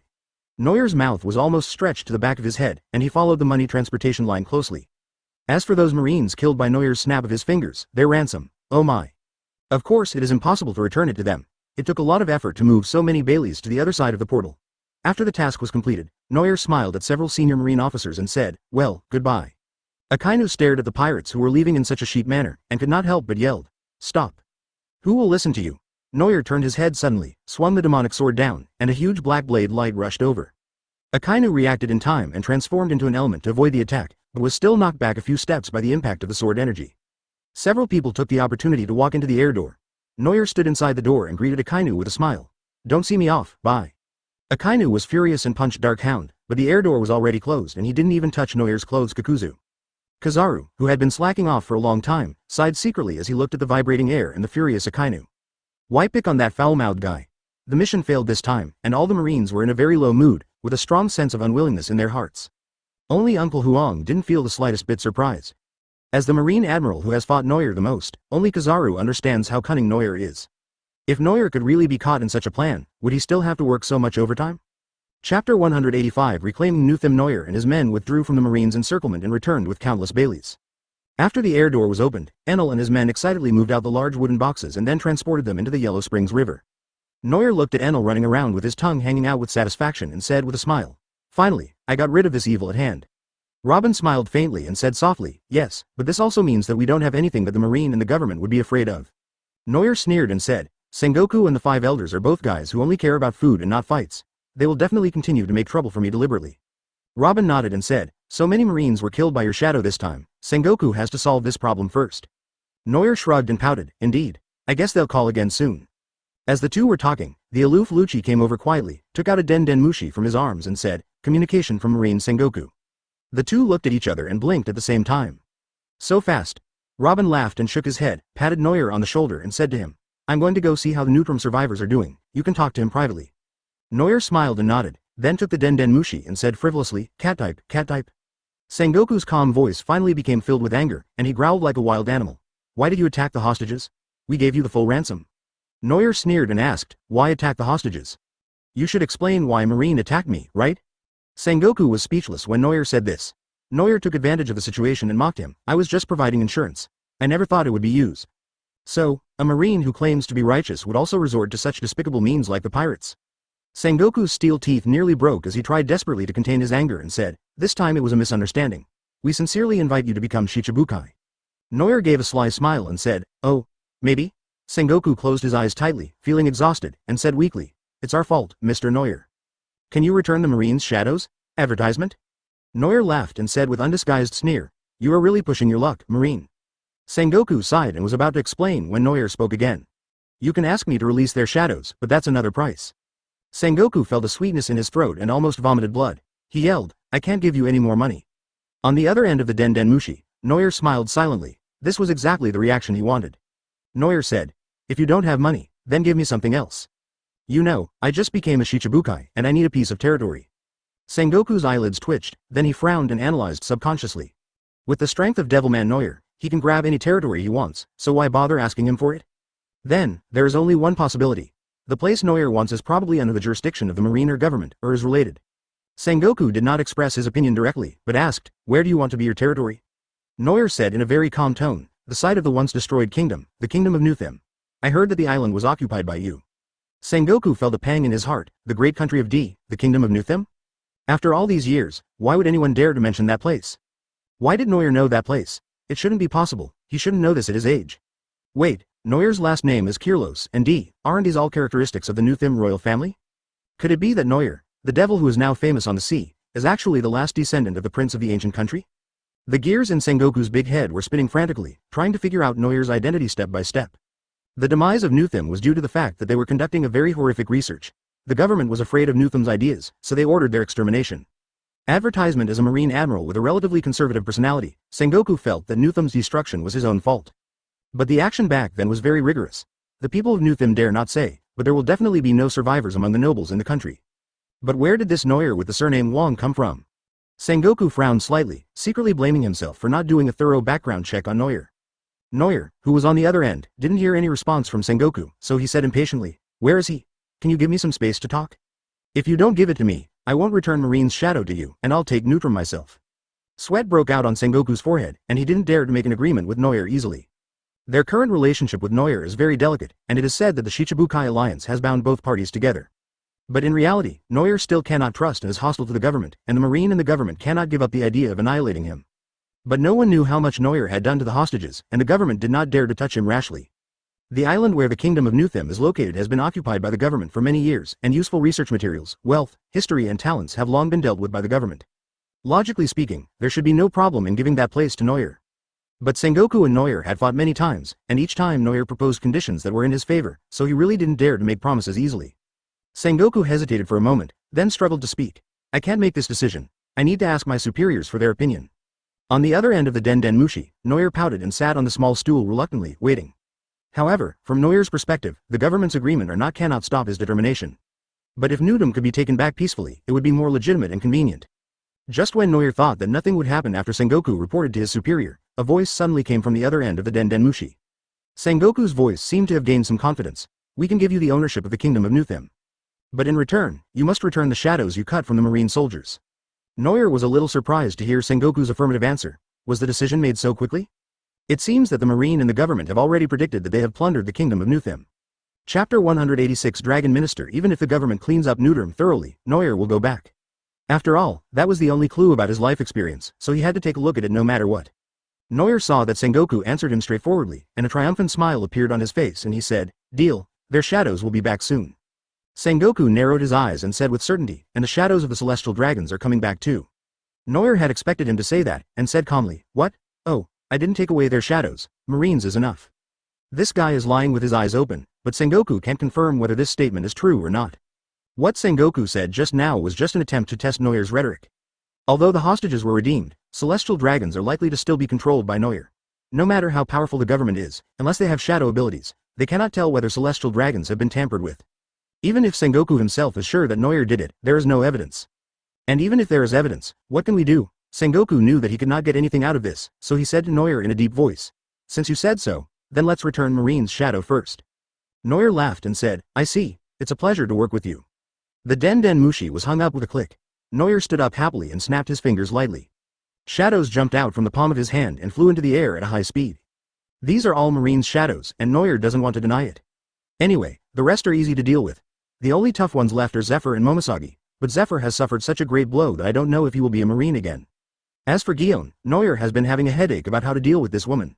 Guillaume knows him very well. If he returns to Marine and becomes his enemy, Noir will probably be treated badly. But, probably, Guillaume in this state wouldn't do that, right? After all, the effect of Peach Blossom Eyes seems to be quite strong. Neuer returned the shadow through the air and began to make arrangements to return to Newtham. Taking Newterm's permanent pointer from Rek, Neuer and several others boarded the Ark Proverb and headed in the direction of the pointer. Advertisement. Neuer sat comfortably on a sun lounger, wearing glare sunglasses and smoking an expensive big cigar, acting like an industry elite. Beside him were several lounge chairs lined up, on which the main forces of the Hades pirates were lazily lying, basking in the sun. Wei Bo looked at the blue sky with emotion and said, "We have been in Shanghai for so long, and we can finally have our own territory." Enel wore flashy pink sunglasses and said with a proud smile, "When I get to the kingdom of Newtham, I will be the king." Lu Chi rolled his eyes and sneered, "You? Are you qualified?" Enel's whole body was bursting with blue light, and he was so angry that he wanted to rush over to fight Lu Chi. Looking at the few people who were fighting again, he smiled calmly, took a sip of green tea, and sighed kindly, "It's great to be young." The two people next to them were fighting fiercely, and Weber, who was affected, couldn't stand it and rushed over. Neuer looked at them speechlessly.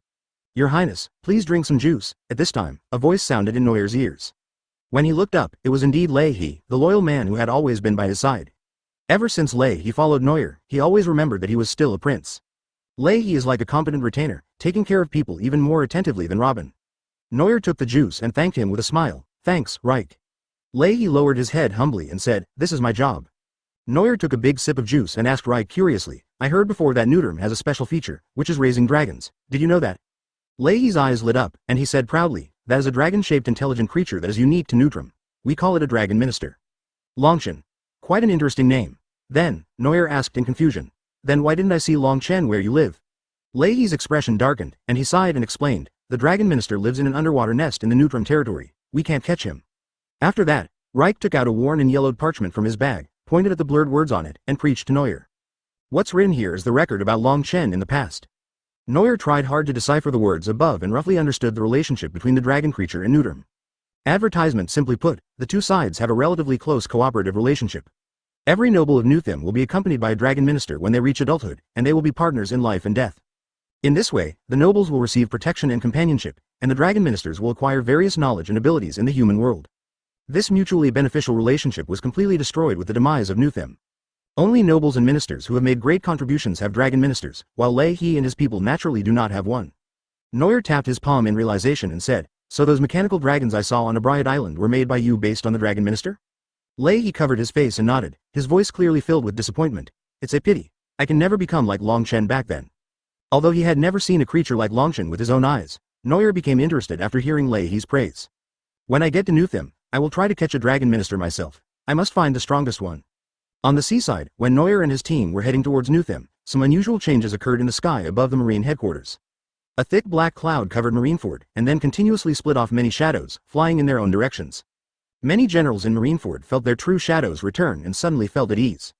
Sengoku stood in front of the window, listening to the adjutant's report, and a big stone in his heart finally fell. These marine backbone forces have returned to normal, and there is finally some good news these days. "So, how's the Newtham case going?" Sengoku spoke up, his eyes fixed on his lieutenant as he continued to ask.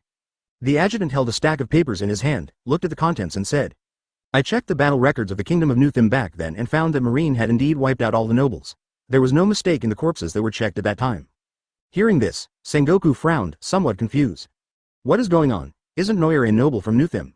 Then why did he make that request? Neuer's age doesn't match either, so it could only be that a noble escaped and gave birth to him." But the number of nobles was correct, and no one escaped. Isn't this strange? Chapter 187. Noel Island. The kingdom of Newtham is located in the front and middle part of the New World, so Neuer and his companions will have to sail for quite a long time. Fortunately, their ship was the Ark Maxim, and with Enel's hard work overnight, they finally saw what the island looked like. The island of the kingdom of Newtham is called Noel Island. It is an island with distinct 4 seasons, so all kinds of crops and animals on the island have living space. Secondly, the area of Noel Island is quite large, including the archipelago in the waters near Noel Island. The land area of Newtham is no less than that of the desert country, Alabasta, that Neuer had visited before. Lei He's body was almost stretched out of the fence, with tears in his eyes, staring motionlessly at his homeland that he had been away from for many years. As they got closer, the situation on Noel Island gradually came into everyone's sight. As Neuer expected, Neuer Island is now a scorched earth with ruins and debris everywhere. The broken walls everywhere tell the world what happened here. Lei He said sadly, "The once prosperous kingdom has now become history." Neuer looked at the island with a headache. It had almost become a wasteland. No wonder the marine and the government gave in so easily. The Ark Proverb stopped at the shore, Neuer and his companions boarded the island, and Lei He rushed over impatiently. Bang! Lei He didn't care about the dirty ground. He touched the ground under his feet excitedly and shouted with tears of joy, "Noel Island, it's been 20 years. I'm back." I'm finally back, ha ha ha. Noel couldn't help but smile as he looked at Lei, who was dancing with joy. Having seen his beloved country destroyed when he was young and having been in hiding for 20 years, no one could understand how Lei felt now. Tisk. Pirates are pirates, so ugly. Noel's face turned cold and he looked towards the man following the voice. There was a tall and strong man in a white suit, his muscles were about to burst his clothes, and he was followed by a group of younger brothers, who were observing Noel and the others with a sneer. A government agent? Maybe he's an envoy sent to hand over the island to me? The man's mocking voice was quite loud, but Lei turned a deaf ear to it. The joy on his face did not fade at all, and he seemed not to care about what he said at all. Reich didn't care, but Noel wasn't so good-tempered. Advertisement. Noel put his hands in his pockets and walked slowly to the man. He looked at him coldly and ordered, "Say what you just said again." The man was stunned, then burst into laughter. The man, who was half a head taller than Noel, reached out his hand, pulled off his collar and said, "What? Are you not convinced? I'm sent by the government. If you offend me, you'll lose the island you shamelessly asked for." No island? Did I ask for it by being so shameless? Haha. No wonder this guy dares to be so arrogant. Probably because his rank was not high enough, the 5 elders never told him about his deeds, so they thought that Noel, the pirates, was asking the government for favors. Noel burst out laughing and sneered, "You don't even know who I am, and you dare to carry out this mission." The man was slightly stunned. He had been in seclusion in a government special training institution before and indeed did not know Noel, the new pirates. When accepting the task, I did see strange looks from my colleagues. Now that I think about it, that look seemed to be sympathy, gloating, and... A moment of silence. The man shook his head to get rid of the strange thoughts, grabbed Noel's collar and yelled, "Stop talking nonsense. Who the hell are you? How should I know you?" Noel shook his head and muttered to himself, "Ignorance is not a crime. This sentence really doesn't make sense." Robin walked out from behind Noel tacitly, holding the blood-red demon sword, Onimera, in his arms. Noel sneered, took the Gui Moro with his backhand, and the purgatory-like sword energy exploded in an instant. It was just a moment, the man was stunned, and suddenly he felt a pain in his arms, and his vision was directly occupied by the scarlet warm blood plasma. Ah! Noel gently put the demon back into the sheath, patted his clothes, looked at the man who had lost both arms and was wailing and rolling on the ground, and calmly ordered, "Entertain this messenger well for me." Well, just pull out his teeth and tongue. They're useless anyway. Hearing the captain's order, Enel and Weber looked at the man with disgust, smiled and turned their heads away, not to mention the girls. In the end, the dirty work fell on Lucci. Advertisement. Lucci sighed speechlessly, put on a pair of brand new white gloves, and said coldly, "Okay, I'll take care of it." Noel nodded, walked over to Lake, patted him and said, "Let's go and take a look at the island." He quickly wiped away his tears and replied, "Yes, but..." Seeing He looking at the man whose mouth was opened by Lucci with concern, Noel comforted him, "Don't worry, as long as I don't kill him, the government will never turn against me." He nodded and followed Noel obediently. The man's screams echoed in the air, but Noel remained indifferent. There is no way, some people always like to seek death, so Noel had to give him a ride. Noel has seen many people with arrogant attitudes, lack of vision, and a lot of trash talk, and none of them have a good ending. With the help of Rek, Noel and his team were able to find their way in the ruins. The area of Noel Island is no less than that of Alabasta. The place where Ray took Noel and the others was the former capital of Newderm, Anil. I heard from Ray that after the fall of Newthim, the capital city of Anil suffered the least damage. Because many confidential documents, important research and treasures are in the capital, after the war, it became the place where the Marine and government were stationed in Newthim. To rebuild Newthim, the best option is to start from the capital. Since Newderm's territory is too large and the journey is too long, Noel decisively sent people. The Yellow Spring mirror shook, and Bluno, who had just been directing the crew to transport food in the Yellow Spring River, was teleported out with a confused look on his face. Noel said with a smile, "I've run into some trouble, and I need your ability to hurry along." This is the power of Wangshen River, even though Noel only looks like one person from the outside. But in fact, he can give you several battalions of soldiers just by shaking the mirror. However, staying in the Yellow Spring River would be tantamount to restricting the freedom of the residents there, so Noel was so anxious to establish his own power. We can't let people stay in the dark underworld forever, right? After listening to Noel's explanation, Bluno rolled up his sleeves to show that he understood and said with a smile, "Leave it to me, I'll take you there directly." The air door trembled slightly, and Noel and his group of people filed in. After a while, another door on Noel Island was slowly opened. Chapter 188 Rebuilding the capital. At the former site of the royal capital of Vanel, an air gate slowly appeared on the street, and several people walked out from behind the gate. The situation in Asner is also very bad, but as Rex said, it is indeed much better than other places. The relatively clear streets and relatively intact buildings give us a glimpse of the prosperity of Newthim in the past. Noel walked out of the air door, looked around curiously, and said, "Not bad, Anil is pretty clean." Leahy looked around with emotion, nodded and said, "The government and the Marines have been operating here for many years, so they will definitely not cause too much damage." After that, Leahy pointed to the front and said to Neuer, "Your Highness, that's the palace, please follow me." Neuer nodded and followed Reich across the street until they came to a very large wall with only one gate leading into it. These buildings are a bit like Neuer's palace walls and gates in his previous life. This kind of Huxia-style building is very much in line with Neuer's taste, but it's a pity that it has been almost destroyed. Reich walked to the gate and entered, explaining to Neuer. The decorations of the palace are completely unusable. Your Highness cannot live here. Neuer didn't care about this and said, it's okay, I can just find a room to sleep in. We are all people of the world, why should we care about where we live? Neuer acted very casually, but Reich stared at him with his eyes wide open and shouted in shock. How can this be possible? If your Highness rebuilds Newtham, you will naturally become the new king. How can you live in a poor place? Neuer spread his hands helplessly and said with a smile, yes, then we can build a palace later. He then breathed a sigh of relief and led Neuer into the palace. The interior of the palace was much more refined than the outside, but Neuer felt that it lacked some grandeur and authority. He took him around the palace for a long time, but did not find any information about himself. Only some books of nobles were found, but they contained unimportant things, administrative records of successive kings. Neuer looked at the book for a long time, but did not find anything unusual. It was just some ordinary government affairs and national conditions. He was not an expert in this area, so he simply handed it over to Robin for analysis. After going around in circles, Neuer couldn't find any clues here. Advertisement: the Marines and the government looted the property really thoroughly. Neuer gritted his teeth and said that although he had expected this result, he still felt a little unwilling. However, when Neuer saw Lake's excitement, he felt relieved. Anyway, we have obtained such a large piece of land, so let's not worry about those things for now. Neuer stood beside Reich with a smile on his face and said, we've had enough time to walk around. It's time to get to work. Leahy's eyes lit up, and he couldn't wait to respond, yes. It was night time, and the sky was covered with dark clouds. Not a single star could be seen in the endless darkness, as if even they were afraid of the darkness. On the roof of the palace, Neuer waved the yellow spring mirror, and a large ball of light was splashed out. The dazzling light instantly illuminated the entire earth. Countless balls of light seemed to transform into stars in the dark night, and human figures revealed their true faces in the light. The survivors of Newtham and the fugitives of Mariajoy were now finally released by Neuer. When the survivors of Newtham saw the surrounding environment, their hearts seemed to have been hit hard and they looked at Neuer and Reck in disbelief. Not long after, the crowd finally heard the joy that had been pent up for many years. It's Aniel. We're home. No enemies? Your Highness has taken this place back? Long live His Highness, long live His Highness. The people of Newtham below burst into tears, hugged each other and shouted, some even knelt on the ground, thanking Neuer for bringing them back to their homeland. After spending many days together, the people who escaped from Mariajoy had a deep understanding of their feelings. Their emotions seemed to be infected as well, and they all raised their hands and cheered excitedly. Agnieszka, which had been silent for many years, was reawakened to life on this night by these poor people who had once fled. Neuer stood on the roof in a coquettish manner, looking down at the noisy crowd and shouted, brothers. Newtham is now in our hands. Next, let's rebuild our common home together, starting with the capital. Advertisement, oh.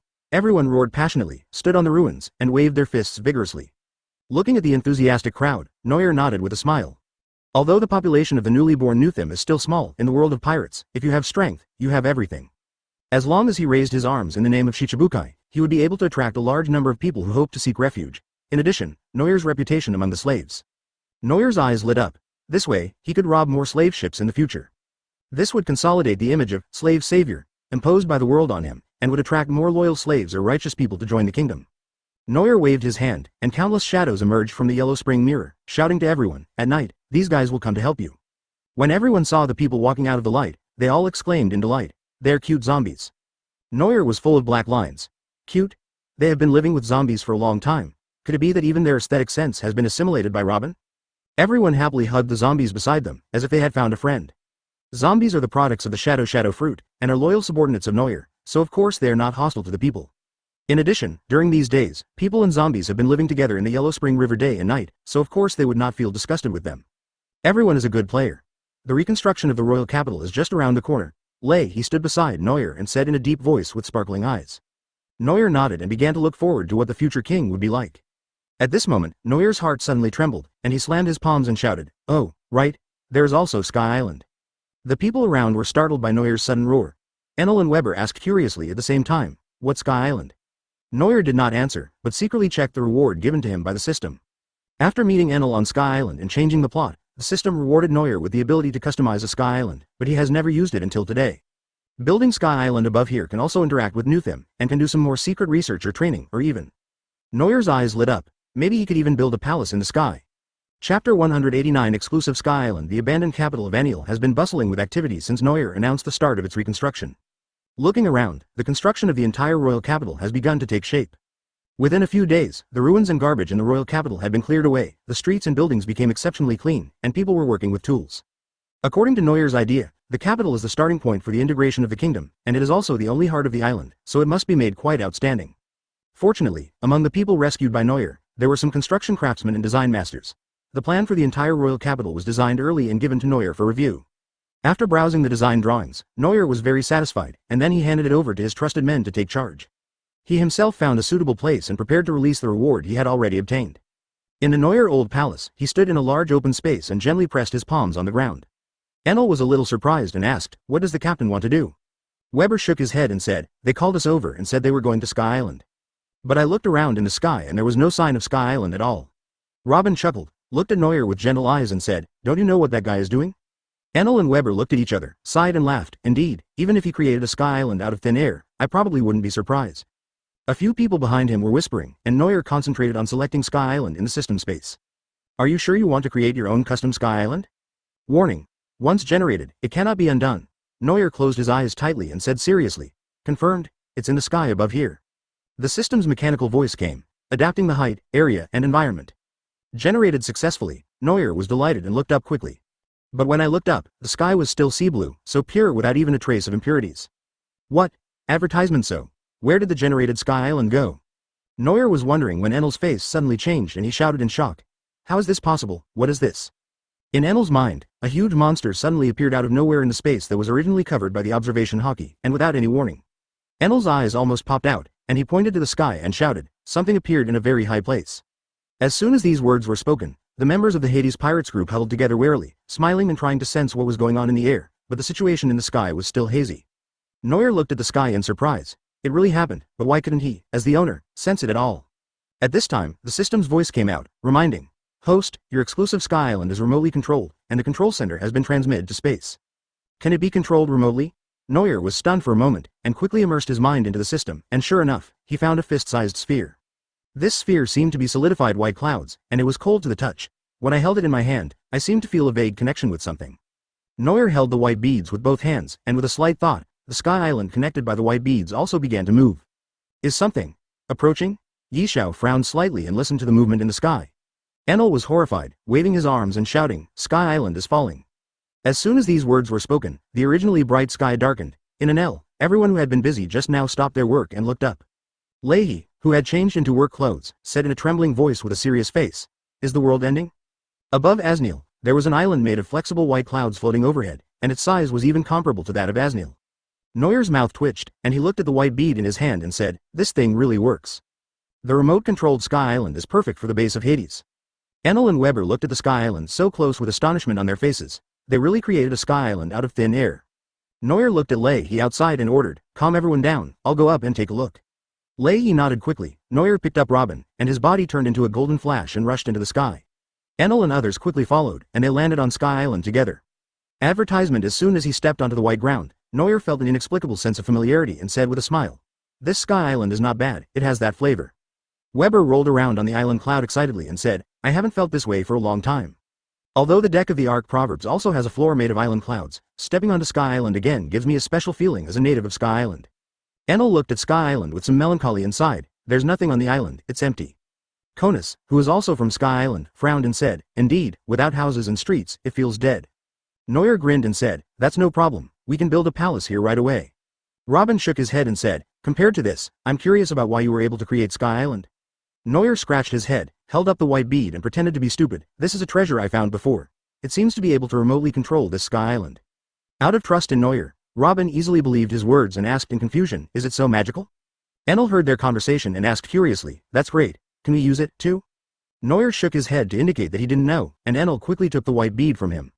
Enel was holding the white bead, and just as a thought came to his mind, the Sky Island under his feet suddenly shook.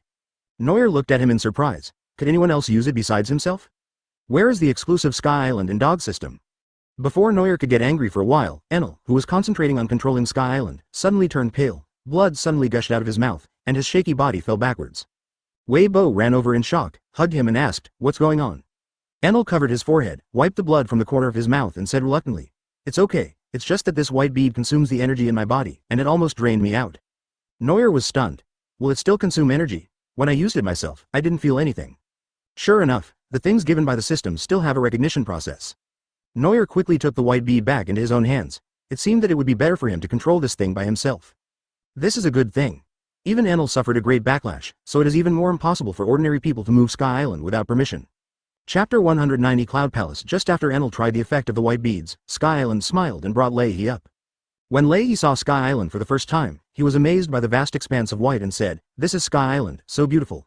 Noel put his hands on his hips and looked at the empty Sky Island, smiling. "It is indeed beautiful.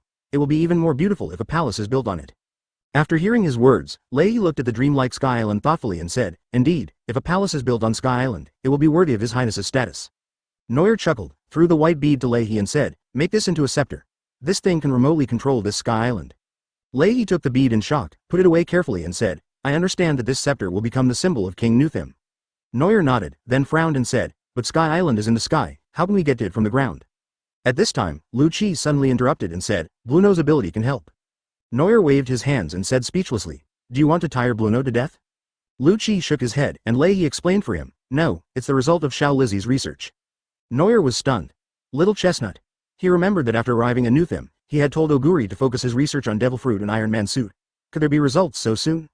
Leahy saw Noel looking at him and quickly said, Xiao Lizzie had conducted research on space gates before, but there was no progress until he met Mr. Bluno. Through his research on the gate fruit, Xiao Lizzie has created a crude space that can be used for short-distance teleportation.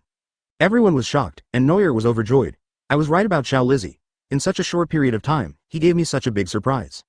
Fortunately, the Marine and the government did not shift their attention to Bluno before, otherwise, with Vegapunk's intelligence, the space portal would have been invented long ago. I really found a treasure. Noel was relieved and said, "That's easy. Let's build a palace here."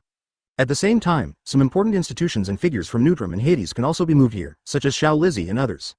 Leahy pounded his chest with full energy and said confidently, "I will definitely build the most perfect palace." Advertisement. Although Nuthim is in a state of disrepair, Noel now has a lot of assets, which are enough to support the kingdom for a period of time. Therefore, Noel was willing to spend money to build a large inner city of the royal palace. Besides, if you don't have money, you can just rob again. After all, you are pirates, and you have finally obtained the legal right to plunder Shichibukai. Again, as long as the people in power in the kingdom are strong enough, they will have enough funds on hand. Robin raised his head expectantly, looking at the currently empty Sky Island, and said with a smile, "I really want to see Nuthim soon after it is completed."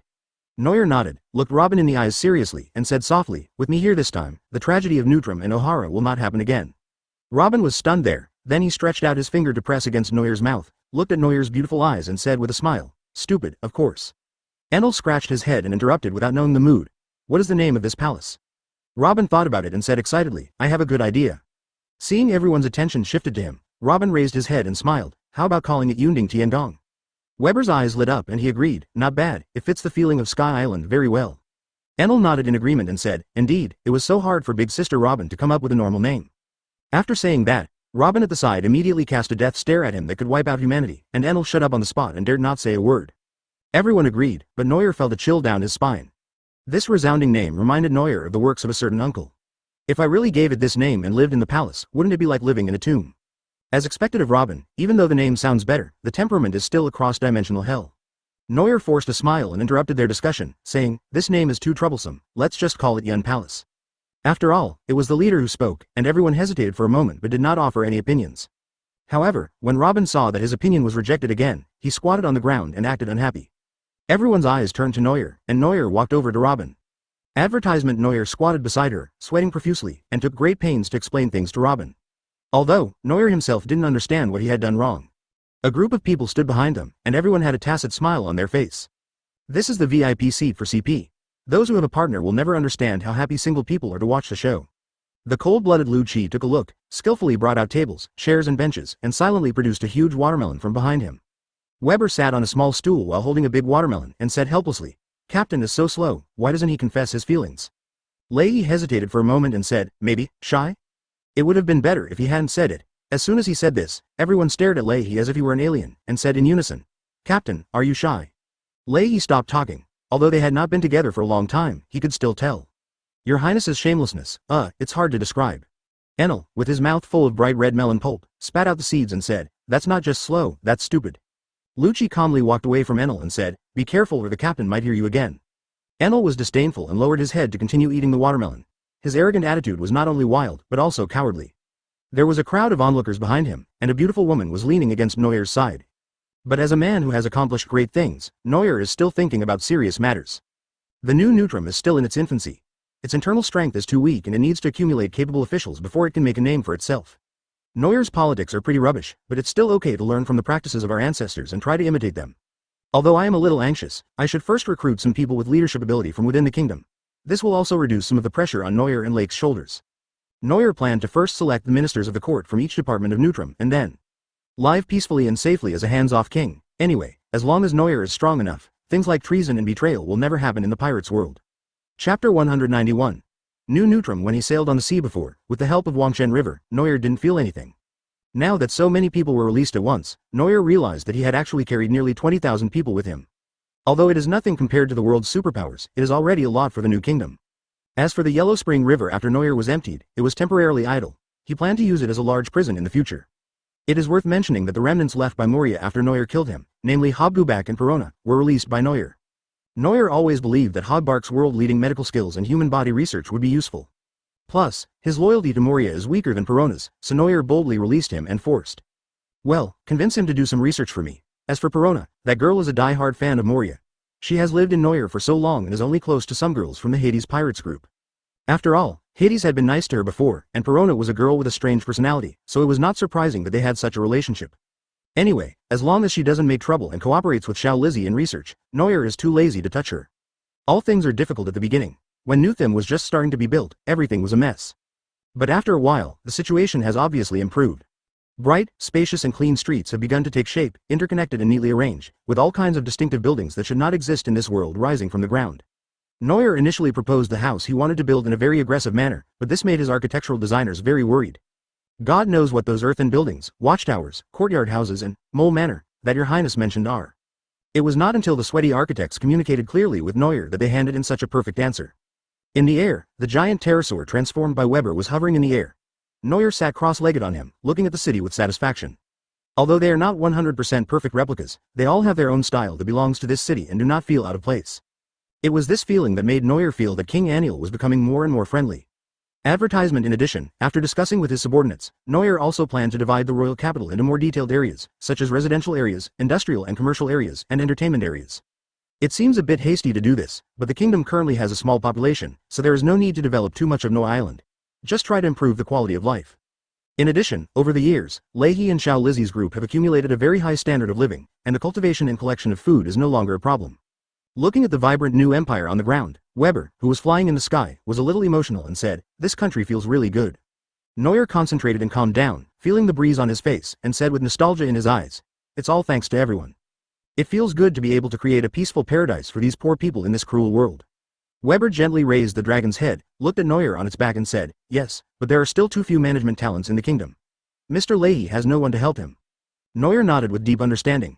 He had been staying with Rek these days, dealing with problems coming from various places and trying to solve them. It can be said that the two were kept very busy, even Enel and Lucci were caught by Neuer to help.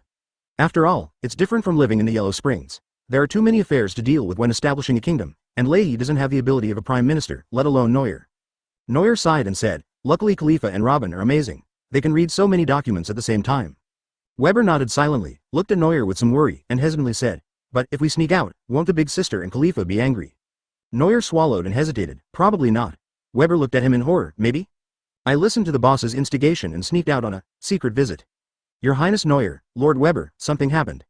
Weber's ears twitched and he asked in confusion, "Someone is calling us." Neuer leaned forward, pointed to a man below and said, "He called us." The man waved his hands anxiously and shouted something. There seemed to be some wounds on his body dripping with blood. The two quickly landed, and Neuer jumped off the dragon and asked, "What's going on?" Advertisement. The man grabbed Neuer's arm, gasping and crying, "Someone invaded Neuer's waters and injured our brother on guard." Neuer's face darkened. Someone is invading at this time? As early as after Neuer obtained the ownership of No Island from the government, Neuer sent people to inform the nearby kingdoms of the establishment of Newtham. With the reputation of Shichibukai, who would dare to cause trouble at this time? Weber helped him up and asked with a frown, "Who are you, pirates?" The man shook his head and said, "I don't think so. They don't have a pirate's flag on their ship." Neuer was also confused. It wasn't the pirates. The marine government's problem had been solved. Neither the black and white worlds would dare to come and provoke them. Neuer was not idle, his whole body glowing with dazzling golden light, and he said to Weber, "Take him to heal his wounds, and then notify the underworld to get ready. I'll go check it out first." Weber nodded, and a flash of light suddenly shot up into the sky, disappearing into the horizon in the blink of an eye. At this time, on the coastline of No Island, 3 expensive ships were parked on the shore, and a group of men in black were standing there. Bang! A huge noise was heard, and the brother on guard was thrown out by a sturdy man as big as a tower, holding a thick pillar in his hand. With a blow of the stick, the people who were about to counterattack were knocked to the ground, and the ground seemed to tremble a few times. The burly man sneered and pinched a young man's head, mocking him. That new Shichibukai named Noel just sent a few trash to die? The bones in his body creaked and the young man's head was splattered with blood, but his eyes did not waver at all and held an astonishing determination. You are not worthy of being called benefactor. A low roar filled with anger sounded, but the strong man was not afraid at all. He said with disdain. A kid who hasn't even grown all his hair yet, do you think you deserve to be called a Shichibukai? The sturdy man raised the pillar with one hand and sneered at the young man. You go die first, and then. Lousy, let Noel go to accompany you again right away. Chapter 192 Dark World on the shore, the strong man, who was an uninvited guest, picked up a huge weapon and was about to end the young man's life when suddenly a loud noise was heard in the sky. The sturdy man raised his head in surprise, but before he could see who was coming, his vision was filled with golden light. The flash of light exploded on the sturdy man's body, and with a scream, the huge force directly blew him away 100 meters away. When the starlight faded, Noel showed up, landed smoothly with his hands in his pockets, and put down his long legs as if nothing had happened. Noel pouted and said sarcastically, "What did you just say?" The young man crawled back from the brink of death. When he heard Noel's voice, he looked up and shouted ecstatically, "My benefactor. This guy ignored the warning, trespassed into No Island, and injured our brothers." The young man's body was covered with fatal wounds, but he was still energetic and spoke clearly. Noel suddenly felt an inexplicable sense of pride. Noel helped him up and smiled gently. Understood. I'll take care of it from now on. Yes. The sturdy man struggled to stand up, looking at Noel in shock, and muttered in a low voice. That kind of strength and speed is not what a little devil should have. Noel sneered, and his tall figure disappeared again. The sturdy man felt a chill in his heart and wanted to turn around to fight back, but he was kicked away by a sudden kick. He's just a guy with only brute force. I don't know how many of them will die if Noel kills them with one strike. Where does this cannon fodder get the confidence to cause trouble to me? Seeing that he couldn't win, the strong man quickly called out to the people behind him. Don't just stand there, come on together. Upon hearing this, the mysterious group in black clothes and masks rushed out and surrounded Noel with knives raised. Noel didn't even bother to show his expression and just snapped his fingers in front of the group of people. The shadows under their feet flowed obediently, moving swiftly under everyone's feet and connecting with their shadows. The crowd that was so aggressive just now seemed to be frozen, standing still without moving. Noel summoned the demon Moro and lazily dragged the demon sword towards the terrified burly man. Before Noel could even get to him, the people behind him had their shadows cut off and were howling in pain. The sturdy man swallowed hard and looked at Noel, who had a kind face in front of him. Now he didn't dare to say even a word of trash. Advertisement, because the background behind him was a crowd of people howling like ghosts and wolves, turning into ashes. Noel put the handle of the knife under his chin and laughed. Who are you? The strong man's teeth were chattering, and he stammered, I am pirates. Noel's eyes turned cold. He raised the blade and put it on his neck, and said, Do you think Lousy is stupid? If you were really a pirate who entered the New World, how could you not know about me? New World is not like the theme parks in the first half of the Grand Line. Although it is equally chaotic, it is also orderly. To get along well in the New World, one must have some relationship with the 4 emperors. As 4 emperors, would they not know that Noel and the Marine Admiral are fighting in turns? Even if it had nothing to do with the 4 emperors, he had already entered the dangerous New World and dared to act so recklessly. Apart from the protagonist with Halo, there are cannon fodder and big idiots. The strong man's huge body trembled, and he quickly begged for mercy. I really don't know, it's just that someone asked me to cause trouble for you. Noel blinked and asked, Who wants to cause trouble for me? The sturdy man hesitated for a long time before he managed to say, I don't know either. He sent me there anonymously. Noel narrowed his eyes and asked, What's the benefit of doing this? Money. The sturdy man nodded quickly and said, I am a bounty hunter. Someone in the Dark World has offered a reward for your head. Dark World. Noel couldn't help but frown. He knew what this title meant. It does not really refer to another world, but it is used for some shady transactions. It is huge in scale and has many types of transactions, so it is called the Dark World. When it comes to the Dark World, the first thing that comes to Noel's mind is another Shichibukai. Don Quixote Doflamingo, codenamed Joker in the Dark World, is considered the biggest leader and intermediary in the Dark World. Since people you come into contact with in the Dark World are more dangerous, if someone wants Noel's head, it's a good idea to put a bounty there. After all, Noel has now become a Shichibukai, and the government's official targeting has stopped. It is impossible to kill him openly at this time. Noel touched his chin subconsciously, frowning and thinking. Whoever wants to kill me can use the connections in the Dark World, so his power and strength must not be too low. Advertisement, could it be Doflamingo? That doesn't make sense. Noel hasn't even seen this guy since entering the New World, let alone offended him. The only thing that had ever irritated him was when Noel destroyed some slave exchanges in Sabaody, some of which were owned by the Don Quixote family. But this is too far-fetched. Even if they do, the Dark World is still Ming Ji's home turf, so they should be able to handle this matter in a more low-key manner. Noel looked at the burly man and shook his head in disappointment. It doesn't look like this guy's level is high, other than this I don't know anything else. It seems I should just go to Dressrosa and ask Brother Ming. Seeing Noir lost in thought, the sturdy man asked angrily, Master Shichibukai, can I leave now? Noir pointed to his boat nonchalantly and waved, let's go. The sturdy man nodded in ecstasy, then ran out. Just as the strong man jumped onto the boat and was about to set sail to escape, the sky suddenly turned gloomy. Like the roar of a god, countless huge bolts of lightning struck the ship, and the originally intact ship was reduced to ashes on the spot. The same goes for the people above. Noir looked at the ship reduced to ash without any surprise and commented softly, clean and neat. Thunder roared to the ground and appeared next to Noir. Enel said unhappily, you want me to take action against this kind of scum? Noir yawned lazily and said, because I'm too lazy to move. The two of them didn't talk for much before the air door behind them was pushed out silently. It's just that the first person who came out was thrown out. Oh, it's a Weber that was knocked unconscious. Noir's face froze. Oh no, he forgot he had sneaked out. Sure enough, when the air door opened, two resentful female faces came into view. Robin and Khalifa had disheveled hair, and while pinching their finger bones, they floated over like ghosts. Their ethereal voices echoed in Noir's ears. Noir, you actually ran away during work. Do you know how much work you left behind when you ran away? Chapter 193 Portal Noir and Weber, who had sneaked out to play, were eventually caught and brought back. Although Noir has a good reputation, he still needs to let people who know the business handle official business, and he can just decide the general direction. After all, you are a big leader. There's no need to check all the details yourself, otherwise you will be exhausted sooner or later. In addition to Robin, Khalifa is now back to his old job, working as a secretary for Noir. Just like lurking beside the iceberg mayor back then. On Sky Island, in the Cloud Palace which was under construction in full swing, Noir and his confidants were in a room handling affairs. Noir could hardly lift his eyelids. Looking at those lines of text, he felt so sleepy that he was about to fall asleep. Khalifa sat opposite Noir, wearing gold-rimmed glasses on her nose and a well-fitting silk stockings uniform, looking quite pleasing to the eye. Just when Noir was about to kowtow due to dozing off, someone finally came to rescue him. The door in the room knocked twice, and Noir suddenly perked up. Khalifa walked over with a frown and opened the door. Leihi's old face stretched out from the door and shouted excitedly, Your Highness, the air door made by Xiao Lizzie is now usable. Noir's eyes lit up, he flipped the table open and jumped out, laughing, Let's go, let's take a look. Khalifa sighed helplessly and pushed his glasses down gently. Although there are still many things to do today, let's just let him do it for now. The three of them flew down from the small Sky Island and walked all the way to the site of the former royal palace. This place has been transformed by several research members including Oguri, who want to use it as the entrance to Sky Island. As soon as Noir walked into the old palace, a petite figure rushed towards him and hugged his head. Little Lizzie hugged Noir's head tightly and said with a smile, Your Highness, this Lizzie finally succeeded.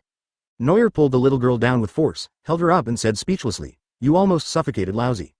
Where's the air door? Advertisement Xiao Lizzie led Noir and others to the depths of the palace, where a huge and magnificent gate suddenly appeared before their eyes. The door frame is made of white jade and is inlaid with various precious treasures such as gold and diamonds, which looks very impressive. Inside the door was a grayish-white void. Nothing could be seen from the outside, and one didn't know where one would be taken to if one took a step out. Xiao Lizzie patted the white jade door proudly and said, This is a portal that I invented by studying Uncle Blueno's ability, extending and stabilizing the wavelength of the fruit's ability, and can last forever. Noir scratched his head and said confusedly, I don't quite understand, but it worked, right? Xiao Lizzie nodded vigorously and walked into the door of nothingness first, and Noir quickly followed. After a slight dizziness, when Noir opened his eyes again, he found himself at the gate of Sky Island. Noir exclaimed in amazement, It's amazing. It was completed in such a short time. Xiao Lizzie's nose was turned up high, and she smiled sweetly without hiding it at all, of course. It's just that time is too tight. The maximum distance is estimated to be only one island, and both sides need to make very complicated preparations. Noir nodded to show that he understood. He had thought about this a long time ago. If it were so easy to install doors in various parts of the world, and so many people could teleport them whenever they wanted, it would not be a problem for Noir to conquer those countries. Unfortunately, there is not enough progress now, so he has to take it slowly in the future. This is another research that he asked Xiao Lizzie to conduct. Noir touched Li Zi's silly head and asked, Have you designed the suit I gave you before? When Xiao Lizzie mentioned this, his expression was a little ugly, and he said aggrievedly, I understand a little bit, but I have never heard of the design behind it. It will take some time. From what you said, it probably wasn't made. Noir touched his chin thoughtfully. No matter how talented Xiao Lizzie was, he had accumulated too little knowledge and experience because he had been in the closed-off Nuthim base since he was a child. It would be great if there was a great scientist to teach this kid. If Noir knew where Vegapunk was, he would have at least captured him and used him. Furthermore, within the kingdom of Nuthim, even the most talented Frenchman, Oguri, received a very limited education, not to mention the citizens. Advertisement It is also necessary to build a professional training institution to cultivate various talents that are useful to the kingdom. Now that I think about it, this kingdom lacks a lot of things. Noir rubbed his brows with a headache. If there was an ally willing to provide technical and human support, Nuthim might be able to make faster progress. Neuer's heart skipped a beat. Oh, right, didn't he think about looking for Doflamingo before? Doflamingo's Dressrosa, or the former Riku King Dressrosa, has been able to stand for many years in this dangerous new world, so they must have their abilities. The current Dressrosa is no less powerful than those superpowers. Why not go to Brother Ming to ask about the previous events and talk about national affairs? Neuer comforted Xiao Lizzie for a few words, gave her some advice and sent her aside, then asked Khalifa. How far are we from Dressrosa? Khalifa pulled out a huge sea chart from somewhere, pointed to a place and said, it's not close, but if the ship is fast, it can probably be reached in 2 or 3 days. 2 or 3 days is nothing for pirates living on the sea. Neuer patted her shoulder with a smile and said, make arrangements. I want to go there. Khalifa tilted her head and said in confusion, Dressrosa is Doflamingo's territory, what are you doing there? Neuer smiled and said, of course, we should check the affairs of the Dark World and see how much benefit his country can bring to us. Khalifa seemed to understand his intention and said, do you want to establish communication or trade with Dressrosa to help Neutrum through its initial development? Neuer snapped his fingers, pointed at her and smiled, you're smart indeed. After all, we're just starting out, so it's not a bad idea to win over some allies. Khalifa stared at Neuer, thought about it seriously and said, actually, if you want to win over allies, there are many better options. For example, the strong men you are friends with, the Amazon Lily ruled by the Queen, and the Fishman Island where the sea hero Jinbei is. Or if it's more troublesome, you can ask the mayor of the 7 water cities in the front half for help. Khalifa counted on his fingers for a long time, and Neuer then remembered that besides his enemies, he had quite a few friends. Chapter 194 Dressrosa. Although Khalifa's suggestion was good, Neuer still decided to go find Ming himself to play. After all, Boa and Giddens are familiar with each other and on good terms, so if they want to form an alliance, a letter will be enough, but that's not the case with Doflamingo. Besides, Neuer couldn't be sure whether he was the mastermind behind the killing of him. Neuer has been targeted by the Dark World, so it would be better to get things done quickly. The next morning, a newly built warship was docked on the shore of Neuer Island, and a group of people saw Neuer off on the shore. This time, he only brought Lucci and Bluno. After all, after the boss Neuer left, there had to be reliable people left on Noel Island. As for high-end combat power, Uncle Shao is enough. The political talents Robin and Khalifa must stay. Weber and Enel can serve as laborers. Lucci is sharp enough, and Bluno has the escape skill of the door fruit, so Neuer is enough to take care of the two of them. As everyone looked on, Neuer and the other two waved goodbye to Noel Island temporarily. Enel stood on the shore and said reluctantly, why don't you take me with you? It's so boring here. Weber had a blank expression on his face and said disdainfully, you will only cause more trouble if you go. Robin held his forehead with his hand and sighed helplessly, saying with a smile, the kingdom was established only a few days ago, and the king abandoned his subordinates and ran away. He really can't sit still. And at this time, far away on the island of Dressrosa, this passionate country is known as the land of love, passion and toys. This island is a tropical island with a holiday atmosphere. It is filled with the fragrance of flowers and is world famous for its delicious food. In addition to these beautiful sights and wonders, there are also legends about fairies on the island, who are regarded as the local patron saints. For unknown reasons, the residents of the kingdom also coexist with various living toys and integrate them into their daily lives. And currently, the one leading all of this is one of the current Shichibukai, Doflamingo. Doflamingo, who is loved and respected by the people, is sitting high on the throne, crossing his legs and reading a letter. Advertisement. After reading the letter, Doflamingo couldn't help but bend his mouth and said in a low and magnetic voice, Neuer, you want to come see me? In the spacious and empty palace, a sloppy old man wearing a cloak made of sticky liquid and holding a plum blossom cane walked out from the darkness.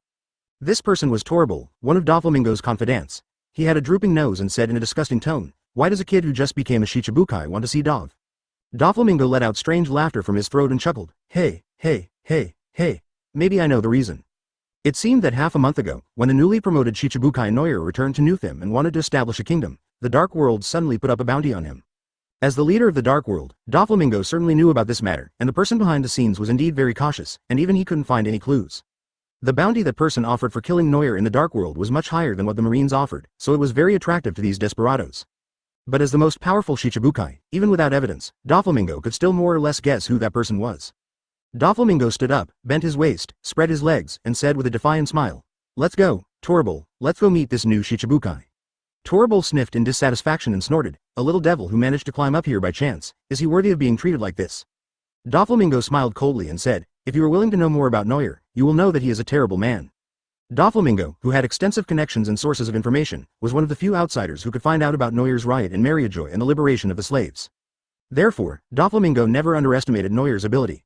Moreover, Neuer's purpose for coming here was not stated in the letter. He had to meet him in person, if he came with hostility.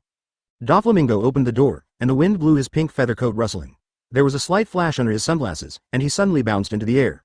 After a few more bounces in the air, Doflamingo easily leapt to the shore of Dressrosa against the strong wind. In the distant sea, Neuer's warship was sailing towards them unsteadily. Neuer stood at the bow, squinting at the shore of Dressrosa Island, and whispered, "This guy who looks like a birdman. Could it be Ming Jie? Advertisement, this guy, came to pick me up personally?" Noyer stood proudly at the bow with a ruddy face, and had a bit of the red-haired temperament of, everyone has to give me face. Doflamingo didn't think too much about it, he just thought that if a fight came to a head, it would be easier to do it outside the kingdom. Noyer stared at Doflamingo and secretly activated the system's detection to find out his talent.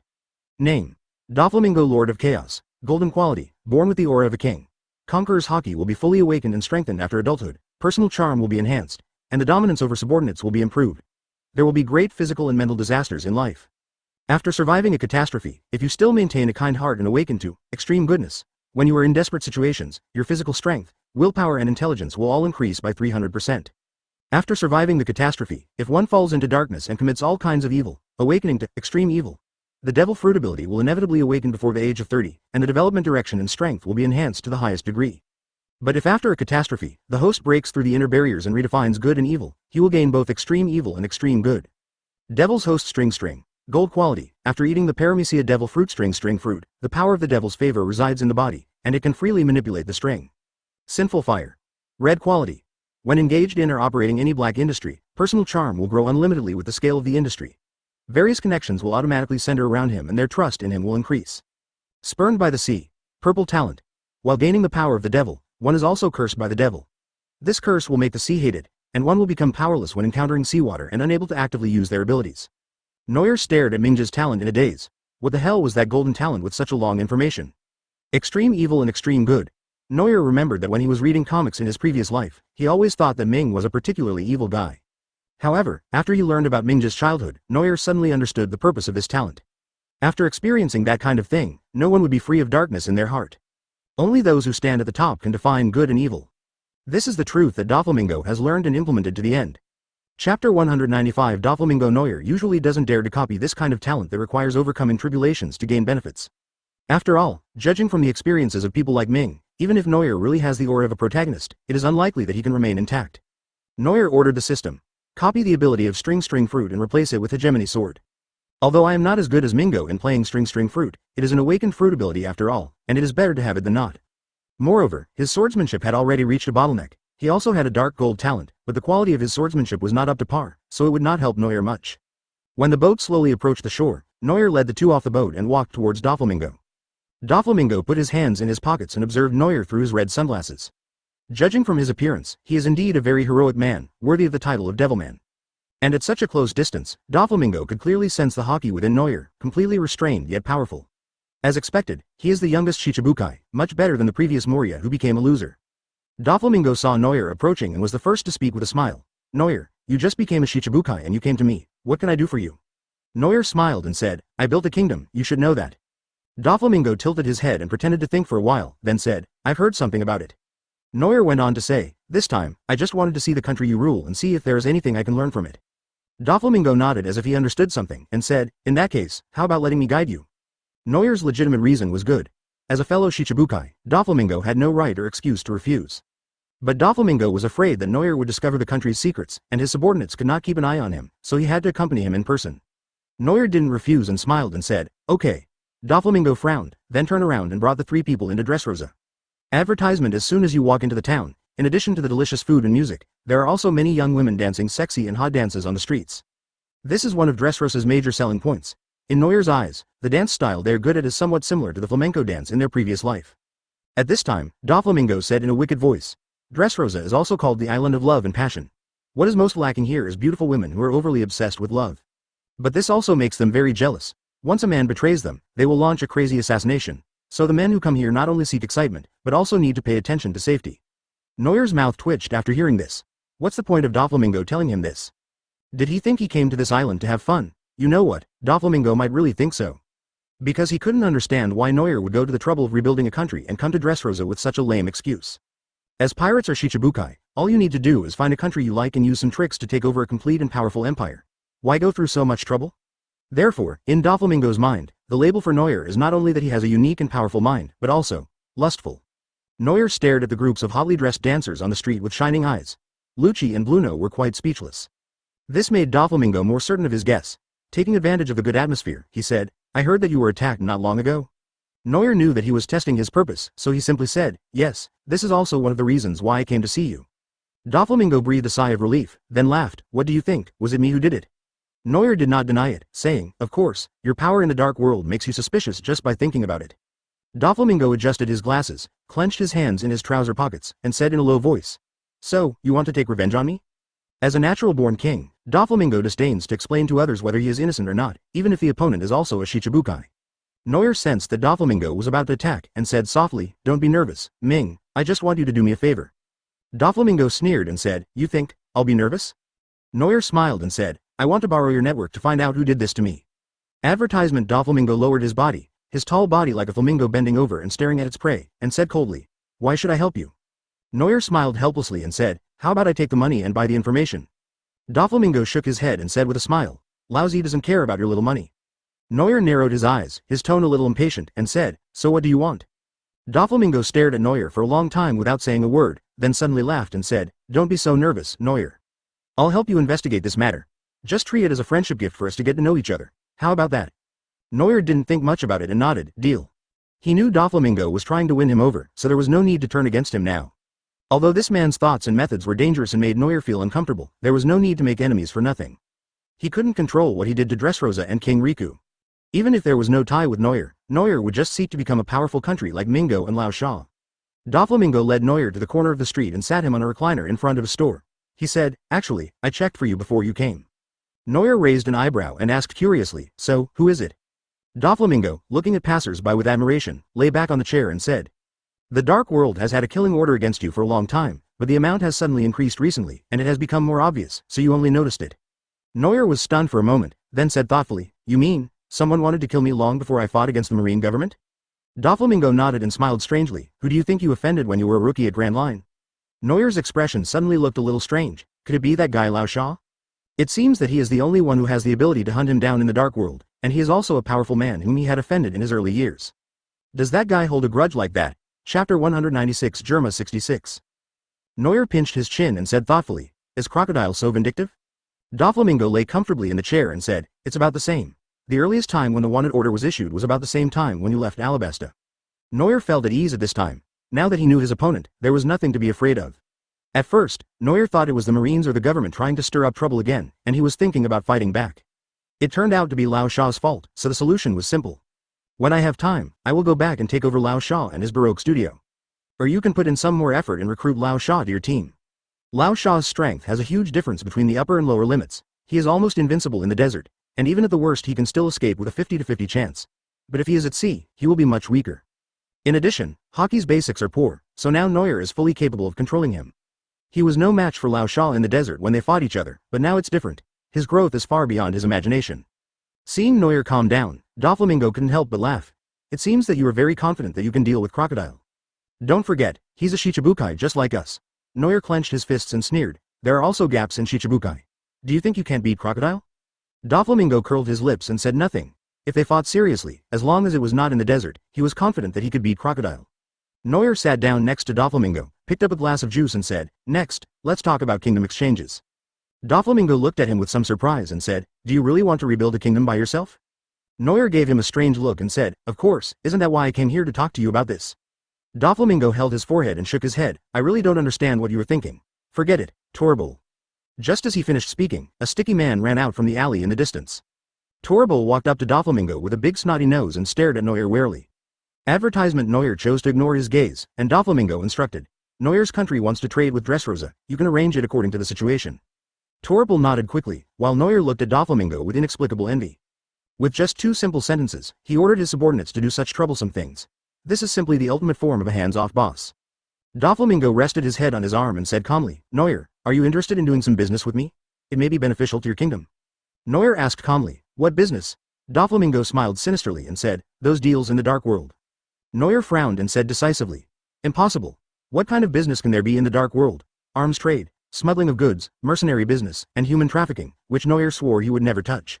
It's not that Neuer is aloof and doesn't want to touch those lucrative businesses. In the pirates' world, the bigger the fist, the more right it is. However, the main structure of Newtham's population is very special. In addition to the slaves rescued from Mariajoy, there are also the war survivors of Newtham. They have all been persecuted by various illegal activities in the Dark World and lost the support of the people because of money. Neuer cannot do such a foolish thing. What's more, Nuthim does not lack funds in the country, what it lacks is technology and knowledge. Doflamingo seemed to have known that Neuer would refuse, and he stopped talking after that. He also knew about Neuer's situation. He originally thought that Neuer would be greedy for the wealth in front of him, but he didn't expect that this guy was still confused. But if Neuer is unwilling to touch this kind of thing, it means that they may still become sworn enemies in the future. I hope that idiot crocodile can bring some trouble to Neuer, so that I can benefit from it. Just as the two of them fell into a strange silence, Torpal suddenly turned back and whispered something in Doflamingo's ear. Neuer looked at them calmly, but at this moment, his Den Den Mushi suddenly rang. This Den Den Mushi is used to contact Robin. Neuer quickly picked up the phone. As the Den Den Mushi transformed into Robin, a clear and urgent voice came. Is it convenient to talk? Advertisement. Neuer glanced at the side and saw that Ming had already walked to the side with Torpal, so he said, you go. Neuterm was attacked. Neuer frowned and asked quickly, have you dealt with the person? Robin said in an irritated voice, no, I let them get away. Neuer was startled, then he took it seriously and said, Uncle Yishao and Enel, didn't they make any moves? Robin explained. We did take action, but there were too many of them and many of them escaped. Neuer's face looked a little grim, and he gritted his teeth and said, who is this person? Do you know his identity? Robin sighed and said, I don't know them at all, but their fighting style is a little strange. A few of them are incredibly strong, and each of them has a combat suit of a different color. Enel is being held back by them. And the ordinary soldiers under their command are like machines that obey orders, always jumping out to help them block attacks. This description, could it be Germa 66? The Germa mercenaries, known as the Evil Army, are a scientific combat unit led by Judge, the father of the pervert Sanji. Moreover, Germa 66 is also a famous killer clan in the Dark World. Could it be that Crocodile's killing order has touched this criminal group? On the other side, Torpal reported to Doflamingo and also talked about this matter. Doflamingo looked at Torpal in surprise and said, all of Germa 66 are dispatched just to destroy the New Kingdom? Torpal nodded quickly and said, the news received by the Dark World should be correct. Doflamingo smiled with interest and said, interesting, Crocodile can actually invite them. Although they are also a bunch of scum, they are much stronger than those cannon fodders. What should Neuer do? For Neuer, Nuthim is his base camp. Although he has already repelled Germa, for safety reasons he still has to go back and take a look. Neuer stood up and said to Robin on the other end of Den Den Mushi, be prepared to prevent them from attacking again. I'll be right back. Chapter 197. Enel's weakness. Doflamingo's evil face was full of surprise, and he asked, what? Are you ready to leave? Neuer nodded and said in a deep voice, go back and take care of some things. Germa 66 is a famous figure in the Dark World. When Trebol called Doflamingo out just now, he must have been talking about this matter. The people in the Dark World are indeed troublesome. Germa 66 is nothing to him, but it is still a big test for his cadres. It seems that he acted quickly. After resolving the issue with Germa 66, he returned to deal with Crocodile. Doflamingo looked at him and smiled meaningfully. Do you want my help? I still have some power in the Dark World. Neuer stared at him for a while, then suddenly smiled and said, no, I can handle it. Doflamingo is a deep-minded person. You can't get too involved with him in personal matters, otherwise you don't know how he will use you. Seeing that Neuer did not accept his kindness, Doflamingo shrugged and said, whatever. Neuer and his companions came and left in a hurry, and soon they were on their way back. Doflamingo stood on the shore, watching the boat going farther and farther away, and laughed softly. Interesting man. What do you think, Violet? As his voice fell, a charming woman slowly walked out from a hidden corner behind him. Violet, with her long brown black hair loose and wearing a polka-dot lace dance dress, stared at Doflamingo's back and said, why did you let him go? Doflamingo shook his head, turned to look at the expressionless woman, and said with a smile, Crocodile is too dishonest, it would be better to use him to get rid of him. Violet, the daughter of the previous king, King Riku, said, didn't you give them the information that Germa 66 would target Neuer? Doflamingo walked up to Violet, lifted her chin with one hand, and murmured in a cold voice, Violet, women don't need to be so smart. Otherwise, it's easy to die. Violet turned her head away from his hand, turned around and left silently. Doflamingo looked at her figure and grinned secretly. Advertisement. The new Shichibukai Neuer who is in the limelight, Crocodile who has always been an eyesore in the Dark World, and the arrogant and unaware Germa. These three forces are fighting each other. Who will survive to the end? Neuer, who had already left, had no idea what Doflamingo was planning. Even if he knew, he would probably just sneer at him.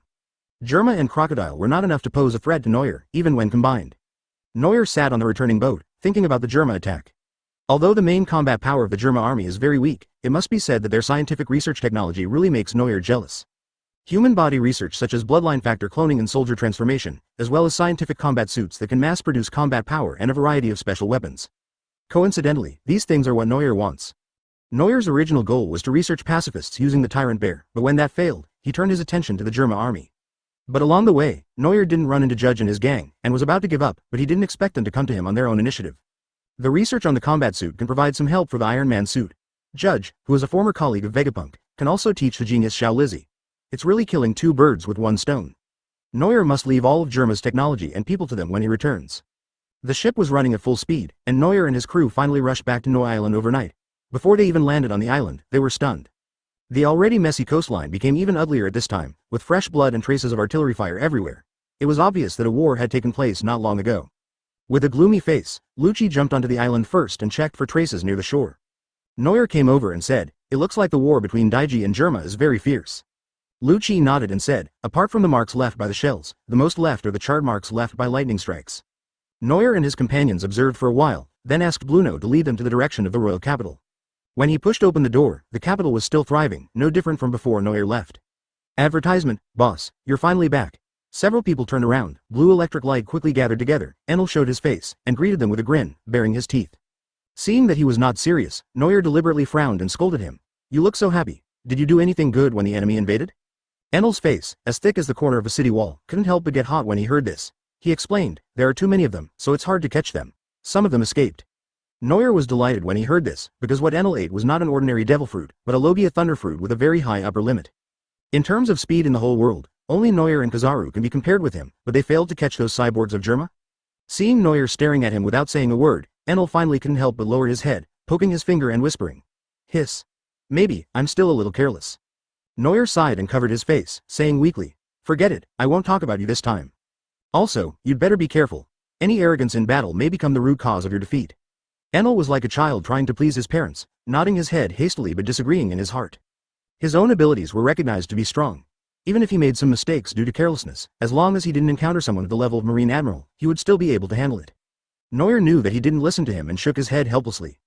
If there is one weakness left for Enel, it is probably his own mentality. I hope nothing will happen in the future. With Enel's abilities, it is really hard for anyone to hurt him in Shanghai. Noel looked at Enel and said, "Are we losing anything here?" Enel thought for a moment, shook his head and said, "The loss was not great. They were stopped before they even made it to the capital. Although many of our people suffered minor injuries, none of them were in danger of life. Not bad. Although there were some injured, this result was not unexpected. Although the grassroots combat power of the Germa army is balanced, united and powerful, there are too many high-end combat forces in Nuthim. If they weren't in Nuthim, where Uncle Yishao could drop a meteorite and kill a large number of people, how could Judge and the others have time to jump Aru Chapter 198 air raid?" At this time, the Germa army that had fled after the previous attack on Nuthim was gathering together and preparing for the next attack. In a sea area some distance away from Noel Island, dozens of ships of Germa 66 were docked here. The Germa Kingdom, ruled by the Germa army and the Vinsmoke family, is a unique maritime country in the world without a fixed territory. When they usually fight, they move separately with dozens of ships, and when they are combined together, they become a movable kingdom territory. In the kingdom made up of dozens of Germa ships, the most magnificent castle is where the rulers of Germa live. In the spacious hall with a gray-white background, there is a throne at the end of the room. A man wearing a helmet and covered in golden armor sits there with a dignified look. Below the throne, several young men and women with similar faces and similar clothing were half kneeling on the ground respectfully. The ruler of Germa, Vinsmoke Ga, slammed the table and said angrily, "I didn't expect that even if Noel is not here, he still has such a terrible guy under his command." The eldest son of the Vinsmoke family, the red-haired and circle-browed IG, heard his father's complaint and said expressionlessly, "If father hadn't ordered a retreat, the battle might not have been won or lost." The second son, Niji, nodded and said fearlessly, "We will definitely accomplish the task." The youngest child, Yangzi, with a head full of forgiveness green, laughed and said arrogantly, "That guy who was discharging electricity is just a weakling." Judge frowned as he heard his three children talking about it. Although when his children were young, he modified their genes through the bloodline factor to give them superhuman bodies. But in contrast, their emotions have been almost wiped out. They only have the mission in their eyes, and their awe and fear of death have long been discarded. Hearing the voices of his three brothers, Reiju, who had been keeping his head down, bit his lips tightly. As the only one of Judge's children who still retains his emotions, Reiju always feels sad whenever he sees IG and the others' ridiculous postures. But she had no way to resist, because the fate of these children had always been in the hands of Judge, their father. The judge turned a deaf ear to his son's words and clenched the weapon in his hand nervously. "The news I got in the dark world was that Noel, the new Shichibukai, was just a figurehead with a false reputation, but I didn't expect. Advertisement during the previous attack on Noel's base, he did not show up at all, and the Germa army was almost wiped out by his men. The lightning user from Logia, the ancient flying pterosaur, and the blind swordsman whose power was like a natural disaster, Judge is still afraid when he thinks of it now. If the other party had not been fighting in a playful manner, Judge and his children would never have come back." Seeing Judge's heavy expression, Reiju finally couldn't help but stand up and said, "Father, why don't we give up this mission? In the Dark World, few people would dare to take on a commission to assassinate a Shichibukai. After all, most Shichibukai have huge forces and impressive strength.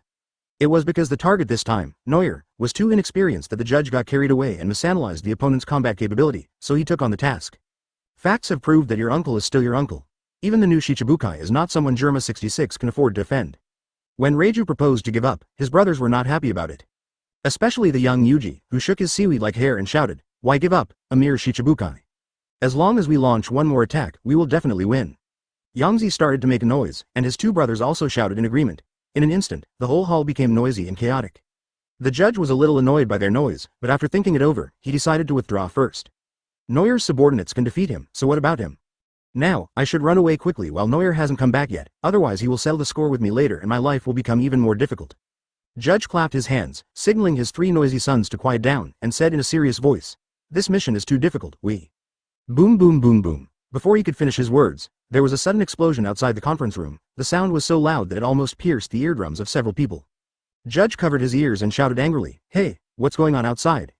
The guard slammed the door open with a bang, pointed outside in panic, and said in a trembling voice, Someone is attacking in the sky." Advertisement, what? The judge was startled and quickly ran out to check, followed by his 4 children. As soon as he got out the door, Judge was almost scared to death by the terrifying view in the sky. In the clear blue-orange sky, there hangs a giant golden sun, which is continuously emitting meteor-like rays of light onto the sea and the ship. The scenery that seemed gorgeous to others was terrifying to the judge. Each of those rays of light cast by the sun is like a devastating laser explosive. Wherever it falls, it will trigger a huge chain explosion.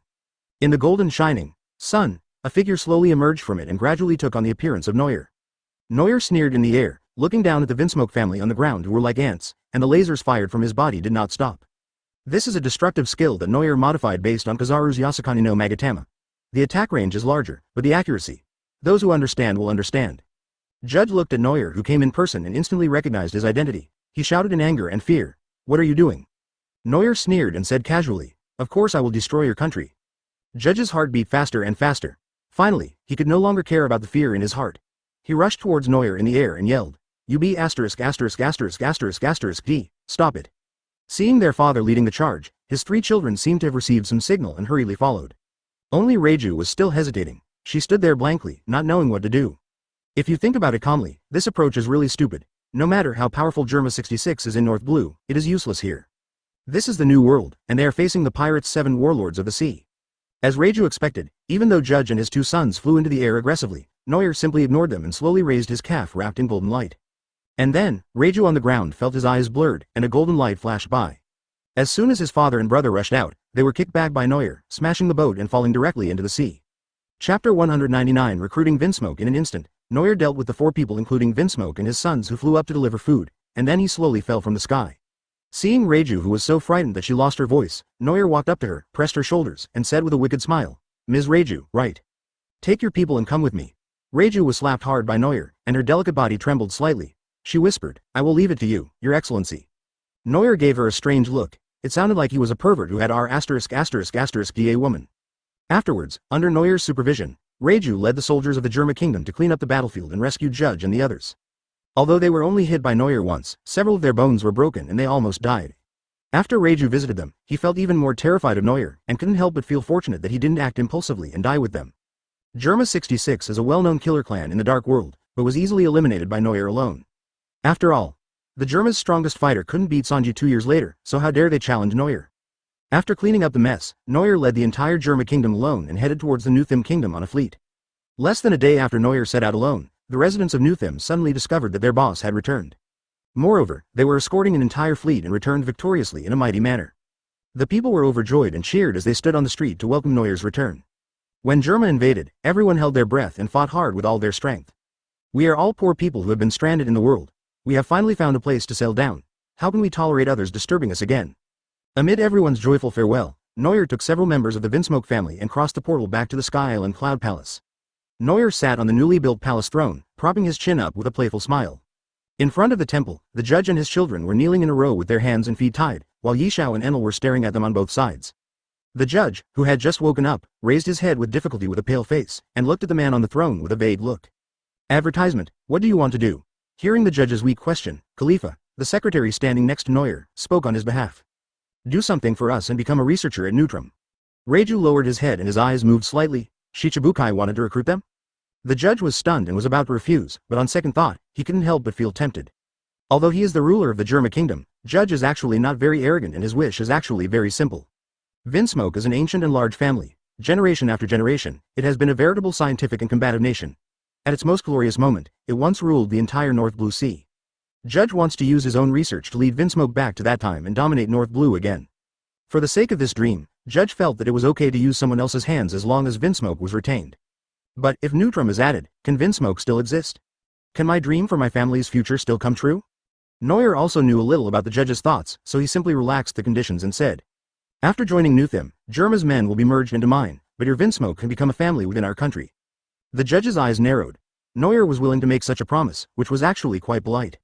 Besides, to be honest, he doesn't care whether the citizens of Germa, that is, the soldiers of the Germa army, are disbanded or not, as long as Vinsmoke, the core, is still there. To put it bluntly, those soldiers are just weapons for Judge to achieve his goals. Judge has begun to waver in his heart as he has been given the protection of a Shichibukai with amazing potential and can still keep his family. The judge looked at Noel without any hostility. He thought for a moment and said, Noel, sir, I want to know, what is your ambition? Is it just the position of Shichibukai and a kingdom in the New World? Seeing how serious he was, everyone present understood that the judge was willing to compromise, and they all looked at Noel. Noel didn't even hesitate, and smiled confidently, of course not, the position of Shichibukai is just a stepping stone for me to land. Advertisement, the kingdom of Nuthim will never live in a corner of the world. Shichibukai, one of the three forces of the Grand Line, is just a stepping stone? So what is the ultimate goal in this man's mind? 4 emperors, or maybe the king of pirates? The more Judge thought about it, the more frightened he became. He calmed himself down and said in a deep voice, I don't dare to have such high hopes. I just want to return to North Blue in glory. Under the gaze of his children, Judge lowered his majestic body first and said, I am willing to join the kingdom of Nuthim and become your arm. Seeing that the backbone of the family agreed, the 3 IG brothers, who had no human emotions, seemed a little repulsive on the surface, but because they could not resist their father, they also agreed. Reiju breathed a sigh of relief silently. Being an extremely rational person, she was very glad that her father made the right choice. After all, if they refused Noel's invitation, given the crimes they had committed, they would probably be courting death. What's more, for a normal woman like her, staying in the peaceful kingdom of Nuthim is much better than staying in the evil army. Seeing that the Vinsmoke family was willing to join, Noel clapped his hands in satisfaction and said with a smile, very good, you made the right choice. But, you still have to settle the score for attacking Nuthim before. The judge said calmly, this is what I deserve. I am willing to accept the punishment. Noel thought about it and said casually, then you should personally help everyone with the labor work during this period of time. Also, you must ask for everyone's forgiveness during this time. Neutrum did not suffer much loss before, so the punishment does not need to be too severe. Although this punishment was not cruel, it was no small torture for the proud Vinsmoke family. As for the 3 guys from IG, Noel also wanted to use this opportunity to suppress their arrogance and self-esteem. After hearing Noel's words, Judge and Reiju accepted it without much reaction, but the 3 brothers showed some dissatisfaction on their faces. Noel had expected this reaction, but it didn't matter, it was a good opportunity to have some fun with them. These barbarians with brain problems who only know how to fight are best suited to be trained by their fellow Enel. Chapter 206 is a mobile sea kingdom. The kingdom of Germa has a smaller population than a normal country, but it is still not small. What worries Noel the most about accepting so many people at once is that these Germa citizens who have been trained as soldiers for many years are like warriors who are willing to die for Vinsmoke. This group of people can hardly lead a normal life, and their loyalty to the judge is hard to erase, so bad things could easily happen if this continues. For safety reasons, Noel temporarily dispersed them and expanded them to other places on Noel Island. The basic structure of the royal capital has been completed, which is a good time for them to build other cities. The other core members of Germa 66 were left in the royal capital by Noel. Judge and Reiju obeyed Noel's orders and went to apologize to the residents of the royal capital. Everyone chose to forgive them straightforwardly. After all, they had been chosen by their king and became their own people. Besides, the residents have nothing to lose, so they naturally don't mind the judge joining. Moreover, they can also become a great help to the king, so why not do it? However, the people of the royal capital were very dissatisfied with the other 3 evildoers. From the very beginning when the 3 brothers IG Niji and Yangji received the order, they went through the motions in a double-faced manner, spoke rudely to the people, and even attempted to take action. Fortunately, Noel had anticipated this, and when the 3 were making a fuss, Enel, who was monitoring them, stepped in to subdue them. As for now, Enel has locked them up in a small dark room somewhere in the royal capital, and they haven't come out for quite some time. And sometimes when we pass by there, we can always hear the shrill wailing coming from that dark abyss. Judge and Reiju did not make any comment regarding Enel's punishment of them. Reiju simply doesn't bother to take care of these 3 beastly brothers, and Judge is powerless to take care of them. After the battle with Noel, Judge slowly began to realize that erasing his son's emotions was not a good thing. It seemed to make their brains less sharp. Judge and the others cannot be reused for the time being, and at this time, Noel and the others are in the Yun Palace, having a not-so-serious meeting. Noel and the main forces of the underworld have now officially moved into the Yun Palace, which has cost a lot of effort and money to renovate. In the dining hall of the Cloud Palace, there was a long square table. Noel sat at the main seat and cut a steak very elegantly. Advertisement Robin picked up a glass of sake with her bare hands and asked in confusion, why do we have to discuss things during a meal? Noel chewed the beef nonchalantly and muttered, it's more atmospheric this way. Robin held his forehead and sighed, but this is not kingly. Enel picked up a huge crab leg and started to eat it randomly. His words were very unclear. I think. Brain Big did a good job. The food scraps that Dalu was eating were flying everywhere. Lucci wiped his face with a numb expression, as if it was the precursor of a volcanic eruption, and said lightly, if you dare to spit out food again, Lousy will kill you. Enel scratched his head awkwardly, and Robin shook his head helplessly, saying, so Noel, what do you want to talk about? Back to the topic, Noel's expression became serious and he nodded to Khalifa next to him. Khalifa understood what he meant, took out a stack of documents and said, boss wants to recruit some talents to form the management team of the New Thim Kingdom. Robin took the document, glanced at it, and asked in surprise, 6th Department? Leahy was also at the dinner. After receiving the plan, he carefully read it for a long time and scratched his head and said, Your Majesty, I have never heard of such a system. Noel curled his lips and said, if you have heard of it, it would be really weird. This is a small attempt made by Noel in this world after learning from the experience of the feudal dynasties in his previous life. Of the old officials of Neutrum, except for Reich, who was entrusted with an important task at a young age, only the old man who was barely breathing was left. So, Noel has been very tired these days. In order to run the country smoothly, Noel needs more talents. Lu Qi looked at the text silently, thought for a moment, and concluded. The Ministry of Personnel is in charge of official affairs, the Ministry of Revenue is in charge of money, the Ministry of Rights is in charge of diplomatic etiquette, the Ministry of War is in charge of war, the Ministry of Law is in charge of criminal law, and the Ministry of Works is in charge of engineering. That's right. Noel's mouth twitched. Isn't your summary too brief? It was rather troublesome to explain this to this group of aliens, so Noel picked up the document and said seriously. This is just a general understanding, and there are still many details in the document. More details will depend on our gradual progress in development. Uncle Yishao sipped his tea comfortably and exclaimed at the documents, I didn't expect the captain to have administrative acumen. Advertisement Noel nodded without blushing, then pointed at Leahy and said seriously, Leahy, I appoint you as the Minister of War of the 6 ministries. That is, the Minister. You will be responsible for the establishment of the 6 ministries for the time being. Leahy was startled, and quickly jumped out of the table and half knelt on the ground, saying in a deep voice, I will definitely live up to your Majesty's expectations. Noel patted Leahy's shoulder and said with a smile, Don't be nervous, I will help you with this matter later. Leahy felt relieved and bowed his head, saying, I will obey your orders. Leahy, an honest man, was just having a good meal when he was suddenly entrusted with an important task. He felt the pressure on his shoulders suddenly become heavy, and he said goodbye and left without returning to the table. According to him, he went back to study the 6 documents Noel sent him. Noel liked this kind of hard-working worker and allowed him to leave with great satisfaction. After Leahy left, Wei Bo finally couldn't help but ask softly, Boss, why did you let Leahy take on such an important position as the Minister of War? When Weber said this, he was not disapproving of Leahy's strength and ability, nor was he disbelieving Noel's judgment. However, the stronger Yishao is sitting here. Weber has led the team to fight, Lucci's commandability in battle is also extraordinary, and Leahy is a bit. Noel shook his head and smiled, it's enough for you to have the identity of the Hades pirates. I have other uses. As for Leahy, that's just my intuition. He witnessed the destruction of his country and his family when he was young. After that experience, he will definitely be able to manage Neutrum well now. Robin had no objection to his decision and chuckled, it's a bit idealistic, but I like it. Noel laughed and said, why would a kingdom founded by the savage pirates need to be so skilled in deep thinking? Everyone finished their meal in a joyful atmosphere, and just as everyone was preparing to leave, there was a knock on the birch door outside. Come in. After getting Noel's permission, a guard on duty in the Cloud Palace came running over steadily, half knelt on the ground and reported. Your Majesty, a letter has arrived from the West Wind Kingdom. Noel was stunned. It was another familiar name. Chapter 201 The Revolutionary Army's Request. The Kingdom of West Wind, Noel remembered that it was a small country he had visited during the incident of robbing the Heavenly Gold. Although the West Wind Kingdom appears to be an ordinary country, it is actually a base where a large number of revolutionary forces gather. There he met Ryu and Sabo, as well as many of the Revolutionary Army cadres. The Favonius Kingdom is one of the bases of the Revolutionary Army. This time they contacted me, so it should be the Revolutionary Army's intention, right? Noel waved his hand and said, where's the letter? The guard took out the letter and Khalifa immediately trotted over to get it back. Noel opened the letter and began to read it. After a while, he frowned and said, the matter of robbing the Heavenly Gold has been traced to the West Wind Kingdom. Enel looked up in confusion and said, didn't you say at the time that this plan was flawless? Lucci calmly lowered his head in deep thought and said, for us and Ace, of course not. The only loophole is that Christine did not hide her identity, and the West Wind Kingdom would definitely expose her. When Enel heard that name, the shadow in his heart seemed to come over him again. His body couldn't help but tremble and he said, is that woman with weak abilities so stupid?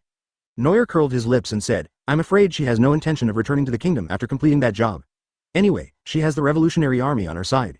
Robin asked curiously, so, what did her letter say? Neuer shook the letter in his hand, put it on the table and said, "It's nothing, just introducing the national conditions of our country and proposing that the two countries establish diplomatic relations, but..." Funa. Before he could finish his words, something in Khalifa suddenly started to ring. Ignoring Neuer's somewhat embarrassed look, Khalifa took out a small Den Mushi from the dimensional space as if nothing had happened. Neuer cleared his throat, took the personal Den Mushi and said, "Hi, Sabo." The anti-eavesdropping Den Mushi was put aside, and Sabo's hearty laughter came. "Hey, Neuer, it's been a while since we last contacted each other." Neuer scratched his head and said, "Stop chatting about family matters. What's going on in the West Wind Kingdom?" Advertisement. Sabo lowered his voice and said, "Ms. Christine and Momomi have been discovered. The West Wind Kingdom is now suspected of harboring criminals." Neuer chuckled and said, "From the tone of your voice, it looks like they're okay?" Sabo's face, sketched on Den Mushi, smiled and said, "The Revolutionary Army has already taken care of it. The West Wind Kingdom is at most just under martial law by the government. The most important thing is that Christine's identity in the West Wind Kingdom has always been fake. Even if Christine appears in front of the government openly, it will be fine." Neuer asked in confusion, "Why did the West Wind Kingdom, or your Revolutionary Army, give me that inexplicable letter?" Sabo's expression became slightly more serious, and he said seriously, "We do want to establish diplomatic relations with Neutrum, in the name of the West Wind Kingdom." Neuer sneered and whispered, "Tell me, what is your purpose?" Sabo smiled slightly and said, "We hope that the Kingdom of Neutrum can provide some convenience to the Revolutionary Army." Neuer decisively refused. "No way. The Revolutionary Army is an underground organization that openly declares war on the government. If the government knew that there was a Revolutionary Army in their country, the name of Shichibukai would be useless. The most important thing is, why should Neuer do the revolutionaries a favor for nothing? He is not a sucker and he doesn't owe them anything." Sabo smiled helplessly and said, "I knew you wouldn't agree. Actually, it was Christine who wanted to join your kingdom and become the leader of your knights. Of course, this is her personal opinion." Neuer asked in confusion, "What do you mean, she's not one of yours?" Sabo shook his head and said helplessly, "Although we are the Revolutionary Army, everyone is fighting for their own ideals." Neuer began to recall the girl named Christine. Besides being beautiful and capable, she also had a very weird temper. Instead of being a princess, she insisted on becoming the leader of the Knights Templar and joining the Revolutionary Army to start a revolution. Such a girl who has her own ideas and dares to take real action is indeed a role model of women in the new era. Sabo said with a headache. Besides, the two girls, Christine and Momomi, have entered Newtham without permission. Neuer stood there in a daze, and asked suspiciously, "Is this a trick of your Revolutionary Army?" Advertisement. Sabo chuckled and shook his head, "If you're willing to cooperate with the Revolutionary Army, their problems will indeed be alright. But if you don't want to, I'm afraid you will kill Christine and the others who trespassed. That's why I wanted to talk to you in advance." Neuer waved his hands and said, "I know what you mean. I will try to catch them and send them back." Sabo nodded and said, "Thank you." After the conversation, Neuer hung up the phone thoughtfully. Robin laughed and said, "Ms. Christine, you really like the knights." Neuer nodded and said, "We have met Christine before. Given her personality, it is not impossible for her to do such a thing. Let's find the person first, and don't let the Revolutionary Army find out more information about Newtham." Robin looked at Neuer in confusion and said, "Why are you so against the Revolutionary Army? Actually, it's not impossible for us to cooperate with them. In today's world, how many kingdoms have secret connections with the Revolutionary Army? Even in the ancient desert country of Alabasta, there are spies of the Revolutionary Army throughout its vast territory. The Revolutionary Army's infiltration capabilities are something that even the world government is terrified of. Will it be effective for Neuer to exclude them?" Neuer stretched and said, "There's nothing I can do. The Tianshangjian incident has not completely subsided. At least at this time, I can't get involved with the Revolutionary Army. Otherwise, the government will take the opportunity to cause trouble for me. Fortunately, they probably haven't discovered that he had tampered with the shadows of the Celestial Dragon's hostages. Whenever the two sides fall out and the war breaks out, Neuer will sweep away all those guys." After this little episode with the Revolutionary Army, the dinner meeting finally came to an end. In the following days, Leahy worked tirelessly to set up his own military department, and was also in charge of selecting talents for the other 5 departments. It can be said that he was busy every day. Neuer assigned the tasks to his subordinates, and his own burden was lightened a lot. Other affairs of the Kingdom of Newtham were also proceeding in an orderly manner. When things in the kingdom began to get on track and operate on their own, Neuer's heart, which had been quiet for a short time, began to become restless again. Lao Sha sent people in the Dark World to kill him, and he hasn't settled the score with him yet. It's time to fight back and rob Lao Sha again. Chapter 202. Unlucky Old Sha. In the first half of the Grand Line, in the historic ancient country of Alabasta, the rainy land known as the City of Dreams is still as prosperous as ever. Ever since Neuer caused a scene in Crocodile's casino, the mentality of the residents of Rainland has changed a little. On that day of that year, the sky was filled with Bailey rain. It was simply a dream for all those who love money. I don't know why, but countless greedy travelers in the rainy land gathered here, as if they were looking forward to seeing that grand scene again. What's more, some brave guys ran directly to Crocodile's door, knocked on it and begged him for some money. Crocodile didn't take it seriously at first and just drove the people out. Later, as more and more people came, he simply gave them some money to get rid of them. It would have been fine if this matter hadn't been spread out, but now that it has been spread, it's become a big deal. Countless people think that Crocodile is a good man, who is kind and generous, and he runs to the casino entrance to ask for money whenever his family is short of money. A luxurious casino was turned into a porridge stand for disaster victims. Crocodile saw that this move had consolidated his reputation as a hero in his country, and having tasted the sweetness, he had no choice but to continue doing it. Noel didn't expect that his impulsive action would cause Crocodile so much trouble. These days, the casino's revenue is getting lower and lower, and after being robbed once by some B*************, Crocodile can be said to be spending more than he earns.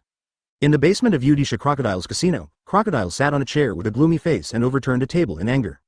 Although the current situation is quite favorable to my reputation and status, I can't stand it. I have no money. If this continues, Baroque Studio will have to use up its operating funds to make up for the shortfall. Crocodile gritted his teeth and raised the golden hook. He swung his strong arm hard at the sidewall, piercing through the two bounty warrants on it. Devilman, Noel and Devil's Son, Robin are the two people Crocodile hates the most these days. The woman clearly knew Pluton's information, but she didn't care about their cooperation and betrayed them on the spot. And there is that devil Noel, who robbed the casino, hit Baroque hard, and ruined his own reputation to such a bad level that it is difficult to retreat. Therefore, after Noel left Alabasta, Crocodile placed a bounty in the Dark World to get rid of these two bastards. Advertisement, but such a long time has passed, not to mention dealing with Noel, we haven't even seen their shadows.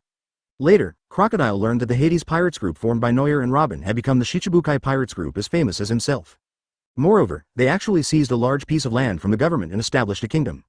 This series of news made Crocodile even more angry. He increased the reward again in the Dark World and asked the famous Germa clan to help. It's a pity. Those people in the Dark World are still so useless that they can't even assassinate Noel. After all, Crocodile's understanding of Noel still remains from the time when Alabasta and Noel fought against each other. Although Crocodile was at a disadvantage in that battle, he still discovered some problems. For example, although Noel Grandmaster's swordsmanship and Haki's ability to copy fruits are also very strong, the abilities copied are mostly mixed. Although there is diversity, the lethality of each ability is very limited. In Crocodile's vision, as long as he finds a Grandmaster Haki and assassinates him, and then uses sea stone and other technologies to suppress Noel's fruit, taking his life would be a piece of cake. He really couldn't understand why that group of professional assassins couldn't kill a rookie boy. Could it be that Noel is the illegitimate child of the goddess of luck? Just when Crocodile was vending in the room, their old friend once again appeared at the entrance of Crocodile's Rainland Casino. There was the familiar air vibration again, and the shape of a door appeared in the space and opened. Noel walked out of it very casually. As for Bluno, he collapsed to the ground just after stepping out of the air door, unable to move even a little finger. Noel looked at him helplessly, and said angrily, "Bluno, you should exercise more. You are exhausted after such a short distance." Bluno lay on the ground, rolling his eyes and sticking out his tongue, not wanting to talk. Teleporting from New World all the way to the first half of the Grand Line, or Alabasta near the entrance of the Grand Line, the energy consumed by the door-to-door fruit is known to everyone who has used it. The distance of the portal that can be opened by the door-to-door fruit is limited. These past few days, Bluno and Noel have been opening and closing doors non-stop, and they finally reached their destination. Looking at Bluno's resentful eyes, Noel laughed heartily. Just as the two were about to enter the casino, Noel suddenly felt a cold breeze on his neck. Advertisement Noel didn't even turn his head, but grabbed it with his backhand. The sound of metal clashing suddenly rang out, and golden and red sparks flew everywhere. Behind Noel, the bald Mr. One stared at his palm with wide eyes and exclaimed, "Blackhand." Noel bent down, turned around, and hit Mr. One's chin with his iron fist from top to bottom, knocking him away on the spot. "What black hand? This is called armament color. What a country bumpkin." Noel moved his fingers and said with contempt, "A hole." Before Noel could continue speaking, a sharp woman's roar came from the side, and a sharp spike poked towards Noel's head. This time Noel did not take action. Bluno, who had just recovered some of his energy, stood in front of him and shouted, "Iron Body." Startled by the shout, Noel felt a sudden panic in his heart. But surprisingly, the person who fell to the ground was not Bluno. It seems that the so-called Iron Body law of death also depends on who the opponent is. Noel looked at Miss, who was lying on the ground in light clothing, and couldn't help laughing. "Hey, long time no see, your name is, Big Sister." Missitsa's fingers suddenly exploded, and she yelled, "It's Zala." "A hole. You stripped me naked, then just walked away without doing anything. Are you a human being?" This short sentence was actually full of loopholes, but he didn't know where to start complaining. Bluno looked at Noel with a strange look in his eyes and said, "Why haven't I heard of this part?" Noel put on a gentlemanly demeanor and said seriously, "That's all dedication to the mission, you don't understand." Bluno blinked. "Is that so great?" So, old Bluno leaned close to his ear and whispered, "Does our group still have this kind of mission?" Chapter 203. Scoring twice. Noel pushed Bluno away with an embarrassed look on his face and whispered, "Let's talk about this again when we have a chance." After that, Noel walked up to the Mr. One duo, squatted down and said with a smile, "Big Sister Zala, what are you doing here?" Miss pointed her finger, her face flushed, and shouted angrily, "It's Zala." "Tisk, it doesn't matter." Noyer grabbed Mr. One, who was killed instantly, shrugged and said, "Come with me, both of you." Mr. One raised his head with difficulty and asked in a deep voice, "What is your purpose in coming to see the boss?" Noyer smiled and pinched his fingertips, saying, "I'm short of money." Hearing this, Mr. One almost burst out with a swear word. Everyone in the world knows that the devil Noyer robbed the gold in the sky and became a wealthy pirate. But now, he actually said he was short of money? Ever since the last battle between Noyer and Crocodile, Lao Sha has told Mr. One his true identity. So Mr. One also knew the inside story. His boss was not really crazy and wasted money, but was cheated by this guy. The problem is, Noyer, this shameless little thief, comes asking for money again. Noyer chuckled and let Bluno hold the angry Mr. One, while he smiled and hugged Zala as they walked into the casino. As soon as the door was opened, the VIPs in the casino were attracted by the 4 people who had just entered. Especially the man in a suit with a mustache who was in charge of reception. When he saw Noyer's face, the fat on his body shook involuntarily. Although he didn't recognize this face, the receptionist felt that this guy's temperament was very familiar. Noyer saw the receptionist's face and greeted him enthusiastically, "Hey, fatty, you haven't been fired yet." The receptionist looked at Noyer with horror. This familiar name. "You're the one who pretended to be the boss."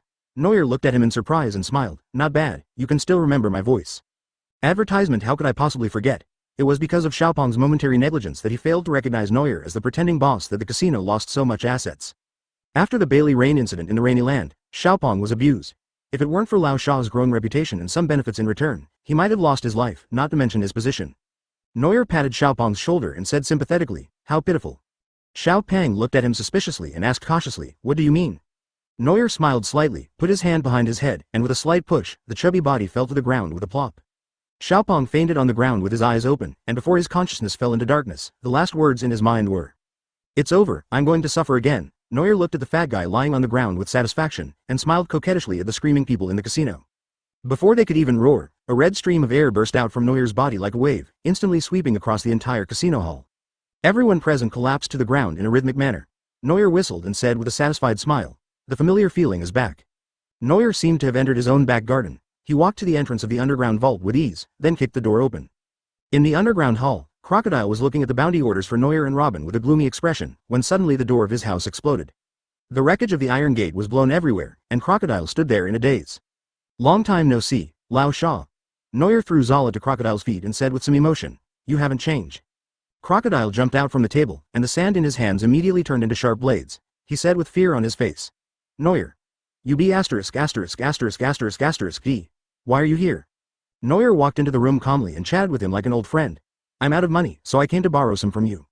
It would have been fine if he hadn't mentioned it, but as soon as the money was mentioned, Crocodile couldn't hold back his anger and yelled angrily, "How dare you come here? B asterisk asterisk asterisk asterisk asterisk d."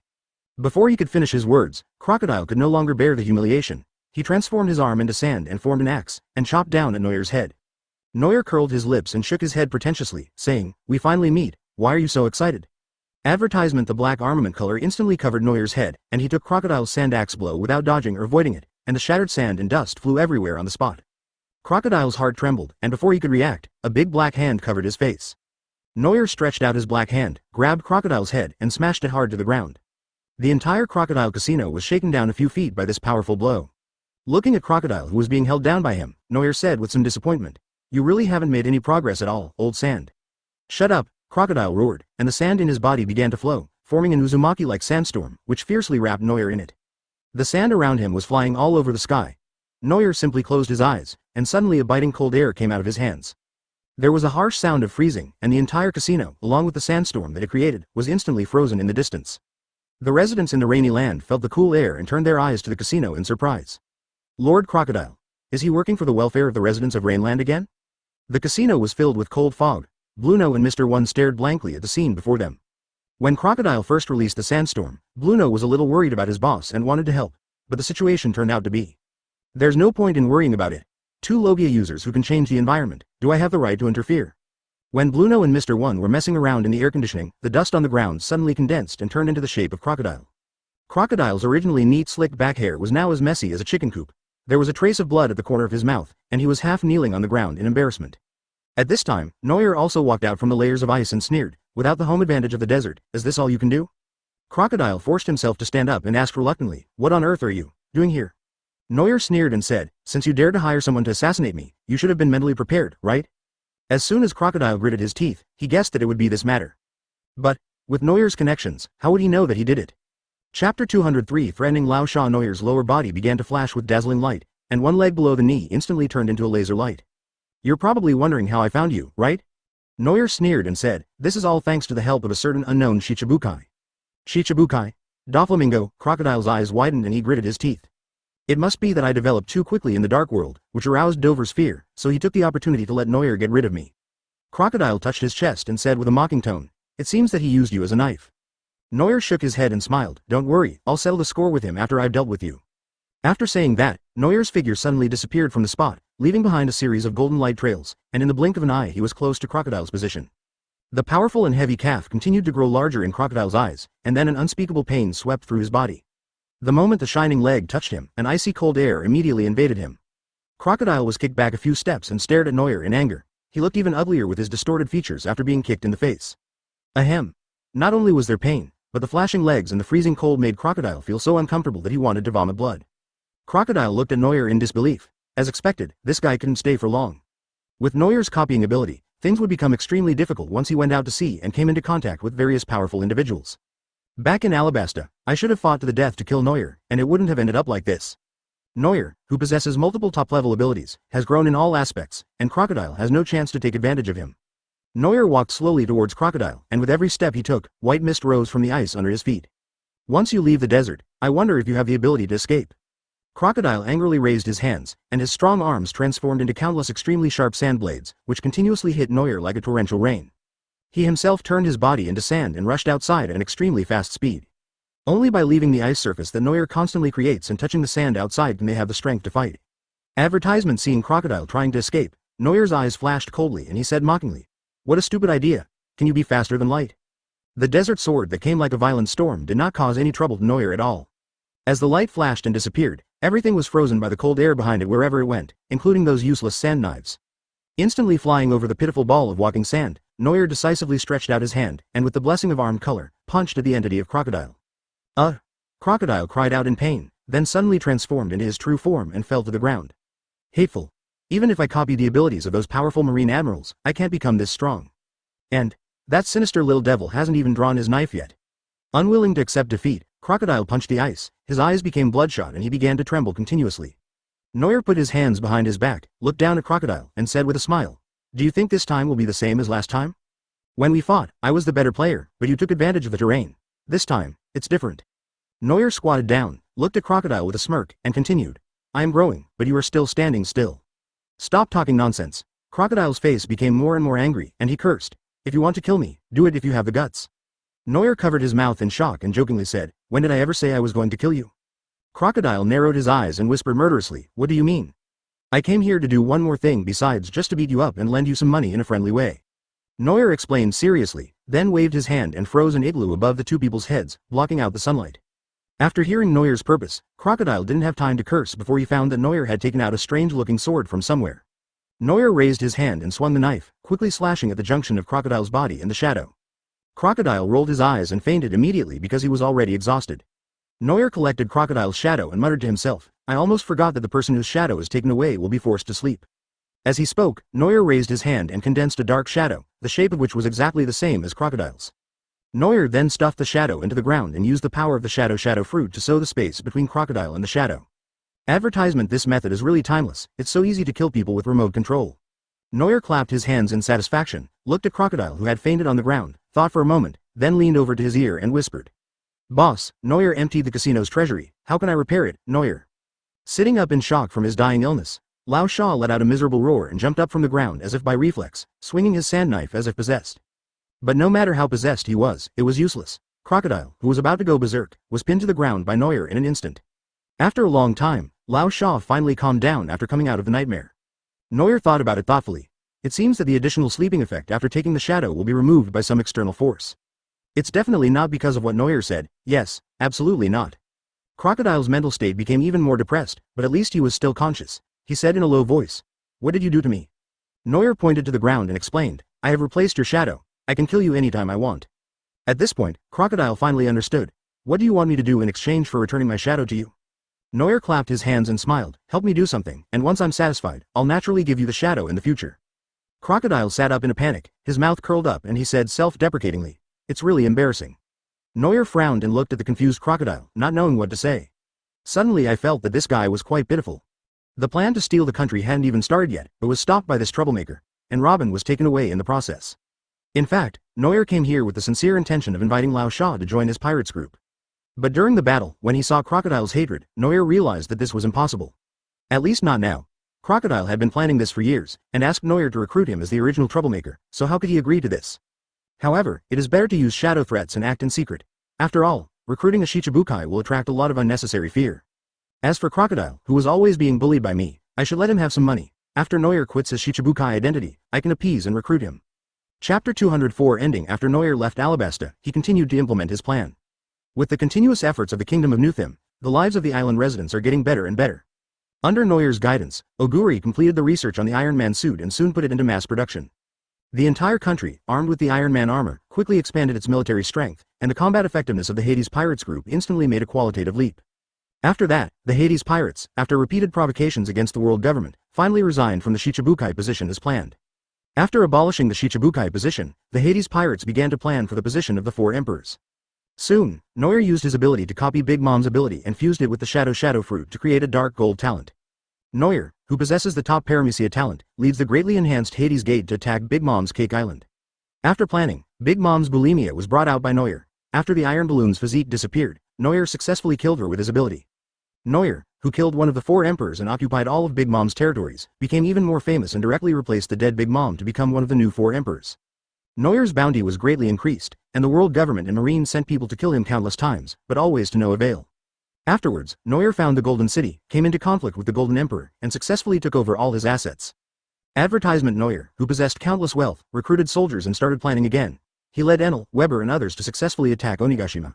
When facing Kaido of the Beasts, Neuer once again copied his physique and fruit ability, upgrading both abilities to the highest level.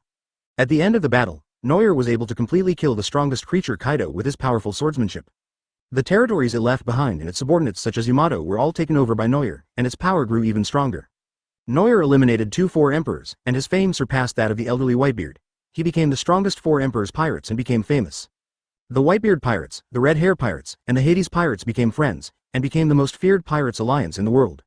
With the help of the Hades pirates' continuous expansion, the Kingdom of Nuthim has grown immensely. After cooperating with the Revolutionary Army, the Kingdom of Nuthim and the Pirates Alliance decided to formally attack the world government. Marine was quickly defeated by the Pirates Alliance due to the internal conflict between Aokiji and Akainu. Neuer also defeated Mariajoy for the 3rd time and killed all celestial dragons. Neuer, who eliminated the rule of the world government, became the king of the world.